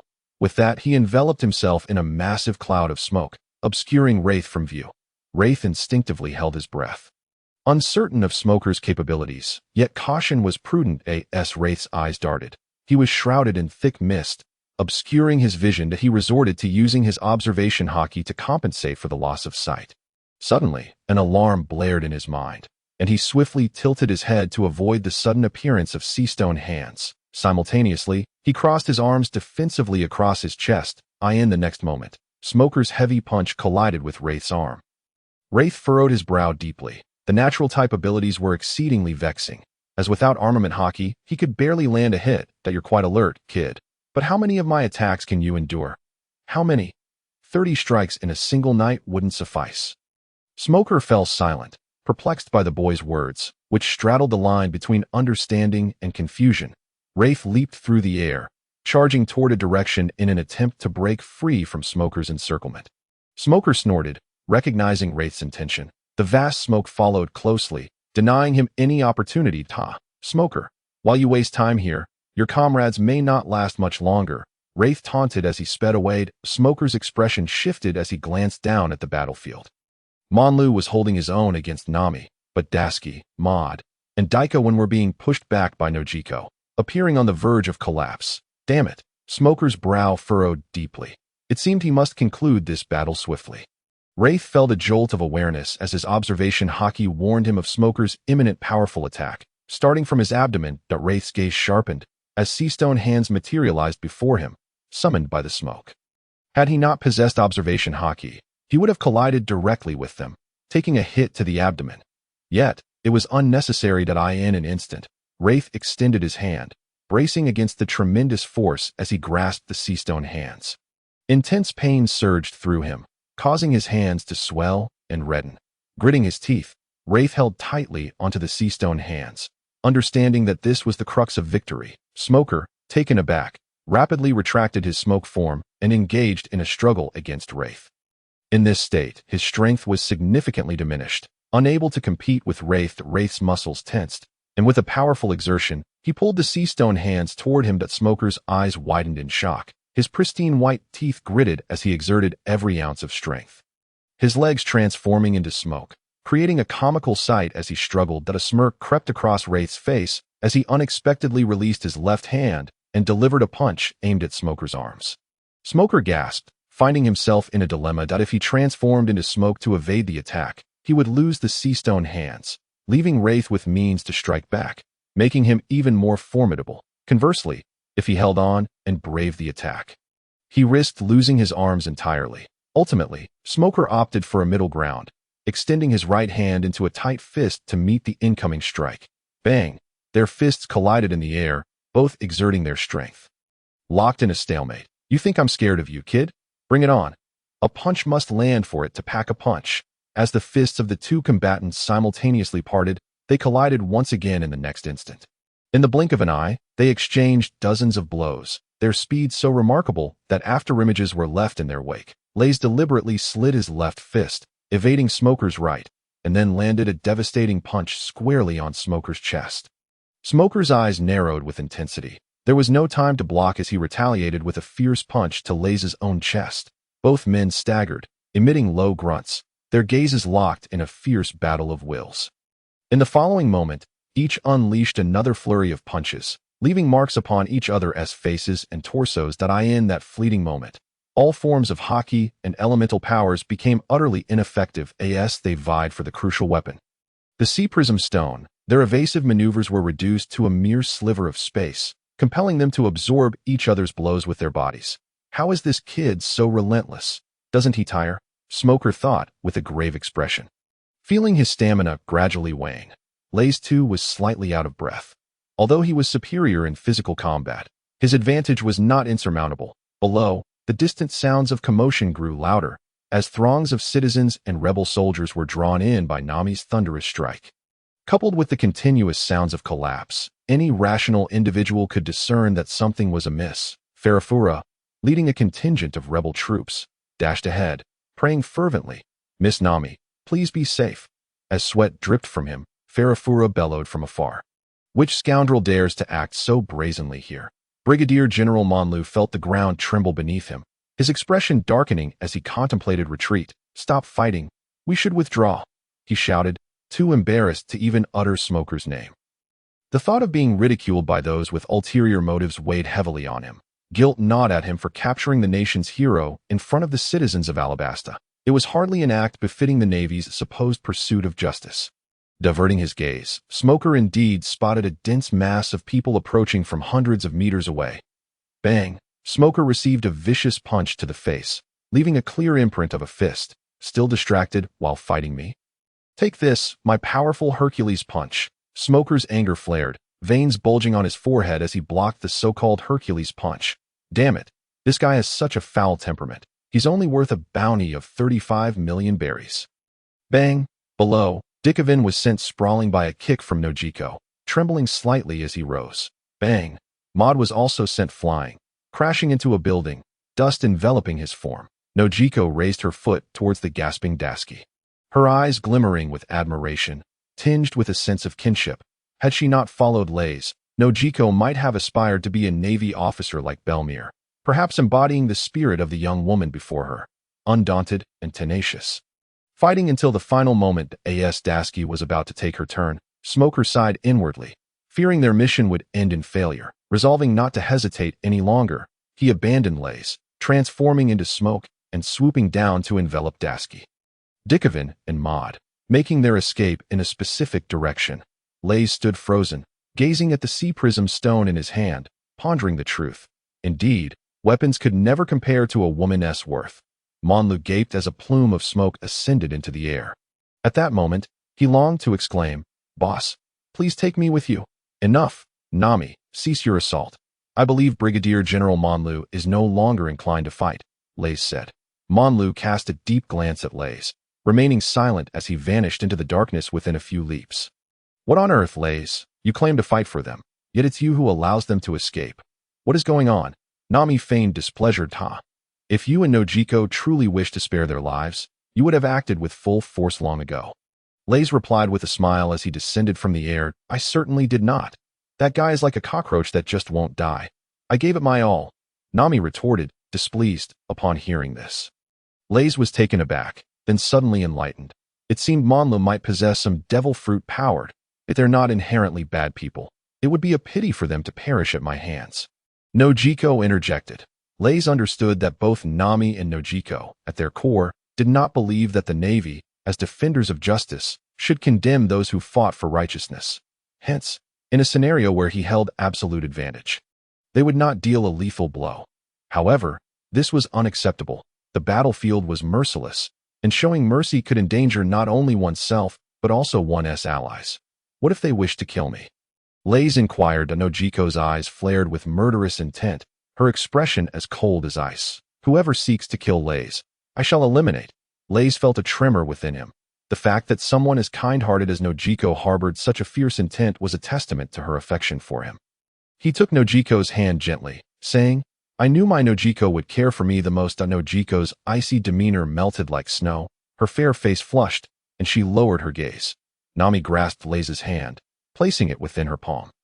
"Rest assured, I understand what you wish to convey. We will exercise discretion." Reis was momentarily taken aback before a smile spread across his face. Indeed, neither Nami nor Nojiko was the type to waver in decision. He should have faith in them. "Wait, were we not discussing why you, Reis, let them go? If you had intervened, that smoke guy would not have escaped so easily. At the very least, Monlu could have been detained. Why then do you blame me and Nojiko for holding back?" Nami suddenly realized, her gaze sharp. Nojiko also turned to Lays, feigning anger, her delicate hands stealthily brushing against Lays' waist as she awaited his response. Lays chuckled awkwardly. I, like you, believe it would be too regrettable for them to die here. Furthermore, although the Navy perceives us as pirates, I do not see it that way. We are merely adventurers exploring the world. If I were to kill them, I fear peaceful days would elude us in the future. Satisfied with this explanation, Nojiko discreetly withdrew her hand. Nami huffed, still eager to voice her thoughts. Finally, Farafura arrived, accompanied by 100 soldiers. Upon seeing Lays and his companions standing unharmed, he inquired, "Mr. Lays, what transpired here?" Lays furrowed his brow, noting the surrounding signs of battle, which made explanation difficult. He resorted to fabricating a story. "We encountered a few mysterious individuals and engaged in a fierce battle. They have since fled." Farafura surveyed the numerous collapsed buildings, sighing at the intensity of the conflict, while simultaneously feeling relieved that Miss Nami was unharmed. "I apologize, Mr. Lays. It is my fault for not arriving sooner." Inwardly, Lays thought, but having you there would have made no difference. Though he would never voice this sentiment, there's no need to dwell on it. We were the ones who departed on the clouds first. It is not your concern. Lays smiled. By the way, take this berries to help repair the damaged buildings. The day is drawing to a close. I will apologize to them tomorrow. Farafura hastily replied, "That is unnecessary. In comparison to Mr. Lays' life-saving grace, this trivial matter is of no consequence. I am certain they will understand that as for the collapsed structures, leave that to me. You should keep the berries. It is my negligence." Without giving him a chance to protest, Lays pressed the berries into Farafura's hands, his expression laced with guilt. "If I do not offer some form of compensation, I cannot find peace." Farafura was taken aback. Here was a man who had etched kindness into the very creed of his life. "Mr. Farafura, please explain to everyone that I am somewhat fatigued." Farafura nodded rapidly to Mr. Lays. "Please go rest. I assure you no further attacks will occur." Lays nodded slightly, returning to the inn with Nami and Nojiko. As they ascended the stairs, Nojiko tugged at Lays' clothing, concern etched on her face. "Lays, your face is injured." Lays had already sensed the fiery pain on his face and chest. He didn't need to look to know he was disfigured. Damn smoker. He must be envious of my handsome visage. Nami, upon hearing this, scrutinized Lays closely, and indeed, his face bore purple and blue bruises. Anger towards that smoke man bubbled within her. Lays produced a vial of basic life essence, its pale green hue appearing somewhat ethereal under the light. "Nami, Nojiko, did you sustain any injuries during the fight?" "Not too bad. Just a few scrapes that a couple of spots hurt a bit. Likely from the recoil when striking others." The Lays' lips twitched slightly, as if to suggest that I bore the brunt of the injuries. As the trio conversed, they arrived at room 201. Lays assessed the contents, estimating around 20 milliliters, and extracted 3 cups to distribute the liquid evenly. "Lays, what is this?" Nami inquired with curiosity. "It's beneficial for healing injuries. We shall test its efficacy," Lays replied, lifting a cup to his lips. Within mere seconds, the bruises on his face faded at a visibly rapid pace, as he felt the swift regeneration and demise of his cells, giving rise to entirely new ones. Moments later, all traces of discomfort vanished from his body. "Remarkable. The effects are astonishingly swift," exclaimed Nami and Nokigo in unison. Lays chuckled. "Why don't you both give it a try?" Nami and Nokigo simultaneously shook their heads, stating, "No, it would be too wasteful to consume such a precious substance right now." Lays reassured them, "Not to worry, I have more in reserve. That do try it. It not only aids in recovery, but also offers various benefits to the body." With that, Nami and Nokigo nodded and took their respective drinks. "I feel as though I've gained a slight edge in strength. It's somewhat reminiscent of the feeling from the washing fruit." Nokigo remarked, "Indeed, yet the enhancement feels quite negligible," Nami added. Lays nodded in agreement. "It seems this not only aids in our recovery, but also enhances our physical capabilities." Whoosh, whoosh, the fierce winds relentlessly battered Menglu's face in the darkness. He leaped over a rooftop, suddenly halting and exhaling a sigh of relief. "I thought you had abandoned me." Smoker emerged from the shadows, stating, "It seems you are not gravely injured."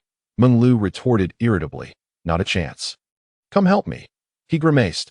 "I fear I won't recover for at least 10 days to half a month." Smoker's gaze sharpened as he stepped closer to support the weakening Menglu. His expression grave, I didn't expect that girl to be so formidable. Are you truly unable to contend with her? Menglu sighed. Had I not overused my devil fruit powers, I would have surely fallen. Smoker recalled the rumors surrounding Admiral Menglu, once deemed a failure, who had risen to prominence after acquiring the self-heal fruit, gaining a modicum of fame within the Navy. Now, it appeared he had reverted to his former self. A pity for such a splendid fruit. Smoker hoisted Menglu onto his back and transformed into smoke, making his way to their temporary haven. The heroes in T flung open the window and unceremoniously tossed Menglu inside before following suit.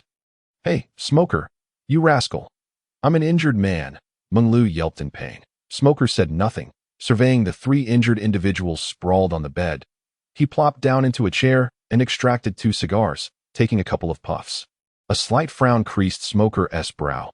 Even this trivial act caused waves of pain to ripple across his face, the long-forgotten sensation reminiscent of his days in the training camp. Menglu, having dispelled his powers, found himself utterly drained, unable to even rise. After struggling on the ground for a while, he ultimately conceded defeat. Fortunately, Dickovan, possessing keen perception, managed to assist the weakened Admiral Menglu. Upon observing Menglu's frail condition, Dickovan gasped, Admiral Menglu, have you utilized a devil fruit? Dickovan was aware of Menglu's past exploits with the devil fruit, having once triumphed over a captain through sheer audacity and combat prowess. Menglu nodded, his voice hoarse. That girl named Nami must have reached the level of a captain solely through her physical skills, compounded by her Logia abilities. She truly is a formidable opponent at a captain's martial arts. A Logia fruit. Such individuals would undoubtedly ascend to stardom within the Navy. Dickovan mused inwardly at that moment. Maud remarked, I believe I was mentally influenced earlier, which sapped my fighting spirit. Menglu exhaled in relief.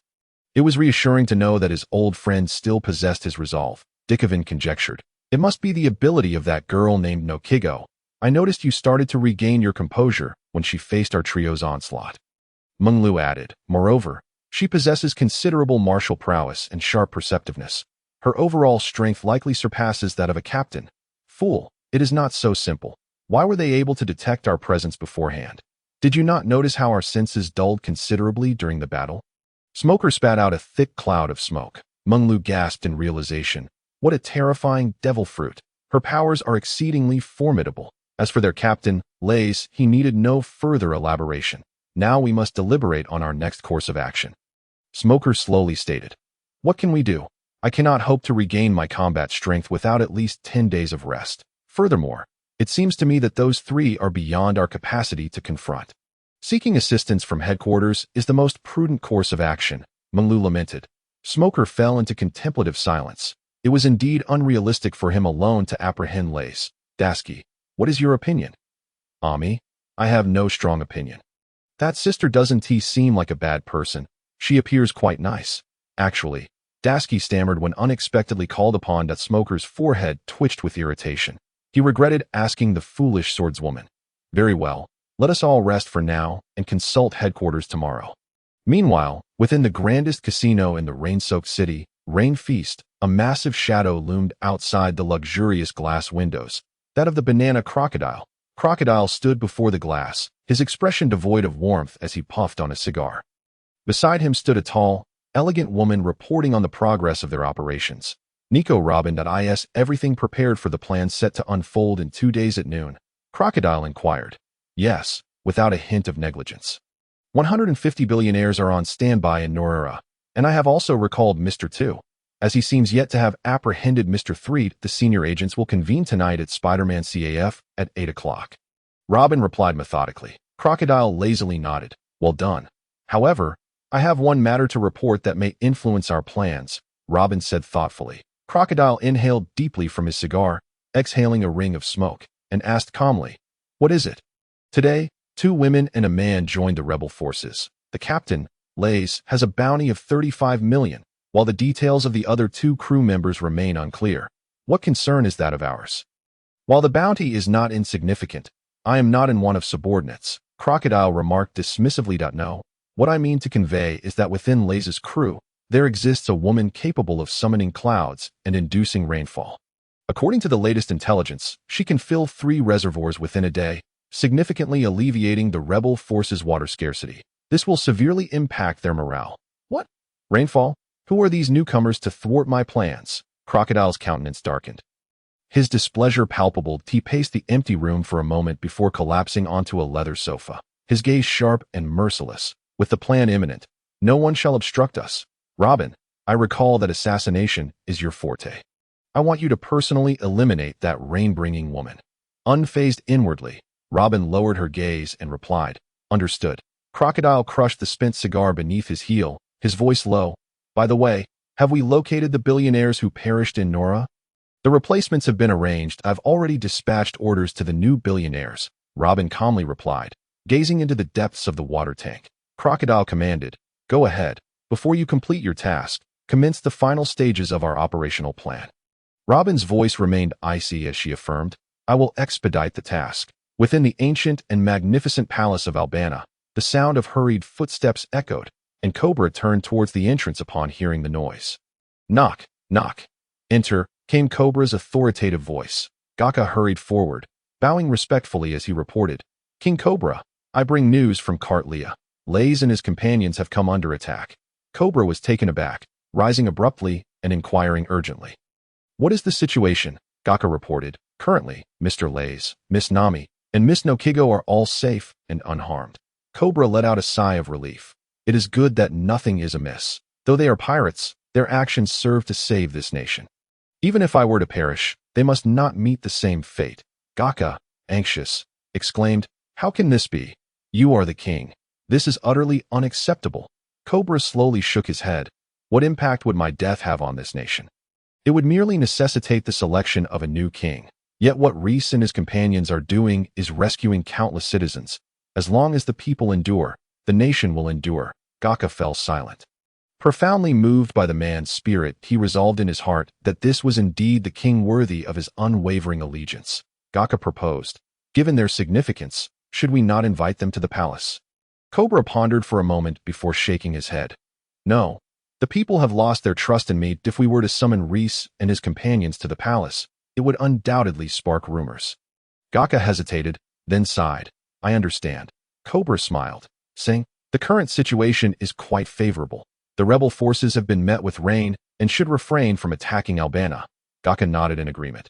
Cobra continued, Let us dispatch another squad of soldiers to protect Reis and inform Bell to provide discreet protection without disturbing them. Gaka silently nodded, replying, Understood. That evening, Luffy and his crew, after a long journey, finally arrived at Yuba and met with Dado, who was steadfastly defending the town. After a conversation, they learned that the rebel forces were actually in Katoria, which left them astonished and without recourse, deciding to head there the following day to thwart the rebels. The vastness of Alabasta made communication nearly impossible without the use of Den Mushi. Consequently, Luffy and his crew remained unaware of the specifics regarding the rebel forces. The next morning, at 8 o'clock, the sun hung high in the sky like a colossal furnace, relentlessly scorching the earth. In the square of the southern district, the atmosphere was vibrant with the sounds of the people's cheers and encouragement, so fervent that it seemed as though the very sun in the sky could melt. Reis stood upon a cloud, immersed in the system, continuously opening treasure chests. Since his powers had significantly increased, the range for collecting treasure chests had also doubled to 1,000 meters, which effectively encompassed the entirety of the square. 10 minutes later, the three departed amidst the grateful and admiring gazes of the thousands present. The morning's haul had already been accounted for. 2,000 ordinary vitality pills, 3,000 premium vitality pills, 10 bottles of basic life essence, and 12 bottles of intermediate life essence. Coupled with the previous night's gains, they totaled 4,000 ordinary vitality pills, 5,000 premium vitality pills, 24 bottles of basic life essence, and 20 bottles of intermediate life essence. Gazing at the abundance of supplies in his bag, Reis felt a profound sense of security. After a day's time, the reputation and appearance of Reis and his companions had spread throughout the entire city at an astonishing pace. If this were Earth, they might as well be regarded as superstars. Reis's plan was to collect all the treasure chests in Katoria today, for soon there may not be ample time to do so. The trio rode upon clouds, first visiting the site of the collapsed buildings from the previous day. Workers were already laboring diligently there, making swift progress. Reis approached the homeowners, apologized, and then compensated them generously with a substantial sum of berries. Initially, the homeowners hesitated to accept, as they regarded him as their benefactor. However, the amount Reis offered was too considerable to refuse, and they reluctantly acquiesced. Having settled matters there, Reis and his companions began to explore Katoria. Drifting through the streets and alleys from the Eastern District, effectively conducting a thorough search. Along the way, Noki exclaimed, "Reis, I believe I have identified those who ambushed us yesterday." Reis nodded slightly, saying, "Let us pause and listen to what they have to say." Noki sweetly nodded and began to synchronize the transmission of their conversation to eye in the good man in. 5 individuals stood with solemn expressions, awaiting a response from headquarters. "What? This? Very well. Understood," Brigadier General Monlu exclaimed in astonishment. Quickly regaining composure, click, the Den Mushi was hung up. Noticing the gazes of the 4 upon him, Monlu sighed, stating, "Headquarters has chosen to adopt a wait-and-see approach." "What? A wait-and-see approach? Why?" Smoker queried, perplexed. "There are several reasons at play here. First, our forces are stretched thin. With the frequent movements of pirates in the New World, we simply cannot spare several vice-admirals for a joint operation. Second, Reis and his crew have yet to commit any acts that threaten peace." Smoker sighed. "It is truly vexing to have such power resting in the hands of those who oscillate between righteousness and villainy. Haha. Colonel Smoker, I assure you, I am a good person." Reis suddenly appeared at the window. Smiling, the 5 inside were taken aback, their eyes fixed intently on Reis and his companions. Smoker, still nursing bruises from their last encounter, glared at Reis, gritting his teeth. "How dare you show your face before me?" In his habitual motion, he reached for the sea-stone handcuffs on his back, only to find them absent. Suddenly recalling that Reis had seized them the previous day, his expression darkened further. Reis produced the sea-stone handcuffs from behind his back. Grinning, "Colonel Smoker, is this what you were looking for?" Smoker's eyes blazed with fury, and he made as if to charge at Reis. "Calm down," Brigadier General Monlu quickly interjected, but as he had only just begun to recover, he was inadvertently knocked to the ground by Smoker's rush. Nonetheless, this moment allowed Smoker to regain his composure, stating in a low voice, "What do you intend to do?" Reis shrugged his shoulders, saying with feigned helplessness, "I merely wish to clarify a few matters and extend an apology to Lieutenant Commander Mord." Lieutenant Commander Mord was taken aback, finding the notion absurd and laughable. "What are you talking about?" "An apology?" Reis nodded. "Do you recall my kidnapping you in exchange for a permanent log post to Alabasta? My intent was to reach Alabasta as swiftly as possible to save the hundreds of thousands suffering due to the drought." The group was taken aback. A pirate possessing such a compassionate heart was as astonishing as finding a wife in a wife cake. Mord's eyes widened in disbelief. "Are you suggesting that you broke into a naval base and kidnapped a naval officer solely to aid the people of another nation?" Reis nodded calmly. "Indeed." Lieutenant Commander Mord let out a scoff, questioning, "Then why didn't you just explain that to me directly? I might have reported to my superiors and arranged for a warship to assist you." Reis smirked. "By the time you reported and your superiors made a decision, the wasted time alone would be considerable. How could I be certain that your Navy would indeed assist us in my homeland? There are many in the Navy who are more detestable than pirates. It is far better to act in accordance with my own methods than to rely on the Navy." Nami and Noki nodded in agreement. Finding his reasoning sound, the words left the 5 feeling shameful, as they were acutely aware of the inaction of certain lower-ranking Navy personnel, some of whom were little more than pirates in Navy attire, ruthlessly exploiting the populace. While Reis's methods may have appeared extreme, his intentions were undeniably noble. In that moment, all 5 were deeply moved by Reis's selflessness. Dasky murmured, "Why does this unwavering commitment to justice belong to a pirate?" Dikavan's eyes shimmered, pondering when he might achieve such a state. Brigadier General Monlu contemplated, even bearing the title of pirate, must one still adhere to the justice within one's heart? What profound insight this was. Smoker squinted, finding it absurd that pirates seemed more aligned with justice than the Navy. Mord's face flushed with indignation as he countered, "Perhaps there are negligent members of the Navy, but I assure you that Roguetown is not among them." Reis nodded. "That is precisely why I wish to apologize. Your relentless pursuit of me across great distances indicates that you are responsible members of the Navy, albeit a bit inflexible." "What? Inflexible?" Brigadier General Monlu huffed indignantly. Choosing not to respond further. "Very well. I hereby formally apologize to Lieutenant Commander Mord and the Navy personnel injured in Roguetown. I am truly sorry. Lieutenant Commander Mord paused for a moment, then replied. As long as it is for the sake of justice, it matters not. Fortunately, no Navy soldiers lost their lives as a result, and I accept your apology, Reis. Reis assured him. Of course, I have always maintained control over the level of force used.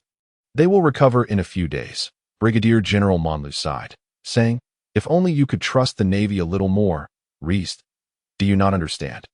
Even if you have your reasons, the bounty on your head will almost certainly not be lifted. Thus, we remain adversaries. Smoker harbored a profound respect for Reis, yet upon hearing the words, he expressed his displeasure, saying, why not simply report this matter to headquarters? Surely, the government wouldn't publicly admit to their error. Proclaiming, we were mistaken. This individual is not a pirate, but a benevolent soul who traveled thousands of miles to bring warmth to the kingdom of Alabasta. Such a revelation would inflict a severe blow to the credibility of the Navy and the government. Smoker's countenance darkened as he muttered curses about the incompetent old men in charge. Reis, unfazed, chuckled lightly. My desire to explain myself is merely a personal struggle. As for whether I am truly a pirate, the government's word holds little weight, and frankly, I do not care much for it. Smoker could not help but regard Reis with renewed admiration. If only you would join the Navy. However, recalling something, Smoker quickly retracted. No, perhaps that is not the best course. Reis laughed heartily. What does one's identity matter? As long as it does not hinder my pursuit of the justice I envision. Nami and Noki raised their eyes with excitement, intertwining their arms with Reis, their faces glowing with immense pride. Smoker, lowering his gaze, seemed to gain some understanding. Well then, I've said all I wish to say. Feel free to pursue your own paths. I shall take my leave. Reis declared.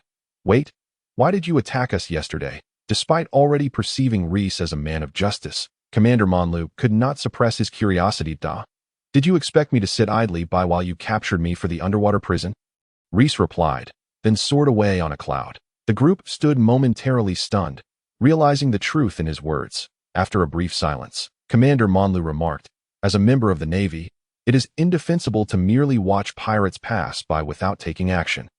Smoker turned his gaze to Monlu, his brow slightly raised, his eyes gleaming with a dangerous light.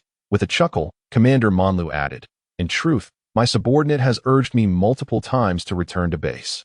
It seems there are pirates causing chaos in the waters I oversee, and the people there need my assistance. I shall depart this afternoon. Smoker nodded slightly. Do as you wish, Maud. Will you accompany Smoker? Or return with me? I suppose I shall head back. There are affairs to attend to in Roguetown. Maud sighed, his previous obsessions dissipating, his thoughts becoming clearer. Standing atop the cloud, Reis maintained an outward calm. Yet inwardly, he was elated. His original intention was merely to cultivate an image of a non-lethal good person, someone powerful yet non-threatening to the government's authority. However, he had unexpectedly found that the 5 individuals before him were all deeply empathetic. Although they could not aid him physically, they had developed a sense of recognition and admiration for him. Their fondness for Reis surged from a mere 40 to 50 to over 60. Excited, Reis opened the bronze treasure chest belonging to Colonel Maud. It contained a basic cleansing fruit. Reis stroked his chin. For now, it served little purpose, as both Nami and Noki had used intermediate cleansing fruits, rendering the basic one ineffective. However, the lack of immediate utility did not diminish its value. After all, his rise to prominence years ago was built upon such basic cleansing fruits. Next, he opened the bronze chest of Dikavan, which astonishingly revealed mastery of the Navy's 6 forms. Shave. Reis was taken aback. He had not expected the seemingly unremarkable Dikavan to possess such skills that he chose to accept it, instantly gaining new techniques in his mind, along with fresh insights into the moonwalk. Following this was Dashiki's bronze chest, which undoubtedly contained a swordsmanship technique. Reis welcomed it with open arms, feeling his understanding of swordsmanship elevate several tiers. The bronze chest from Commander Monlu brought even greater surprise, a devil fruit experience card. Reis examined it closely. It was a paramecia-type self-healing fruit, usable for 10 minutes every 30 days, though it would be affected by seawater during use. The subsequent bronze chest from Smoker also yielded a devil fruit experience card, specifically a Logia-type smoke fruit, with the same usage restrictions. That Reis's eyes sparkled with excitement. Possessing 2 Devil Fruit experience cards could prove immensely beneficial at crucial moments. Following this, Reis and his companions strolled through Carteria. And after a brief reign in the Western District, they were invited to dine by the eagerly awaiting Eric at the restaurant. The table was adorned with rare delicacies, featuring the meats of various ferocious beasts, as well as Alabasta's specialties, braised crab and stewed scorpion. Unlike their diminutive Earth counterparts, the crabs and scorpions here were giants, the size of elephants, and merchant caravans would detour to avoid them, after savoring the local delicacies and indulging in a hearty meal. Kosha remarked, "Mr. Reis, what are your thoughts about the kingdom of Alabasta?" Reis nodded. "It is splendid. The people here are warm-hearted and genuine." Eric cautiously probed, "Mr. Reis, do you have any plans for the future? Will you continue your travels?" Reis furrowed his brow. "I have not yet given it much thought." KB smiled. "So, Mr. Reis will not be leaving Alabasta for the time being?" Reis nodded, fully aware of their intentions. "Rest assured, I will remain in Alabasta until we overcome the drought. And Nami will continue to assist everyone." Kosha and the others exchanged shy smiles, deeply moved and relieved by his words. KB looked at Reis with respect. "Such noble intentions, sir. However, what you may not know is that the drought in this kingdom is due to the king's misuse of dance powder, causing rain to fall only on the capital, Alyabarna. Until the king is gone, this kingdom will remain in drought." Reis sighed upon hearing this. "Is that so? I heard that King Cobra was quite beloved by the people just a few years ago. How could things have changed so drastically in such a short time?" Kosha fell silent, pondering how King Cobra had transformed so profoundly. Yet in harsh environments, it was not impossible for people's characters to change drastically. KB exclaimed indignantly, "The former king truly deserved our support, but now he has become exceedingly selfish." Reis sighed, choosing not to respond. Though he was aware of the truth, he lacked evidence to persuade those suffering from the drought. He could only offer reassurance. "Do not worry. This kingdom will soon regain its stability." Kosha nodded. "Let us hope so. Regardless, you 3 will forever be my benefactors." Eric declared earnestly, "Not just for Kosha, even beyond Alabasta. You will always be our great benefactor here in Carteria." Reis humbly replied, "I am merely doing what I can." After Reis and his companions departed, Kosha remarked, "It seems Mr. Reis harbors no ulterior motives." KB lamented, "With Mr. Reis's support, it would undoubtedly be much easier to overthrow the royal family." Eric countered, "Why must we insist on overthrowing the royal family? Life is relatively stable for everyone now, and we should not risk our lives in revolution." "Stable? Do you not realize how many regions are suffering from water shortages beyond Carteria?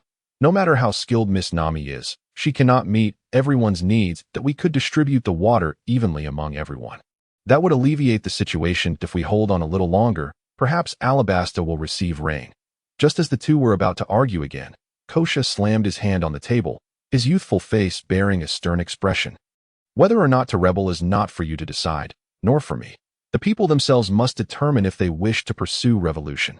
KB, Eric, you are to conduct a survey and find out if the people still desire to overthrow the royal family." KB and Eric nodded, finding agreement in this course of action. That in the afternoon at the entrance of Carteria, Smoker withdrew his gaze from Commander Monlu and pondered where to head next. Dashiki suggested, "Colonel Smoker, shall we return?" Smoker waved his hand, a decisive glint in his eyes. "No, we shall proceed as well." "To the rainy land?" Dashiki questioned. "The rainy land? Why?" Smoker explained, "We have no reason to remain here. Those who uphold justice should not pursue another who embodies justice. We shall go to the rainy land and wait for an opportunity." Recalling the moment in Rogue Town when Luffy faced his demise with unflinching composure, Smoker spoke slowly. "This man possesses the potential of a king. If he is not apprehended soon, the seas will be upheaved by his presence."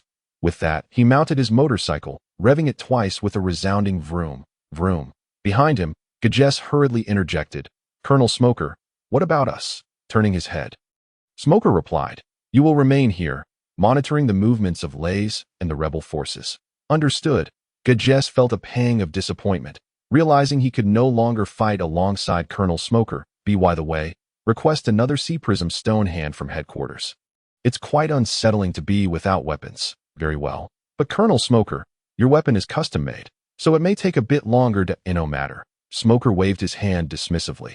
The motorcycle's roar echoed dully, and noticing that Dasky was still frozen in place, Smoker bellowed, Hey, Dasky, you blade enthusiast, are you not coming? Ah. Oh right. They were oblivious to a peculiar sight, an arm extending from a cactus, adorned with ears, silently listening to their conversation. Robin's gaze was deep as she surveyed the bustling crowd of Cartlia. Adjusting her hat as she stepped into the throng, Smoker, you are indeed a formidable adversary. After Lays and his companions finished their lunch, they wandered through the West District and North District, and by evening, after another downpour, they concluded their day's itinerary, returning to their inn. The treasures they had collected that day were simply astounding. There were still some areas they had yet to explore. The bronze chests numbered a staggering 300,000, while the silver chests totaled 200,000. Notably, a fragment of the exclusive alabaster treasure chest had been unearthed from one of the chests. Progress, 210, supplies, over 10,000 common vitality pills, more than 15,000 premium vitality pills, 54 bottles of primary life essence, and 60 bottles of intermediate life essence. Trust points had also soared to an unprecedented height. 2.1 million. The power of the people is boundless. The ancients do not deceive me. Lays steeled himself. Purchase the unparalleled treasure chest. Open. Congratulations, host. You have obtained the extraordinary treasure. Life restoration complete. Lays felt a twinge of disappointment. Was this it? Life restoration? This was far from the nature-based fruit. Advanced Haki, or Conqueror's Haki he had envisioned. Acceptance. Suddenly, a profound understanding welled up in Lays' mind. Moments later, he marveled at the true nature of this extraordinary treasure. Life restoration was not as simple as he had imagined. Now, Lays could perfectly control every cell in his body. Even his hair could be manipulated with ease. This would greatly enhance his combat abilities. Furthermore, Lays could fully harness the energy from food, storing 3 times the usual amount.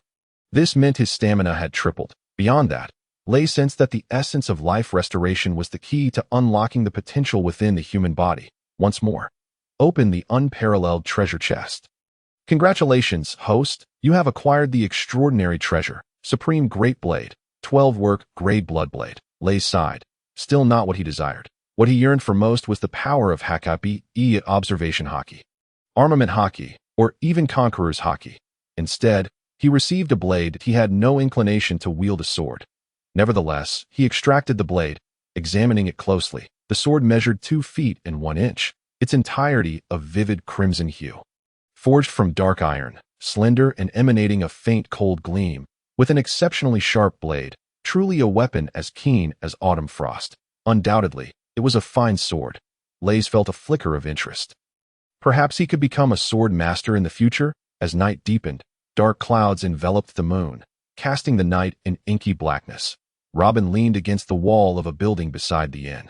Clad in a black coat, the front partially open, revealing an alluring décolletage, topped with a deep purple hat, presenting an air of elegance and charm. Robin gazed at the lavishly decorated inn, hesitating. It was not a hesitation about whether to eliminate Lays and his companions, but rather whether to cooperate with them. Through her observations that afternoon, she had discerned that 2 of them possessed formidable martial arts skills, while one wielded a nature-based fruit. However, she remained unaware of their precise strengths. Both excessive power and weakness could pose issues. Yet, they were mere newcomers. They likely were not too formidable. After a moment of contemplation, Robin decided to test the waters tonight, were it not for the urgency of time. She would not act on such limited observations. Mesmerizing. Robin closed her right eye, and within the inn, an arm extended eerily from the hall's counter, a single eye growing in the palm. The eye scanned the surroundings before vanishing, reappearing in an unoccupied guest room. Not this one. That this particular room happened to be vacant. In fact, the entire inn housed only Lays and his companions. Robin scrutinized each room in turn until she finally arrived at one that was occupied. The arm peered from the counter, revealing a woman on the bed, her figure curvaceous and undeniably feminine. To see her face clearly, Robin's arm shifted to the bedside, extending an eye to observe the woman lying there, meticulously discerning details. Just then, Robin suddenly became alert, retracting her arm and eye, her vision shifting to the outside of the inn as she spotted a man who had appeared before her, her pupils constricting sharply as she recognized him as Lays. The captain among the trio. At this moment, Lays was less than 3 meters away from her, A dangerously close distance, the surge of panic coursed through Robin. How could this be? Has my vigilance deteriorated so significantly? Or is Lay's strength far beyond my expectations? At such a proximity, had Lays chosen to attack just moments ago, she might not have evaded. Suppressing her inner turmoil, Robin steadied her breath, regarding Lays with caution. It seems you were prepared. I am genuinely curious how you discovered my presence. I have great confidence in my stealth abilities. Lays, of course, would not divulge that he had been tracked by Noki Gao the moment she began following him and his companions that afternoon. No skill could surpass the powers granted by a devil fruit. Lays shook his head, replying, "Do you really think I would be foolish enough to reveal my methods to you?" He scrutinized her, feigning surprise as he remarked, "Nicole Robin, the sole survivor who escaped O'Hara 20 years ago, currently bearing a bounty of 79 million berries." Nicknamed the son of the devil, the heaviness settled in Robin's heart. Yet her expression remained unfazed. Narrowing her eyes and crossing her arms, she remarked, "You possess quite the insight." Lays' tone turned frigid. "Your presence here at this moment suggests ill intentions." That I these words. The atmosphere grew tense. Robin wore a look of regret. "Alas, I am merely following orders. If you perform well, perhaps there will be other options." That yes, she uttered the phrase 12-petal flower. Robin launched her attack, fully committing due to her apprehensions regarding Lays' strength. Shave. Simultaneously, Lays initiated his own offensive, vanishing from his position. That Robin's pupils constricted. His speed was astonishing, yet she specialized in countering swift opponents. Calmly, Robin crossed her arms, fists clenched, and swiftly retreated. Just as she had anticipated, 12 arms sprouted from Lays' form as he sprinted forward, channeling power through his legs, arms, and waist in a bid to trip him while delivering a crushing blow. However, upon contact, Robin's arms felt as if they had struck an iron wall. No amount of force could budge him an inch. Her pupils dilated. She gasped, "How is this possible?" Lays chuckled. Robin's tactics were a nightmare for those lacking physical strength. But for someone with Lays' formidable martial prowess, it was akin to a mere tickle. In the blink of an eye, Lays had closed the distance to Robin, her alabaster arms straining in a futile effort to impede him. Unfortunately, this did nothing to slow Lays' advance. In Robin's moment of slight panic, Lays seized her slender neck. A chill ran through Robin. She had not anticipated such a vast disparity in their abilities.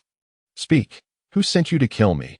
Lays' voice was cold. Robin's frantic gaze steadied, her years of evasion having dulled her fear of life and death. One of the 7 warlords of the sea. "Crocodile. Nevertheless, looking at you, it appears you have no intention of killing me." Robin's face bore no trace of guilt for betraying her allies. After all, in comparison to life itself, collaborating with Crocodile seemed rather inconsequential. Although the man before her appeared devoid of murderous intent, certainty could not be ascertained. Thus, a degree of cooperation was prudent. You hardly seem to harbor any murderous intent yourself, yet your forthcoming actions will reveal your true nature. Observing your demeanor, it seems you harbor some grievances against Crocodile." "Grievances? It is merely a collaboration with him." Robin felt a sense of relief. Her initial intention to probe had not led her to murderous thoughts. Reis was acutely aware that Crocodile had dispatched Robin to eliminate him. However, Noki Gao was oblivious to this. Based on Reis's understanding of her, she was likely focused on him, in a rather colorful manner. To smoothly draw out Crocodile, Reis knew he must act the part convincingly. "Why does Crocodile wish to kill us?" Reis inquired, nodding slightly. Robin replied coolly, "Crocodile orchestrated a 3-year drought in Alabasta with the intent of compelling the populace to revolt against the monarchy. Your emergence has alleviated some of the commoners' water needs, significantly diminishing the resolve of the rebel forces. This, naturally, has greatly impacted Crocodile's plans. Hence he has sent me to eliminate you." Reis frowned and remarked, "The dancing powder incident from a few years ago was also a scheme Crocodile devised to frame the king, was it not? And the desiccation of the Santo River, too, was your doing, I presume?" Robin paused momentarily, then smiled. "I did not expect you to be so astute, Mr. Reis. Drought, the king's betrayal, the people's uprising. What exactly did Crocodile aim to achieve?" Reis ignored Robin's compliment, his fingers tightening slightly, his gaze fixed on her. With an enigmatic depth in her eyes, Robin responded to Reis's probing. "As you surmise, he seeks to usurp the throne." "Usurp the throne? Nico Robin, do you take me for a child? What benefit would a warlord like Crocodile gain from usurping a kingdom?" Reis pressed closer, mere centimeters separating them. After a moment of silence, Robin, realizing she could not deceive Reis, slowly replied, "Are you acquainted with the poneglyphs?" Reis nodded, remaining silent. There are two types of poneglyphs. One serves as a guide to the destination. The other records knowledge, including the whereabouts of ancient weapons. The royal family of Alabasta possesses a poneglyph that likely contains information regarding the legendary Pluton. Reis exclaimed in surprise. So, Crocodile seeks Pluton? Robin shook her head. No, he desires the kingdom as well. And what about you? What is your goal, and why collaborate with him? Reis inquired. With a sigh, Robin's expression turned melancholic, her eyes reflecting an indescribable loneliness. I merely wish to uncover the truth of history. I wish to know what Crocodile will do after eliminating us. Having revealed so much, she thought, why not divulge a little more? First, he plans to kidnap the king, then have someone impersonate the king to incite the people's wrath. Thus, the royal army and the rebels will clash violently. Crocodile can threaten the king to obtain the poneglyph, and later, after mopping up the aftermath, with his current reputation, he will seamlessly seize control of the kingdom. What a meticulously interwoven scheme. Reis marveled, but loosened his grip on Robin's neck. Though I have irreconcilable conflicts with Crocodile, it does not necessitate our enmity that I understand that your relationship with Crocodile is purely collaborative, devoid of any emotional ties, and fraught with mutual suspicion. Therefore, we can work together. Robin rubbed her neck, her gaze laden with unspoken meanings. Collaborate, that aligned perfectly with her thoughts. Pray, elaborate. Let us adhere to Crocodile's plan. You shall return to report that we have been eliminated. When Crocodile sends his men into action, I will publicly expose his true nature. This way, the citizens will learn the truth, and I will have reason to act against Crocodile. Once I defeat him, I shall request the king to allow you to view the poneglyph this. Robin could not help but interject. At the moment you expose Crocodile, I shall have already been slain by his wrath. Reis chuckled. By then, Crocodile will still harbor hope, and you will be needed to translate the poneglyph. I trust Crocodile's temperament will not be so petty. Can you assure me of your victory over Crocodile? Should you fail, when I reveal the poneglyph's contents, it will mark the moment when I and Crocodile become irreparably estranged. I cannot guarantee I can best Crocodile, and I might still meet my demise. That, of course, cannot be guaranteed, but you must trust that I am not untrustworthy. No? Are you not afraid that I might return and divulge everything to Crocodile? In such a case, I would not only secure my safety, but also thwart your plans. Robin stated calmly, and even if you did, what would it matter? The seeds of suspicion have already been sown in Crocodile's mind. Moreover, even without my involvement, you must be wary of Crocodile discarding you after acquiring the poneglyph. In that scenario, you will require an ally, will you not? Robin's pupils constricted. Reis had struck at the heart of the matter. If Crocodile were to place absolute trust in her, she could easily discard any need for collaboration with Reis and would not need to fear retribution from Crocodile afterward. It was remarkable how perceptive Reis was regarding human nature. With just a hint of discord towards Crocodile, he could deduce her lack of trust in him. Yet, such reasoning offered her no advantage. Robin furrowed her brow. How can there be no advantage? The greatest benefit is that you can return alive. Reis smiled. Robin fell silent. She was now at the mercy of circumstances, a mere pawn in a greater game. It seemed she had no choice but to acquiesce. Faced with such an ultimatum, she had to yield. This meant she was increasing the risk of a falling out with Crocodile midway and would undoubtedly face the consequences of a broken alliance afterward. Yet, the price was the chance to survive now and an uncertain ally for the future. Reis smiled slyly and said, "You brought a din mushy, did you not? It is time to demonstrate your sincerity." Robin bit her lip, sighed, and steadied her tumultuous emotions as she produced the din mushy and dialed the number. Brew brew, brew brew. Hello, how did the mission proceed? A deep male voice inquired in her usual cold tone. Robin replied, "Everyone is dead. The mission is complete." "Excellent. As expected of you, Robin. Hurry back. We can initiate the plan." With a click, the call ended. Robin cast a resentful glance at Reis and said, "Are you satisfied now?" Reis laughed heartily, as this bound Robin to his ship of war. More importantly, their relationship had shifted from adversaries to collaborators, at least in terms of perception. Reis produced a low-grade soul-cleansing fruit and a bottle of ordinary blood revitalization pills from behind him, extending them toward Robin. "Take these. Whether you consume them is entirely your choice." Robin regarded the items, curiosity evident in her gaze. What are these? Reis smiled mysteriously. They are treasures. If you trust me, consume them. If not, feel free to discard them once I leave. Robin rolled her eyes, but did not hesitate to accept them. As for whether to consume them, that was a decision to be made with caution. Reis extended his hand toward Robin, raising an eyebrow, yet remained silent. Robin found this peculiar, but quickly understood, producing a din-din mushi and placing it in Reis's hand. This is a din-din mushi for contacting me. Reis was taken aback. Did this mean he had acquired a form of WeChat? What an unexpected gain. Reis tucked the din-din mushi away in his pocket. Reis extended his right hand once more. What do you mean by this? Robin inquired, confused at a handshake to seal our alliance. A little ceremonial flair, if you will. Reis stated matter-of-factly. A few lines of frustration appeared on Robin's forehead. Was this truly the meticulous and insightful Reis she had come to know? Boring if there is nothing else.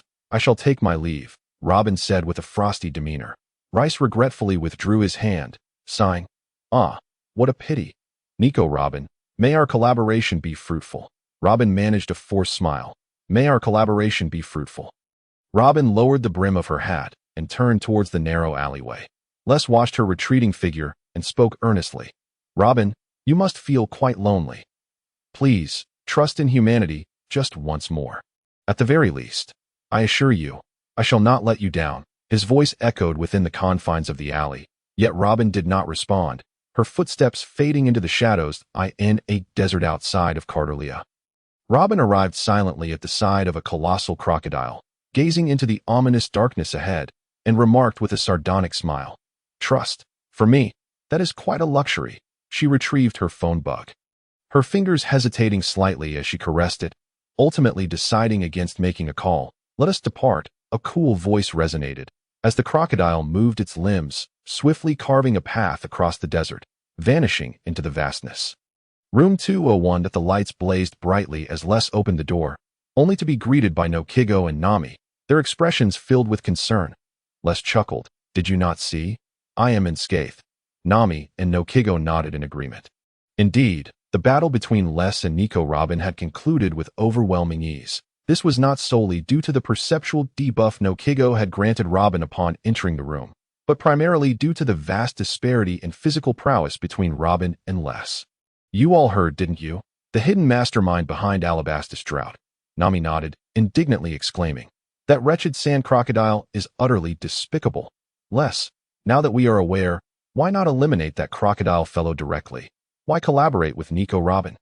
It is crocodile, and as for the reason, you understand how revered crocodile is in this nation, don't you?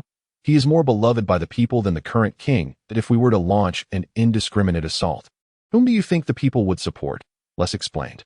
Only by presenting evidence will the people believe us, and to force crocodile to reveal a flaw, we must ally with Robin. Well, that does make sense. Nami conceded. By the way, Les, what is the Seven Warlords? Noki Gao inquired, noting Crocodile's title. The Seven Warlords, collectively known as the Warlords of the Sea, are recognized by the world government as notorious pirates, totaling 7 individuals.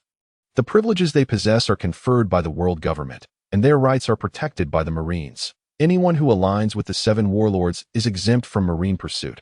Once a pirate is invited to join the 7 Warlords, their bounties and all crimes are erased. The Warlords exploit their legitimate pirate status to seize whatever they desire. What? Pirates receiving recognition from the Marines? How utterly absurd. Nami scoffed. Then their strength must be quite formidable. Otherwise, Noki Gao expressed concern. Haha, no need to worry. If we cannot win, we will flee. With Nami around, what is there to fear? Les reassured them. So, will we vanish tomorrow? Nami asked. Les nodded. The sooner, the better. I believe Crocodile will act soon. Let us rest for a few hours. That we shall depart at dawn and observe the unfolding events from the shadows. The 3 settled down for the night, silence enveloping them at 11 o'clock that night. Amidst the rain-soaked revelry, 5 agents from the Baroque works convened in a clandestine underground chamber of a casino. They included Mr. 1, Des Bones, and his partner, Polly, Mr. 2, Bon Clay, Miss Merry Christmas, the mole fruit user, and his partner, Mr. Pointford, seated around a rectangular table. The agents took their places as Crocodile presided at the head, surveying them with a discerning glance. Bon Clay inquired, perplexed. Why did you summon us here, Crocodile, at this late hour?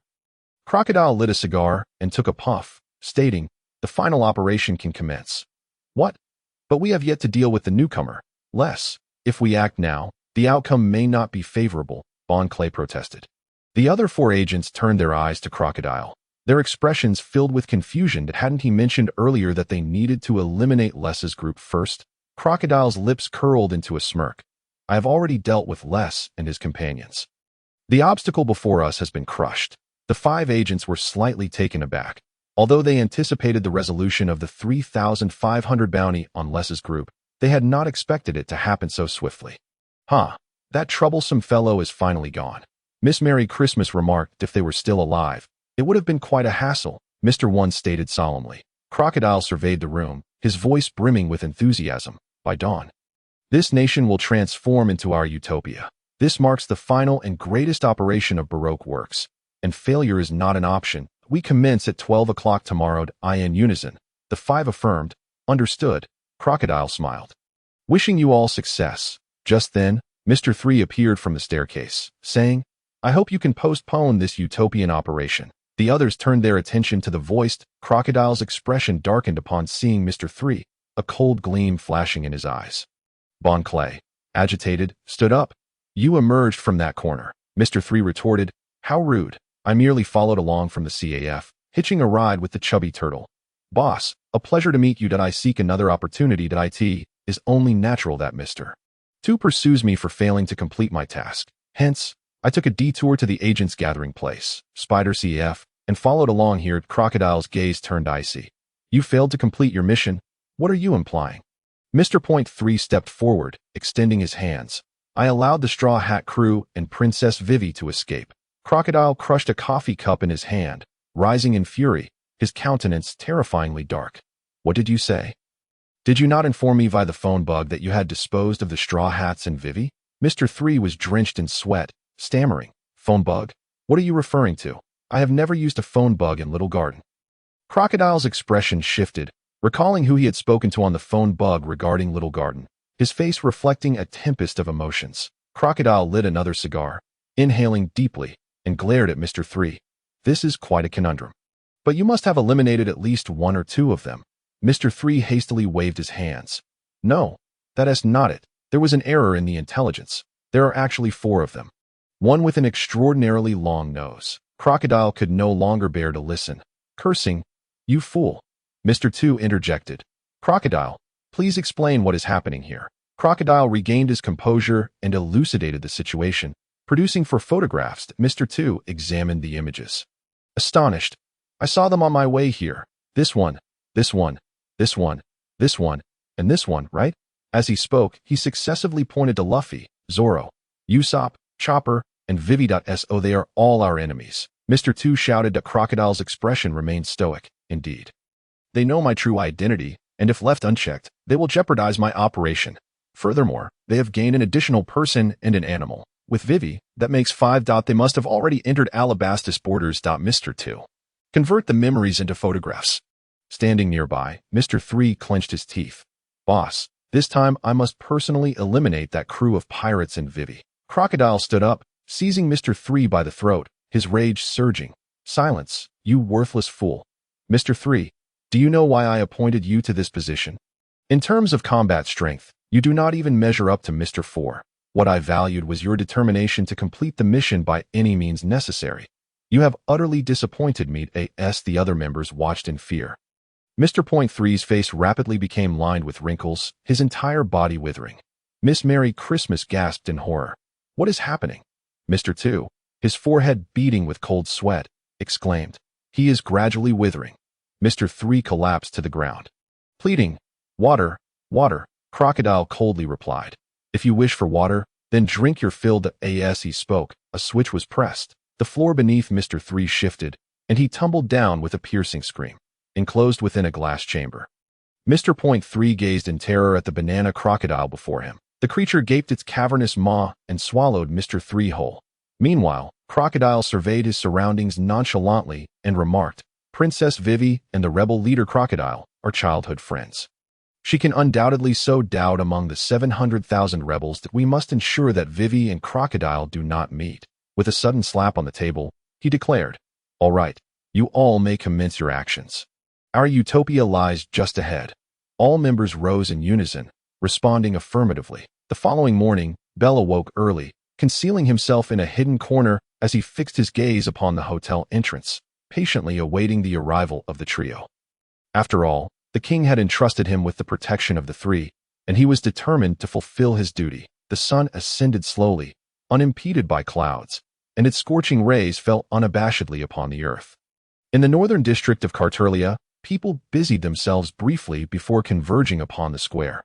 Although they were aware that the water in the reservoir was being evenly distributed, an inexplicable compulsion drew them here to witness the event firsthand. At just 7 o'clock, the square was already teeming with a throng of eager faces, all anticipating the appearance of Miss Nami, as if her arrival would herald the dawn of new hope. Soon, the clock struck 8, and the crowd began to murmur restlessly, for Mr. Lays and his companions had yet to arrive as expected. Eric stood at the edge of the crowd, frowning in silence, pondering whether they had simply overslept. Most of the onlookers shared this sentiment, and despite the trio's tardiness, they soon settled into a quiet wait as the minutes ticked by. 8:30, 8:40, 8:50, and then 8:55. Eric's brow remained furrowed.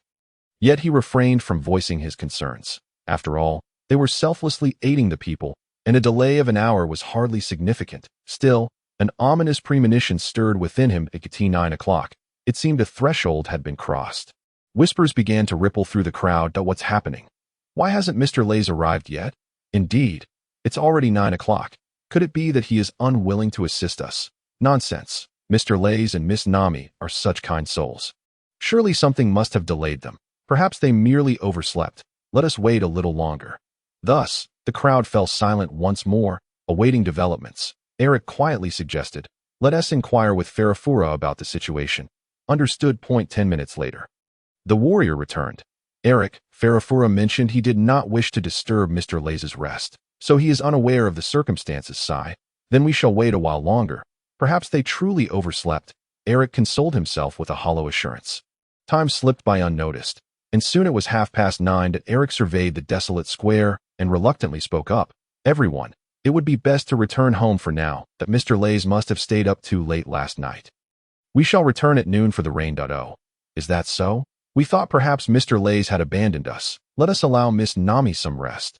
The water we have is sufficient." The heavy atmosphere dissipated, and the crowd began to disperse, their faces reflecting a newfound sense of relief. "Eric, why did you deceive everyone? It is not good to keep everyone waiting when Mr. Lays' whereabouts are unknown. All right, let us head to the hotel and investigate. I hope Mr. Lays has merely overslept." Outside the hotel, Farafura stood anxiously at the entrance, torn between whether to call for Mr. Lays. Passers-by occasionally paused, only to leave after a brief wait. Eric, accompanied by a group, hurriedly approached, slowing his pace upon reaching Farafura. "What news? Where is Mr. Lays?" "He is inside," Farafura replied in a subdued tone. "Should we inquire?" After a moment's hesitation, Farafura nodded slightly and gently knocked on the hotel door. Whispering, "Mr. Lays? Are you there?" Silence met his call. "Fool, how could he hear you from here?" Farafura scratched his head and cautiously pushed the door open, stepping inside with care. "You all wait outside. Too many people in there want to do." Eric instructed, following closely behind Farafura. He knew room 202 was where Mr. Lays was sleeping. "Knock, knock, Mr. Lays, are you there?" Farafura called softly. Again, no response. His expression faltered as he glanced at Eric.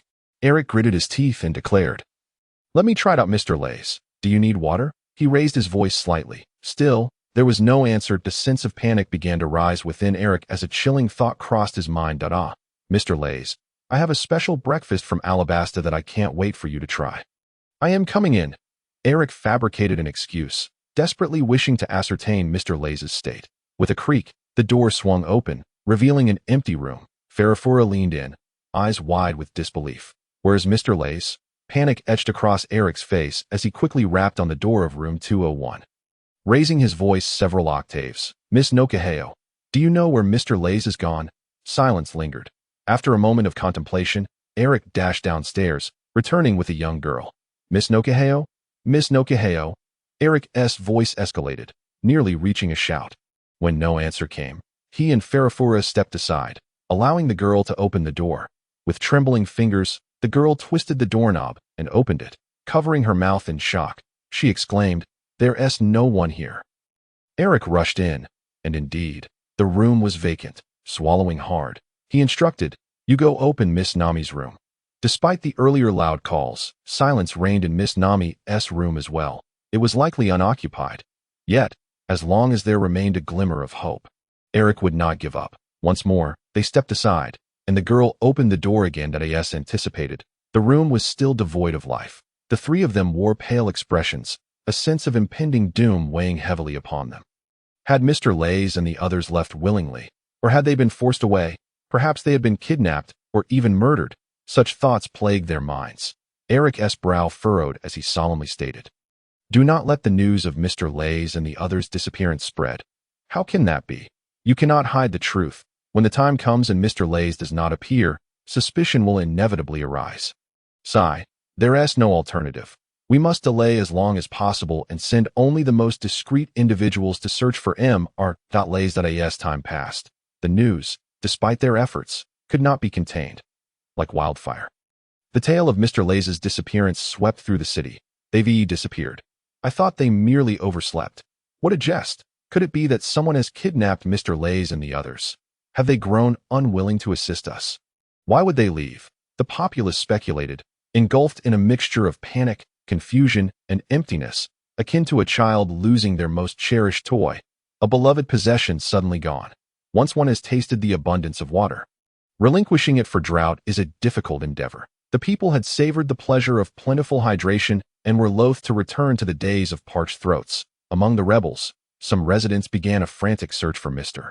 Reis and his companions. Meanwhile, in a secluded corner, a middle-aged man retrieved a phone bug and dialed a certain man's numbered boss. "The trio has vanished," the man murmured. Very well, I understand," Crocodile replied coolly before hanging up the phone. He had never trusted anyone. Within the tent, Crocodile sat dejectedly, murmuring, "Mr. Reis, did you not promise to assist everyone until the drought in Alabasta was alleviated?" Cush's expression hardened with determination. "Mr. Reis surely did not abandon us of his own volition. We must locate him and his companions at 10 a.m. Within the opulent palace of Albana, in the chamber of Cobra, Korea dashed towards a water bucket, drinking voraciously for an entire minute before finally pausing to burp. Cobra sat at the edge of his bed, clutching a slip of paper, beads of sweat forming on his forehead like tiny pearls, his countenance as grim as a stormy sea.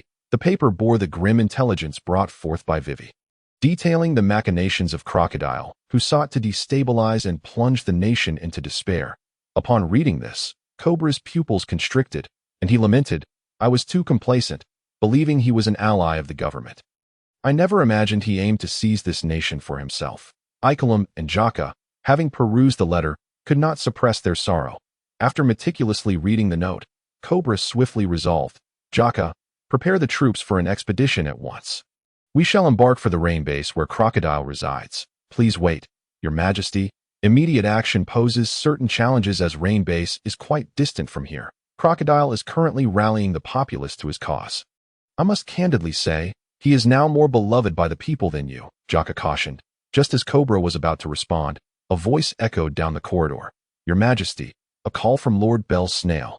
A soldier hurriedly approached, handing the telephone snail to Cobra. "Brew brew, brew brew. Hello, Bell, what is the matter?" "Alas, Your Majesty, Mr. Reis and his party have gone missing." "What? They are missing? How could this happen?" "It is my fault. I failed to ensure Mr. Reis's safety." Bell's voice trembled with self-reproach. "No, do not blame yourself. It appears Crocodile has set his plans in motion," Cobra replied solemnly. "Crocodile, did he orchestrate this?" "Why?" Bell questioned, perplexed. "The drought afflicting this nation is the handiwork of Crocodile. He seeks to usurp our land," Jaka interjected, simmering with rage. "What? It is indeed him. How despicable!" Bell exclaimed that it is possible that Mr. Reis and his companions have been taken to Rain Base. "Bell, you must depart immediately to ascertain their whereabouts. They are being persecuted for the sake of our people, and we cannot turn a blind eye. Jaka and I shall lead our forces against Crocodile." Yet without Mr. Lays, the rebel forces may strike again at Albana. If we attack Rainbase now, this palace will surely fall, Bell urged anxiously. Even if the rebels seize this palace, I have stated before that the nation is the people. Even if our royal army is vanquished. As long as we defeat Crocodile, the nation can rise anew through its citizens. However, should we engage in open conflict with the rebels, the sole victor will be Crocodile, Cobra declared, leaving both Jaka and Bell speechless with shock. Jaka, summon the officers for a strategy meeting. We shall mobilize at dawn and advance on Rainbase, Cobra commanded with resolute authority. Jaka and Bell nodded in agreement. Descending to make preparations, Bell cast a glance at the tumultuous Caterlia. His heart heavy. Having witnessed Lays' previous actions, he was convinced that Crocodile was orchestrating events from the shadows. Mr. Lays, wait for me. Bell transformed into his bird form, letting out a long cry as he soared towards Rainbase. At 11 a.m., Luffy and his crew, accompanied by Miwei, finally arrived at Rainbase, eager to defeat Crocodile and quell the turmoil at its source. Here, let me introduce Dumei, who can be viewed as a substitute for Nami. Water, water. As they reached Rainbase, Luffy could hardly contain his thirst and rushed inside. Wait up, Luffy. Usopp, equally parched, hurried to catch up. Behind them, Dumei exclaimed, don't forget to bring money. Regrettably, the two seemed oblivious, linking arms as they barreled ahead. Dumei sighed in resignation. What can I do with these two? Sanji, witnessing the scene, quickly reassured her. Miss Dumei, allow me to handle the task of procuring water. Dumei nodded, handing over some berry to Sanji. As it was, after all, unrealistic to expect Luffy to buy water. Luffy and Usopp swaggered into a tavern, bursting through the door and shouting, water, water, bring me 5 barrels. No, 10 barrels. The proprietor, an elderly woman, merely shrugged and brought forth 2 barrels. Handing them to Luffy and Usopp, the duo each grabbed a barrel and downed the contents in a matter of moments. Just as 2 more barrels were delivered, they hoisted them up again. Guzzling the water with gusto. This is delicious, Luffy exclaimed. Indeed, let us bring some for Dumei as well. By the way, Luffy, did you bring any money? Usopp fumbled through his pockets, suddenly realizing he had forgotten. Luffy blinked innocently. Nope. The elderly woman paused mid-motion, incredulous. Are these 2 here to drink for free? Hey, you 2 little rascals, did you forget your money? The tavern owner asked, her voice darkening. Luffy replied nonchalantly. Usopp chuckled awkwardly. Feeling somewhat embarrassed, if you lack money, you'll need to work for me until you've earned enough for 4 barrels of water. No, 6 barrels. The owner's voice was stern, laced with fury. No way. I have to defeat that scoundrel Crocodile. I can't stay here, Luffy wailed dramatically, his voice echoing. What? Crocodile? Is that Straw Hat Luffy, a plainclothes marine, seated in the tavern, turned at the sound of Luffy's outcry. His eyes widening in astonishment that I must inform Captain Smoker at once. I can't believe this guy has appeared in Rainbase, the marine thought, quietly slipping away. Alongside him, several figures clad in black began to rise, making their way towards Luffy. Haha.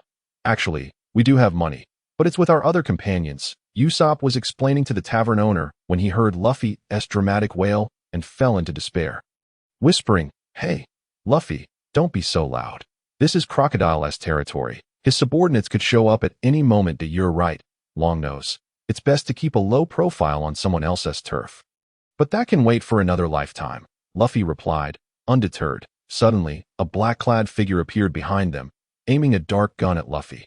Die, the assailant thought, grinning maliciously as he pulled the trigger, convinced that with this head, he could become a high-ranking spy. Bang, the gunshot rang out, the bullet hurtling towards Luffy. Remarkably, Luffy's body contorted as the bullet struck him, creating a dent but leaving his skin unscathed. How is this possible? The assailant gasped in disbelief. In the next instant, as if a spring had reached its limit, the bullet ricocheted back towards the very man who had fired it. No. He screamed in terror, helplessly watching the bullet embed itself in his chest, blood gushing forth from the wound. Who are you, scoundrel?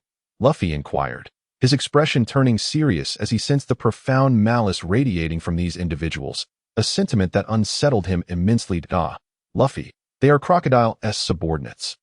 Usopp exclaimed. The other 2 assailants, drenched in sweat and gripped by fear, wondered what manner of monster this was, one whose defenses could not be pierced by bullets. And who could even send them back? Oh, now I see. They are indeed our enemies, Luffy declared with newfound clarity. Rubber pistol, Luffy's demeanor shifted as he elongated his arm, swiftly unleashing a flurry of punches. The three assailants fell to the ground. Defeated, the tavern owner swallowed hard, her eyes wide with shock. Usopp, quickly fetch Dume to settle the bill. I can hardly wait to go teach Crocodile a lesson, Luffy urged eagerly. Sure thing. Usopp replied. Never mind. No need to pay, the shopkeeper hastily exclaimed, his face betraying a look of trepidation. Is that so? You truly are a good person, Luffy praised enthusiastically. Usopp, let us depart. Thus, Luffy and Usopp exited the Bard in a shadowy corner of the establishment. A man clad in black cast a disdainful glance at the three sprawled on the ground, reflecting inwardly, I cannot believe I am on the same level as them. Those who fail to recognize their own strength deserve to perish. With this thought, he silently slipped out of the bar and into a secluded nook. Boss, the Straw Hat Luffy has entered the rain area with no one else around. I suppose I must entertain them myself. It is an opportune moment to stretch my limbs. Meanwhile, beneath another wall. Hey, Colonel Smoker, Luffy has appeared in the rain area. Good timing. I should be arriving shortly. Just keep an eye on him until I can take care of him. Understood. On the bustling street, Luffy and Usopp cheerfully made their way towards the secluded corner where Nami and the others were gathered. Heavens, Luffy has managed to avoid trouble this time, Nami said, clasping his hands in relief. Zoro also appeared somewhat astonished that Luffy, with his nature, had not stirred any chaos. This is truly remarkable. Haha, I've quenched my thirst, and now I'm brimming with fighting spirit. Quickly, tell me, where is Crocodile? Luffy approached, exuding determination. Indeed, we must act swiftly. Just moments ago in the bar, I was recognized alongside Luffy. But fret not, they have already been incapacitated by my pepper star, Usopp clarified. The group fell silent. It turned out they had not avoided trouble, but had resolved it within the establishment. Wasn't it I who took them down? Luffy interjected. You can see that building with the crocodile roof over there? That is the casino operated by Crocodile, Rain Banquet. Vivi pointed out as she gestured. Is Crocodile truly there? Excellent, everyone. Let us set forth. Luffy's eyes ignited with fervor as he glanced at the structure. Are we just going to march in like that? Aren't we going to conceal ourselves? Sanji, returning with water, inquired. Zoro furrowed his brow, acutely sensing the weight of numerous furtive gazes upon him. Scanning the vicinity, he indeed spotted several suspicious figures that I'm afraid it may already be too late. We are being watched. Who cares? Whoever comes, I shall send them flying, Luffy declared, raising his fist high. The others nodded in agreement, their eyes filled with unwavering resolve. Having come this far, there was no reason to fear. With shared glances of determination, they began their steady march towards the Rain Banquet, emanating an almost imperceptible aura of confidence on the steps, beside the windows of the towering buildings, and within the shadows of the walls lurked countless bounty hunters in plain clothes. They occasionally glanced at the wanted posters in their hands, comparing them to Luffy and his companions, their eyes gleaming with malice. Just as Luffy's group had traversed a mere 100 meters, a dozen individuals suddenly sprang from around the corner. Wielding machetes as they charged without hesitation, the group met this with no surprise. After all, they were in Crocodile's stronghold, where the surveillance and manpower far surpassed that of other places. Nami, undeterred by the onslaught of bounty hunters, commanded, "Charge ahead, Luffy." As for Chopper and Usopp, they tactically retreated to Sanji's side. A bunch of miscreants, Zoro remarked calmly, drawing his swords and lunging at one, effortlessly dispatching several foes with casual strikes. Rubber, barrage, Luffy found it much easier. Swinging his fists in a frenzy, under the overwhelming force of the two, the bounty hunters scarcely mounted any significant resistance before collapsing to the ground. Bang, bang, bang. A sudden volley of gunfire erupted, emanating from the rooftops of the houses lining the street, where more bounty hunters had taken position. Rubber balloon. Luffy's stomach expanded in an instant, and with a resounding shout, he deflected all the bullets back, the formidable force penetrating the thick walls. The bounty hunters broke out in cold sweat. With their firearms proving ineffective, they were at a loss. Sanji leaped into the air, delivering a powerful kick that sent several bounty hunters flying to the left. Luffy, utilizing his lengthy arms, swept the bounty hunters on the right aside. Truly pathetic. Sanji landed coolly, lighting a cigarette, Don't get in the way. I still need to find Crocodile, Luffy asserted. The commotion drew the attention of some residents, who, unaware of the truth, were gripped by fear as they witnessed Luffy's group engaged in fierce combat. The bolder among them gathered together, whispering amongst themselves, "Straw Hat Kid, are you looking for me?" Suddenly, sand swirled in the open space ahead, coalescing into a humanoid form. Crocodile had arrived. Observing the residents gaze upon him, Crocodile declared, "Fear not, everyone. I shall take care of these raucous pirates." Internally, he mused that his plan had yet to succeed, and he must maintain his fa a little longer. So they are pirates. No wonder they are so ruthless. Indeed, pirates are certainly no good. Crocodile is truly reliable. He is nothing short of our guardian angel. Upon hearing Crocodile's words, the residents, influenced by their preconceived notions, began to harbor disdain for Luffy and his crew. Furthermore, with Crocodile's arrival, their confidence surged, and their voices grew louder. "Crocodile, you must defeat them all. Crocodile, go for it." Some even began to cheer for Crocodile, showcasing his esteemed position in the rain area. Vivi lowered her head, biting her lip until it bled, her heart ablaze with fury as she witnessed the crowd rallying behind this usurper. This villain had wreaked havoc in her homeland, tormenting countless individuals and shattering countless families. Yet he now feigned the role of a protector. Drawing a deep breath, Vivi abruptly pulled off her oversized hood, revealing her brilliant blue hair. The onlookers gasped in astonishment. "Isn't that Princess Vivi? What is she doing here, and why is she with pirates? Everyone, we have all been deceived by Crocodile. He is not the hero of this nation, but the very architect of its drought. He has misused the dance powder, leaving our land parched for 3 years, and he incites the populace, seeking to stir up war. You must believe me," Vivi shouted passionately. Crocodile's brow furrowed, a glint of malice flashing in his eyes. Indeed, this princess was quite the nuisance. Eliminating her would be the wisest course of action. However, at present, the people's perception of him was paramount. He needed their support to fulfill his plans. He contemplated this. Crocodile opened his mouth to speak. The surrounding residents, momentarily taken aback, burst into raucous laughter. "Huh? Princess Vivi, have you lost your mind? What nonsense are you spouting? How could Crocodile do such things?" "Exactly. How could that be? Every time we faced a pirate attack, it was Crocodile who repelled them. He would never do such a thing. How about you, Princess Vivi? Why are you associating with these pirates? Have you fallen from grace?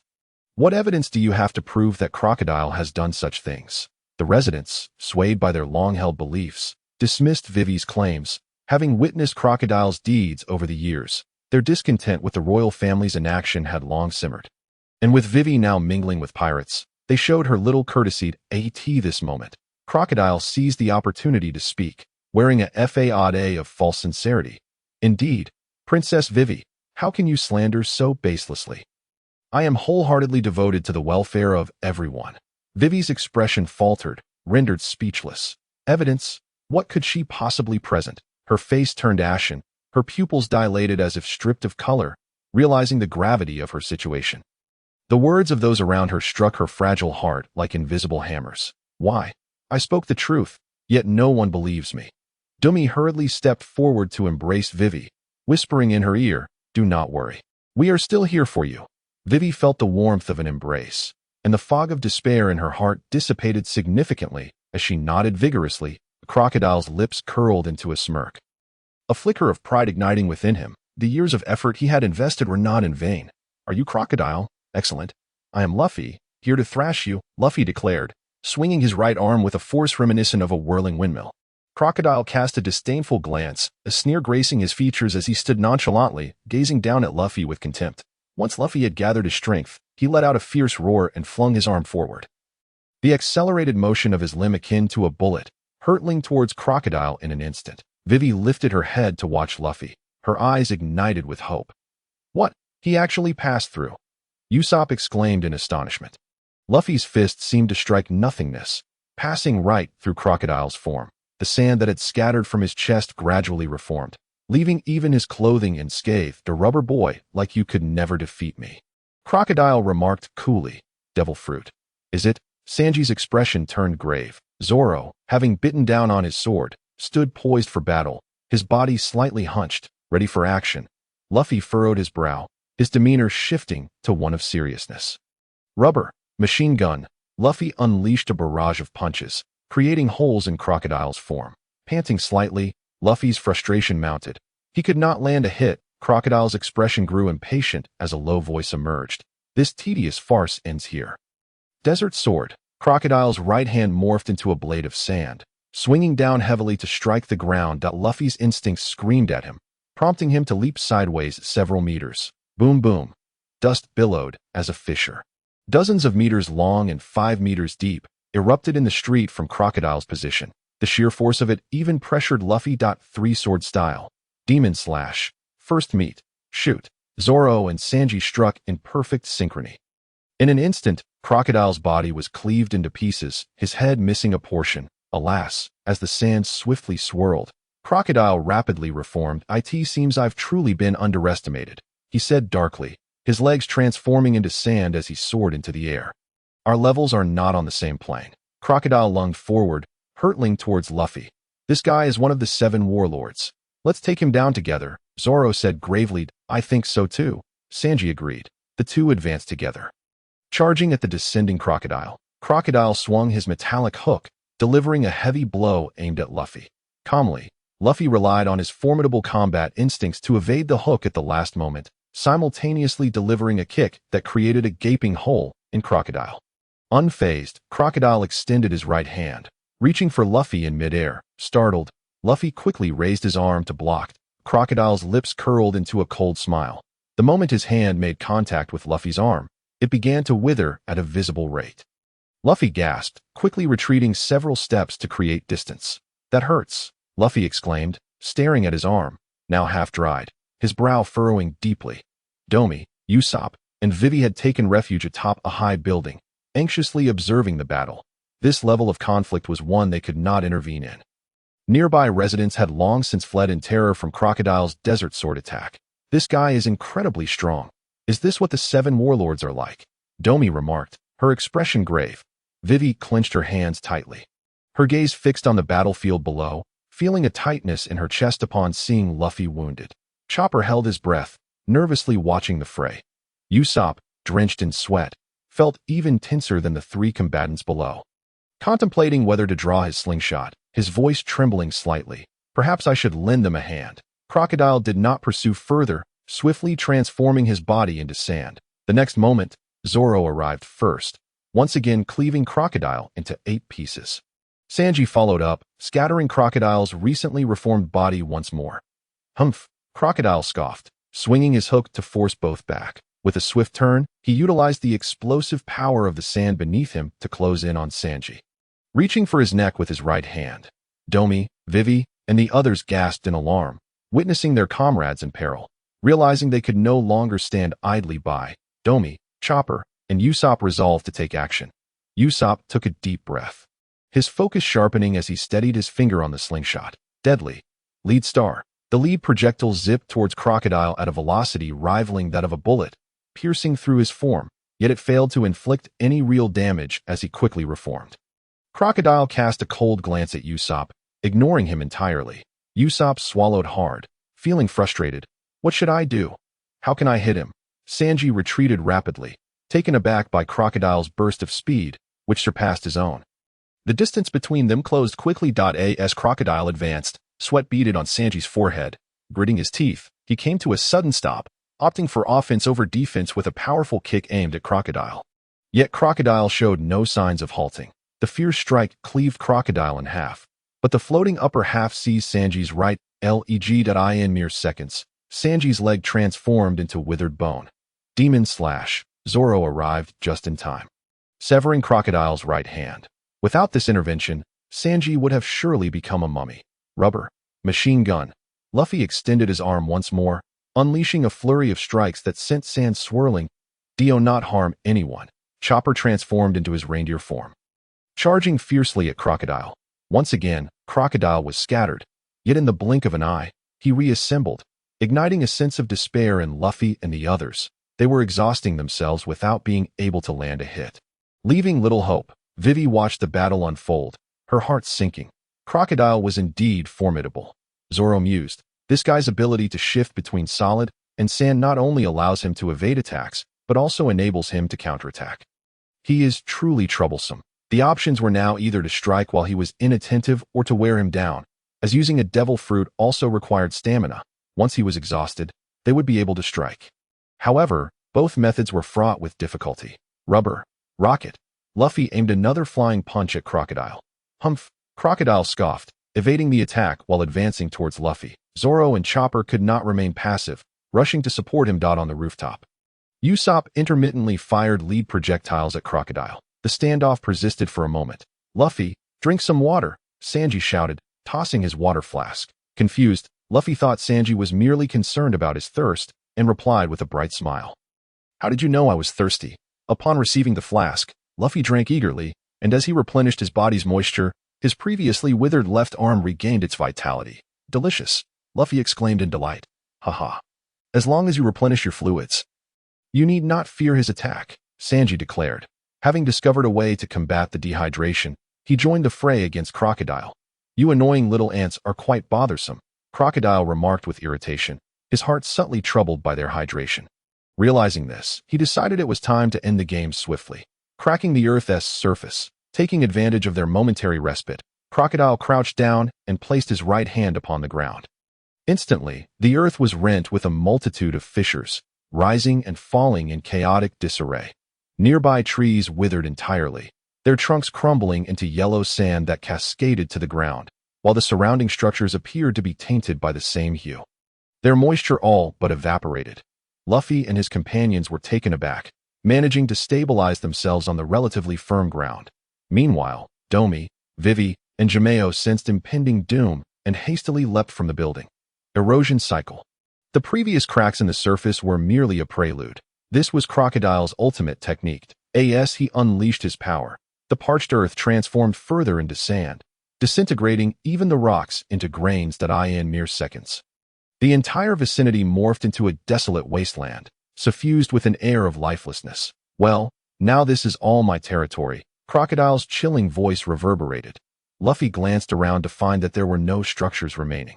Only a barren desert stretched before him. Zoro furrowed his brow, surveying his bare feet, acknowledging the formidable reputation of the 7 warlords.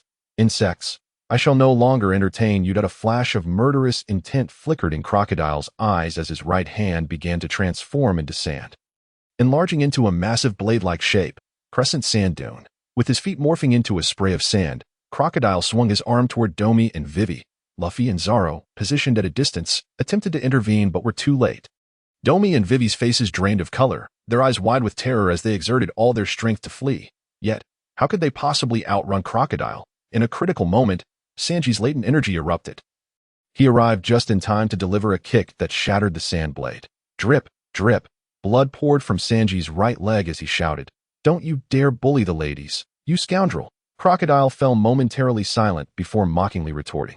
Foolish! Zoro, Luffy, and the others were ablaze with fury, launching their attacks at Crocodile. Inevitably, all their strikes landed in empty space. Chopper! Luffy shouted. Startled, Chopper felt a searing pain in his back, sending him flying. Luffy gritted his teeth. Realizing this guy's speed has increased, the Crocodile's expression turned cold as he unleashed another sand blade, knocking Usopp to the ground. Incapacitated, Luffy's heart bled with rage as he bellowed and charged forward, unleashing a barrage of punches.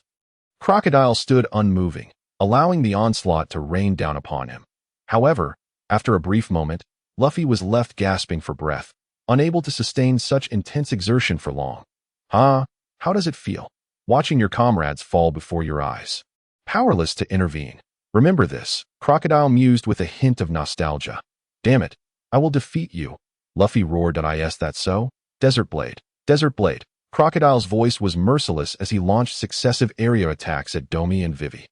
The vast disparity in strength rendered the two unable to evade the onslaught, leaving them to witness the devastating blow that could cleave the earth itself. Zoro rushed forward just in time, summoning all his strength to block the attack. Crocodile laughed maniacally, cleaving the ground as he directed his strikes toward the two women. Let me see how many of these attacks you can withstand. Zoro grit his teeth. He was the only one capable of bearing this blow, and he had to hold on. Luffy, strike him now. Zoro shouted, in the span of a second, Zoro endured 2 of Crocodile's desert blades.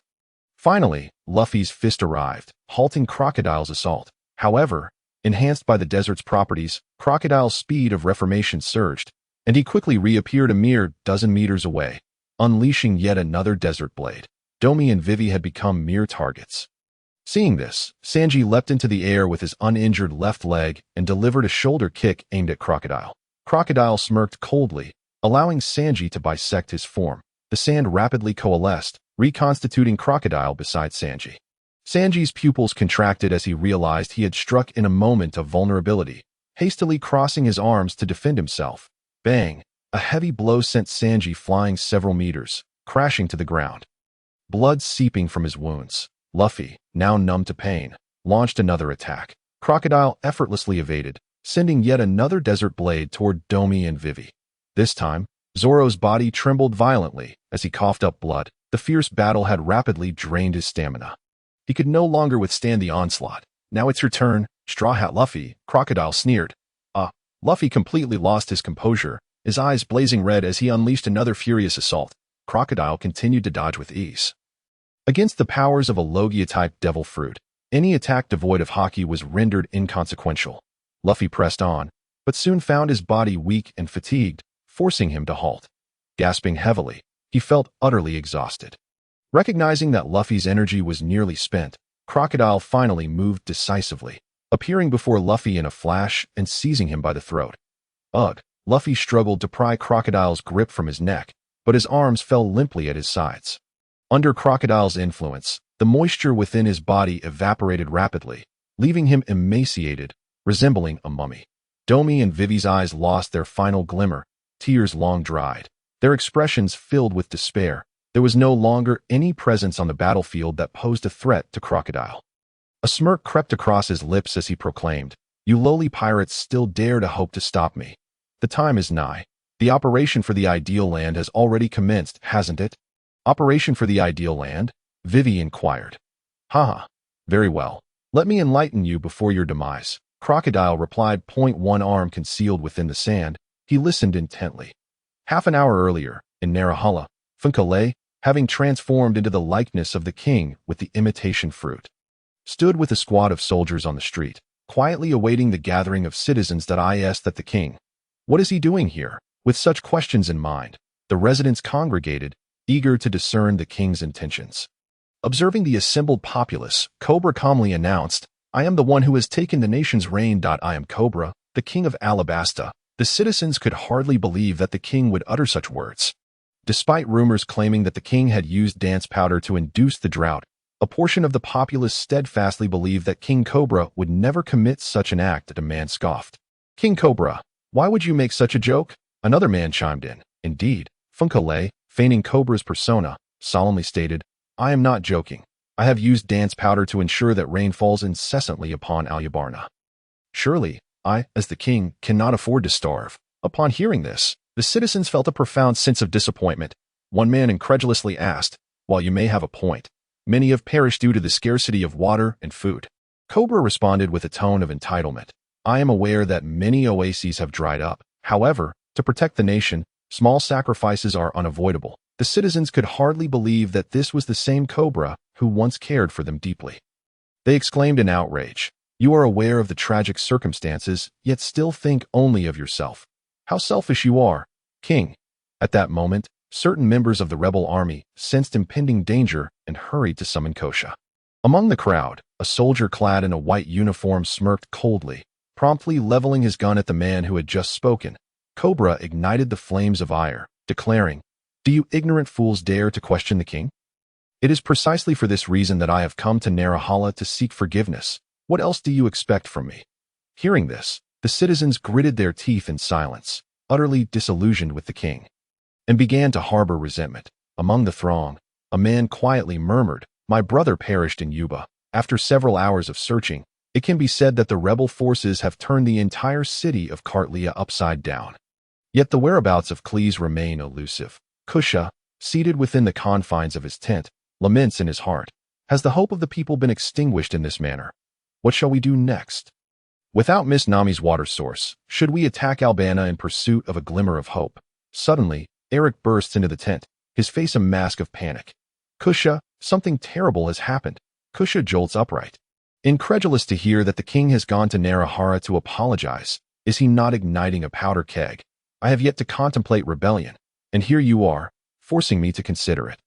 With such thoughts racing through his mind, Kusha swiftly mounts his horse and rides towards Narahara. That he is acutely aware that once war is initiated, there is no turning back. This matter is of utmost gravity, and Cobra must not be allowed to interfere. High above, a small cloud appears unusually in the sky. Noki Gao announces, "Please, Kusha has departed." Oh, for what reason? Cleese reclines on Nami's long, exquisite legs. His eyes half closed. It seems that King Cobra has arrived in Narahara. Noki Gao replies that Cleese's expression shifts, his eyes snapping open in surprise. Who would have imagined that Crocodile would act with such urgency, launching his plans on the very next day? Let us follow him and see. Cleese declares. Indeed, Nami concurs, manipulating the cloud to commence its movement. Despite the populace of Narahara's waning affection for their king, now transformed into animosity, they maintain their composure in the face of weaponry, remaining silent rather than attacking the king. Observing their silence, Cobra continues to stoke the flames. By the way, I extended an invitation to Mr. Cleese and his companions to visit the capital yesterday. They have graciously agreed to settle there. What? Mr. Cleese and his companions? How infuriating. It is you. Among the crowd are numerous members of the rebel forces who have long heard of Cleese's renown. Initially, they had hoped he would resolve Cartlia's plight, bringing rain to Narahara. Others, unfamiliar with Cleese, are incensed upon learning that one among his trio can summon rain. This despicable king not only seizes the nation's rain, but also covets Mr. Cleese for himself. This is beyond intolerable. Yet, as the king's soldiers point their darkened rifles at them, they force themselves to remain calm. Cobra, unsatisfied, presses on. My visit here serves another purpose, as you are aware. Dance powder is a substance banned by the world government. Should this matter be disclosed, the Navy headquarters would intervene, and this nation would face obliteration. Such a calamity must be averted. However, 2 years ago, you may recall that a large quantity of dance powder was smuggled into this city. That incident must be eradicated. Do you understand my implication? The citizens are struck with disbelief, a chilling realization dawning upon them. As one murmurs, "Are you suggesting?" Funkale, with a grave expression, asserts, "Precisely, to forever bury that loathsome incident.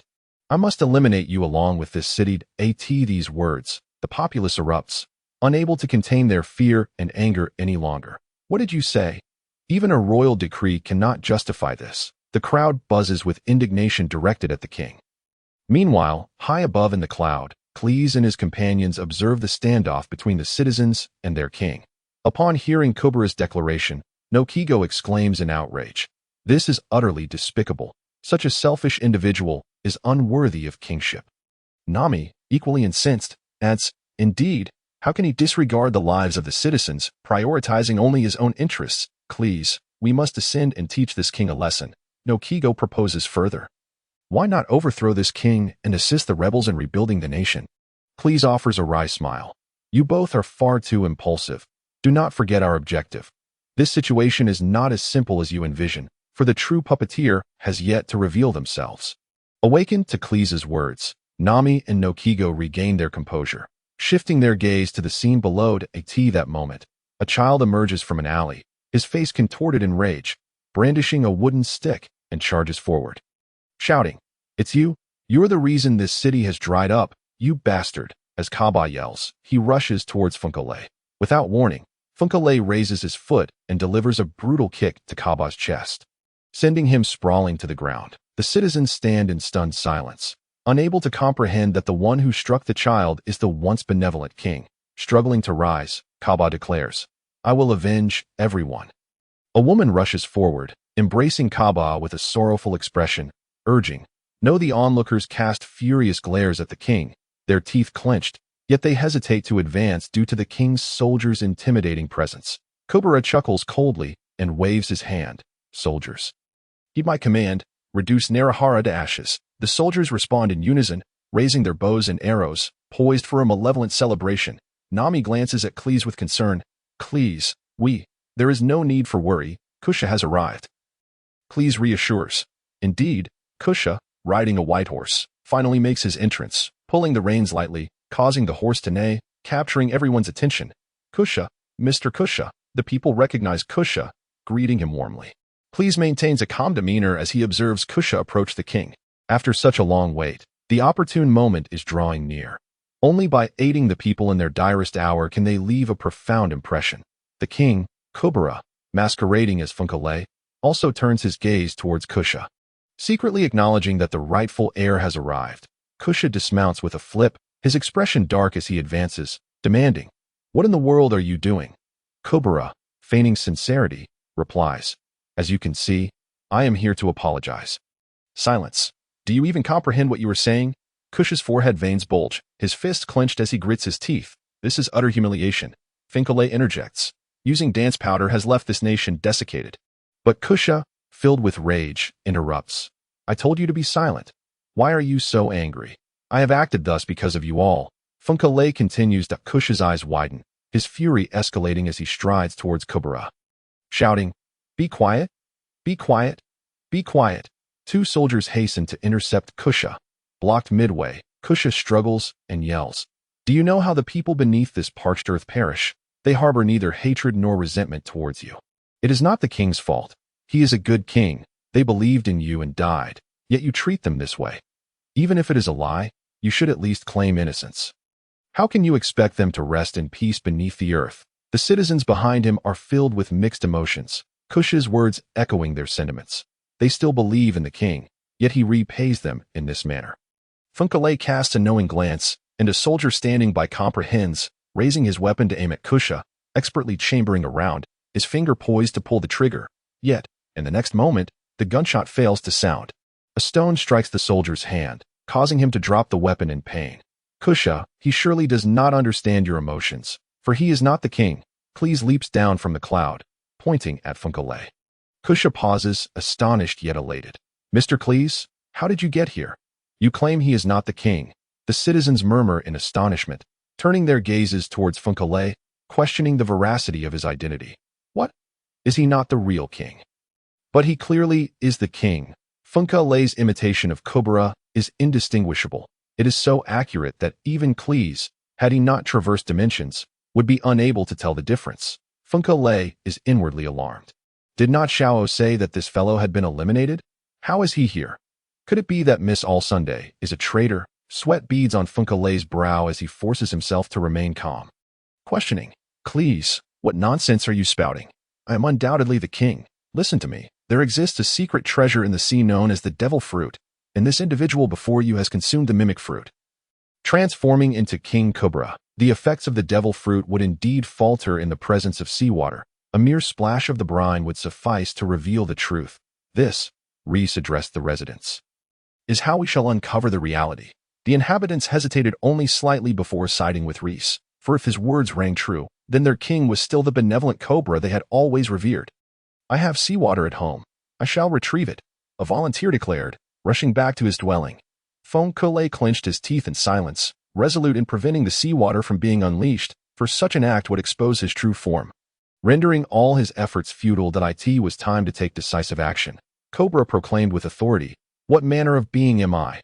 How dare you douse me with water? You wretched commoners, you deserve nothing but death. Set fire to everything." Reis's gaze sharpened, his voice booming like thunder. "Are you feeling guilty? Very well. I shall apprehend you and drench you with seawater, and the truth shall be revealed." With that, he surged forward towards Funkale like a bolt of lightning. Reis understood that further words were futile. Capturing Funkale was the key to exposing the truth. "Mr. Reis," Kusha shouted anxiously, "there are too many of them, and they are armed. Rushing in is perilous. Everyone, follow my lead and protect Mr. Reis. I refuse to believe our king is such a person," Kusha urged, gritting his teeth. The residents rallied in response, emboldened by Kusha's leadership, and courageously surged forward. Meanwhile, nearly 100 soldiers, bow and arrow in hand, launched flaming arrows without hesitation. The fiery projectiles flew toward the homes of the residents like a celestial shower, and upon striking the wooden structures, they ignited instantly in the sweltering heat. In mere moments, small flames burgeoned into a raging inferno, engulfing the houses in a blaze that soared towards the heavens. The citizens, witnessing this calamity, halted in their tracks. gasping in alarm. My house. No. Nami stood resolutely atop a rooftop, a cold huff escaping her lips, cold air mass. Clouds rapidly formed around her, drifting towards the burning houses. The clouds coalesced into rain, swiftly quenching the flames. Simultaneously, a massive cluster of dark clouds gathered above the king's forces, unleashing a torrential downpour that drenched the soldiers wielding bows and arrows. The onlookers erupted in jubilant cheers, chanting, "Nami, Nami." Ko-Sha and the rebel forces were equally astonished. Witnessing Nami's sudden appearance, a mix of surprise and understanding flooding their minds. With Reis present, Nami was surely nearby. Hope surged within them as Reis and his companions, missing for over a day, finally returned. Instilling a sense of reassurance that moment, Reis had already bypassed the king's forces, charging directly at Conqueror. The citizens and rebels surged forward with fierce determination. The frontline soldiers of the king's army raised their weapons, unflinchingly pulling the triggers. They were not the true king's army, but rather mercenaries who had long reveled in bloodshed, thus valuing human life little and exhibiting a cold-hearted demeanor. Yet in the next instant, they were bewildered. Why did the triggers not yield a sound? With no time to contemplate, the enraged residents closed in, and the soldiers frantically pulled the triggers once more, to no avail. In the blink of an eye, they were overwhelmed, trampled by the advancing crowd. They would never comprehend why their superior firearms had failed them. Beside Nami, Noki Gao smirked. The mental fortitude of these men was woefully lacking, easily manipulated. Reis narrowed his eyes, skillfully navigating through the chaos of the king's army, darting left and right like a bolt of lightning, closing in on Conqueror. With a powerful leap, he soared into the air, harnessing the force of gravity to deliver a devastating kick to Conqueror's head. Conqueror's eyes widened in horror as he sensed the imminent threat of death. At the critical moment, his instinct for survival kicked in, allowing him to narrowly evade the lethal strike by sidestepping. Reis landed awkwardly, exclaiming in surprise, "Impressive. Truly a man among men." Conqueror. Observing Conqueror's hasty retreat, Reis relentlessly pursued, launching a punch that sliced through the air. Conqueror realized it was too late to dodge. Resorting to crossing his arms defensively over his chest. Bang! The seemingly ordinary fist struck Conqueror's arm, sending him hurtling back like a truck had collided with him, blood spewing from his mouth as he was sent flying.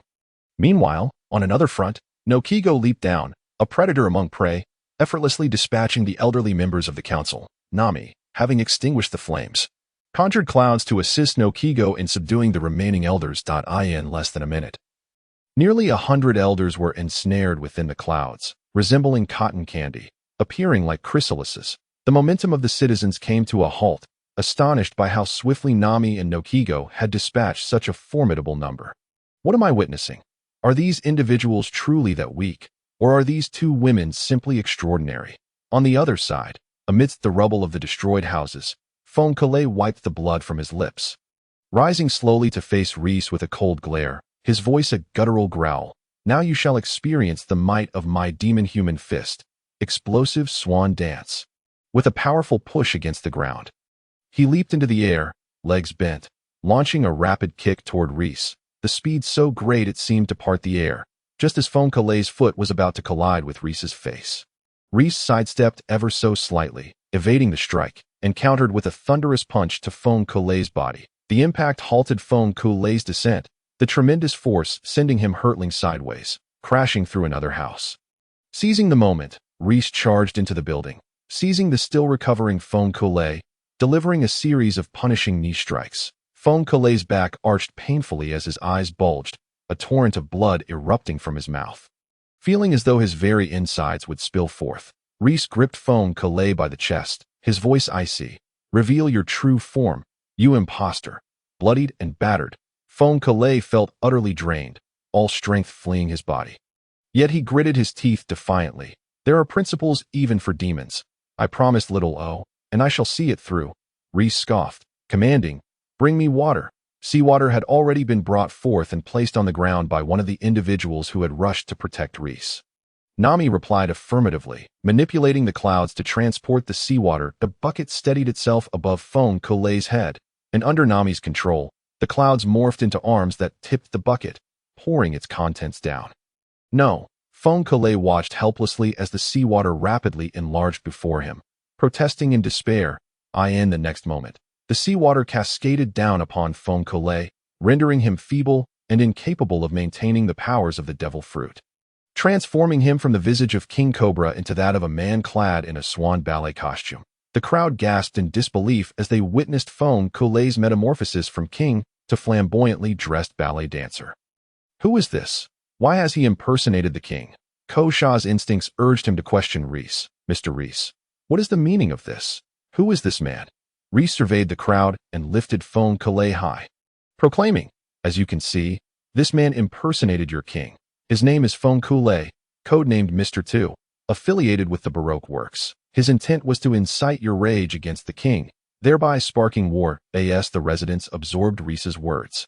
Realization dawned upon them, their animosity towards the Baroque works intensifying, that I suspected the king could never act in such a manner.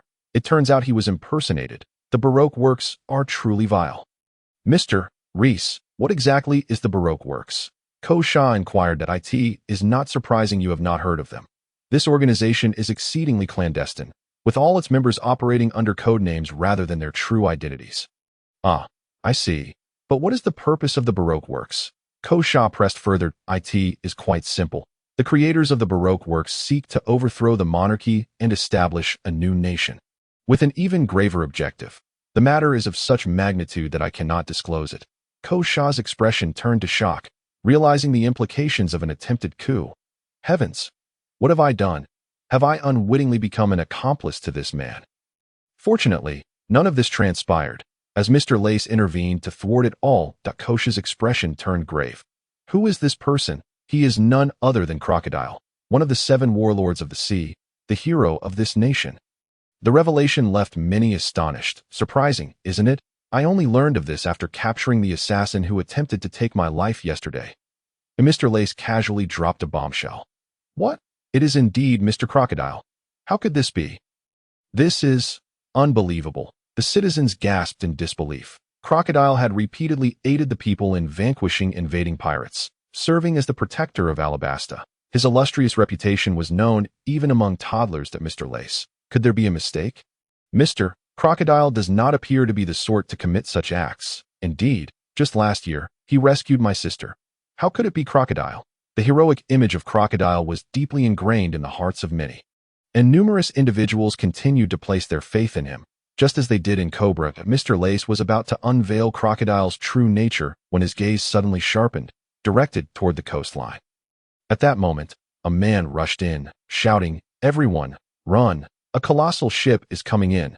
Noki Gao, from a distance, spotted a massive vessel, several hundred meters long, barreling toward the town with the force of the waves, and was struck by panic.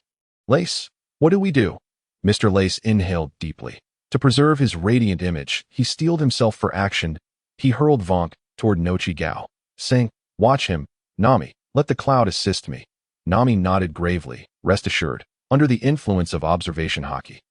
The enormous pirate ship had already soared into the air, propelled by the crashing waves, its bow descending ominously. The vast shadow of the ship loomed over a dozen houses and several residents below. Most were men, fleeing desperately, while a young woman with a 2-year-old child lagged behind the men. Yet, given their speed, escaping the several hundred meters of shadowed death zone within seconds was impossible. Mr. Lace's gaze flickered.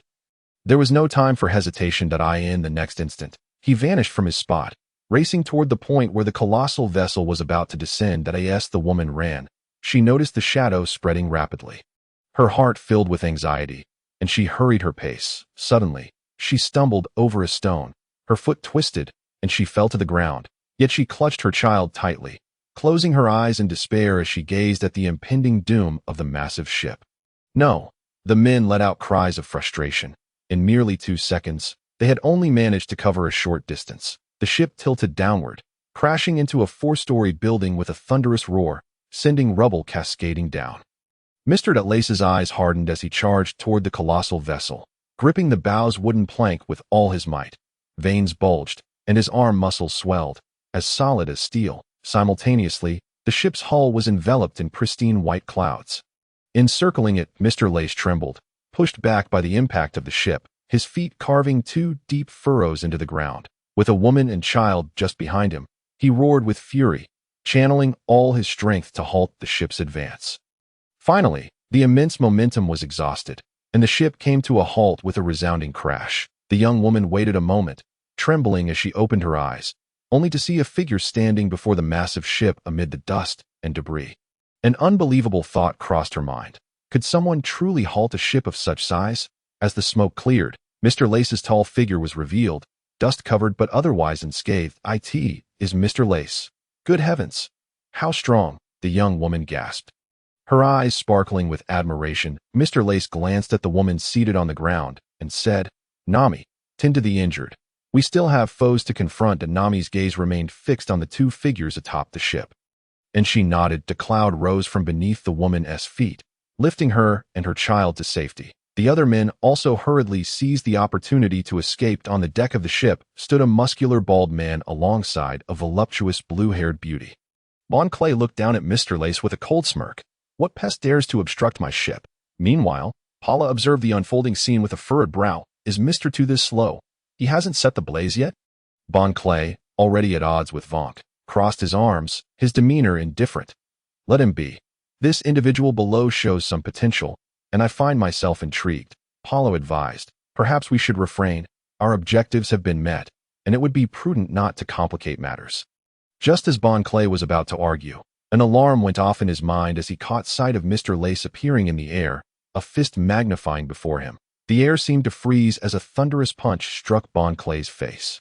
He let out a muffled grunt, his body flying backward, rolling several times on the deck before coming to a stop. "My dear, you were right. Why not flee swiftly after accomplishing the task?" Paula was momentarily stunned, realizing the extraordinary strength of this individual, who had sent Bon Clay flying with a single blow. Mr. Lace chuckled lightly. I shall leave to Nami. Let her hone her skills. As for Mr. One, allow me to escort him." Paula stiffened, stepping back a few paces, forcing herself to remain composed. "Who are you? And how do you know this?" Mr. Lace replied with a grin. "I know far more than you could ever imagine. Mr. One. What? Do you still intend to play dead?" Hearing this, Bon Clay, who had been silently recovering, slowly rose to his feet, his expression grave. Despite the suspicion of a sneak attack, it was evident that the other's speed and strength surpassed his own. "I concede that you are strong, but you cannot shatter my iron body with mere fists," he declared, as a layer of gray sheen enveloped his muscular frame, transforming it into something akin to steel. "Not only is my exterior steel, but my very insides are as well, so the notion of injuring me is but a fool's dream," Bon Clay proclaimed with pride that an adversary of Zoro. Bon Clay's prowess was commendable, wielding the swift-cutting abilities of the chop-chop fruit for both offense and defense. It was remembered that Zoro had only triumphed over him by comprehending the breadth of all things, delivering a decisive blow. However, today's opponent was Mr. Lace, who was determined to test whether he could sever Bon Clay's steel form without the breadth of all things. Mr. Lace drew two exquisite swords from his arsenal, and with a forceful leap, charged toward Bon Clay like an arrow released from its bow. Bon Clay's eyes narrowed as he witnessed Mr. Lace moving as if teleporting, leaving behind multiple afterimages. Mr. Lace swung a sword toward Bon Clay's neck, the blade reflecting a glint of light in the sun. Bon Clay's eyes widened in horror. He could see the attack, but lacked the time to react, in a moment of sheer panic. His adrenaline surged, and as he realized he could not evade, he resolutely stood his ground, extending his right hand to form a blade, attempting to trade injury for injury. Clang! The sound of metal clashing echoed as Mr. Lace's blade met Bon Clay's neck. Mr. Lace vanished in an instant, reappearing behind Bon Clay to strike once more. Another resounding clang ensued as Mr. Lace's strike was again intercepted by Bon Clay. Bon Clay gasped for breath. Drenched in cold sweat, the speed displayed by Mr. Lace was beyond his reach. Not only did he evade Bon Clay's counterattack while assaulting him, but he had also failed to breach Bon Clay's defenses. Fortunately, despite the opponent's astonishing speed, he had not surpassed Bon Clay's defenses, and thus, he still had a chance. Mr. Lace smirked. "Let us see how many of my strikes you can endure." Without delay, he surged forward again, slicing toward Bon Clay like a phantom. Recognizing that the opponent could not sever his steel form, Bon Clay's confidence swelled, and he squinted his eyes, transforming his arms into blades, poised for a counterattack. The clanging of metal rang out incessantly. Bon Clay's face darkened as his stamina began to wane. If this relentless assault continued, he would exhaust himself in under a minute. An opportunity. Bon Clay's eyes lit up as he swung his sharp arm toward Mr. Lace. The next moment, his expression dimmed in frustration. Cursed be his luck, he had struck air once more. Cloud. Nami exclaimed, and dozens of clouds surged toward Paula, launching an attack. Thorn hedge. Bola was adorned with long, sharp spikes that extended for several dozen centimeters. Slicing through the clouds as she escaped the encirclement, Nami furrowed her brow slightly and exclaimed, lightning strike. The clouds above darkened swiftly, churning with rapid friction that generated an abundance of positive and negative charges. Bola's gaze sharpened, her perceptive abilities keenly sensing the impending storm. Boom! The thunder crashed down suddenly, resembling a robust blue-barreled BY instinct. Bola sidestepped just in time to narrowly avoid the lightning. Nami frowned, intensifying her command over the storm. Boom! Boom! Boom! The thunder reverberated continuously, its magnitude formidable. Bola, her body bristling with spikes like a hedgehog, darted left and right, casting a tearful glance at Nami above. How did I end up with such a troublesome aunt? I can't hit her, and now I'm being chased by lightning. Meanwhile, the battle on the other side had concluded. Reis silently admired the hilt of his sword, pondering how Mr. One had proven to be rather fleeting in his endurance. Bonus lay weakly on the ground, resembling a girl who had just suffered a violation, her complexion pale and drenched in sweat. Reis called out to Sarig, who was on the phone, that Navy officer. Come here and cuff this guy. Sarig, who was calling Smoker, paused momentarily, astonished at a pirate seeking assistance from the Navy. On the other side, Nami observed Bola's agile dodges from the lightning, her brow tightly knitted. Suddenly, a flash of inspiration struck Nami, and she slapped her forehead, a smile illuminating her face as she realized she had a plan. Bola, panting slightly, managed to evade another bolt of lightning. Curse this noble nature type. Why can't I have a nature fruit? Boom. As she watched the lightning descend from above, her eyes flickered incessantly. Rationality urged her to evade, yet her body remained unresponsive. Bola swallowed hard, unable to withstand the overwhelming force of the thunder, and shifted her foot to the left. However, she failed to notice the subtle changes in the clouds and air currents surrounding her. Boom!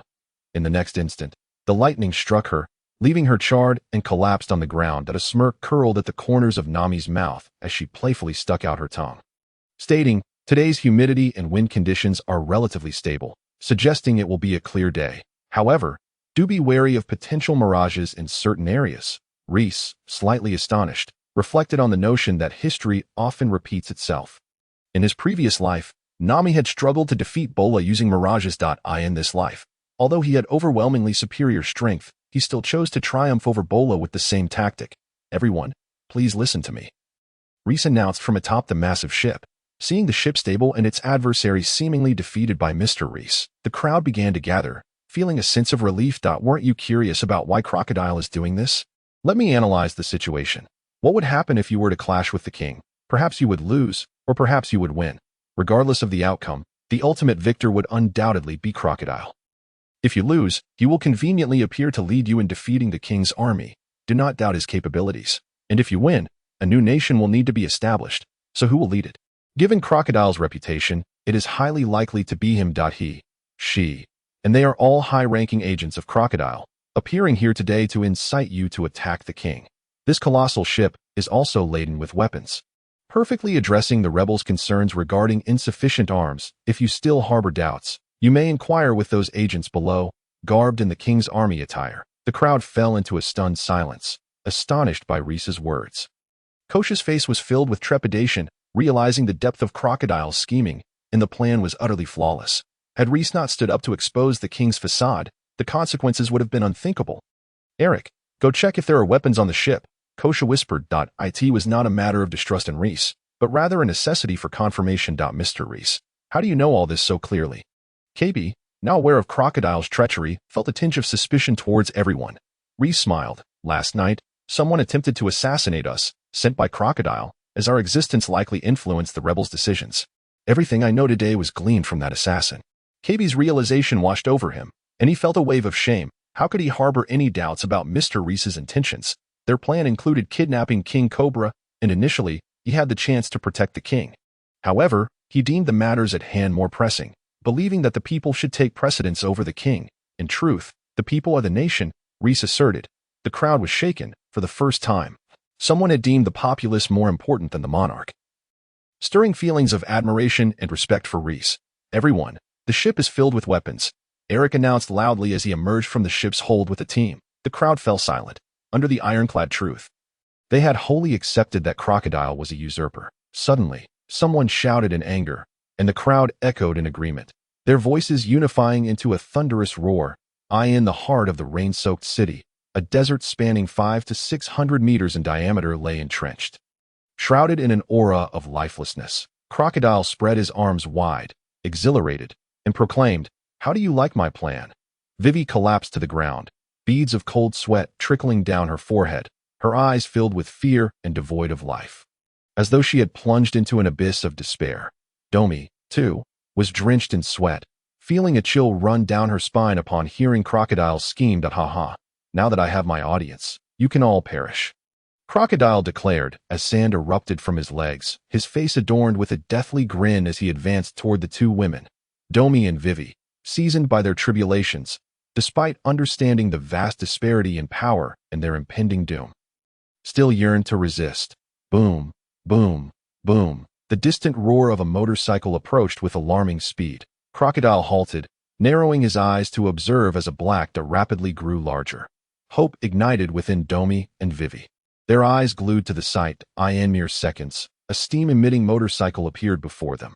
Upon recognizing the newcomer, Crocodile's expression shifted, muttering, "Smoker, what brings him here?"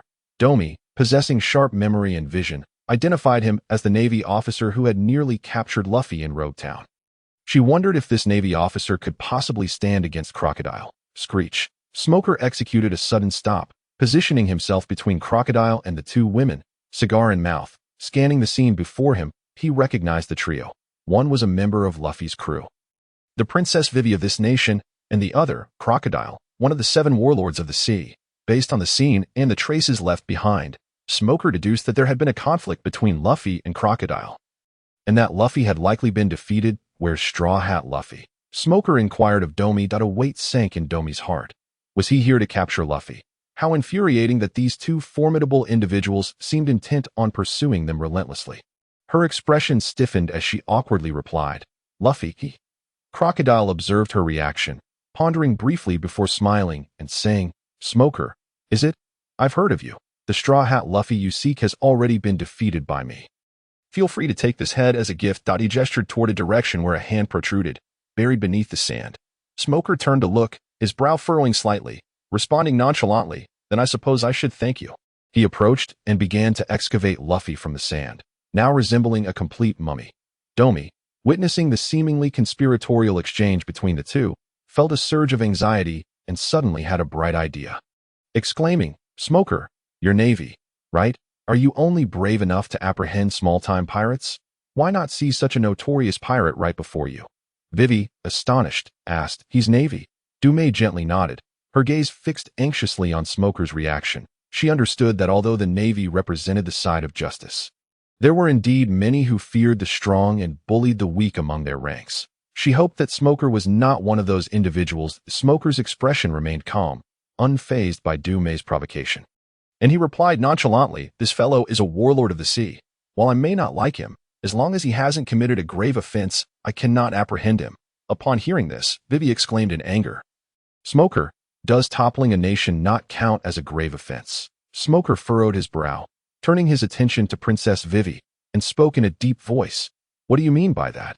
Sensing an opportunity, Dume quickly revealed Crocodile's entire plan, accusing him of his crimes. Vivi, with tears in her eyes, pointed at Crocodile in indignation, saying, "It is this scoundrel who has been scheming in the shadows, framing the king, inciting the populace, and instigating war. More than 1 million innocent lives have perished during these 3 years of drought, and now he seeks to ignite war again solely for his selfish desires. His crimes are countless and utterly heinous." After listening to Dume and Vivi, an intense fury surged within Smoker, the veins on his forehead pulsating as he glared at Crocodile, exclaiming, I have long suspected you were no good. But I never imagined your ambitions were so vast." Crocodile, realizing his plans were exposed, shrugged indifferently, and said, "Smoker, this is none of your concern." Clenching his fists, Smoker retorted angrily, "What nonsense! I am a Navy officer, and everyone who commits wrongdoing must face justice. You are no exception. You truly are like the rabid dog is rumored, Crocodile sneered. How do you know what they say is true? Smoker momentarily calmed down at his words. Though he harbored deep disdain for Crocodile, he recognized the importance of the matter at hand and decided to settle the score later. Dasky, call and inquire about the situation in that Rorohara. Smoker instructed. Yes, Dasky responded, pressing the transponder snail. Brew brew, brew brew. Hello, this is Sarek. Yes, I am Dasky. A significant event has transpired in Rorohara, Dasky stated. If we are talking about a significant event, there is indeed one. I was just about to finish watching before I called you. Sarek's voice came through the transponder. Stop the small talk. Just tell me. Smoker replied impatiently. Yes, it is about the king appearing in Rorohara to apologize to the people. No. Wait, he actually intends to burn down the entire city.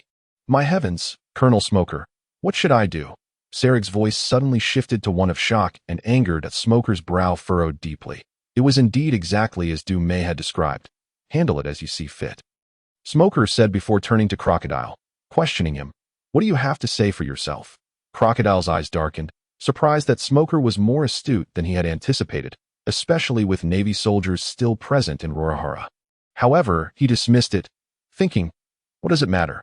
I am a warlord of the sea. Crocodile shrugged arrogantly. Smoker, I am a warlord. According to the rules, you need evidence to apprehend me. Smoker was taken aback. Crocodile was right. By procedure, evidence was indeed necessary to capture a warlord. Observing Smoker's silence, Du Mei grew increasingly anxious, exclaiming, Hey, Smoker, what are you doing? Is it not clear what the situation is? Why not apprehend him? Vivi nodded in agreement. Yes, Smoker, is this your notion of justice? Smoker remained silent, his brow twisted in a knot of contemplation. Dasky, too, felt the weight of turmoil, caught between justice and regulations. It felt as though an eternity had passed. Though it may have been merely seconds, with a heavy sigh, Smoker finally spoke. Wait until I find the evidence before I settle the score with you. Crocodile, you better be ready. Crocodile laughed triumphantly. I will be waiting. Upon hearing this, the hope ignited in Du Mei and Vivi's hearts was once again extinguished, leaving their faces pale. Boss, bad news. At that moment, the casino manager rushed in, shouting. Crocodile looked over, displeased. What is it? Speak slowly. Hearing this, the manager felt a wave of calm wash over him. Thinking to himself that indeed, Crocodile was one of the warlords of the sea. Steadying his breath, he finally said, just now, a message arrived from the million elders in Rorohara.